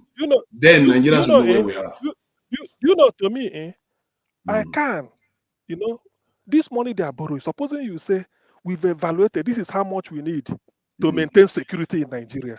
Then you borrow this money, even if you borrow it with interest, you pay for itself. And that outcome, that's security. You guarantee it. You can get that money from tax and pay it back. You will get it back. You will get it back. It will pay for itself. It's not any money you spend on security will pay for itself. You can get, especially in Nigeria. Nigeria is highly subsidized. Somebody's paying. Just do the maths for me. Do this maths for me. Somebody's paying this thing £512 or so for energy in the UK per month. In Nigeria, do you know how much I pay for electricity for a whole compound that's probably bigger than where she lives? It's 15,000 naira. That is barely 20 pounds. So what is the magnitude? We are talking about more than 20 times magnitude. That what we pay less. Can you imagine that? It's true. And then less, but we want more. We don't even pay. Some places you don't even pay. That is the but thing. You're crying that we need power. We don't have light in our street. And they don't want to pay for it too. People are paying all this amount for it, and we think it's cheap. We should not get it for free. Of course, you pay now. Do you know that council tax? You should know this. Do you know that council tax they pay? They say it's part of local policing because they list the table. They say council tax includes. I didn't know until one time they bring the breakdown. So the rating for emptying your waste bin is even fraction. Everybody thinks it's only for the bin. That's what everybody thinks. It's only for the bin. It thinks for you to remove your bin. So they now find out that even what they call social care for the elderly is part of. They use the council because social care is not federal, it's not national, it's just local council government handles it. So when you see all these things, it makes sense. The thing is that it will only take a bold step, because do you know one thing I've noticed in people? They said when we did that, they did a course on a sort of managing change. According to Machiavelli said the most difficult thing to do is to bring about a new order of things. a new order. Not really because everybody resisting it is benefiting from the old system, just like in Nigeria now. Not that when you say let us review something, not that people are benefiting, they are suffering, but they are afraid that this thing you are bringing will it not make the situation worse? Do you understand? So because some people may be defending the way things are because of the bribe, the way they eat about it. They are one set of people. Then the other set is that they are suffering, and it is because of them you want to bring the change. But because of the fact that they did not understand how that change will impact positively on them, they will also be resisting it, thinking that no, this suffering we are suffering now, it's okay, don't come and worsen the suffering. But they did not know that it's because of that suffering you want to better. So in this case, all you need is when you doing it, if they start to see that the thing changed, to be honest with you, that's why I always say something. Nigerians are really not that difficult to lead. I don't think so. They're not. I don't think so too. All they need is you come in saying this because I've given you. Some people will say, these people, why are they talking? So as we they suffer, he never reach. He said, but I say, it will worse. They are afraid. Why those? That is why those that are benefiting because they will get good contract, all those things, we say this is the best. But you that haven't seen it and you know why they are resisting, you just call their bluff if you have the power. Go ahead and implement it. Do you know that if let me take for instance, say P2B comes in now. He sat down to say that this is how much you need for power. Let me just use power as an example. You need like 500, let's say $100 billion for power. How are you gonna come about it? Then you sit down and say that you take the Siemens or any company or GE of Canada, said with Nigerian engineers or Nigerian manpower, can we beat it down? Can't we get it for 70 or 78? They said highest you can give is 81. He said, okay, this 81, let's take it that is a 10-year something. Now, if we implement it, look at our population and this thing. How much do you think we can charge a unit to make sure that people can afford it? And then this will continue for the next 5 years. Within 5 years, you must have collected your money. You sit down and then you say, okay, let's do it this way. Everything costed. You now said, okay, when you take the whole money, not even a dime will go out of it into that power. When we did 8 months, 6 months, deadline, the thing works. You now tell a Nigerian, say, look, power is 24 hours from maybe next month or this, but instead of you paying 15,000, you are now going to be paid 5,000. 15,000, or let's say 25,000, then later increasing it to this. And they find out that, oh boy, that man who managed to pay, I will pay 50,000. Stop. I will pay 50,000 a month if they give me 24/7. Exactly, you see it, because that man will say, I'm paying 15, and that is with the one hand to increase it to 30, 25. Is steady. Then after 3 months, but it will be steady from when you are paying 25. After 3 months, it won't go beyond 35. The fact that they may say this and somebody might pay, you find out that it is true. The first thing is that they've seen it that 24 hours is true. They will say, oh boy, not true. It's better we pay. After all, the generator we've been buying, this. That's all. And when you hit them like that, you've won their confidence. So it takes a lot because people resist change first because they benefit from it, or secondly because they do not even understand that the change will improve them. You see, and that is how it comes to. I think one other way they can tackle some of all this reliance on too much generators is to start banning it in certain regions, especially in the estates. Let's say you can say, some parts of Lagos, Ikeja, all estates have to have one generator, no individual generators. Markets, exactly. Yes, markets. You start phasing it like they did Okada. They succeeded in doing it. If you can do it in Okada, you can do it in anything else. And just phase because. But the thing is that the people behind all this, you see, power is like oil in Nigeria. The people behind will always. Yeah, it's like that's how they say with Okada. With Okada too. You have to. They've just moved. they're still importing Yeah, that's what I'm saying. Now they should move them. They should move them out of the cities. You move them, but what you're saying is that, for instance, in the villages, you can be using your generator. But in terms of this big estate, that's what I'm saying. Because if it's my father's village, it's not an estate. I can say, let me use generator. It's in the rural area. But when you are Yeah, in a place like all because these remote. estates in Yeah. Lagos, you ban it. So when you are doing that, at least you've changed something in them, and that is giving them the result. So that when you get into an estate, But these less big men, noise. No, you see, big men, when they you like Don't when worry you when about big men. When you keep hey, worrying about don't big worry. men, nothing is going to We are, move. we are driving. We are.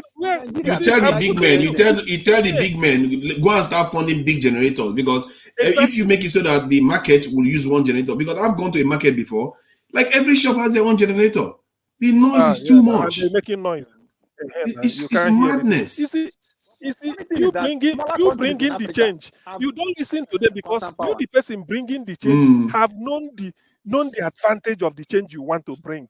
So when they are yes, resisting it, you should know it's natural. I've told you here that yes. somebody said the most difficult thing to do is to bring about a new order, changing the old order, whereby everybody will have generator in one small shop making Oh noise. man, And if you now they know advise them now. to do this, I think people like you, CM should be in Nigeria, and same like myself. We should be in Nigeria on the ground, because I think people, because it's not only about having ideas, it's also about being brave enough to see it through. Because some people are not brave enough to see it through. When they see people's red eyes, they will change their mind. No, I don't care. Come after me all you want. It's gonna be done. it's because do you know why? Because like we just said it now. Imagine telling somebody who is paying 15,000 for darkness to now pay 35. You say, but if you now finds out that because before you bring, $50 for darkness. yes, it's true. Because $50 for darkness. if the person because it's intermittent, Exactly, but they the don't think person about will, it like that too. When you tell them to pay exactly, more. the person will shout, 15, we are even talking of this.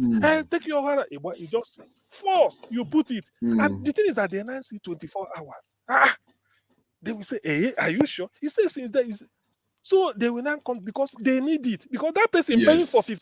15,000 for darkness is still going to procure generator. Yes. You know, it doesn't mean that And it breaks down. he's living.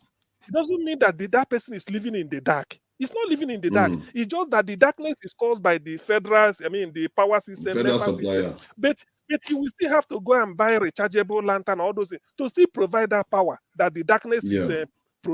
is giving him. So if he now find out that with this increase and the thing is steady, he will ask himself, oh boy, not true. Even because since we now come, he say you pay 15,000, you are not getting anything. Now we move you to 25 and it's 24 hours, which means no more rechargeable lantern, no more carrying your mobile phone and the charger every time you are going out. Because And you you want have to to go and charge. buy fuel all the time. You have to know a Exactly. mechanic that fixes the All the generator. time. All that And nonsense goes away. and Oh my before you God.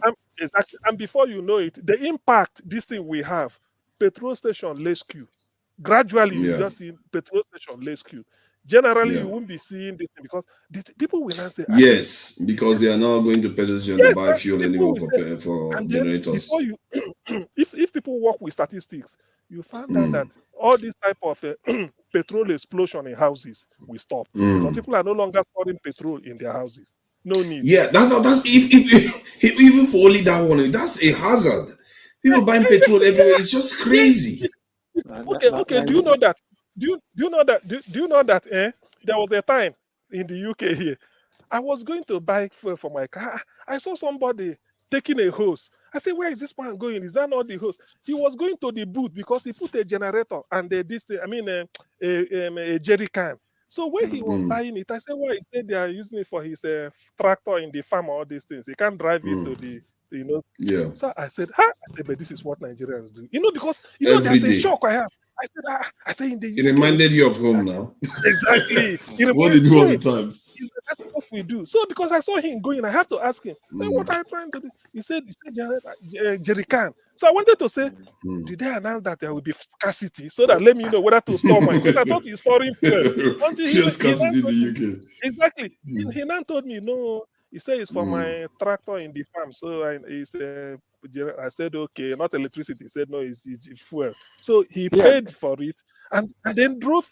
So that thing reminds me, I say, you see when if not for the rural farm, They don't have everybody fuels the car and goes. And then the thing is, see, this thing is possible. It only takes a political will. It's not even just possible. It's easy. It's not. Just get it done. I don't know why all these our leaders are useless at making decisions like exactly. This. Just phase it out. It's so embarrassing when you see it, and they must have seen this. Just phase them out. They come here for holidays now. They see this thing, so it's not like it's just unfortunate that we are the problem of ourselves. It's a black man's thing. We are the problem of ourselves. Suppression. And the worst thing is that all these things are not high technology, you know, like all these mobile power plants, refineries, all these things are not high technology. They are simple. If you go any physics textbook, they will show you how they make them. And somehow Nigeria has not been able to figure that one out. It's crazy. We are relying on all these here. Oh man. That's why when I learned of this power something, I said, look at how, because everybody, do you know that in Nigeria, anybody who is having a generator in the city has NEPA connected and maybe paying NEPA bill without getting it. But you just have to say the way it doesn't mean that. And then you now change this to them. You know, they will be surprised. Supposing they use it after 5 years, you say from this 35,000, because that is when you know that local businesses will spring up. Look, businesses, even if it's barbering salon, even if it's hairdressing salon. I mean, let's just say one-man business. Welder. I once rode on Akada by a welder somewhere around the Isol area in Lagos. The way the guy was driving, until when we got there, I said, thank God, I'm okay here. I said, oh, Oga, you're driving. I'm not so comfortable. Why are you driving like this? Don't you know 2 of us would have died? The guy laughed, said, look, I'm not an Okada rider. I'm a welder just because we haven't got light for some weeks now. So I have to take this to feed my family. Otherwise, I have. Oh my God. So adapting. Yes, you have to.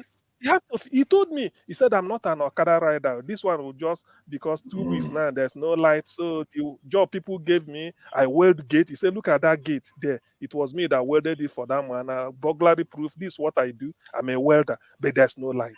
So you have to you know the surprising area where this generator phenomenon does the most damage.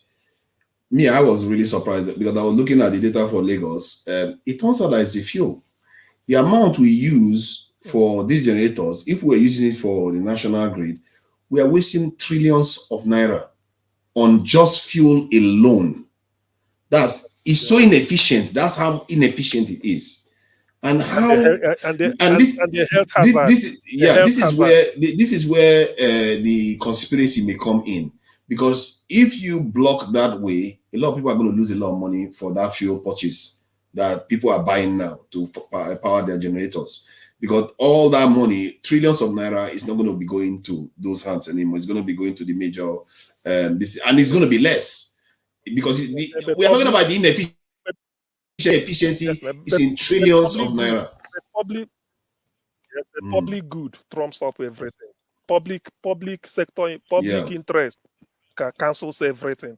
The health hazard. I'm telling you, if I was any leader, I would do like Abacha did. I would be worse than Abacha. I would advise him to be worse than Abacha. Just stay in Abuja, put 10,000 soldiers around Aso Rock, and just start passing the laws.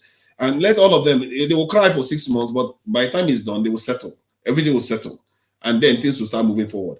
Because this thing that there's a lot of madness in Nigeria. 6 months.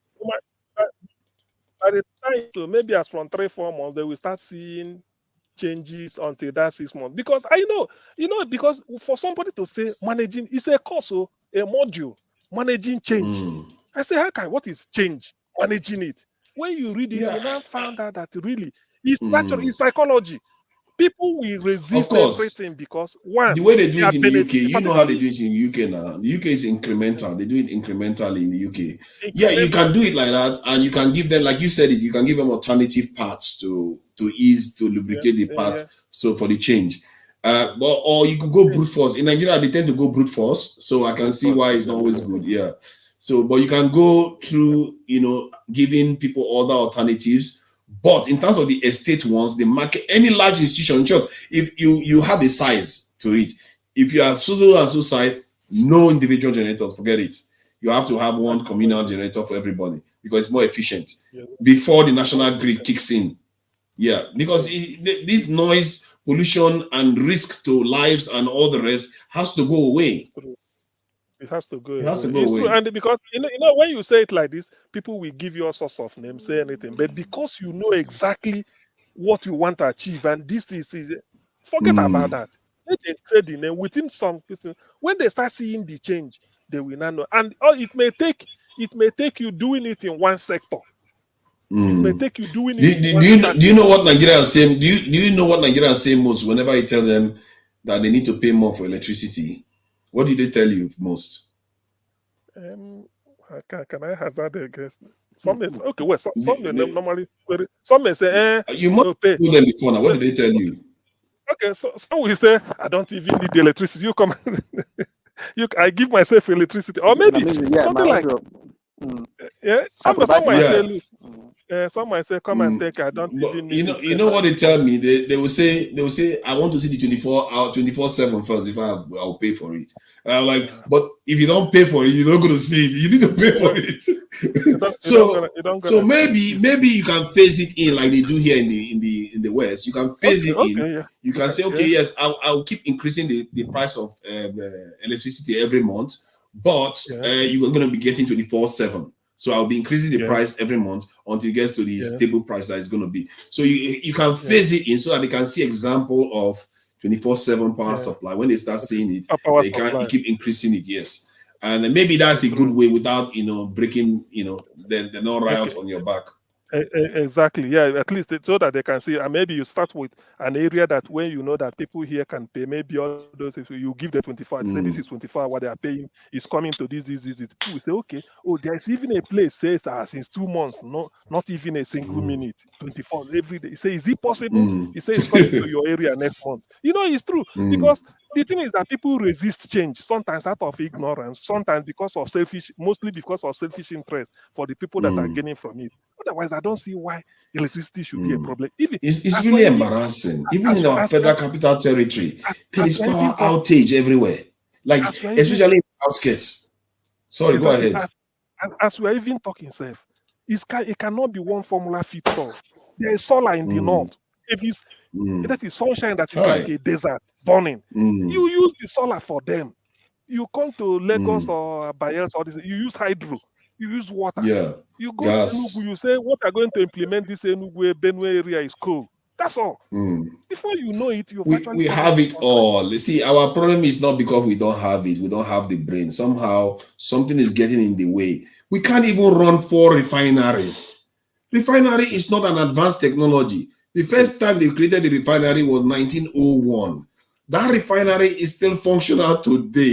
So how is it Nigeria cannot run 4 of them? It's not even advanced. It tells you something is getting in the way. Do you know the principle of refinery? Let me put it this way. There this thing they call, like palm nut. We process it in area like in the east. So palm nut, you cook it, mash it, remove the kernel side, then all those fibers mix with oil. You squeeze it, put it in your pot. As you are heating it, the residues are going down. The real palm oil is selling up. That is distillation. At the time, you now filter it like basic this. distillation. That is the basic thing of crude oil. That is the basics. The thing is that I came to UK. I came to UK to do petroleum engineering, and because I was thinking that I would go to Bonny to work in LNG. But after everything, finishing, doing masters in the same thing, and I went back to look for a job. Could you believe that? There, they were telling me that I need to have something about is in the bush or something. Then that time, well, I have this thing in petroleum and masters in petrochemical and so why do I need Nebosh? Like no, but then I saw somebody that didn't even go to. I think went to after secondary school. He did Nebosh and he's working there in LNG. I'm like, what is Nebosh? What is Nebosh? Is there a technology safety certificate? It's something safety that once you get that certification, You can work on board. Can you not do it on the job? Can you safety certificate? Can you not be trained in Bonn to do? Must you go to Harvard to do Bosch safety in, No, in don't where you you're see that? working? So Is it not something this like thing health that and got me safety they do everywhere? what got me was this, that you've spent this amount of time to get what you think that when you come back to Nigeria, you're going to use it to better your society and better the actually it's because my dad told me, because you have because of the resources we have back there, this is what you do to position yourself in this thing. And so if me, I can't, I'm from Bonny, and I can't get up the ladder, so like I'm not going to do the Nebosh. So that's how I took my bag and came back to the UK. But logically, does it not? Because if they say you needed Nebosh to get the job, Yeah. why didn't you do the Nebosh? The job is it not safety? If it's critical to the job, Because it might be responsible for saving your life and other people's life. But if my own briefing was that I wasn't looking to.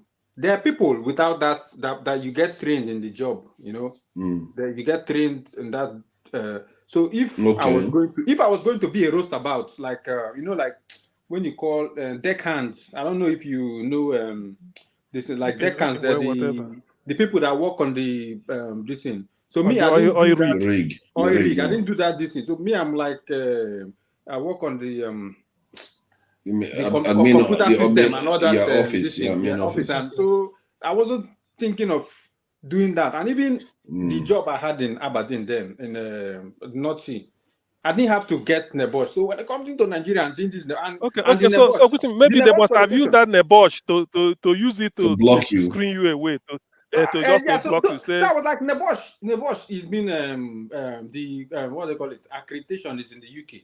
So if I could work on the North Sea without that, just with my university degree and this thing, so why can't I? Well, now I look at it and I was like, you know what? Probably they used it as something like the reason just not to take you. They just use it just like to say that, oh, you didn't do Nebosh, when they know that in fact you don't really need it. But however, I get what you mean, and this can be local politics or what they did there also. But that does not, you know, it's a system, is a rot in the Nigerian system. Even if you go to the airport, everywhere now. Is that not what we've been discussing? You still see the same thing in the airport. We know. No, we know. We've been discussing it. It's everywhere. It's systemic. That's why if you look at Nigeria, if you look at Nigeria, you get headache if you try to say, "Oh, the solution is this." You will talk from now till tomorrow because they know this. They know the solution. But that's why we are saying a leader. Remember, the forefather said something like somebody like a Abacha, you know, because it's only when when you plead people, normally in the West, when you explain things to them, this is what you're gonna. Of course, they first of all recognize that there's a problem. Now, this is how we are going to solve it. Everybody yields and then it goes without no resistance. Nobody will resist it, even when they know. Some may say, "But you explain." But in our own cases, that remember they have arrived though. They're only improving. The West, they've gotten a base. That's what I always say. They are improving, updating. Our own is that we want to establish a system that we will continue to improve from time to time. We have not established that system. Could you believe that power? It doesn't mean that when you start giving 24-hour electricity, people will clap hands. You now sit back and say, what if this thing fails? Then what system do you have in place? That is now you are thinking ahead, knowing that nothing is perfect. That you launched it, everybody clap hand. Now we are 24 hours. It does not mean that between now till the next, if you started this year, between now till the next 4 years, it might fail in some places. So you now said, okay, now we've established it. How do we monitor it? How do we make sure? How do we put checks in place, knowing that before this thing happens, we've been able to do this? That is why 24 hours, a system like in the UK here, their system works 24 hours from hospital to shop. Some shops here open 24 hours. If you like, you wake up 2 a.m., you go and buy banana, you are free. You go to petrol station, you can buy. Even if you buy, there's nobody to attend to you. You pay with your card, self-service, you come out. See, I'm actually quite impressed. I must say, even by modern technology, how advanced things have gotten, I'm really quite impressed with how secure the electrical systems are. you rarely hear any spark or outage. You rarely hear that. It's like you rarely see that. I mean, it's like it's so efficiently done that everywhere it's like everything is ticking constantly. They've gotten they perfected it so well. This I was told. For this house I'm living now, let me tell you, because the system they now have is that if there's a fire outbreak, there's not a short circuit, it will switch off the whole light. If there's even if in your kitchen, the thing is it takes smoke or whatever, it will shut off the whole electricity so that it does not. It's like everything is shut off. So because of that thing alone, so it is so self-regulating, secure. So it's no longer the thing is there. It doesn't get in there. No, they've stopped what they've. It's not that I know that those things exist. What astounds me is how long-lived they are. They remain there just working for decades. They don't shake. You barely need to replace any switch. The maintenance culture they have. If companies like the circuit breaker has not been replaced where I know for decades now. It hasn't been replaced. The circuit breaker, it's just there working away. Do you know the fire drill I was giving when I moved into the house? Finish.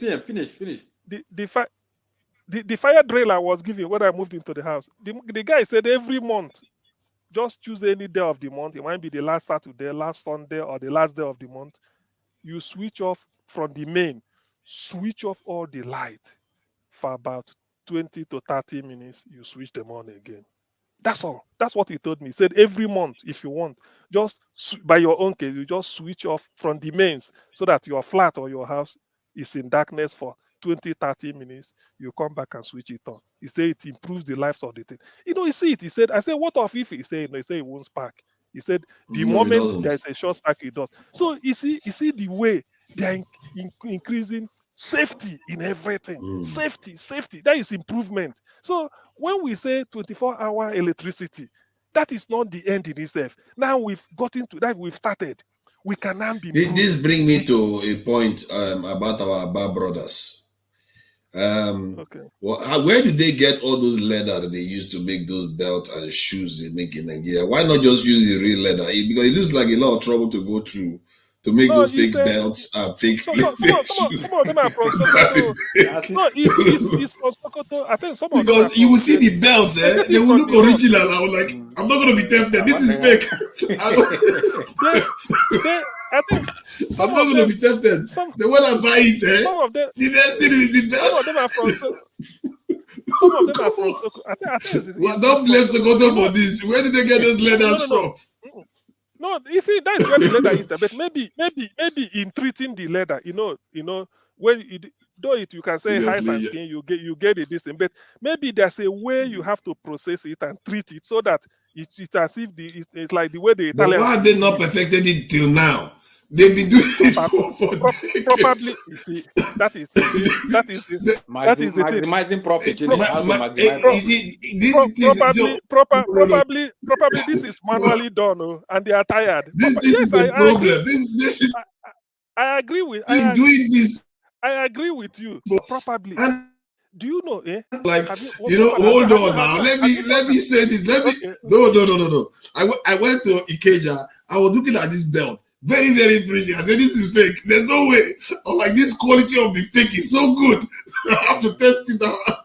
Then when I bought it, the whole thing, I was like, these people still haven't stopped this stuff. This is what I mean, comparing the UK, how the UK have perfected everything. Why are they not perfecting it by now? They would have been the backbone of the country for manufacturing. Why are they not perfecting things? To be honest with you, the solution to anything comes by asking questions. Supposing, say some of them or those that are involved in it, we ask them, say, look, we are surprised that 20, 30, 40, 50 years, you are still doing this thing. Don't you see the ones they do? Why do you people still churn this out? Exactly. They say money. Exactly. They say money. No, it's true. Reduce the amount you get and give us quality. We might be able to sell it overseas. So some may tell you, so some, because when you now listen to them, because that's why I believe in that. When you now listen, you say, but you might say, but that is not if why not, instead of doing 1,000, why not do if it's 150, but let it be okay, or 90, let 90 be 90 instead of making it 1,000. Why? He may tell you. You see He may that, say, and they forget that they could market it overseas too. yeah, exactly. They don't look at making quality. They've had a long time to perfect these things. Instead, they are perfecting the fakeness of it. But that's why until sort of you sort of dialogue with them or sort of discuss with them, there may be, because some of these things now in the end it doesn't pay any. But after all, that's why we want the best of anything. I mean, if you are buying a car, you don't want a car that you start it after 10 kilometers, it breaks down. No, definitely nobody wants that. I mean, the cost of even buying a fake and discarding it. Is it not better you pay the cheapness? How did they say? You have to hold some of the Igbo leaders accountable for this, because there was a manufacturing sector, and it still exists today in the Aba and a lot of eastern states. They have them, and it was their job to make sure they probably would have been competing with Lagos by now. They will need them. They will be able to market those things overseas. They will be selling them. People will be paying them for it. So why did they not pursue any strategy like that? Because they are still manufacturing it tomorrow. They migrated to Lagos now. They migrated to Lagos. They've left Aba. They're in Lagos now. So I see. Because Lagos is the only closest. It's closer, the only open port in the it, main into market, Nigeria. So everything that comes where to the Lagos, market so is. they might as But- well. But then, I also, because I remember that Aba issue, what they felt they faced. So that's why sometimes, like we are talking of modular refineries or all these things we started with before. These are not, it's a simple thing. It's just that people need it, and this you have to do it. The thing is, I wish the incoming government will realize that what we are taught in ordinary level economics, the main source of government revenue is taxation. It's not minerals. It's not what you dig out of the ground, because some country doesn't have it. Don't have minerals. So the main source of government revenue is taxation. It's in economics. The main source, major source. So if you now go to your backyard and you see tin, you see lithium, that is advantage. They expect you provide to make something, and then they tax you. and then people will come. So what it means is that you target that Yaba. Supposing you say 24, like we're talking about 24-hour electricity, you say, let me use this industrial hub. Like Pat Otomi said this thing one time. If there's an area in Kano where industries are concentrated, or maybe in Lagos, you say, let me make sure that this area, 24-hour electricity. Those industries, even if they are doing anything, you now increase their tax. I mean, even if you didn't increase it, you are collecting tax from them. They are 24 hours. So what it means is that their industry can run 24-hour non-stop. If you like, you do night shift, if you like anything. So power is no longer the problem for them. They will now say power is no longer the problem. You find out that a tailor can sew how many clothes within 24 hours, because this he can tell you, okay, your own is to cut it and then we put it in the machine. Everything, you see the way it is done. So they will be churning it out. So when you do it that way, then you now make sure that how many industries are there, the tax, everything. So the revenue is coming. You go another place and do it. So it depends. When you now feel that your tax base is still small compared to your population, you said, no, we still need more. I need more people to tax. Not really to increase the tax per se for those people paying, but you need more people to tax. You go another place. So that is what government will do. That's why in the UK here, the moment you mention to the bank that you have a business and you want to establish an industry, they will at least call you in, say, how do you? Because they know when you establish it, you are employing more people. The government tax revenue is rising, unemployment is falling. That is the thing. Does Nigeria have property taxes?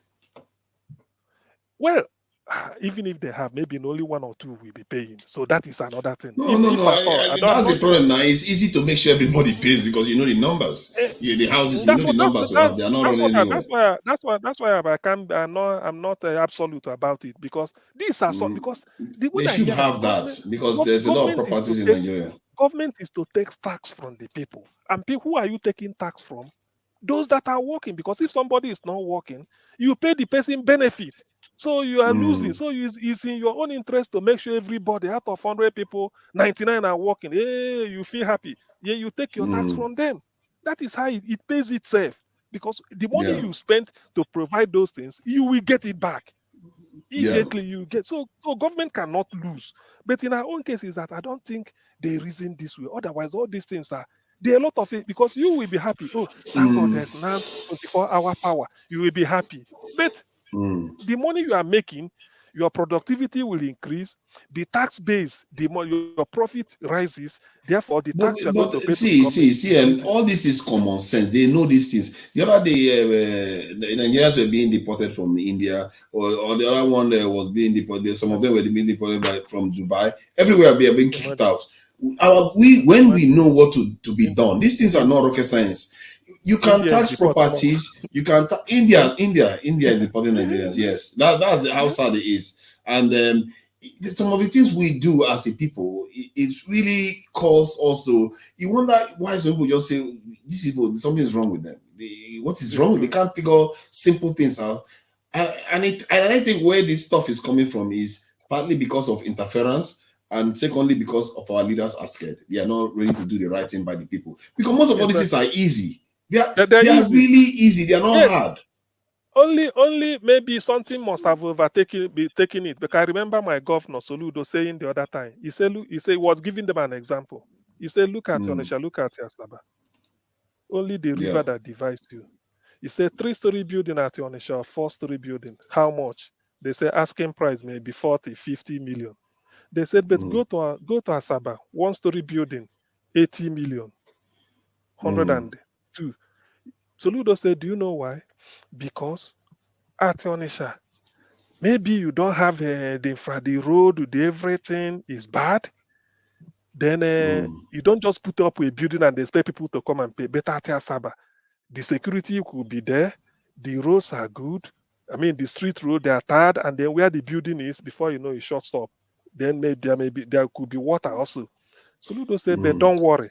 He said, by the time we finish, the property price in Onisha, you, the landlord, if you put your property for sale, you'll be saving 150 million. He said, but before then, I will tar the road and give you pipe-borne water. Then you pay me the clap hand. And that is how, before, if you do this, the property price will, then you increase the property tax.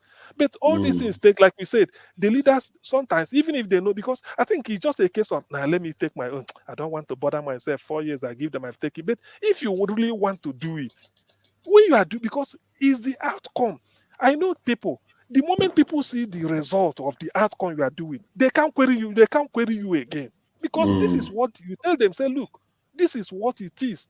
Do you know that, for instance, in Anambra State, Soludo under 9 months have awarded contract. Every local government, people are saying, you say, is that tax I told you people, that monopark I've chased away, we are not getting money from you.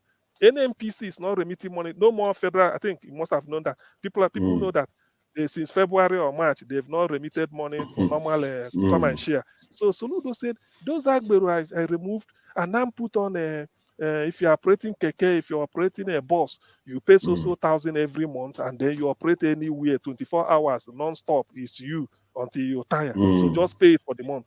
And they are happy doing it. He said that is the money we are using to be everywhere. Road here, everywhere. And when you give them, you say, look, remember, between now till March next year, April, I don't want it to get to rainy season. So keep doing it. And they are doing it. So this type of thing, by the time people will now say, it's true, you tax this road before from the tax. And you are telling them, say it's from that tax. Now people are saying, somebody called me, he said they are killing us with tax. I said, no, not killing you with tax. Even if you live, he said, what am I saying? I said, even if you live on Asia and come to UK, then the next minute, the next day you get a job, you are going to pay tax on that job. I said, what you should Welcome be to asking tax. Soludo, is that we pay tax. What do you use our tax money for? That's a genuine question to ask. Nobody. I say if you start asking it, that is when government will know that the people are aware of what is going on. He said, I've paid tax for 4 months, 5 months now. Look at this. When you are complaining because you pay tax, that is your right to criticize government. You say, look, we pay Yeah. tax, we do all this. But not that you don't pay. I said, no, if you leave Nigeria and go to America, tomorrow you start a job, you are paying tax. Excellent. Instead, you can't Tax run away tax is the foundation of all, is the basis of all civilizations. And I think people seriously need to understand the fundamental nature of tax. There is no system. Even the so-called old systems we have, there are ways that the kingdom collects resources from people. It's a form of tax. Exactly. You have the decision to form groups of people. The fundamental is that everybody contributes to create a more efficient system, because when people contribute, things are more efficient. You get an outside return. This is the purpose of tax. And I think tax has gotten a bad name somehow. I think the elites are the one that gave it a bad name because they never want to pay it. So they always make it look like it's a bad thing. It's the fundamental, it's the basis of Western civilization. All the civilization you see. It's true. It's exactly, it's tax. That's why, like for instance, in the UK, they don't make it a point. Oh, we will build this road. No, because they know that if they increase their tax by maybe two pence in the pound or one penny in the pound, they will tell you how many million it will come up. They do it for 6-7 months. That billion they want is out. They do what they want to do, and then you paying it, you won't feel it because they only increase it by, instead of £1, you pay maybe 10 pence, they now make it 11 pence. So they leave 89 pence for you. So something like that, that is the way it is done. Because the most important thing is increase your tax base. Let the number of people paying it be much. And how can they be much? When you provide opportunity. In our own case, our people are so talented that, Nigerians are so talented that they can give themselves something to do without even waiting for all those massive industry like maybe Patterson, Zokonis, Lever Brothers to come and give them job. A barbing saloon, but the barbing head is already giving, because he won't leave it every morning. He goes to the saloon, light is there, he's barbing from morning to night. A hairdressing saloon, the same. The organizer by the roadside is interested. Say, let me go and eat. I'm pumping. Because they are giving themselves job. All they do, the way they have to pay the own thing is that the electricity bill they are paying, because they know that it is constant. So they can easily know that I can start my work even in the midnight. If I want to do anything, I can do it because I now have my time. So no business is regulated now, sort of shortchanged because there's no light. There's no. What can you say? Power is there. So even if you can operate it from your house, you can do anything. And anything you are doing that takes your time, say between 8 o'clock in the morning till about 2 or 3, it's like a full-time job to you now, because the day is gone. When you start it 8 o'clock in the morning, by 2, 3, 4, you are still doing it or you are closing. You finish for the day. So anybody calling you say, I've gotten a job. It's true. You've given yourself a job. So unemployment will go down and the government will be collecting revenue. But I don't know why our people, because of, you see, that's why when they say leadership, the leaders are corrupt, you still have to agree. Because of this, they are short-sightedness. When you have a bigger cake to bake and make money, make for people, what is more than taking tax? Cool. Then you don't do anything, you bring the budget, you squander it, nothing is working, the people are annoyed with you, then how then do you want the There is no society to grow? accountability now. We have a system of where people they do things with impunity, they just go up and get away with it. There's no accountability. Nobody asks them, oh, what did you just do? Look at the presidential campaign that just happened now. You rarely hear any of them talking about any element of transparency. Because the idea of transparency is to transfer power to the people. Because if the people understand what is going on, they can see it, it empowers them to say, you know what, this is what you are doing with your resources. The NDTC, they were sworn in recently.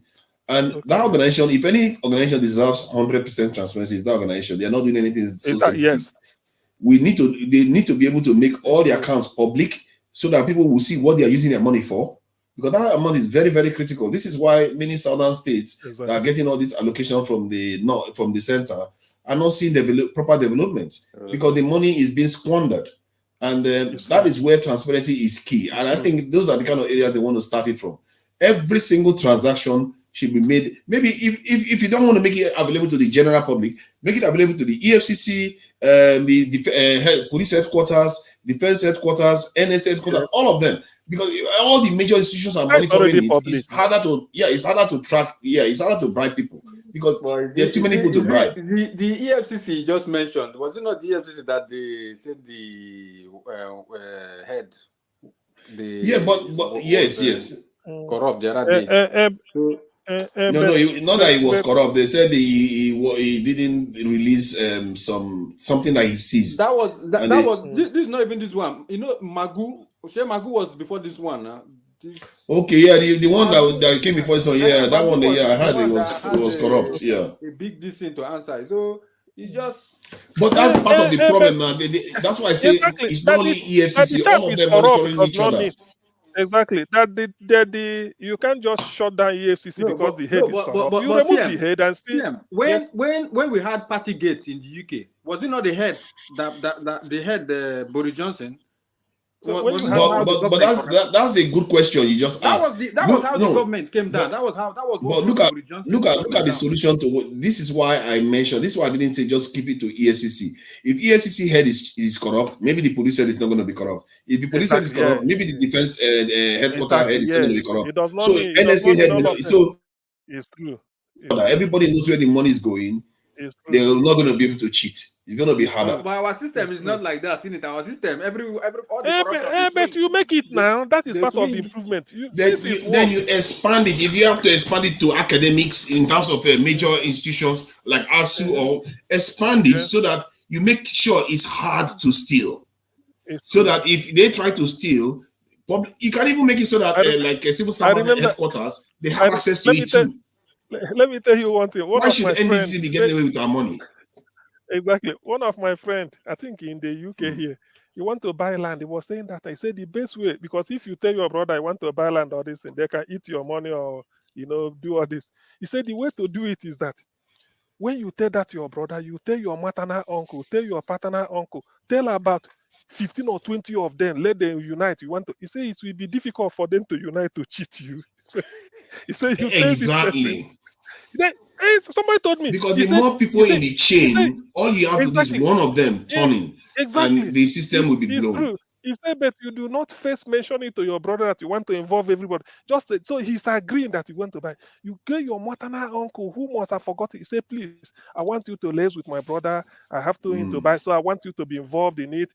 So by the time you know it, as they are meeting, they will say, you've told everybody. He said, yes, now so that so it will be difficult for 15 or 16 of them to agree to cheat you. It will be difficult. So they will be forced, because some will be saying, hey, so that's what that is the way it should happen. DSS, all of them have access to the information, because transparency, they say sunlight is the greatest disinfectant. If everybody is seeing it, it's harder to steal. And I know this will work because this is how technology works, isn't it? When you have a lot of CCTV in the UK, crime reduces. You put GPS in cars, people will find it hard to steal it anymore. So if you make it, in other words, you are booby trapping all the accounts. That's what it is. You are booby trapping the account, whereby anything you do, everybody is seeing it. Everything you do, everybody. If you pay somebody money, you pay somebody money that nobody knows what that payment is for, they will flag it immediately. It should be real time. They'll flag it immediately. Don't run away with the money.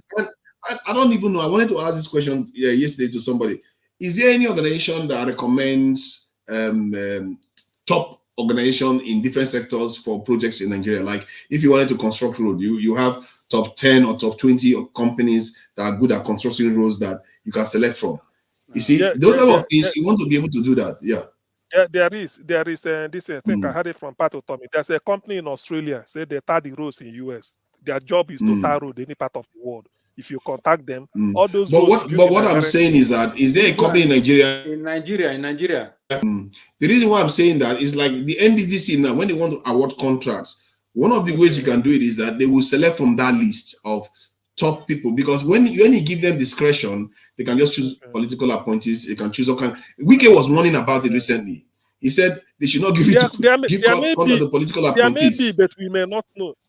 There may be, but I may not know. I wish there is, because the big construction companies in Nigeria are just Julius Berger and this Chinese company CC something. I've forgotten this. CC something.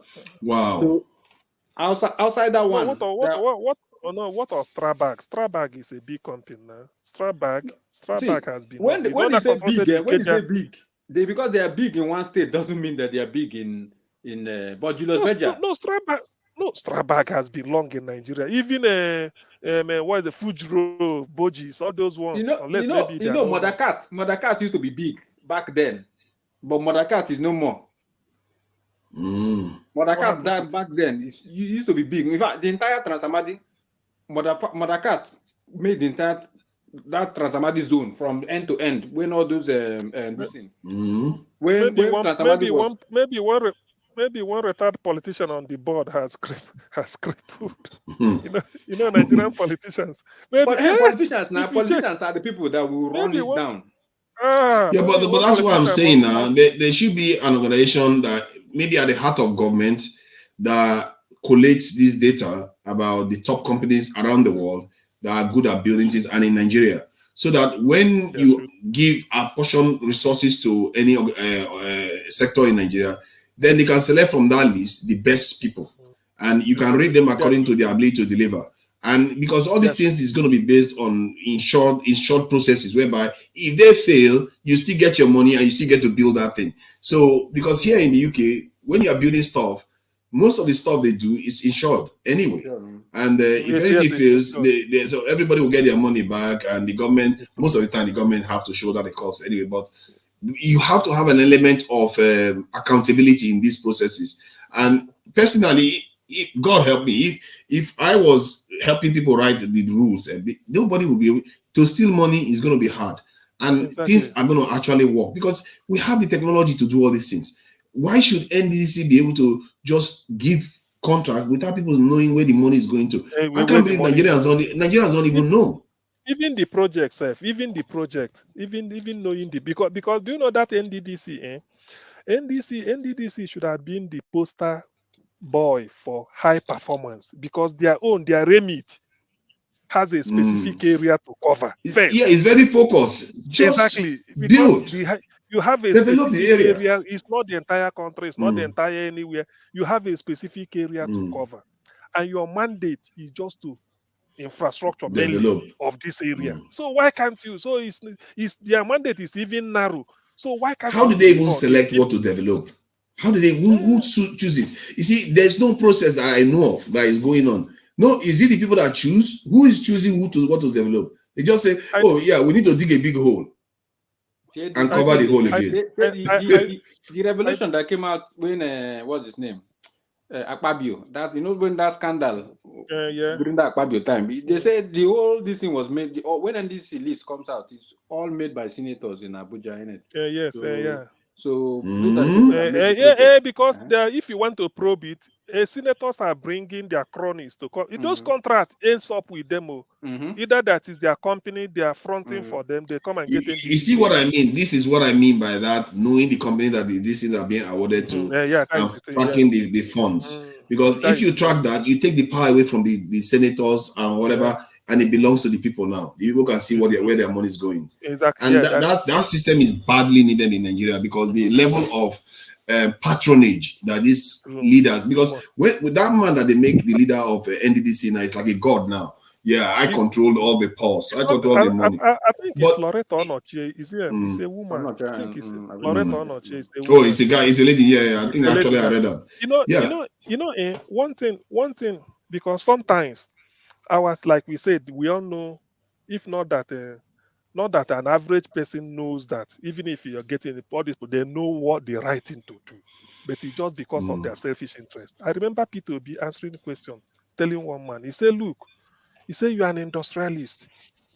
You have an industry where they manufacture mattress or this foam mattress people use." He said, "I used your own when I was in secondary school." He said, "How come you are not a billionaire, but a politician sitting in an air-conditioned office is a billionaire?" Say, why? You have an industry, you create job, they pay tax. Every month you'll be scratching your head, how am I going to pay my workers?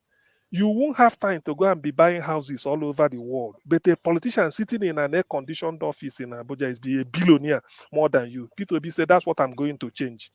Do you know why? Because when he was saying this, it's like this man they call a Kweremadu. The guy bled his people to death. He's for 40. I have it here now. 15 in Abuja, 10 in Enugu, making 25. one in Lagos making 26, two in the UK making 28, 3 in the USA making 31, then 9 in Dubai, a senator. So he's a billionaire. Why somebody who opened a pure water industry, even if you're employing 20 people, remember they're paying tax. So because that is the thing that worries government is unemployment. If everybody is doing something, even if you are paying them, hey, at least in the morning they go out. At the end of the month, they receive it. Small tax they pay. So you have an industry that manufactures pure water or bottled water. You have like 1,000 people or 500 people on your employment, accountant, accounts clerk, all this. You are paying them. When do you have time to go and be buying houses? But a senator sitting is having all this, a billionaire. So that the system is wrong. That's why people say he said I will change it so that you, the person doing industry, rather I reduce your tax you are paying so that you can take in more people with that, a rebate, take in more graduates. Maybe we do it a bit. Say for every 100 people you employ, if you can employ 100 people within a year, this is your distance. Because that is how you reduce the unemployment. Then you paying a senator for newspaper 150 naira. A senator is claiming it in Abuja. When somebody riding Okada at Yaba Enugu, we ride from morning, say, let me rest and eat mama put. On the way resting, he buys a paper. Okada man buys a paper, while a senator is giving it free. That system can work now. That's why when you look at all these things, that's why they are becoming, our senators are billionaires. Our senators are, if they've been there for 2 terms, 4 years, 8 years, they are all billionaires. Because every month they harvest millions. Take it to do whatever they want to do. Yes, man, it's true. This is the problem now. If you want to clean up the system, Nigerians should demand high level of transparency. That's what empowers the people, and it disempowers them. Then they can focus on their work, and people that are actually interested in serving the country are the ones that are going to be applying, instead of people that are just looking for money. Exactly. Because if you make it so that the money, they cannot shuffle it from account to account by themselves without anybody knowing about it, you just made it impossible for them to steal it. And then they will have to find on some other job to go and make money. Maybe they go to the oil wells and remove the meters or something. It's a shame. Let them go and find something else to do. I mean, do you know that I can tell you, I don't think any UK member of parliament, a politician, has houses in America and Dubai. I doubt it. I doubt. I seriously doubt. Oh no, if you have that, that would be a scandal. They don't have those ones. It's just offshore accounts they have. Most of them. Offshore, but not all of them. Even if you have offshore accounts, maybe those ones that are really rich before. There are ones that you know that maybe they've been working in party office, they win a by-election. That is different. David Cameron, people they know about him before he entered, or Boris Johnson, they were millionaires or doing something, or George Osborne. But our own is that you see somebody when Obi said it like this, and I started thinking. He said you had an industry manufacturing foam. Because you have to think of petrol, diesel, raw material. If before you know it, 4 weeks, you have to pay salary. You have to pay. But a senator sitting in Abuja is a millionaire, a billionaire. For what? How and can he be? He has more than 100 staff that the Nigerian government is paying. I pay him with a police to protect him, but that industrialist has no police to protect him. Do you see it in his own house? Unless he applies for one and gives them. But the senator will say that is what national security and private security is for. The most baffling one is our governors, our ex-governors. You be a governor, you earn a pension as a governor, and you go to Senate, and you still be earning pension as a governor, and you still be earning salary as a senator. Our system is every year they change your car for you. I don't know, and then you are entitled to medical treatment. Anyway, where the thing is that it's not how it is in the US too, where because governor is state level, then the senator is national level. So is that not the same in the US today?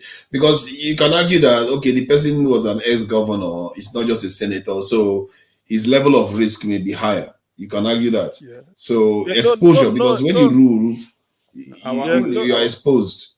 No, but No, the aspect I'm considering is this pension. You finish, say, you're governor of Massachusetts, 4 years, or you finish, and then you find yourself in the Senate. You'll be taking pension Pension for as a your this governor, as a and governor, former governor, you're and then be taking collecting salary. salary as a You senator. can't do that. You No, can't don't do they do that. that in the US? That's my You can't do question. that. Don't.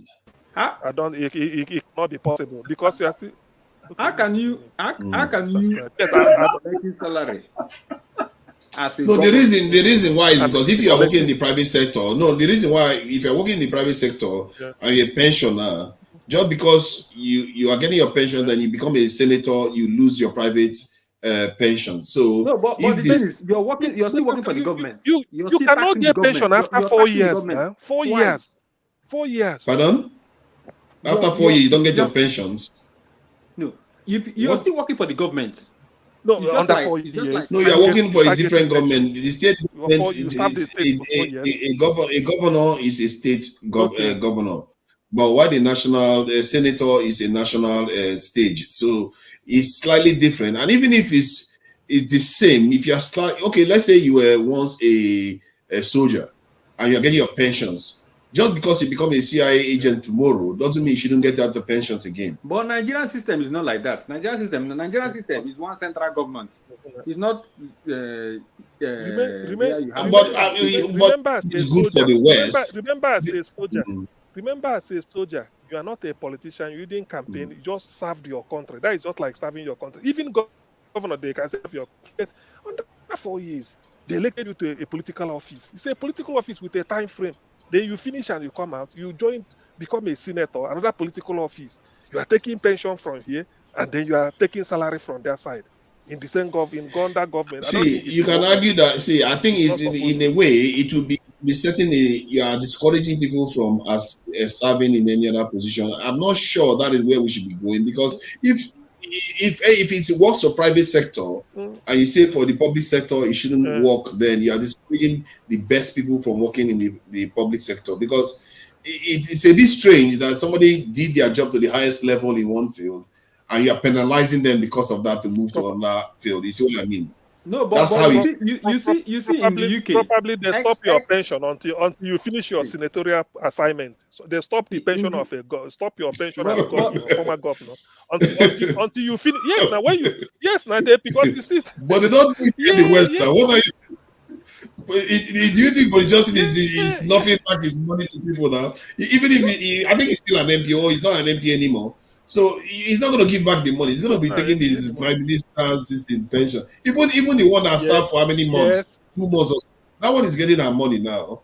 You can't take the money away from him. One of these politicians, I don't know if it's Obi, they made this argument that it's not right for serving an ex-governor when they made calculation of all the ex-governors in National Assembly that are collecting pension as ex-governors, that are getting new houses as ex-governors.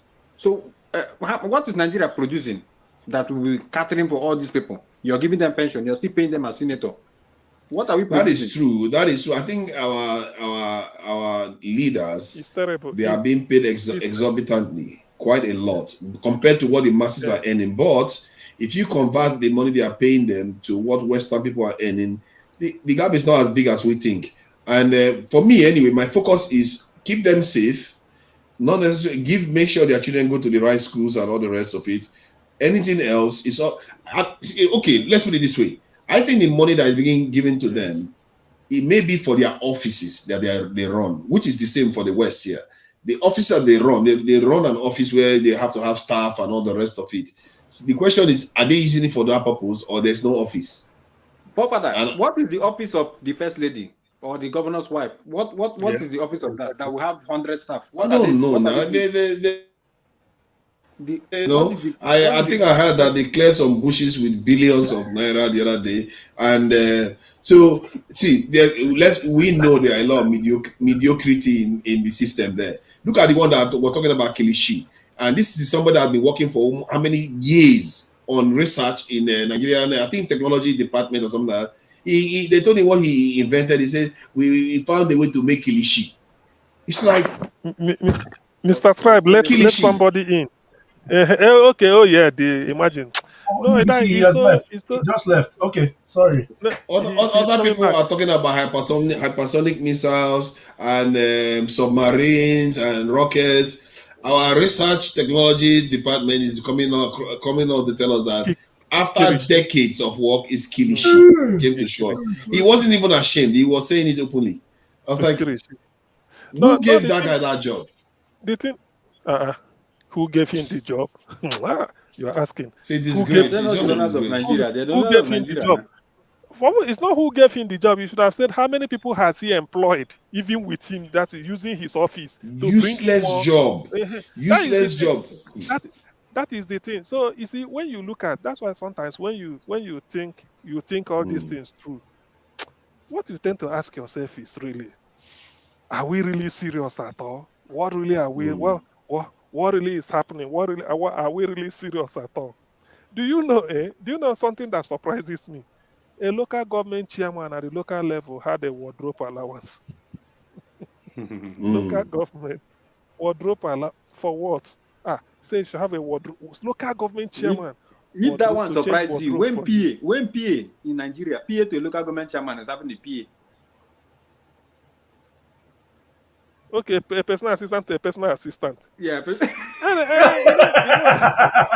One of my friend has that. He's a special assistant to the governor of Imo State, and then to come get then the complimentary card of his own personal assistant is so ridiculous. Personal assistant of the special advisor. Imagine. I read one time, one journalist wrote it in an independent newspaper. This one they published in Nigeria. He said Nigeria, when titles they give to public officers, you're surprised. There's a senior presidential advisor to the president on presidential matters. Can you? So advisor to the president. They can give each other. That's what they call political appointee now. That's what they call political appointee. They give each other jobs for doing nothing. Just and using the cost of governance. I think it's up to people to demand transparency in everything. I think transparency is at the core of this. The reason why we are saying all this is because we worry that they are wasting our money, they are doing nonsense. If we know where the money is going to, people will start calling them out. Even secondary school students, if they have access to it, they walk into the office and see, what are they doing with all that money? They will complain. And people should have the right to subscribe to whichever account they like. If you are looking at NDDC, you think you don't trust them, go and subscribe to the account. You'll be able to monitor what you're doing. Personally, I think the West hasn't done that. The West, their own level of accountability is based on the House of Commons in the UK and the Senate in America. But in the case of Nigeria, I think Nigeria can take it one step forward. We can monitor, the people themselves can monitor it in real time. And that's why I like the Swiss method. The Swiss, those guys, they monitor their system so much, but it's not as advanced as what I'm suggesting for Nigeria. But most of their decisions is based on referendums, and their leaders are so localized to the point where they have about 7 presidents at a time. These people, they don't play around, man. They demand to be represented. Their voice has to be heard. To the point where their leaders told them that we are going to give you $1,000 every month for free for doing no job. Then they put it through a referendum. They rejected it. Offhand, who wants free $1,000 a month? It's like this spoiled brats. So, but can you imagine if they gave Nigerians that opportunity, $1,000 a month for free, for doing nothing, and the Nigerians will reject it, God forbid. So, I'm sorry, I'm not trying to cut the point off, but you know when you guys are talking about pension and comparing it to abroad one, and that's what I've been searching. In Canada here, if you serve, I'm still looking for it. They shared the article with me. If you serve a certain period, I think a full 5 years or whatever, if you serve that full period, even if you don't get elected again, you become some kind of backbencher, and they'll be paying you. Though you are not required to come to parliament every time, but they'll be paying you some kind of percentage of what your parliamentary salary was when you were in parliament. And I'm thinking maybe that the UK also has that type, but it's not anywhere close to what they give for Nigeria. Nigeria is just outrightly ridiculous. It does not make sense. But the amount in Nigeria, we need to get the precise amount in pounds or dollars. If you can convert that, Nigeria we'll be happy to see that. no need to practice American presidential system. What would they carry on that? No, the reason why that is because if you Just do a have flat system. Just do that because they won't favor. You know, here, Ganduje, when he was saying the North Kano is the Arafat of this thing. You know, that's the design where they choke Nigeria, because you drive for hours in those areas, and when you ask somebody there in those days where security they don't even tell you where the local government headquarters they. They can't tell you where the local government headquarters is. So I think that hold on. I think that we shouldn't worry too much about. I know it doesn't look good given that the whole country is suffering. We shouldn't worry too much about how much the government is they are paying themselves, because you want them to get well paid so that their eyes not going reaching for private people to give them money. But the way you want to focus is the money that they are spending for the country. They should not waste it. You should be able to track what they are doing with the money. I politely disagree. I think because the reason why I say that, if you take all the money that they earn and put inside the money spent for the people, it's not going to make any difference. There's a political structure where you go apply. See, whether you like it or not, lobbyists go still, whether you pay them well or whether you don't pay them well, they will still collect bribe. Even in the US, lobbyists they get ways of supplying incentives. Let's not say they pay them, right? There are ways of giving people incentives, right? Yes. So there are other ways. They fit come now buy a house in the name of somebody's grandchild that is on the other side, so it's not traceable. But the person will hold the title. We know the person will hold the title. Yeah, but the point you're making is that wait. I'm making reference to an American case. The person also can obtain an implicit power of attorney on it. Another way where they feel mask now, there's something called a trust, a family trust. For example, in that family trust, you can list a politician as a beneficiary. That doesn't necessarily mean that, like it's the same concept of inheritance, right? These things are well structured. So what I'm trying to say is that if you really mean to be creative, to bribe somebody, that one, you cannot thwart it. But the thing, this is why now I'm not aligning with what you're saying, is that what they need in any political structure, it doesn't matter Nigeria or anywhere, corruption is everywhere. The only thing in the West, it is better, it is more creative. The main thing we need now, a designed political system that removes third party. And this is where technologies like blockchain and all those, when they become ubiquitous and mainstream, you will see things like that, where in governance, we now start applying things like smart contracts, where once the payment is only going to be released through a unanimous debate, a vote. So now when they don't make allocation for that listing, everything will be on the blockchain. Everybody go to see it. You understand? It will not be released until the eyes have it, or the nays, or whatever the context is. You understand what I'm saying? So what we need is a structure where we are removing third party like CBNs, third party like people who go to release the money, where we say everything will just be on a ledger, public ledger, everybody go to see it. And this is where the world maybe by the time that's what we're saying. That is the transparency we're talking He's about. basically saying what I'm saying. I'm saying that we need to be able to see things in real time. Transparency. That's the transparency I agree with you, but I was just trying to go into details a little bit. But I'm glad we're all here. You see, that's a good thing, isn't it? We're all here, and I hope the people that are listening, anybody that is going to Nigeria, and we that are going to Nigeria, we should be suggesting these things on the ground, because this is how you inspire trust in politics. If people see where their money is going to, they know how much the country has, they will not be second guessing their politicians anymore. And that way, it builds trust and it builds engagement. People will be willing to, if they see that their country is skint, they will be willing to pay into the system, because now they know that, okay, we need to pay for our power station that we need to build, or that dam that caused flooding that we didn't build, we need to pay for it. So they will be willing to pay into it.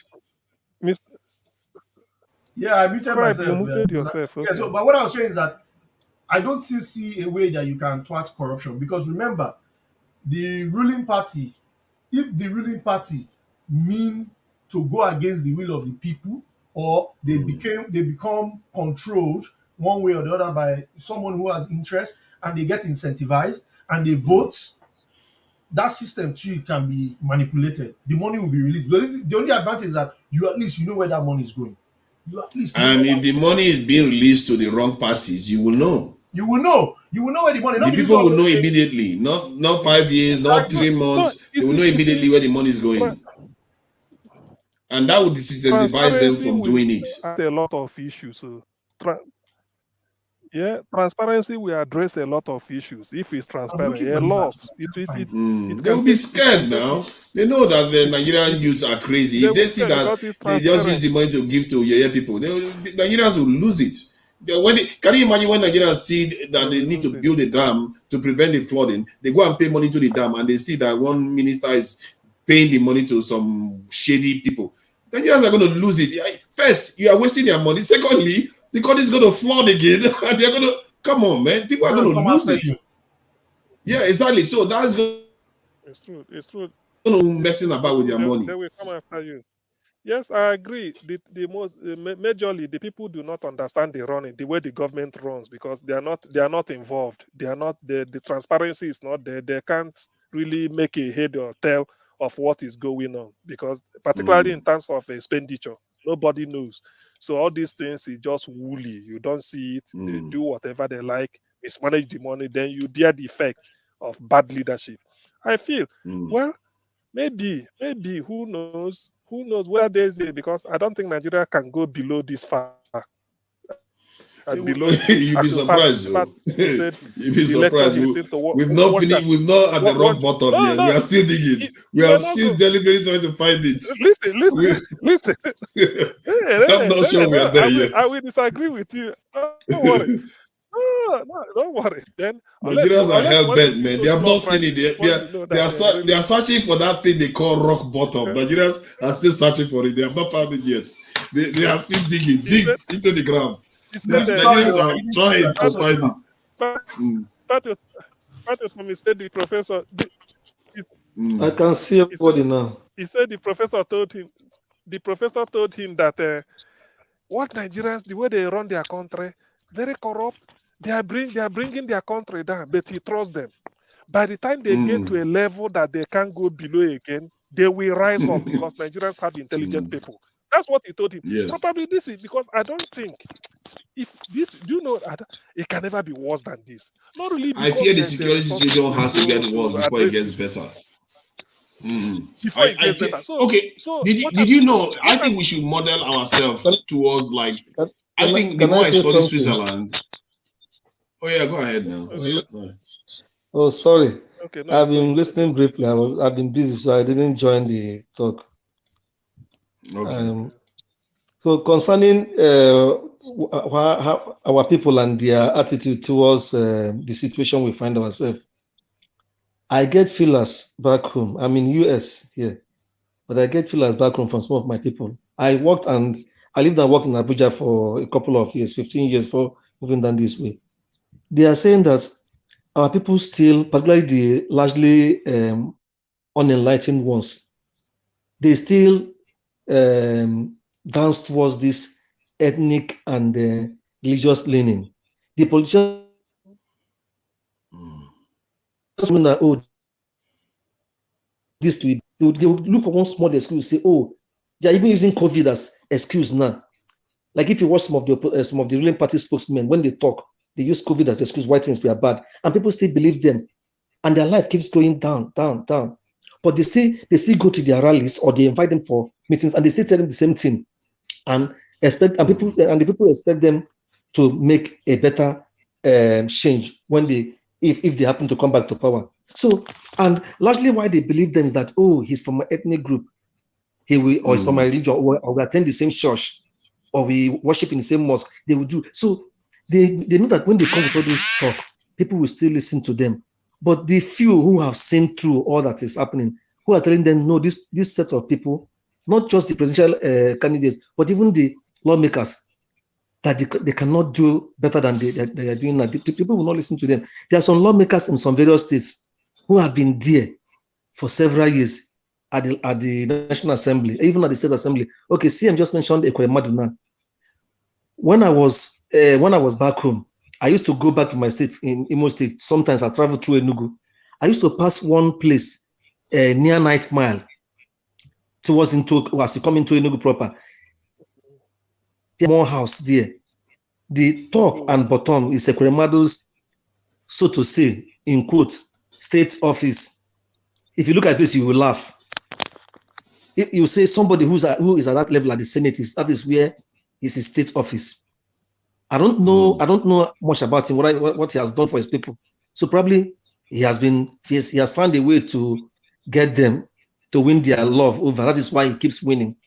But you can see what we have the EFCC railed at. If those things are true, and those money not part of the money that you have used in helping to at least the senatorial zone to help to make things better. The same thing applies to many of them. Bajabiamila will go to Surulere, his own constituency, and do one or two things, and they will hail him. These are normal things we have here. Here in this place where I live, in front of my house. See how I wish it is. This is now night. I'm just showing you my small street. If a small pothole comes up there, it's just for us to take our phone and call the county office. That is if at all they didn't pass that. In the next 1 hour or so, they'll start to do a big work there. Work will just begin. You know that your tax is working. But I don't know. Our people are just. It's a problem. Our people, they have so rewind our brain back home that we don't think properly again. Many of us. What I'm going to tell you now applies to every politician. The fact that somebody has been a senator or House of Rep or in politics since 1919 does not mean that the person has been winning is loved. They are rigging themselves back into office. It doesn't just necessarily mean they are rigging themselves. You know what you said about Ekweremadu? Look, do you know what surprises me in all these things? What pains me, because I mentioned something before you come in, when to be said and it's true. If you can mention anybody that has let's say a small scale industry, just like manufacturing pure water or exercise book, just anywhere in Nigeria. Such a person may not be a billionaire, despite the fact that he's creating job, giving at least, even if it's 100 or 50 people working, a dispatch rider, a driver here, a gate man there, buying petrol, buying diesel, starting it. But Ekweremadu is richer than all of them. That is a system. So when you now see them talk about this, all that, it doesn't. That thing you say, Ekweremadu office, in the books, because if it's open, like we're saying, transparency, you find out that the amount, what he'll be claiming for that office, if the office is worth, let's say, 100,000, he may be claiming 25 million for that office. It's possible, yes. It's possible. So you see, that is why when they budget all this money, he ends up. Otherwise, how can Ekweremadu be having 9 houses? Look, I have it here now. 9 houses in Dubai. In Dubai, one person. One person.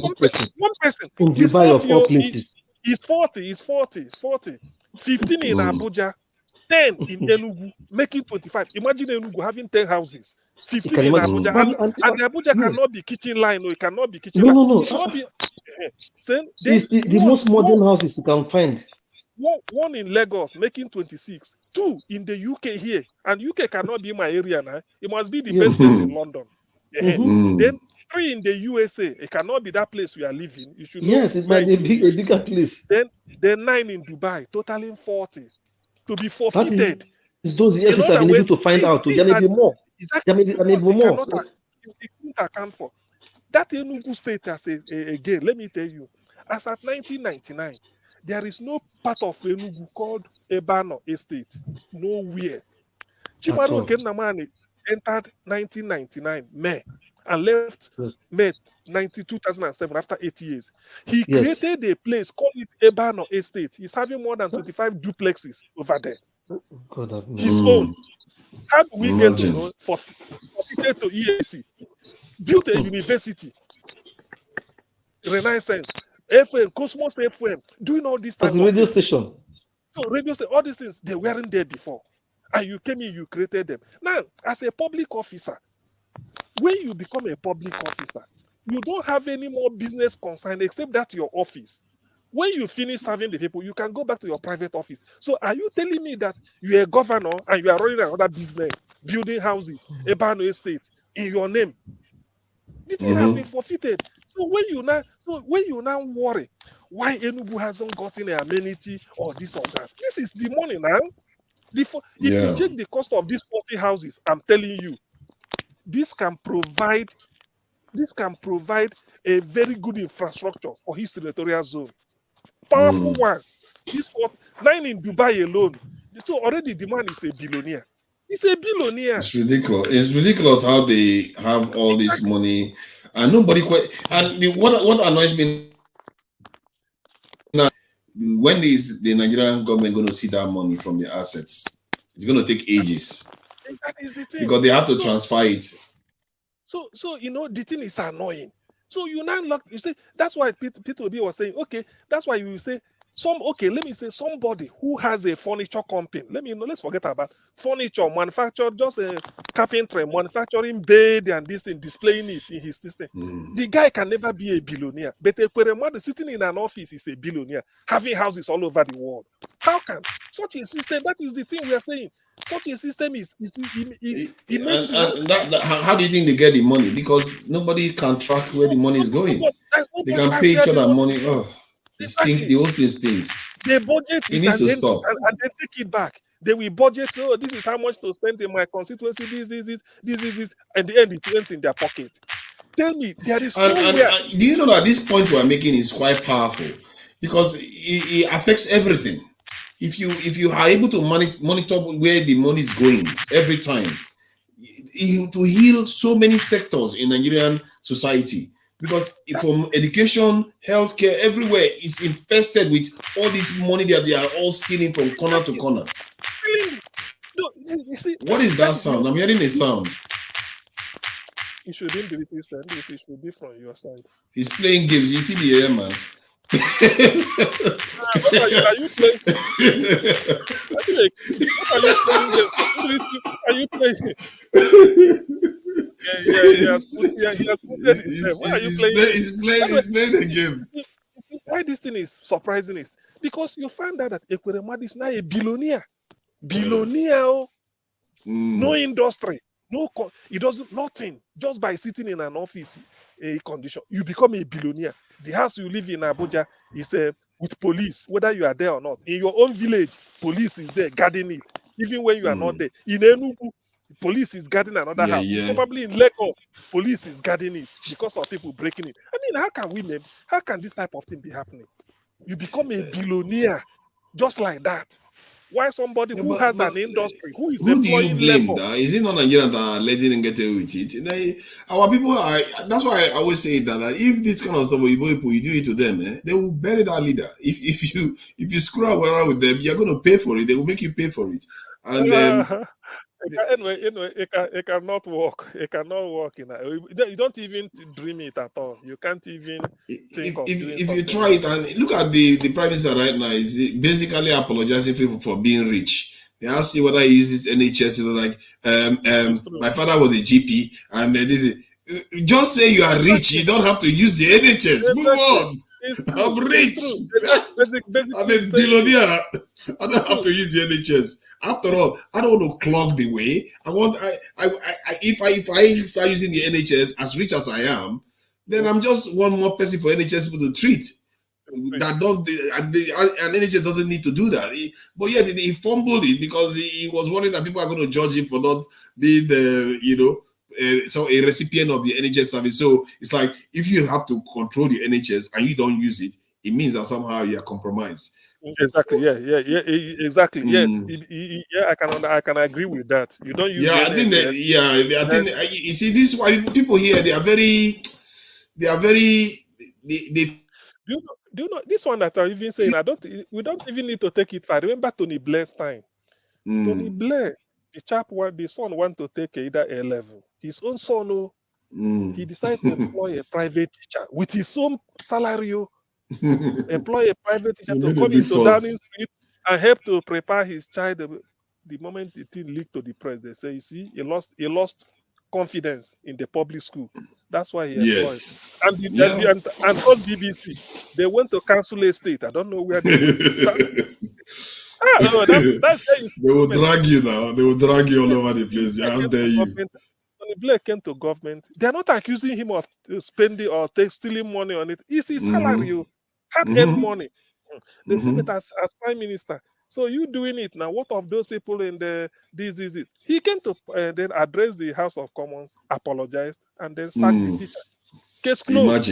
Imagine that. So it tells you accountability now. See, in the West here, the country I say maybe Nigeria should model themselves after. If we don't want to invite trouble, because our people don't like trouble. You know, our Yoruba brothers are very peace-loving people. So I think the Switzerland is a good model. When you mention Switzerland, what's wrong? NWC, you're back, and have you finished playing your game? so like as I was saying, Switzerland, you know that Switzerland. When I hear Switzerland, you know you hear that they are very neutral, they are easygoing country, they have the Alps. Yeah, you know that Switzerland is quite militaristic too. You know that. Yeah. I think. Yeah, but in their own case, they believe in decentralized authority in everything. That they carry the, you know, they are different. Did you know that they had did you know the amount of bunkers they have in Switzerland? Military bunkers. I don't know the amount, but I know because of, you know, before they weren't part of UN. I don't think they've joined. They joined the UN. They have. Let me give you the number. They have 370 something thousand military bunkers. Because of the 370 something thousand. Do you know how many that is? That's all their mountains are covered in bunkers. All those things. This is why they were able to maintain neutrality to an extent during the Second World War.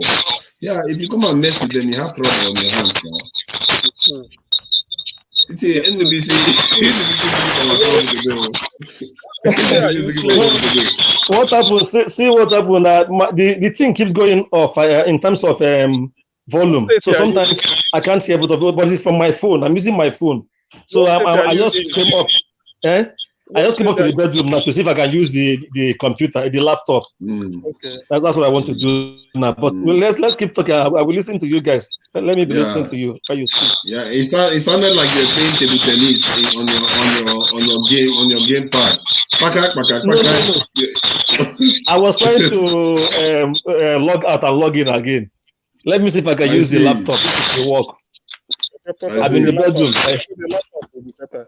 No. Normally, a country like Switzerland, because I came to see it as a very stable model country, model of democracy, very stable, but very rich and very stable. So probably the way they adopt their system, I think these are called the cantons. One president, about 7 or how many vice presidents. So every year it rotates without even saying about it. So the power resides in the cantons. The power resides. Whatever, yes, the power resides in the cantons. And this bunker you are saying will be well spread out. It cannot just be spread out all over the country. All over even in the buildings. They instructed the building to have a bunker. Buildings have to have bunkers in them. Because for a country to say they don't want, I think they join, if I Google it, they just joined the UN. Either this 2010 around, it's not quite long. Maybe it's not up to 30, 20 years they joined the UN. Before they were, they don't use the euro now. They are not in the euro. They have their own thing now going. They do their own thing because they are so confident and they know, and the people respect them about that. Okay, can you imagine? They host this. Is it not ending up? Yeah, we are in January. Ending almost last week of January. They have this their World Financial something in Davos. They have every year economic something summit, and it's very mountainous place, very cool. So you see, the thing I've learned is that sometimes you may be thinking that the people, when you insofar as you are doing something that will be of first of all benefit to you and your people, you can defend it anywhere. Insofar you want to do something that you do. That's why this man coming back now to the Israeli Prime Minister, Netanyahu said, oh my God. he said Israel interests will now come first. They are not interested. That guy. So when he said it, I wish said, we are this the man, one doing what he does, because our people, said, we just lay back and look at how paranoid the Israelis are. it's true. Despite their What's this site name again? Let me. I don't want to use my phone, so I will not. It won't cost me any delay. Which site for what?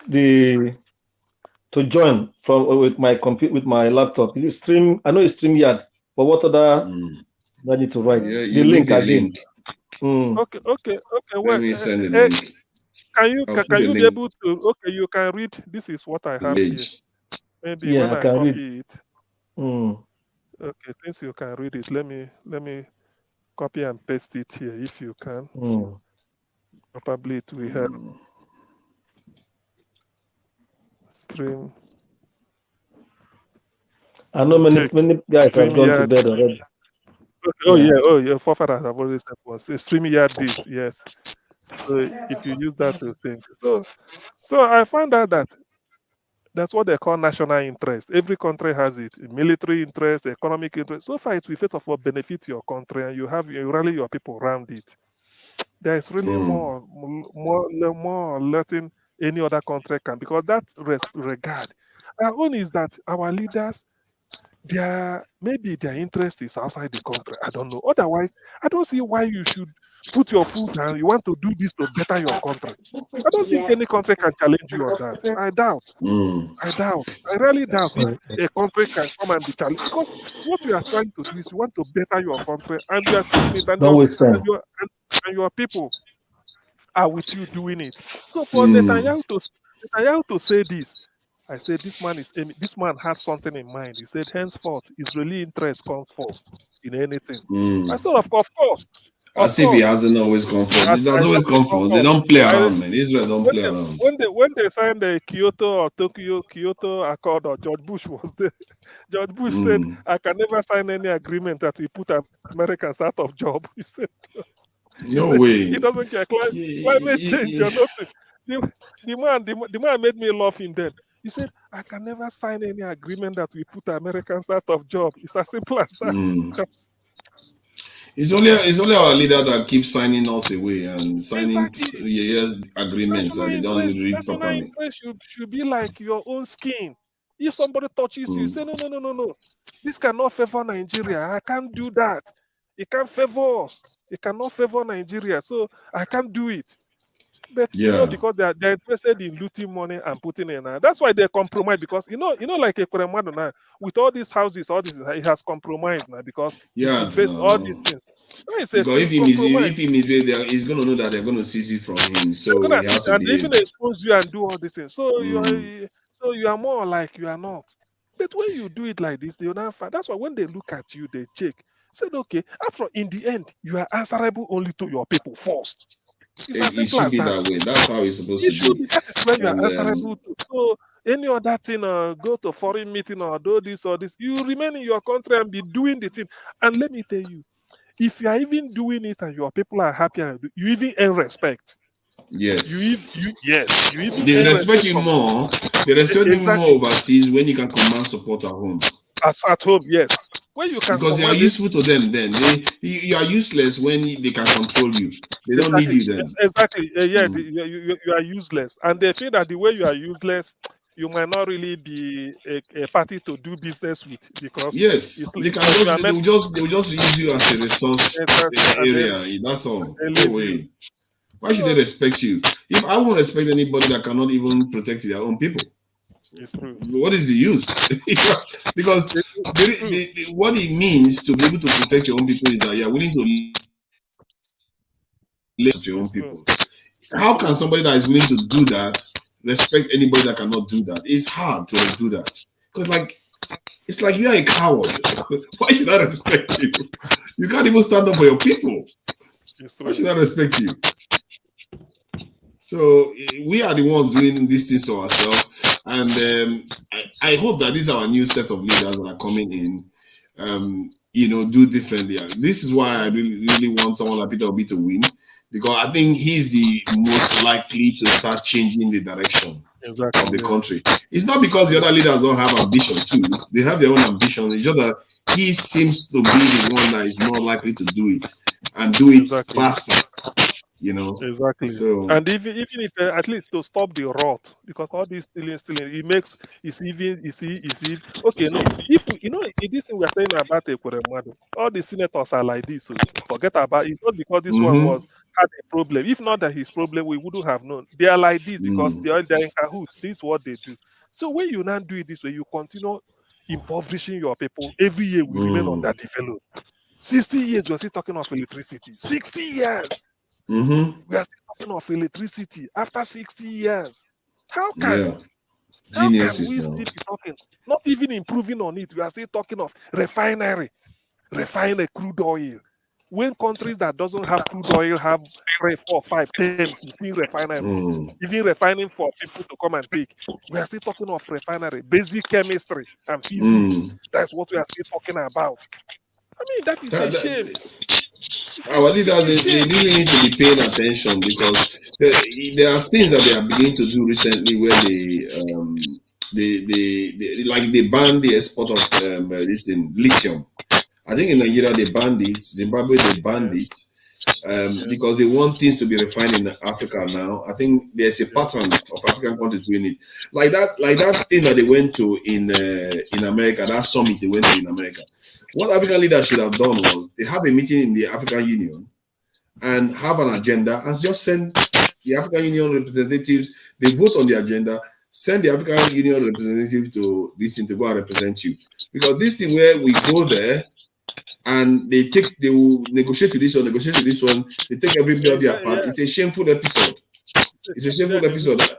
I saw the Ghanaian president complaining to the Secretary of State of America that Burkina Faso the regime has changed, that it appears that the Wagner group is there right now and we are concerned. I was like, seriously? You are a baby to go to the US to go on camera like begging them to come and help you with Wagner group next door. Why would he not do that? This country has 15,000 soldiers for 30-something million people. I thought the AU was something like an answer to EU, because EU is a very powerful bloc. Well, that's what I'm asking. I thought it's an answer to EU, because EU is a powerful bloc, economically, militarily. They're a powerful bloc. You want to do anything EU, you come, you see them do it. Say this is EU interest. This is the way they act. So I thought Africa, AU, that's African Union. It's like they will mirror what EU, because that is the closest they can sort of imitate. They don't do that. They just pretend as if they have it, but when it matters, they all go individually. That is not. This is our agenda, and if they did that, do you know how powerful they will become? Because now you have the 1.4 billion people that you are representing. That's the voice you have. This is what I mean by they won't respect you when you don't have the voice of a powerful bloc. Bloc is true. It's true. You don't have a basis for negotiation. Look at the simple agenda they could have gone there with. They will say manufacturing has to be happening on the continent. It's true. No, that's simple agenda. We are not exporting anything out of the continent. You have to come and manufacture on the continent. And set it up there. That is exactly. That's one simple agenda they could have agreed upon and went there with, and they probably would have gotten it. They've gotten it. Then it will not be a case of how much will be local content, how much will be, you know what I mean by local content, like where you set up the industry, the manpower there, the people you employ, exactly. Then you start.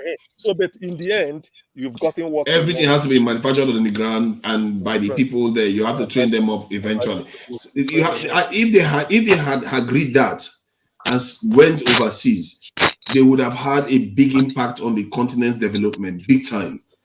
But instead, they went there individually. Even then, it will earn them a respect. They will not know that, look, these are really, because what they are negotiating is purely continental interest of their people. And this is what they want. They are not doing it for themselves. They look, this is what we want. Henceforth, all this exporting of raw materials, we want to scale it down. What we now want is those raw materials set up the industry here. We have the manpower. Imagine cobalt being processed in Africa. Imagine lithium being processed in Africa, oil processed in Africa, everything. Uranium. Everything being processed in Africa. You will see this continent will be transformed within a decade if they had just one move alone.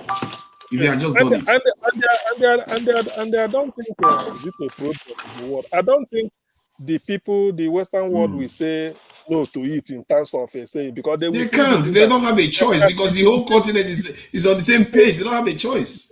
It's a reasonable demand. So they don't have a choice. Say it's a reasonable demand that this is what we want. For years. What are they going to do? Invade the whole African continent when the leaders have agreed? If somebody like me, I will say for years we've been doing it this way and it's not. We've not. It didn't do any good. It didn't do any good. So we can't continue the same thing and then be lamenting. So let us use this formula. That's why we came here. Because when you present this case, say, look, we've been doing it like this. It didn't work. So now let us do it this way. This is the way we want it. But I don't know. It's true. That African Union, you know that Dr. Arekana. Yeah. Okay. The medical doctor. You see, she's a doctor. She said something very interesting about when they appointed her to be the diaspora minister. She said they told her, they just gave her the job. They said, we don't expect anything from you. Like that statement got to me because it's like, you mean they just sometimes create positions and they don't even do anything. It's just for show. They don't intend to actually change anything. And that is something we have to be concerned about in Africa. When you hear African Union, does it really exist or is it just a tool? And we have to start asking critical questions. And we as a nation, we are inward. We are looking at Nigeria all the time. Well, because Nigeria is one of the leading members of African Union. After all, it's the largest country in terms of population in the African Union. So we should be asking critical questions. What is the purpose of this organization? Like their budget is about 600 million. This is US dollars that they spend, and about one quarter. I think half or a little bit over half of that comes from the European Union, America, and other non-African nations. And if you look at that money, that's $1 million. This is a continent of about 1.4 billion people. Why do we need to borrow money from any other part of the world? Get any money to help us? If you just had 25% of the African population pay $1 every month, just $1 every month, 25%, not all the continent, just 25% of that continent, you get billions every month, every year for that organization instead of 600 something million. So it tells you that our leaders are not even doing the simple things that they can do. What is $12 a year? Is not a lot of money for many Africans. Do you know that sometimes when people say because Nigeria is grounded, Africa is grounded, I tend to believe it because it's Nigeria that should have lifted up Africa, given our population and the number of and our level of intellect and the amount of talent Nigeria has. Nigeria should have, because Nigeria should have been a country that, just like what the United States is to the world. When you sit around the table and the American president is there or representative, no matter who he is, give him that respect because of United States. Just like what Germany may do in EU, Nigeria should have been a country that when you're doing anything in Africa, Nigeria sit around the table, they look upon Nigeria for direction in anything. They look upon Nigeria. That's the problem now. Many African countries, they talk African Union all the time, but when it comes to action, everybody's doing their own thing. They're doing that. You see, because there's no clear leader in that EU. That's the point I'm trying to make. And Nigeria is not, and Nigeria should be the leader. That's what I'm saying, because Nigeria is on its knees, assuming Nigeria we are supposed to be where we are. That is where that is an opportunity for, so that when you say you're a leader, you're a president of Nigeria, you find out that the other African countries are taking interest in Nigerian election because whoever Nigeria presents as their leader also leads them, just like America. You know, all this Western world, they call them the Western world, Europeans. Whenever America is electing a president, they're interested because when they gather on their NATO or anything, they expect America to lead. In the EU, Germany and France takes the, sort of says the tempo. That is the leadership. Apart from it, so That is the role Nigeria should have been playing in Africa. But that's why what this thing, you observe, you are dictating all this thing because there's no leadership, effective leader in that area. Otherwise, before they go to that thing, they have an internal meeting. All it takes is for a powerful country, let's say Nigeria, talking to South Africa and say, look, this is what we put up. Then countries like Togo, Somalia, maybe not really Guinea, and then Zimbabwe, Zambia, they just kowtow to it and say, yes, when we go, we present it because our big brother, because, in the end, Africa should have a leader. That's why they expect Nigeria to lead. But because our leader do not even, they can't see beyond their nose. They do not know that you becoming a leader in Nigeria, you're also a leader in Africa. You should be able to say, look, you call Africa, say, look, this is Africa Marshall Plan. This is what we have to do. Okay, look at the issue of trading among ourselves. Somebody said, if Africans can have a free, just like EU, EU, their products enter every different country because it's free trade in EU. You manufacture electronics in Belgium, you are free to bring it and sell it in a UK. In those days when UK was here, it was the EU, or you move to Germany, just like that. And then you said, my brother in Germany told me that Germany, because you see that this thing called population is a very, very, very good asset if you utilize it. You see, Germany was so particular that he wants all these former East Europeans to be part of EU. I say, why? He said, Germany is a country surrounded by 10 countries. They had 10 land borders. They surrounded. So Germany, all they did was, from Germany, they will construct a rail line direct into your country. All they want is, if you're a citizen, say from Prague, Czechs, or you are coming from maybe Poland, all they want is get your train ticket, enter train, come to Germany, you start work because you are part of EU. So why are Germany creating that? You pay tax. That makes Germany rich.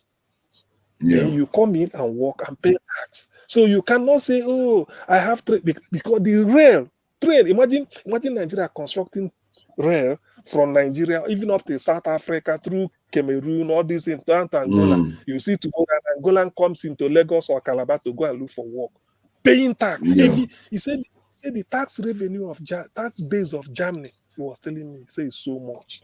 That's where their money comes from. Their technology, yes, they build cars, they do. Japan also build cars. So many countries are building cars. He said, but all those industries they have, and their birth rate is low, so they have to open up. He said, that's what Angela Merkel said. They say, look, we have to do it to survive. And they saw reasons. He said, all the countries bordering Germany, there's a rail from Germany, built by German free of charge to that country. Imagine. Put it, but if Nigerian government build rail to Niger, they are doing it for their brothers. Doing it for their brothers. But our own is that the system we are operating is that Germany were doing their own based on economic interest because they want to survive. Otherwise, that's why if Germany could have been the way they are now without all those countries, he said, my brother told me, he said, look, come to Germany and see foreigners. And they make their language, when you come to learn their language, free. Even in the industries, they have a small classroom or a training school. You go and learn German language. He said, an average German speaks English, but they will tell you. He said, if you can't speak English in Germany, you can go to America, Britain, some parts of Africa, Canada, Australia, all the powerful nations of the world speak English. But if you do not speak our German here, our language will die. They don't like it. So they will incentivize you, do everything, cajole you stuff, make you to learn it, to speak it, so that they will have more than, if it were 80 million people speaking it, they will tell you plus you, now it becomes 80 million plus one. Yes, exactly. That's clever. That's clever. He said, if we are 80 million speaking German, we now want you to make it 80 million plus one, and you will learn. Exactly. Yeah. So that is the diplomacy. So when I look at all these things, I said, you see the way these people are. But those people will think, oh, I went to Germany from Poland, I left Belgium, I left Switzerland, free train. There's a train to this thing. When you came in, you are working for them. You are paying tax. You are increasing their revenue base. You are paying tax. You are contributing to their GDP. You don't know. So you think that they tie the thing for free. But our African this thing, I don't really, that's why sometimes I look at it, because they're interested in stealing money. So they are not they don't look at the future like this. If not, why can't they, even if free movement in Africa, say if there's a rail from Lagos down to Dakar, if you want to do anything, you do it that way. All you know is that people will say, oh, Nigeria put this thing, let's go into Nigeria. Why can't a Senegalese leave Senegal, come and build industry in Nigeria? Forget about Western. Industry cannot just be Oyibo. You tell a Senegalese, you people eat maybe coconut or you eat all this. Hey, come and establish the industry here. A Senegalese will come and industry. Because the closest we have was South African industries. I mean, businesses coming to Nigeria, ShopRite, and we are shouting. It's even small. This is even small. Empower the population. ShopRite. Yeah, and people are even celebrating ShopRite. This is a supermarket, just like Tesco. This is a supermarket. People are celebrating. Yes, now what are we going to do now? They've not seen anything yet. There's no technology in it. There's no complex technology there. Just can't build a house, put shelf, and then start to put exercise book. Anything you want, you are selling. That's all. That's all. And then put where you park your car. It's just like a shop. So when I heard that this is what Germany did, and I know that this is why these countries, the Western people, you may think, you may be feeling happy you are getting this, but what they are gaining from you is far much more. They are than very you are clever now. They don't play around. You see, they never give anything without thinking it through. Because of the old age people in the UK, you have to pay them pension. What do? You import workers from Africa, they come here, you pay them, take their tax, and then use it to pay in pension. That's all. I think we were talking about this. Was it you we were talking about why our government don't charge the people that work overseas? Because like when Nigerians go overseas and they carry the Nigerian passport, why don't they pass a law to say, okay, if you are working, like say in the UK, the UK government, you don't have to pay that. The UK government deducts extra 5% from your salary and forwards it to Nigeria. Why don't they do that? They don't do that. And that's easy money Nigerians could be making from their diaspora, but they're not doing it. And that is easy money. Or they may even tell the UK that all these professionals you are taking, they were trained by taxpayers' money in Nigeria. Exactly. That's the argument. They have to do it. If they don't do it, then tax them even more for their year oil they come and take from us. You say here, for you to train a nurse here, or for a doctor or whatever, or teacher, you take 5 years, the taxpayer money. Even you have to give them state grant or train them. Yeah. You say, oh, we spent all this money, they come here. So what we want They come and harvest them from us. Exactly. For all these things they get, we want so. I mean, just put a so percent, then let the negotiation start so that they will not know. Even if in the end you negotiate, there's still, but something will come out of it. After a while, then you now start to say, it's been since 2010, now we have to review it again. So, but all these things now, that's why it takes a government that has what they call the interest of the people at heart. You see, that's why whenever I mention Lee Kuan Yew, you are talking, you may laughing. If you love your country, there's no limit you could go. It's limitless you could go to do anything, negotiate on their behalf. He said, this is what I want. He said, for you people, you don't have it. Now we are and you even explain to them that these people are coming to come and plug your labor loopholes, contribute to your pension, because anybody working here, even if you come from Nigeria, they remove money for tax, remove for national insurance, remove for pension. So those pensions, they have to use it to be feeding their old people who must have retired, 10 years, all these things. So, and there's a crisis. So that is what you do. You stay there like this. So everything is negotiation. It's open for they can't just dismiss you because the logic is quite very, very sound. Because if they don't do it, they are basically stealing from you. Exactly. If they don't do it, they are stealing from you. And then you can penalize them or find a way. Exactly. And they will not know that if they do not agree with you, probably you go back and then think again and then come up with one measure that may even make them lose more than what they should have lost before. That is sense. So look at what Germany did. I said, why? He said, Germany, he said it will cause them to build that rail, build it to the country. They did it. Rail running from Germany to different countries. All their distance. The people are coming in. Say all they need, since you are EU, no more is free movement. Just buy your ticket, enter the train, come into Germany, look for job. There is job for you. We teach you the language. If you don't, if you is free of charge, you go to the language. You don't. Even your employer will put you through the language school. So when you stay there, you feel that you've relaxed, you are making money, not knowing that Germany is Germany is increasing their tax base because they feel that's what, because that is Yeah. the rate. You don't base. Do you know what? You don't base your government resources on natural. On natural resources because it will finish. And even when you are even mining, doing all those things, you are even disrupting the whether is the if you are doing a mining, you don't know how the environmental impact it will come up with in the next 20, 30, 40 years. So basically, industry they are manufacturing, and because they are coming into the country, you are equally free to distribute to that same country Imagine. they came from, and they will be happy. Yeah. The most important thing people may not think, you are taking tax from them. You are taking you increase your tax base. That's all. That is what Germany is doing. Increase the tax base, and that's why they are power in the EU. And when they want to play the economic politics, they said in Germany we accommodate everybody. Every part of EU is represented in Germany. We welcome them. We give them job. We help people to solve the unemployment. This thing. So when diplomatically, when they are now, they become a leader in EU. In fact, when you look at this thing, sometimes I look at it. I said, when will my people wake up? When will our leaders think? And We wake up. We Nigeria, wake up. Nigeria is too strategic for Africa.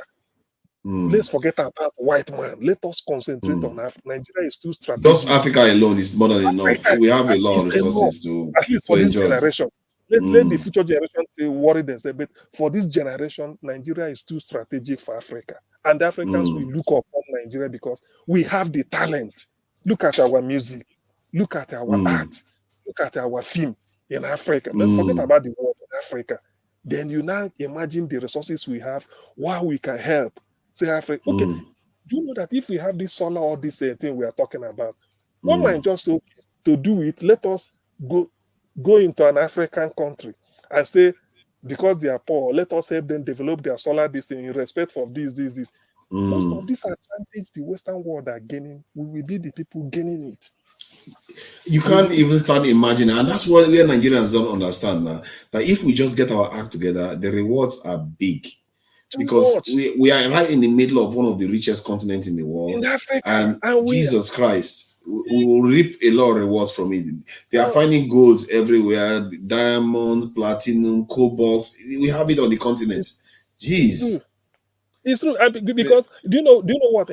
Because before the Western power could want to dislodge us, they may like to go behind and see if they can do something for. But before then, we've gained ground. We are the people doing something for. Go there, do all these things, playing the big brother. What Germany does to the EU, do all these things, help them stabilize, do everything. They look upon us. We are black. We look upon us like this is our real big brother. So the Western people will be looking at it and said, Nigeria is the leader of Africa. So if they want anything now, they can say, okay, let's negotiate. They will now come. Africans will. So that is when you and it's through Nigeria they will be coming to negotiate things. If they see Nigeria gets its act together, all we need is to get our act together. But our people, they are used to being complacent, sitting down, not doing anything. It's true. To be honest, when you look when I studied this German something, I now felt one moment. I now said it's because of that. I read this biography of Angela Merkel, this woman. I read it, and then the other one. There's one you'll be surprised about. Where is it? Why the Germans do it better? Do you see it? That's interesting. Yeah, that's good to know actually. And then look at the small Volkswagen. If you know the history, so why the Germans do it better? Yeah. When you see, don't think sometimes our leader. Somebody said a leader is a reader. Most of our leaders, they don't read. They don't know what to do. When I read this book, why the Germans do it better, you find out that he said an average German believes that what worries the German is, let me know what you do in your own country, how you do it. That is what a German wants to find out. You play football. How do you people play this football in your own country? You show him, say, okay, they will bring it and compare. Say, okay, yeah, we are still on top. Yes, You are still doing it better. That's why they say why. Because why they do it better is because they always benchmark themselves against it. Say, against others, because they make sure they check. We see the results out there, update, but we don't know how to copy. We can't even copy. Update.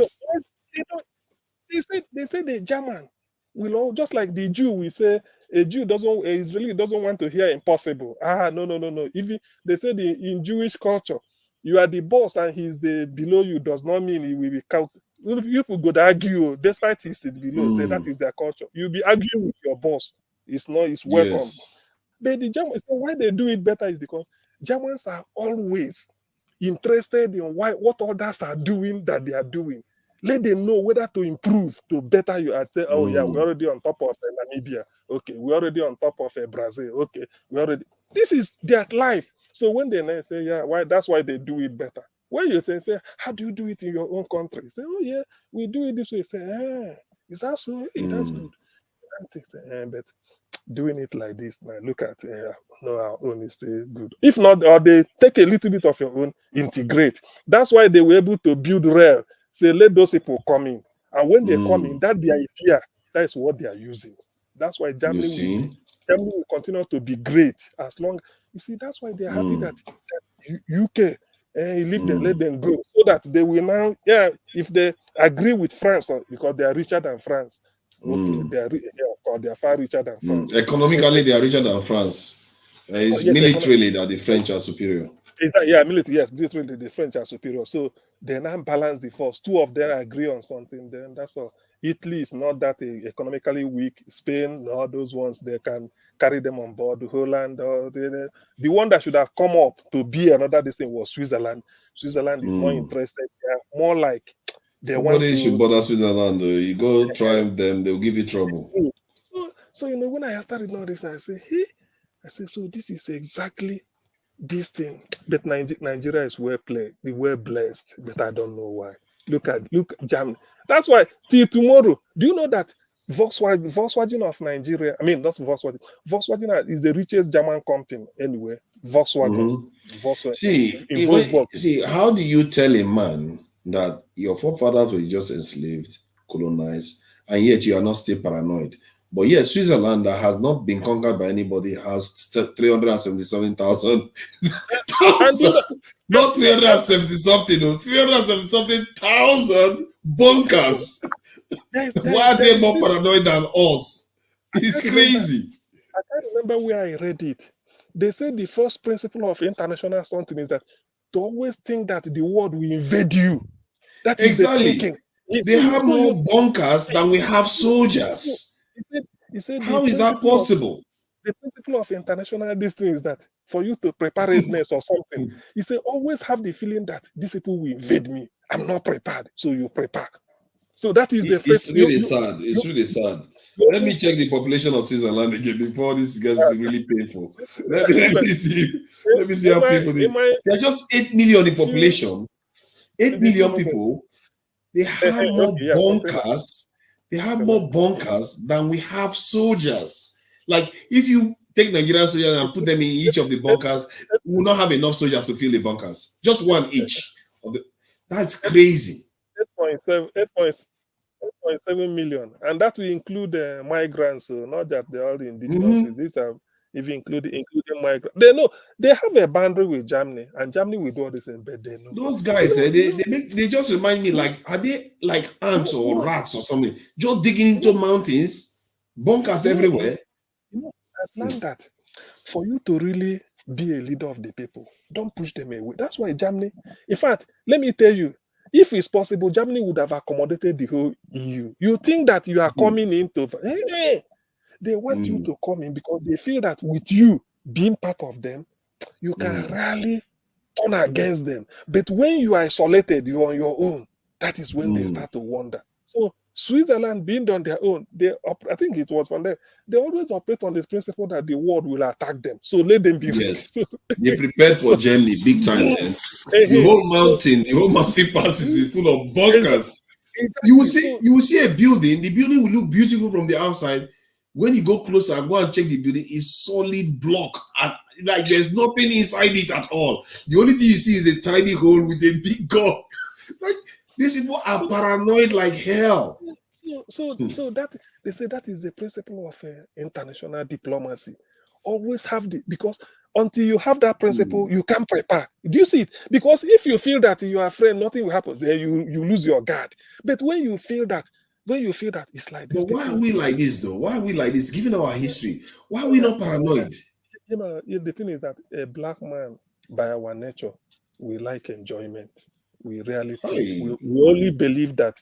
You don't you see? Do you know that in my community, when they normally talk enjoy, I said them, look, not that you. I said, okay, for instance, I was telling them in terms of health.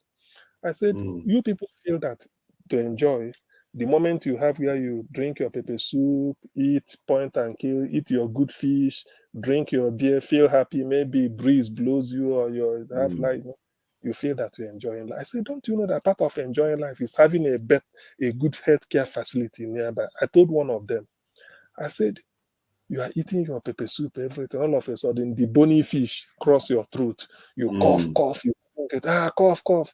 Before you know it, they push the pepper soup away first and say, what is it? Which hospital are you going to carry the man to that they will conduct on the spot X-ray to first of all know the extent the thing? It's whether to go to the theater. I said, don't you know that having a good hospital is also part of enjoyment? They were looking at. I said, that is it. Okay, you are enjoying. Oh, thank God that we are dancing. And their woman is bleeding. She's pregnant. Exactly. She's pregnant, maybe 4 months, and she's bleeding. Which hospital are you They going don't to? think that far. That's the point. They don't. You see, that's what I was telling them. I said, okay, you tell me I should visit you. I said, yes. On my way coming, I want to cross a road. Okada knocked me down, my head against the third road. Normally, I will feel, even if there's no blood gushing out, I will feel pain, very severe pain. What you will tell me is that, don't worry, just drink Panadol. I know, I will tell you after 2 days. I say this thing, say, you are not a man. I know it's your head, it should be. But ordinarily, I should have gone to the next hospital. There's a X-ray scan, I mean, a CRI scan or so, MRI scan on my head to know, because eventually I may be bleeding internally. But because the thing didn't give me a cut where you can do your hand like this and say, look at the blood. So you feel that everything is okay. So I will be bleeding. This is what I will be bleeding before you know it. Blood mixing, coming out and mixing with spinal cord. What should you have been? Is causing another thing. One day I may be walking and I knocked down. I thought I say it's slumped. I said, don't you know that healthcare is also part of enjoyment? I said, okay, you are enjoying the kids, they are not in school. Don't you know that you are inviting trouble? Because that way, one day, because they are not educated, all they will do consequences. Is that they will always feel that somehow this money you are having is their own. Because they didn't educate. So I said all these things. He said, then what do they do? I said, look, you have to provide all these amenities. They are basic. They are not advanced. You are not doing anybody a favor because you are still going to benefit from it. So all these are the basic. It's like starting point. Every morning you brush your teeth or whatever. I say it's a starting point. So don't think that when you do it, you've done something. It's the starting point. It's only when you do it. By doing that, somebody will now have a bit of a quietness or stability, and then they start to think and then evolve and reason like human being. Then when they now see you, you won't be a threat to them, and they won't be a threat to you. I said that's what happens in the Western world. The government, the people do not see their member of parliament as a threat to the existence, and the member of parliament do not see the people when they are walking on the street as being a threat. Forget about a robbery or whatever, because they feel that the opportunity is there for you. You were born in a hospital, you come out, you are going to primary school free, secondary school free. If you finish, if you can't get A level and get to university with student loan, then you can go and learn one vocation school in one college. You are given a grant. So you are not a threat to him. He's not a threat to you. You find your way. I say that is what makes it stable. These are basics. We've not done anything. These are basics. It's only when maybe as time evolves, you start doing. After lecturing them, one of them said, Said that's why these people that went abroad, they are really talking sense. So he said, we don't think. I said, that is it. You think that you've arrived when you now feel that what is it called? After I can do this. What of the other man? It's a danger to you. That's why they give free education. That free education in the UK and they want to practice capitalism. Crime will be everywhere now. Crime will open the opportunity for people. If you can't fit in here, you fit in here, you fit in here, you fit in here, you fit in here. Except that in our own case, you feel that like a Kuremad will now know that all my children are abroad, 40 houses, all this. So tomorrow you think that if I see, I won't go and boggle his house. Now that even who knows how he's going to change his money now, because you know he's here and they're changing money in Nigeria. I think in a week's time it will close. I think January. Is it 15th or 31st? I think it's 31st. The new currency, is it? No, I think it's 31st, ending of January. I can't remember, but somehow. So when you see something like this, you tell them. I said, what the Western guys are doing, they are not doing rocket science. It's just that you love your country. There's certain things you do. It doesn't stop you from becoming rich or doing anything. But if you do all these basic ones, you find out that yes, this is how it is. So when I heard, because somebody said I should go and read the book why the Germans do it better. I said how? But after reading it, you find out that these people, they feel what threatens a Japanese if they don't know what you do, that thing they are doing. How do you do it in Kenya? How do you do it in Zambia? That is what they want to know. The moment they say, okay, yeah, I've seen the way they so we are still on top. What we're doing here, we are the best. So that is the bragging right. But the moment they discover that you are doing it better than them, they will study that your own. Yeah, they will not rest until they understand it. They will not rest until they understand your and they use it to improve we never have that drive to want to understand anything. And I think that needs to change. I think in Africa there has to be a revolution whereby at least for 2 generations where technology is at the top. Technology and defense and all those things has to be at the top, because we've really, I don't know, I'm sure there was a time we used to do these things quite well compared to the rest of the world. Yeah, that's why but somewhere along the line we lost our step, and that needs to come back. Personally, if I was in Nigeria now, I would say at least half of our young people have to be heading into technology. Half. Or what is it? If lawyer, AI is going to replace lawyer. AI is going to replace so many fields. Don't waste your time. Just shift them into technology. So they are going to be pushing the boundaries, because the continent needs that. Nigeria needs that. And that's how we can really make a lot of this thing, gain a lot of value added revenue. I think they said there was a time, maybe I don't know whether I'm right, you may know. They said before Chinese people, they used to go to abroad, study, and go back to China. Yeah, that's what they do. Yeah, I think I had it. Look at where China is today. P2B was saying 1980, 85, 1990, 95, up to Nigeria was better than China. All of a sudden, China. Look, China is now number 2 to USA now. China is number 2 in the world. Ahead of Germany. Ahead of Japan. You can't mess with China now. They have the population, they train them, and they can manufacture anything. Anything you take to China, they have the manpower, they do it for you. All they require from abroad is raw material. That's all. Yeah. All raw material they don't have. They do anything. And now they've decided to be coming to Nigeria. I don't know who was saying that they're now buying forest. I don't know whether it's true, because it was something you read in Nigeria. Say, buy some forest because of trees. Log the trees and take it to China and be doing what they want to do. Oh no, it's a big problem. It's a big problem in Africa. And this is another thing that most people don't talk about. The land of Africa is being bought up by foreign non-Africans. And they are using it for all kinds of farming. Like China now has got millions of acres for biofuel farming. No, not only China, Saudi Arabia. I think I had a link for this. All of them are at it. It's a big problem. And they are buying land. Most of our land now, Saudi Arabia, China, India, Saudi. I think I mentioned Saudi Arabia, UAE. They are like in Kenya and Ethiopia. Ethiopia one is India. They bought a lot of land and they are using it to grow flour. And this is the thing. And most of the things that they make us grow in Africa is not to give us food security. is to make us grow the things they don't want to grow in their countries, so that they grow the ones that give them food security in their countries, and they make us grow the ones that just like cash crop that we send to them. And it's something that African leaders need to wake up to. It's a problem. It's true. It's a big one. I had it. Somebody saying about it. Somebody who was doing a documentary, not really a documentary, just like all these vloggers.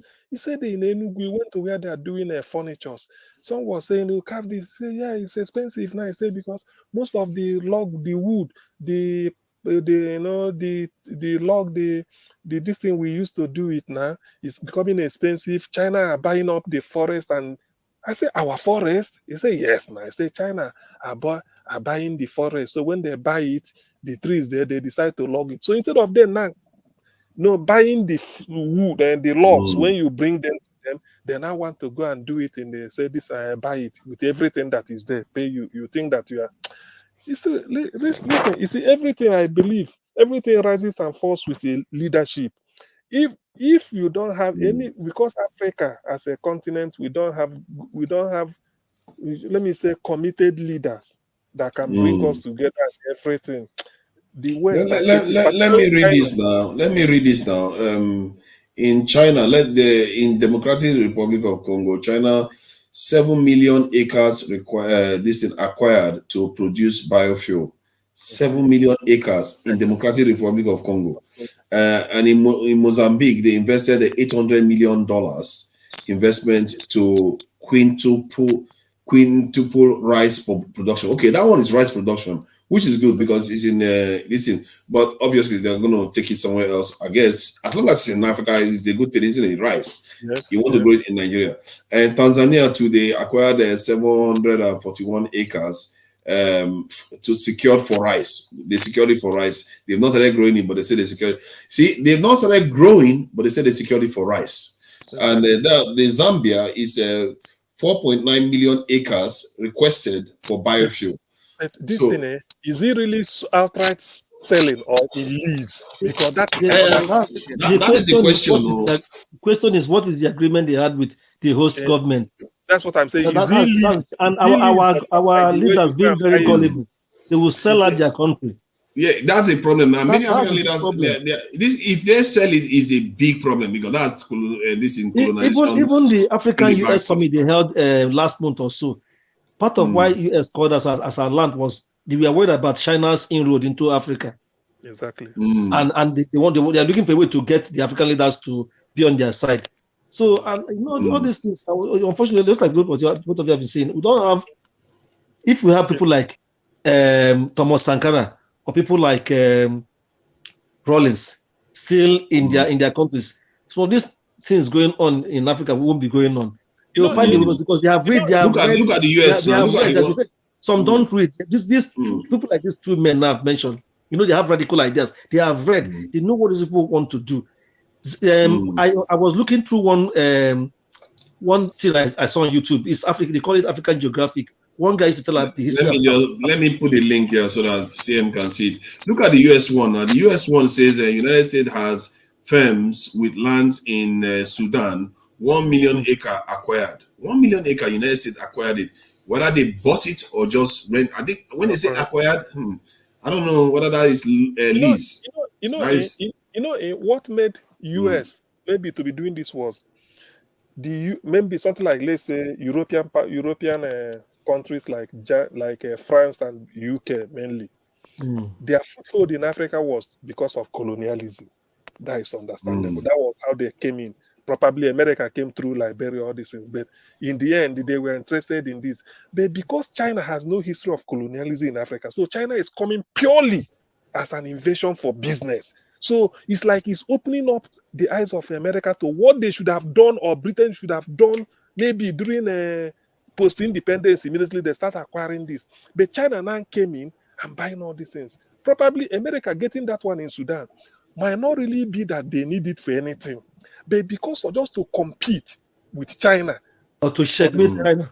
Or to checkmate them. Oh no, America, all they care about is keeping us where we are. That's their biggest problem. Not because they really care what I say. Okay, let me read some of the allies of America that you can associate with America, like South Korea has Sorry, can I eat while 1.7 we are million talking? acres. I want to eat my food. Can I do that? No problem, no problem. Yeah. Okay, let me As listen long to you as guys.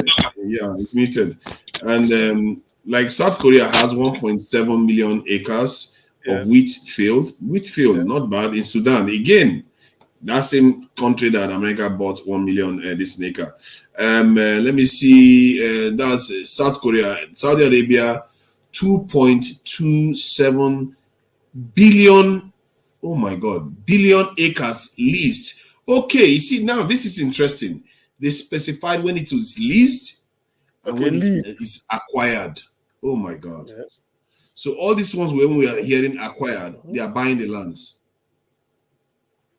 They are buying the That's lands. what that's why when you mentioned it, I said, is it outright sell or lease? Because if it's lease, you might have a hope that at least if not this generation, future generation can reclaim Yes, it it and will then come it back comes to back you. to them. It comes back to them because Saudi if it's Arabia outright, bought, no matter oh how my much you say. God, So you see, that's why 2 billion sometimes acre. That is stupid. 2 point something billion. I can't believe I'm reading this word. 2 point something billion. That is massive. then you now ask yourself how much of the country is left. How I'm much telling of the you, country the billion acres it's leased like for food stuff with 60% Saudi government funding. And oh my gosh. And then in Tanzania, they took 1.25. See, these are our leaders. What is wrong with these people? that is the thing now. You What see, is wrong with these people? that is the problem Africa is having. They don't see beyond their Oh nose. my God. India bought, okay, that one is money India gave. They gave 4 billion, they put 4 billion to produce flowers in and foodstuff in in Ethiopia. That's India. Germany, over 32,000 32,000 acres to produce biofuel. Egypt too is buying this thing. Land secured to grow 2 million tons of wheat annually. Okay, 2 million tons of wheat annually, but they are buying it from other countries. Jesus, the thing that is going on in Africa, the land acquisition going on in Africa is a serious one. And thank goodness, almost all the countries around Nigeria is not showing. You can see the image yourself. All the countries around Nigeria are not showing a lot of land purchase there, like Central African Republic, Congo Brazzaville, all those countries around Nigeria. Because like Central African Republic, that one is massive. That land is green, and it's just 4 million people there. That land is bigger than the UK.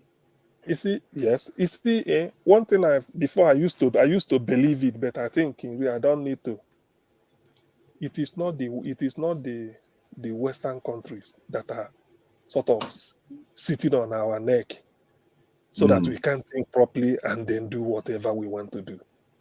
At least with ourselves. I don't so much think that our inability to be patriotic to our country as leaders, develop ourselves, come up with initiative, even if it means copying the way they implement it, just like what you say Switzerland did this in their own, it's working.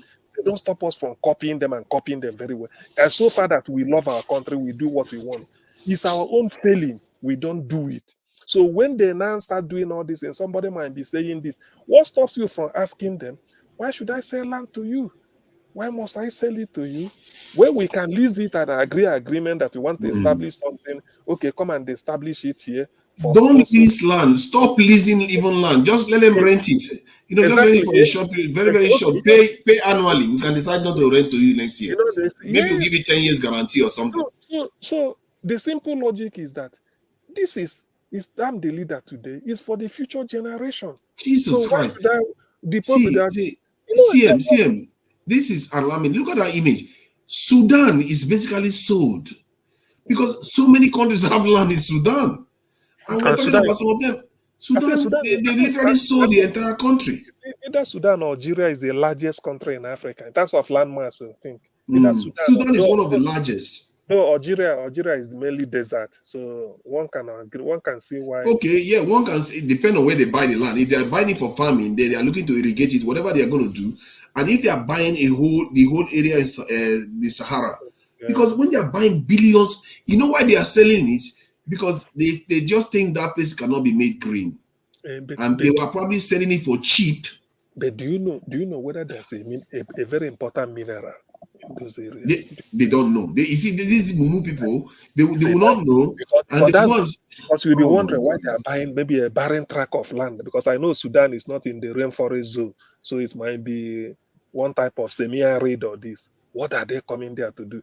They may not have they may not have thick No, vegetation. let me list all the countries that have land in Sudan. Egypt, Kuwait, which other one? Qatar. Let's see. Jordan, Saudi Arabia, Yes, Saudi Arabia, South Korea, United States. It's like United Arab Emirates. Almost everybody has land in Sudan, and the land that they own is massive. We're not even talking about small lands. Sudan is also a very massive country in terms of land mass. But then, all these things because I've learned that for you operate. That's why I told you that's the principle of international diplomacy to survive.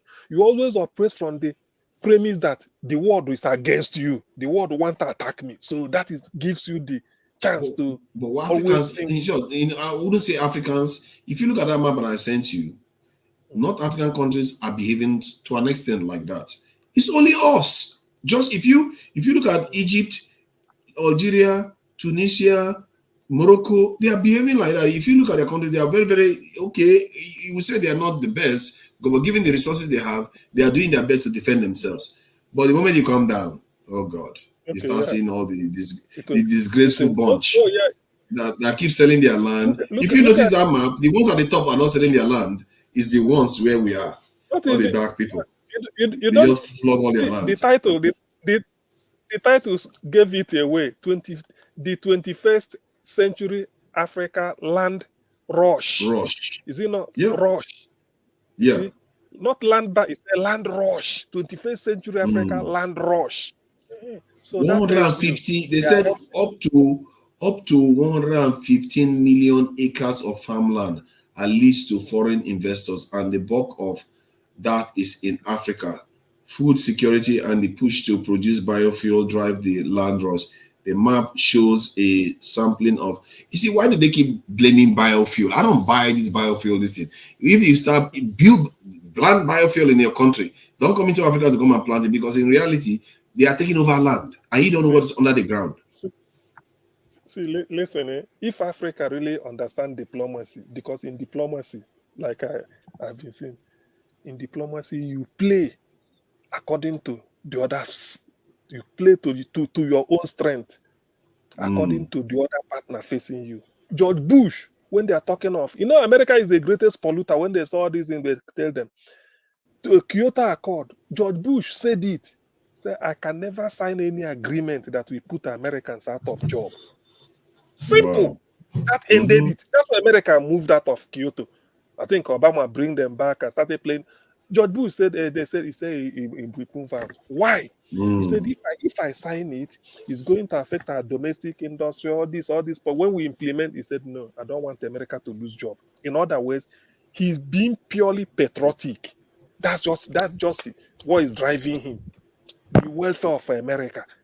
Yes, if you sign the Kyoto something, probably emission will be reduced by this. That's advantage. But it's now where the emission that will be reduced against unemployment it will create. He felt that no, let the emission continue, but let me secure this. That is it's just simple mathematics. That's what he did. He knows that there's an advantage in signing the accord because other countries are doing it. But he now said, if I sign it, this is what I will get. But if I do not sign it, I will get this. I mean, to hell with that. He said, Americans getting job is much more important than reducing emission. That's what George Bush said. That is pure patriotism. So why can't Africans say, look, when they are given this land rush, they say this, say no, we are not interested because the future of our continent and their generation, we have population 1.something billion. They can't live on air and in fact, not even that.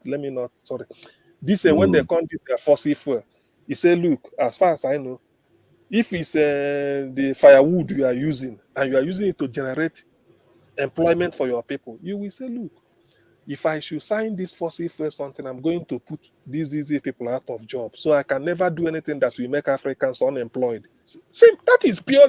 You are thinking, because in diplomacy, you play to your own advantage. If it does not fit you, that you know, Are you looking at that data? I think you are correct. This in what's his name? Sudan is quite big because from that data it's showing that Sudan control of their land, 78% is still within their control. 78% is still. But look at Nigeria now. Look at Nigeria. This in the percentage of Nigerian land that is still within Nigerian control. Exactly. That's one of the best. Yeah, Nigeria 97% of Nigerian land is still under Nigerian control. And look at Liberia. It's practically sold off. Sold off now. For out of this thing, yes, like Liberia is practical. So you see, one thing, you see, the only thing is that until our African leaders learn to look beyond their nose, they can develop. Because you play them, because look, ever since George Bush said that thing, I said, so all these Kyoto emission, they just this talking science. George Bush said, look, I can never sign any agreement that will put Americans out of job. Case closed. Case closed. He doesn't care about this thing. Then the West started saying, George Bush, they want to go. You know, that was when the Jack Chirac was saying they want a multilateral approach, this. They don't want this. America doesn't. But Bush said it that time. I listened to him say it. I said, so why can't Africans? You know, because you play somebody in diplomacy, you play to your strength. To tell the other man that, look, I can't do this because of my home people. So it is now left for him to shift ground. That's why when he's shifting to see reason with you, then you now say, okay, let's sign a bilateral. It's as simple as that. And I don't think they will point a gun to your head to change. No, they can't. They can't. They can't. No. If you don't have enough security, they can't. Okay, well, properly, but insofar that first of all, you did not compromise by stealing your resources like countries are doing, keeping it in their places, all these things, so that they don't blackmail you with anything. Let it just be a case of they are pointing a gun because of your military strength was low. Well, that one can be, but not a personal failing of your own. Oh yeah, yes.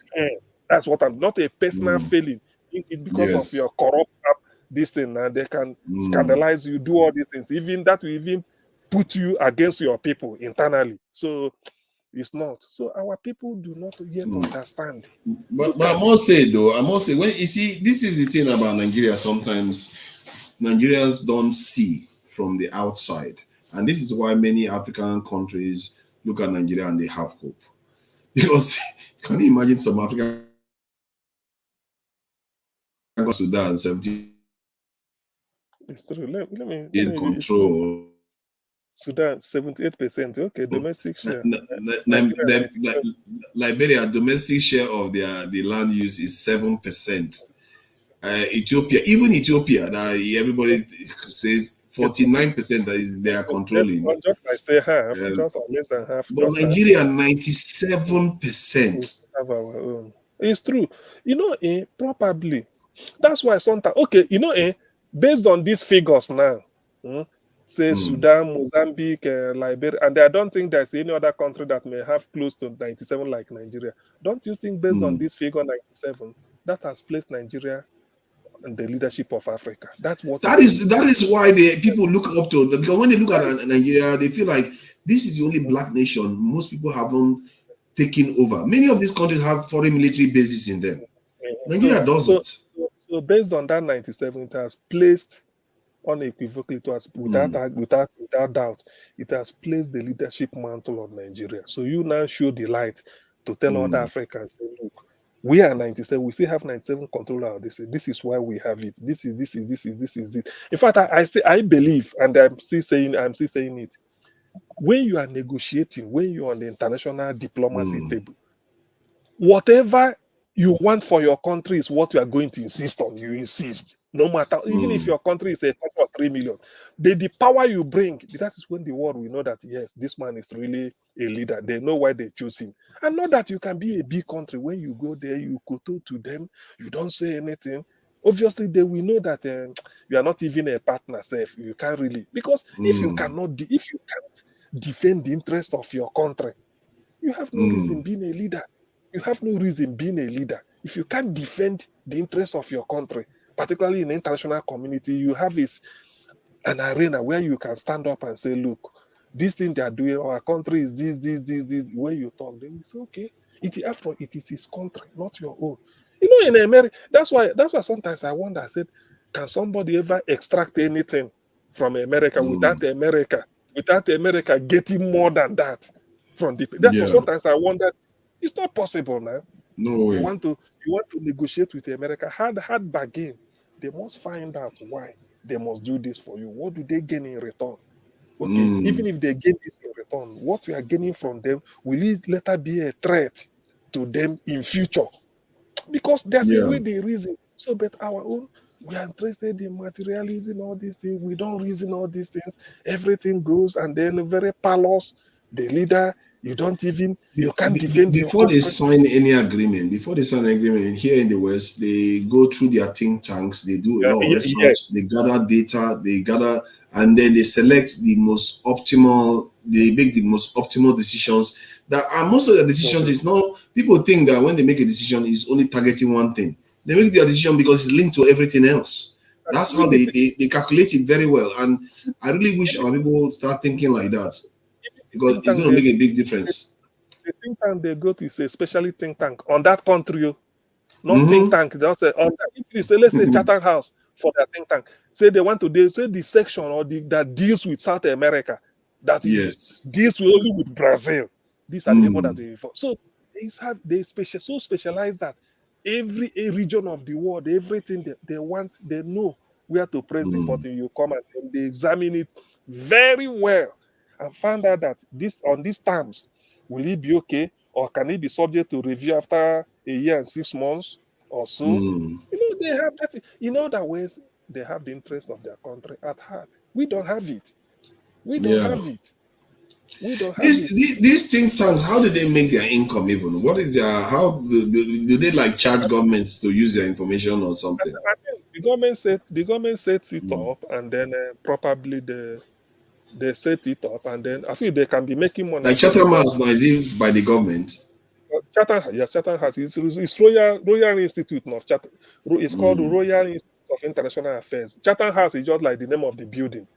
Just like you say, in the building. It's like NIN, Nigerian Institute of International Affairs. It's Royal Institute. What I wanted to say like Center of Foreign Relations. Yes. What was it? I wanted to chip in now. Just so in what was it? I think it just escaped my memory. Anyway, like we said, that Chatham House is set up by the government. Maybe they have a library. Institutions can commission. Institution can commission. Cambridge can commission them to do something for them. All these things and pay, so they can still also raise money to be able to do what they do. So whatever they do, they are so much engrossed in it that this is what they want. So when you're defending your country in everything, in fact, that is when the Western world will respect you. Remember they said when Murtala stood up during those days, they said Africa has come of age. They are policy in South Africa. Americans, they respected him. Say he stood up to say that, look, Africa has come of age. That is, remember, he's a military man, not schooled in diplomacy, but because of the Murtala said that. It's Murtala that Africa has come of age. Is that what he said? Yeah, Africa has come of age. Yeah, Murtala, and that's why they say he's a dynamic leader. That's why the people say he's a very dynamic. Wonder Murtala. But how can he do that? And he's the one that took off 100,000 soldiers in Nigeria. Nigeria, when he took over power, had 250,000, and he cut it down to 150,000 soldiers. One man. Probably, I don't. Well, I maybe felt that. So how can you be arriving? It's something I fear. Some of our leaders, we really need to be scared of them. How can you be in one breath saying you are arriving and you are changing your defense posture to a smaller one? What I wanted to say in terms of loving your country, this man he will be here next week on this Sunday. Rudolph said Professor Mobolaji Aluko. His father is Professor Sam Aluko, the father. The father is an economist. When they were advising Abacha in those days, he said the problem with Nigeria is that we don't play when we know we have to play diplomacy, we don't do it. He said the West can play diplomacy in anything. He said we are the people owing. We cannot be going to them in London for debt rescheduling or Washington. We will invite them here and put them in our expensive hotels they will pay. That is first of all, we are taking money off them. And we so make it that after negotiation, we won't get to a conclusion. We postpone it again. And the man said it on this center. So on this center, so the journalist thinks Sonny Rabo in those days. Sonny shook his head. He said that's what they do. When Britain is inviting you to negotiate everything, we think that they are going to give you free accommodation. They refer you to different hotels, so you lodge yourself. You have to pay. He said, why can't we bring them here? They know we are owing, and they know that when we reschedule with interest, the main capital is still they're not paid, but it's just to service the debt. They know even if it's 1 naira that will be topped on top, they know it's something. We invite them. Man, you see, why? The thing you told me that Mutala said is still ringing in my brain. It was under Africa has come of age. That is, oh God. That was the high point of his foreign policy. Why do we do this thing? Why are we always presumptuous? Like, we are the only people that, let's say we are setting out for 100-meter race. We get to 30 meters, we say, oh yeah, we have arrived. Where have you arrived? You've not done anything. Where have you arrived? It's embarrassing. It's because of this Angola 1975. Because Mutala, Nigeria was when they call it non-aligned countries, in which the West took one side, then some colonial, some communist area or socialist like Yugoslavia and under Tito was aligning with as well as non-aligned the movement. So Nigeria took it upon itself as a giant of Africa to liberate Angola, so that they had their independence in 1975. So it was the heat of that period. Remember, Mutala came in either September or July 75 when they did the coup. Then which he lasted 6 months until February he died. So it was all part of all those pronunciations that angered the West. They now know that a real Africa is Nigeria want to assert their power. He said Africa has come of age. Joseph Garuba, the lecture we gave that thing at the United Nations. Imagine at the UN, South Africa has come of age. Nigeria saying it because they were leading the liberation struggle in Angola. Liberation struggle. What does that mean? What have you got to back it up? No, wait, listen. But have to, maybe then because you pay money for liberation struggle and you buy a few AK-47. I think you are in power. Oh God! So they have to liberate Angola. Were we building ships then? Were we making our own tanks? We don't have it. We didn't have nuclear weapons. What age have you arrived in? Why would he say such a thing? It's embarrassing. It's true. Africa has come of age. We have come of age. We are not making microchips. We are not doing anything. You have come of age. You have not come of age at all. That is what defined his regime. So that was what he was fighting before they removed him. Then Zimbabwe to follow. The essence was to decolonize Africa. With what? With nothing. With machete, you are going to use machete to decolonize the continent. And moreover, Russia has interest, and the America has interest in Angola then with Portugal, their colonial master. So, but Mutala was doing it as part OAU, and who was even the chairman of OAU then? Because it was it that Mutala or somebody? I've forgotten. But this was I said after this. In fact, all the time, this man, Professor Bolaji Akinyemi, whenever he's talking about African diplomats, or he was saying, Mutala said, Africa has come off. In fact, they said that was, but you see, it's embarrassing. It's just embarrassing. With what? Because now, you don't. With the first act we do, and that's how we came of age. Okay, maybe after 75. After 1975, Angola independence, they now organized First Act 77. Oh God! And then Go and Africa, party. Africa, I don't think Iran, North Korea is saying we are come of age even till now. No, Jesus Christ. Africa. No, if you want all those diplomatic gaff, there's another one by Obasanjo. I think Chinua Achebe wrote it in his The Problem with the Trouble with Nigeria.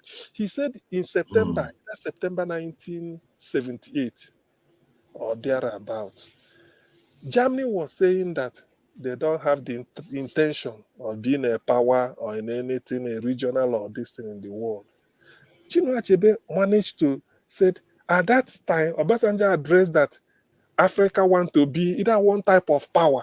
He said, "Can you?" So just like the contradiction you are trying to bring out, if you see that the trouble with Nigeria, I think Achebe mentioned it there. He said, "Look at a country like Germany with all that they had. Still, they still do not want to push themselves out in the world stage and say, let them want to start. They are still playing just like their next door neighbor, Switzerland, saying, thinking that the world will attack us. So let us." But Obasanjo came out to say, in fact, it's like that. After the civil war, money was flowing in, so there was this rascality of the amount of everything. check the trouble with Nigeria. I think I really feel bad for our people, man. Our leaders are too presumptuous. I don't know why we do this thing. You've not done anything. You don't have anything to boast about, and you think you are like. To me, a leader, Africa we need or Nigeria we need is when you come first, you concentrate in your internally. Get stuff done. You build without making. It's like you're doing it secretly. It's like somebody building a underground tank in his sitting room. You in the main road don't know that some construction is going on. Yes. Until the day you will now, even if at all you will know. So you first of all, it's not that you still be attending meeting, doing everything world, but you don't ever say anything. You'll be building. We even know how to keep secret at all this country. Jesus Christ. It's been a shambles so far, and some of the things you are saying indicates why we failed before. You see, when they were saying those things then, the Indians were busy building their nuclear arsenal. When they were saying those things then, Chinese have already built theirs. We have arrived. What have you arrived? What have you done? You've not done anything. What have you done? Jesus Christ. People should be a bit more humble. We should be a bit more humble and put our place where we are and just do all the right, like you said, quietly. Develop your people quietly. Before you even say you've arrived, don't bother. When you have arrived, they will know you have arrived. They mess with you, they will know. What's the point of ghosting? In fact, there is. I've just seen that Google said Africa has come of age. He brought in the first thing what Mutala said. Maybe because of my embarrassing. Okay, Addis Ababa. You can Google it now. It's there. Africa has come of age. Mutala, it's a Mutala. It's a big mouth. Maybe this is the guy that caught the Nigerian military almost by half. That guy. There was a place he said Africa has come of age. It's no longer he said it's no longer under the orbit of any extra-continental power. It should no longer take orders from any country, however powerful. Oh my God!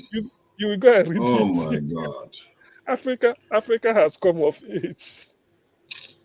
It's not even. No, we are meant to respect our elders, but this is embarrassing, man. No, it's true. And this is the man. This is the man that shot our military down. He reduced the military size from 250 to 100,000. And with what power are you using to declare that, made that kind of declaration? Jesus Christ! He's saying Africa can no longer take orders from any country, no matter how powerful. Yeah. It would have been better if you had 250,000 soldiers instead of 150,000 if you don't want to take orders. But no, he went up. Oh goodness, Jesus Christ! 1976. Probably it was maybe after this speech they overthrew him. Oh yeah, it's irony, isn't it? Look at how they overthrew him. Only one security guard they had. When they took him out. This is the kind of thing we need to stop. We need to stop this. This is we need to the stop moment it. You say Africa. In fact, anybody who knows? The moment you say Africa has come of age, Murtala Mohammed, that is what defined his 6 months regime.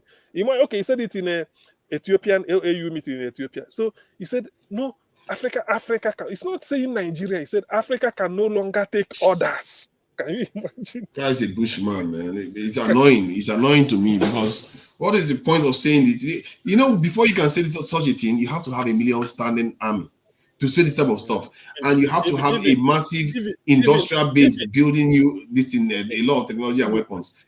Come on. Even to me, self, the language is not diplomatic. Let's start it. You don't not say at all. It's arrogant. It's presumptuous. You're not there.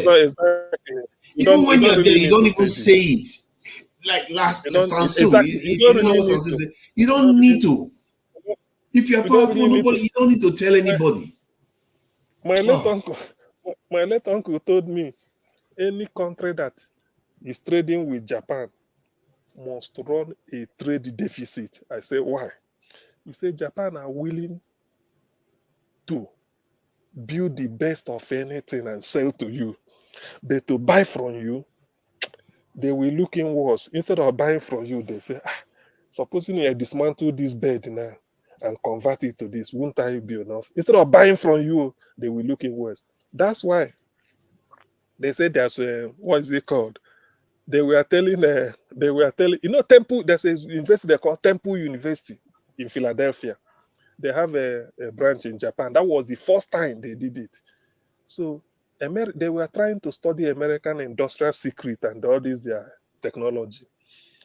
So America said they will allow them to come and study.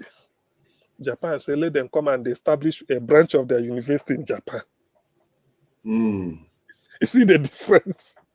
There's Temple University in Japan. If you Google, you know, Temple University is in Japan. So the Temple University, he said they want them to come and establish, let them help them build their own temple here now. Let them, instead of sending their students, that is better they build it here. You see, that's what they call diplomacy. Probably like we've all seen now, Murtala committed this a blunder, diplomatic blunder. And I think it should be after this, they find a way to topple him and they remove him. Africa has come of age. 1976, which age? You destroyed your country within a 3 year civil war. 6 years after, you're telling me you've come of age. Forget about Africa. Nigeria is it. Have you reconstructed Nigeria at 1976? Have you? You see? The war ended 70. Have you finished reconstructing Nigeria, at least to your own taste, by 1970? Imagine you are bragging about Africa has come of age. You see, that is the diplomacy. I remember that Obasanjo now, forget Obasanjo you are seeing now. Obasanjo was a brute before. Brute. Forget about, maybe he said, refine now at his old age, establish Open University, gave himself PhD and all those things.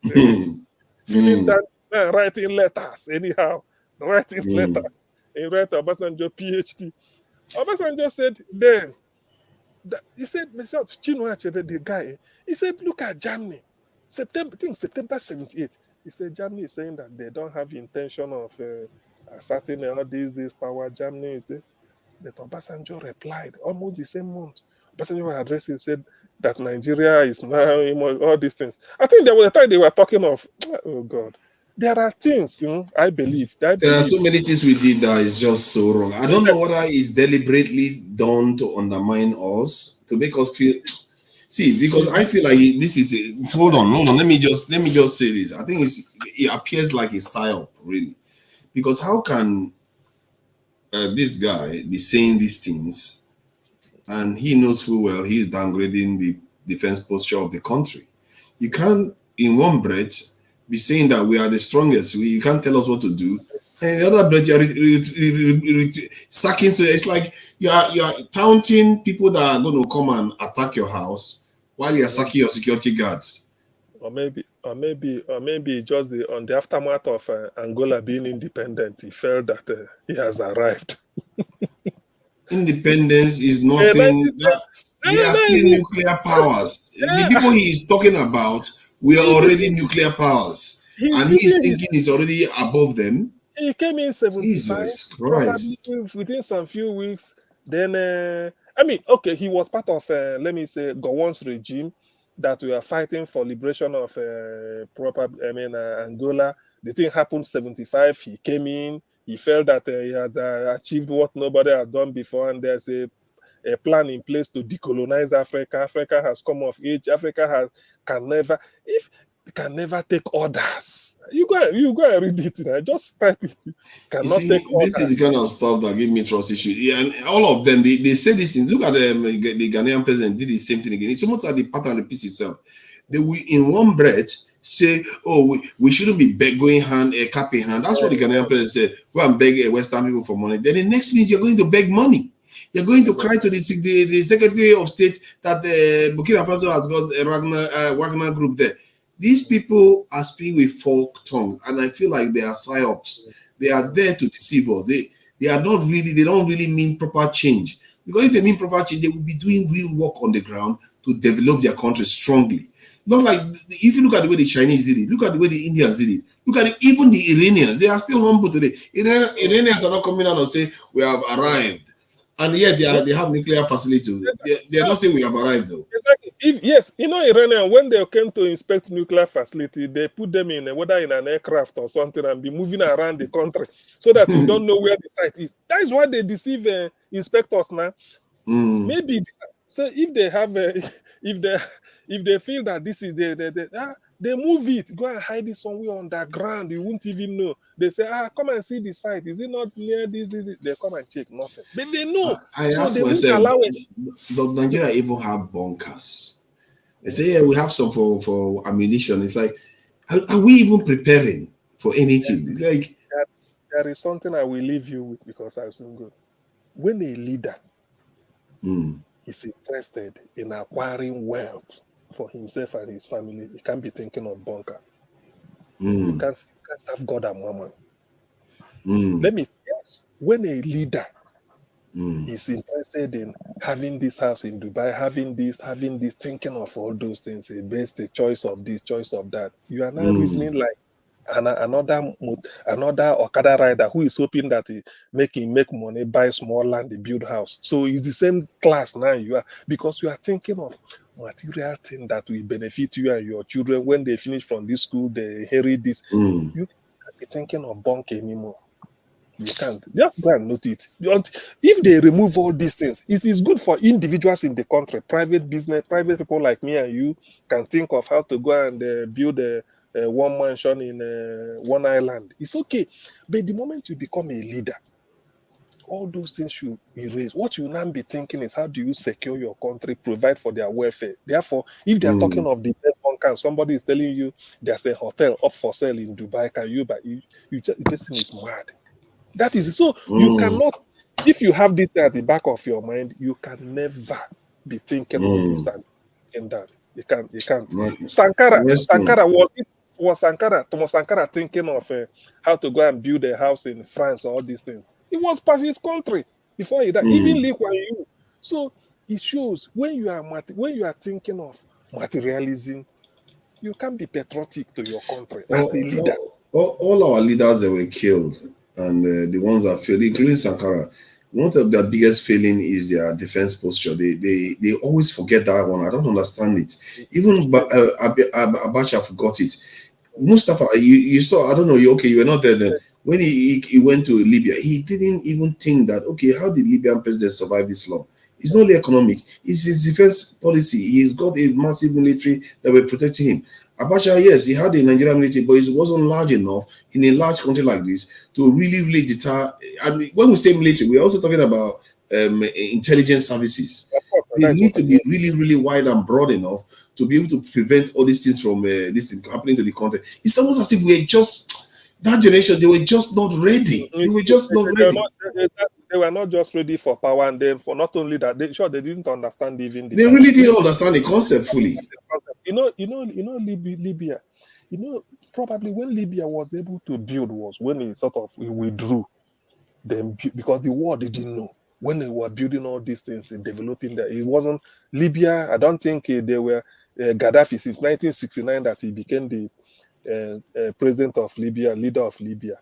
He was going on AU meeting all these things, but you rarely hear him talk in the world. But then Before you know it, you put the country where it's supposed to be. So when people now looked in, they found out that Libya has gone far.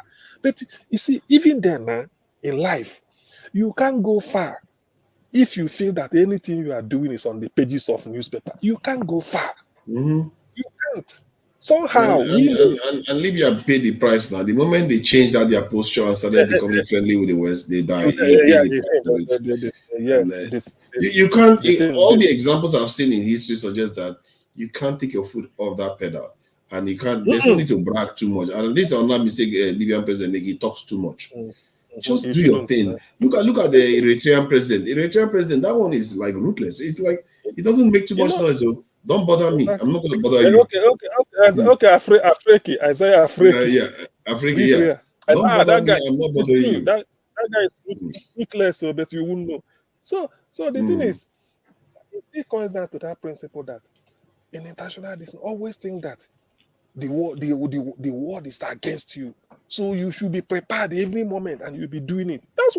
That's why Switzerland. Okay, look at the position of Switzerland in Europe. It's almost at the center of Europe in terms of map. Yet it's not a member of join UN, and he was there. If he were in one island, he said he's secluded. Before you attack me, before you come, I will see you. But Germany is NATO headquarters is in Germany now. It's not in Bonn. Headquarters is in Germany, and Germany is next to Switzerland. There's fair land border. The same thing with Austria. The same with France. They had this thing with which other country again? Switzerland that surrounds Switzerland. Yet he refused to join UN. So that they don't need anybody now. You go and screw with them, you're going to pay the price. He refused to join UN. He refused to join EU because he must have known that probably if he joins this organization, you have to place your card on the table, and they don't want it. They are super paranoid, and the country is surrounded by mountains, so it's so hard to penetrate. Exactly. If you try to mess with them, you're going to have. In terms of that, is true. That's why where they always have their airport, any area that is a little bit, that is not too undulating, that is where they have their airports. It doesn't care whether it's in the because airport is better on a flat land, so that because of runway you don't have to. I mean, it's better so that even if it's flying, it doesn't have to. Mountain doesn't disturb it. Plane from taking off. They want to. So anywhere.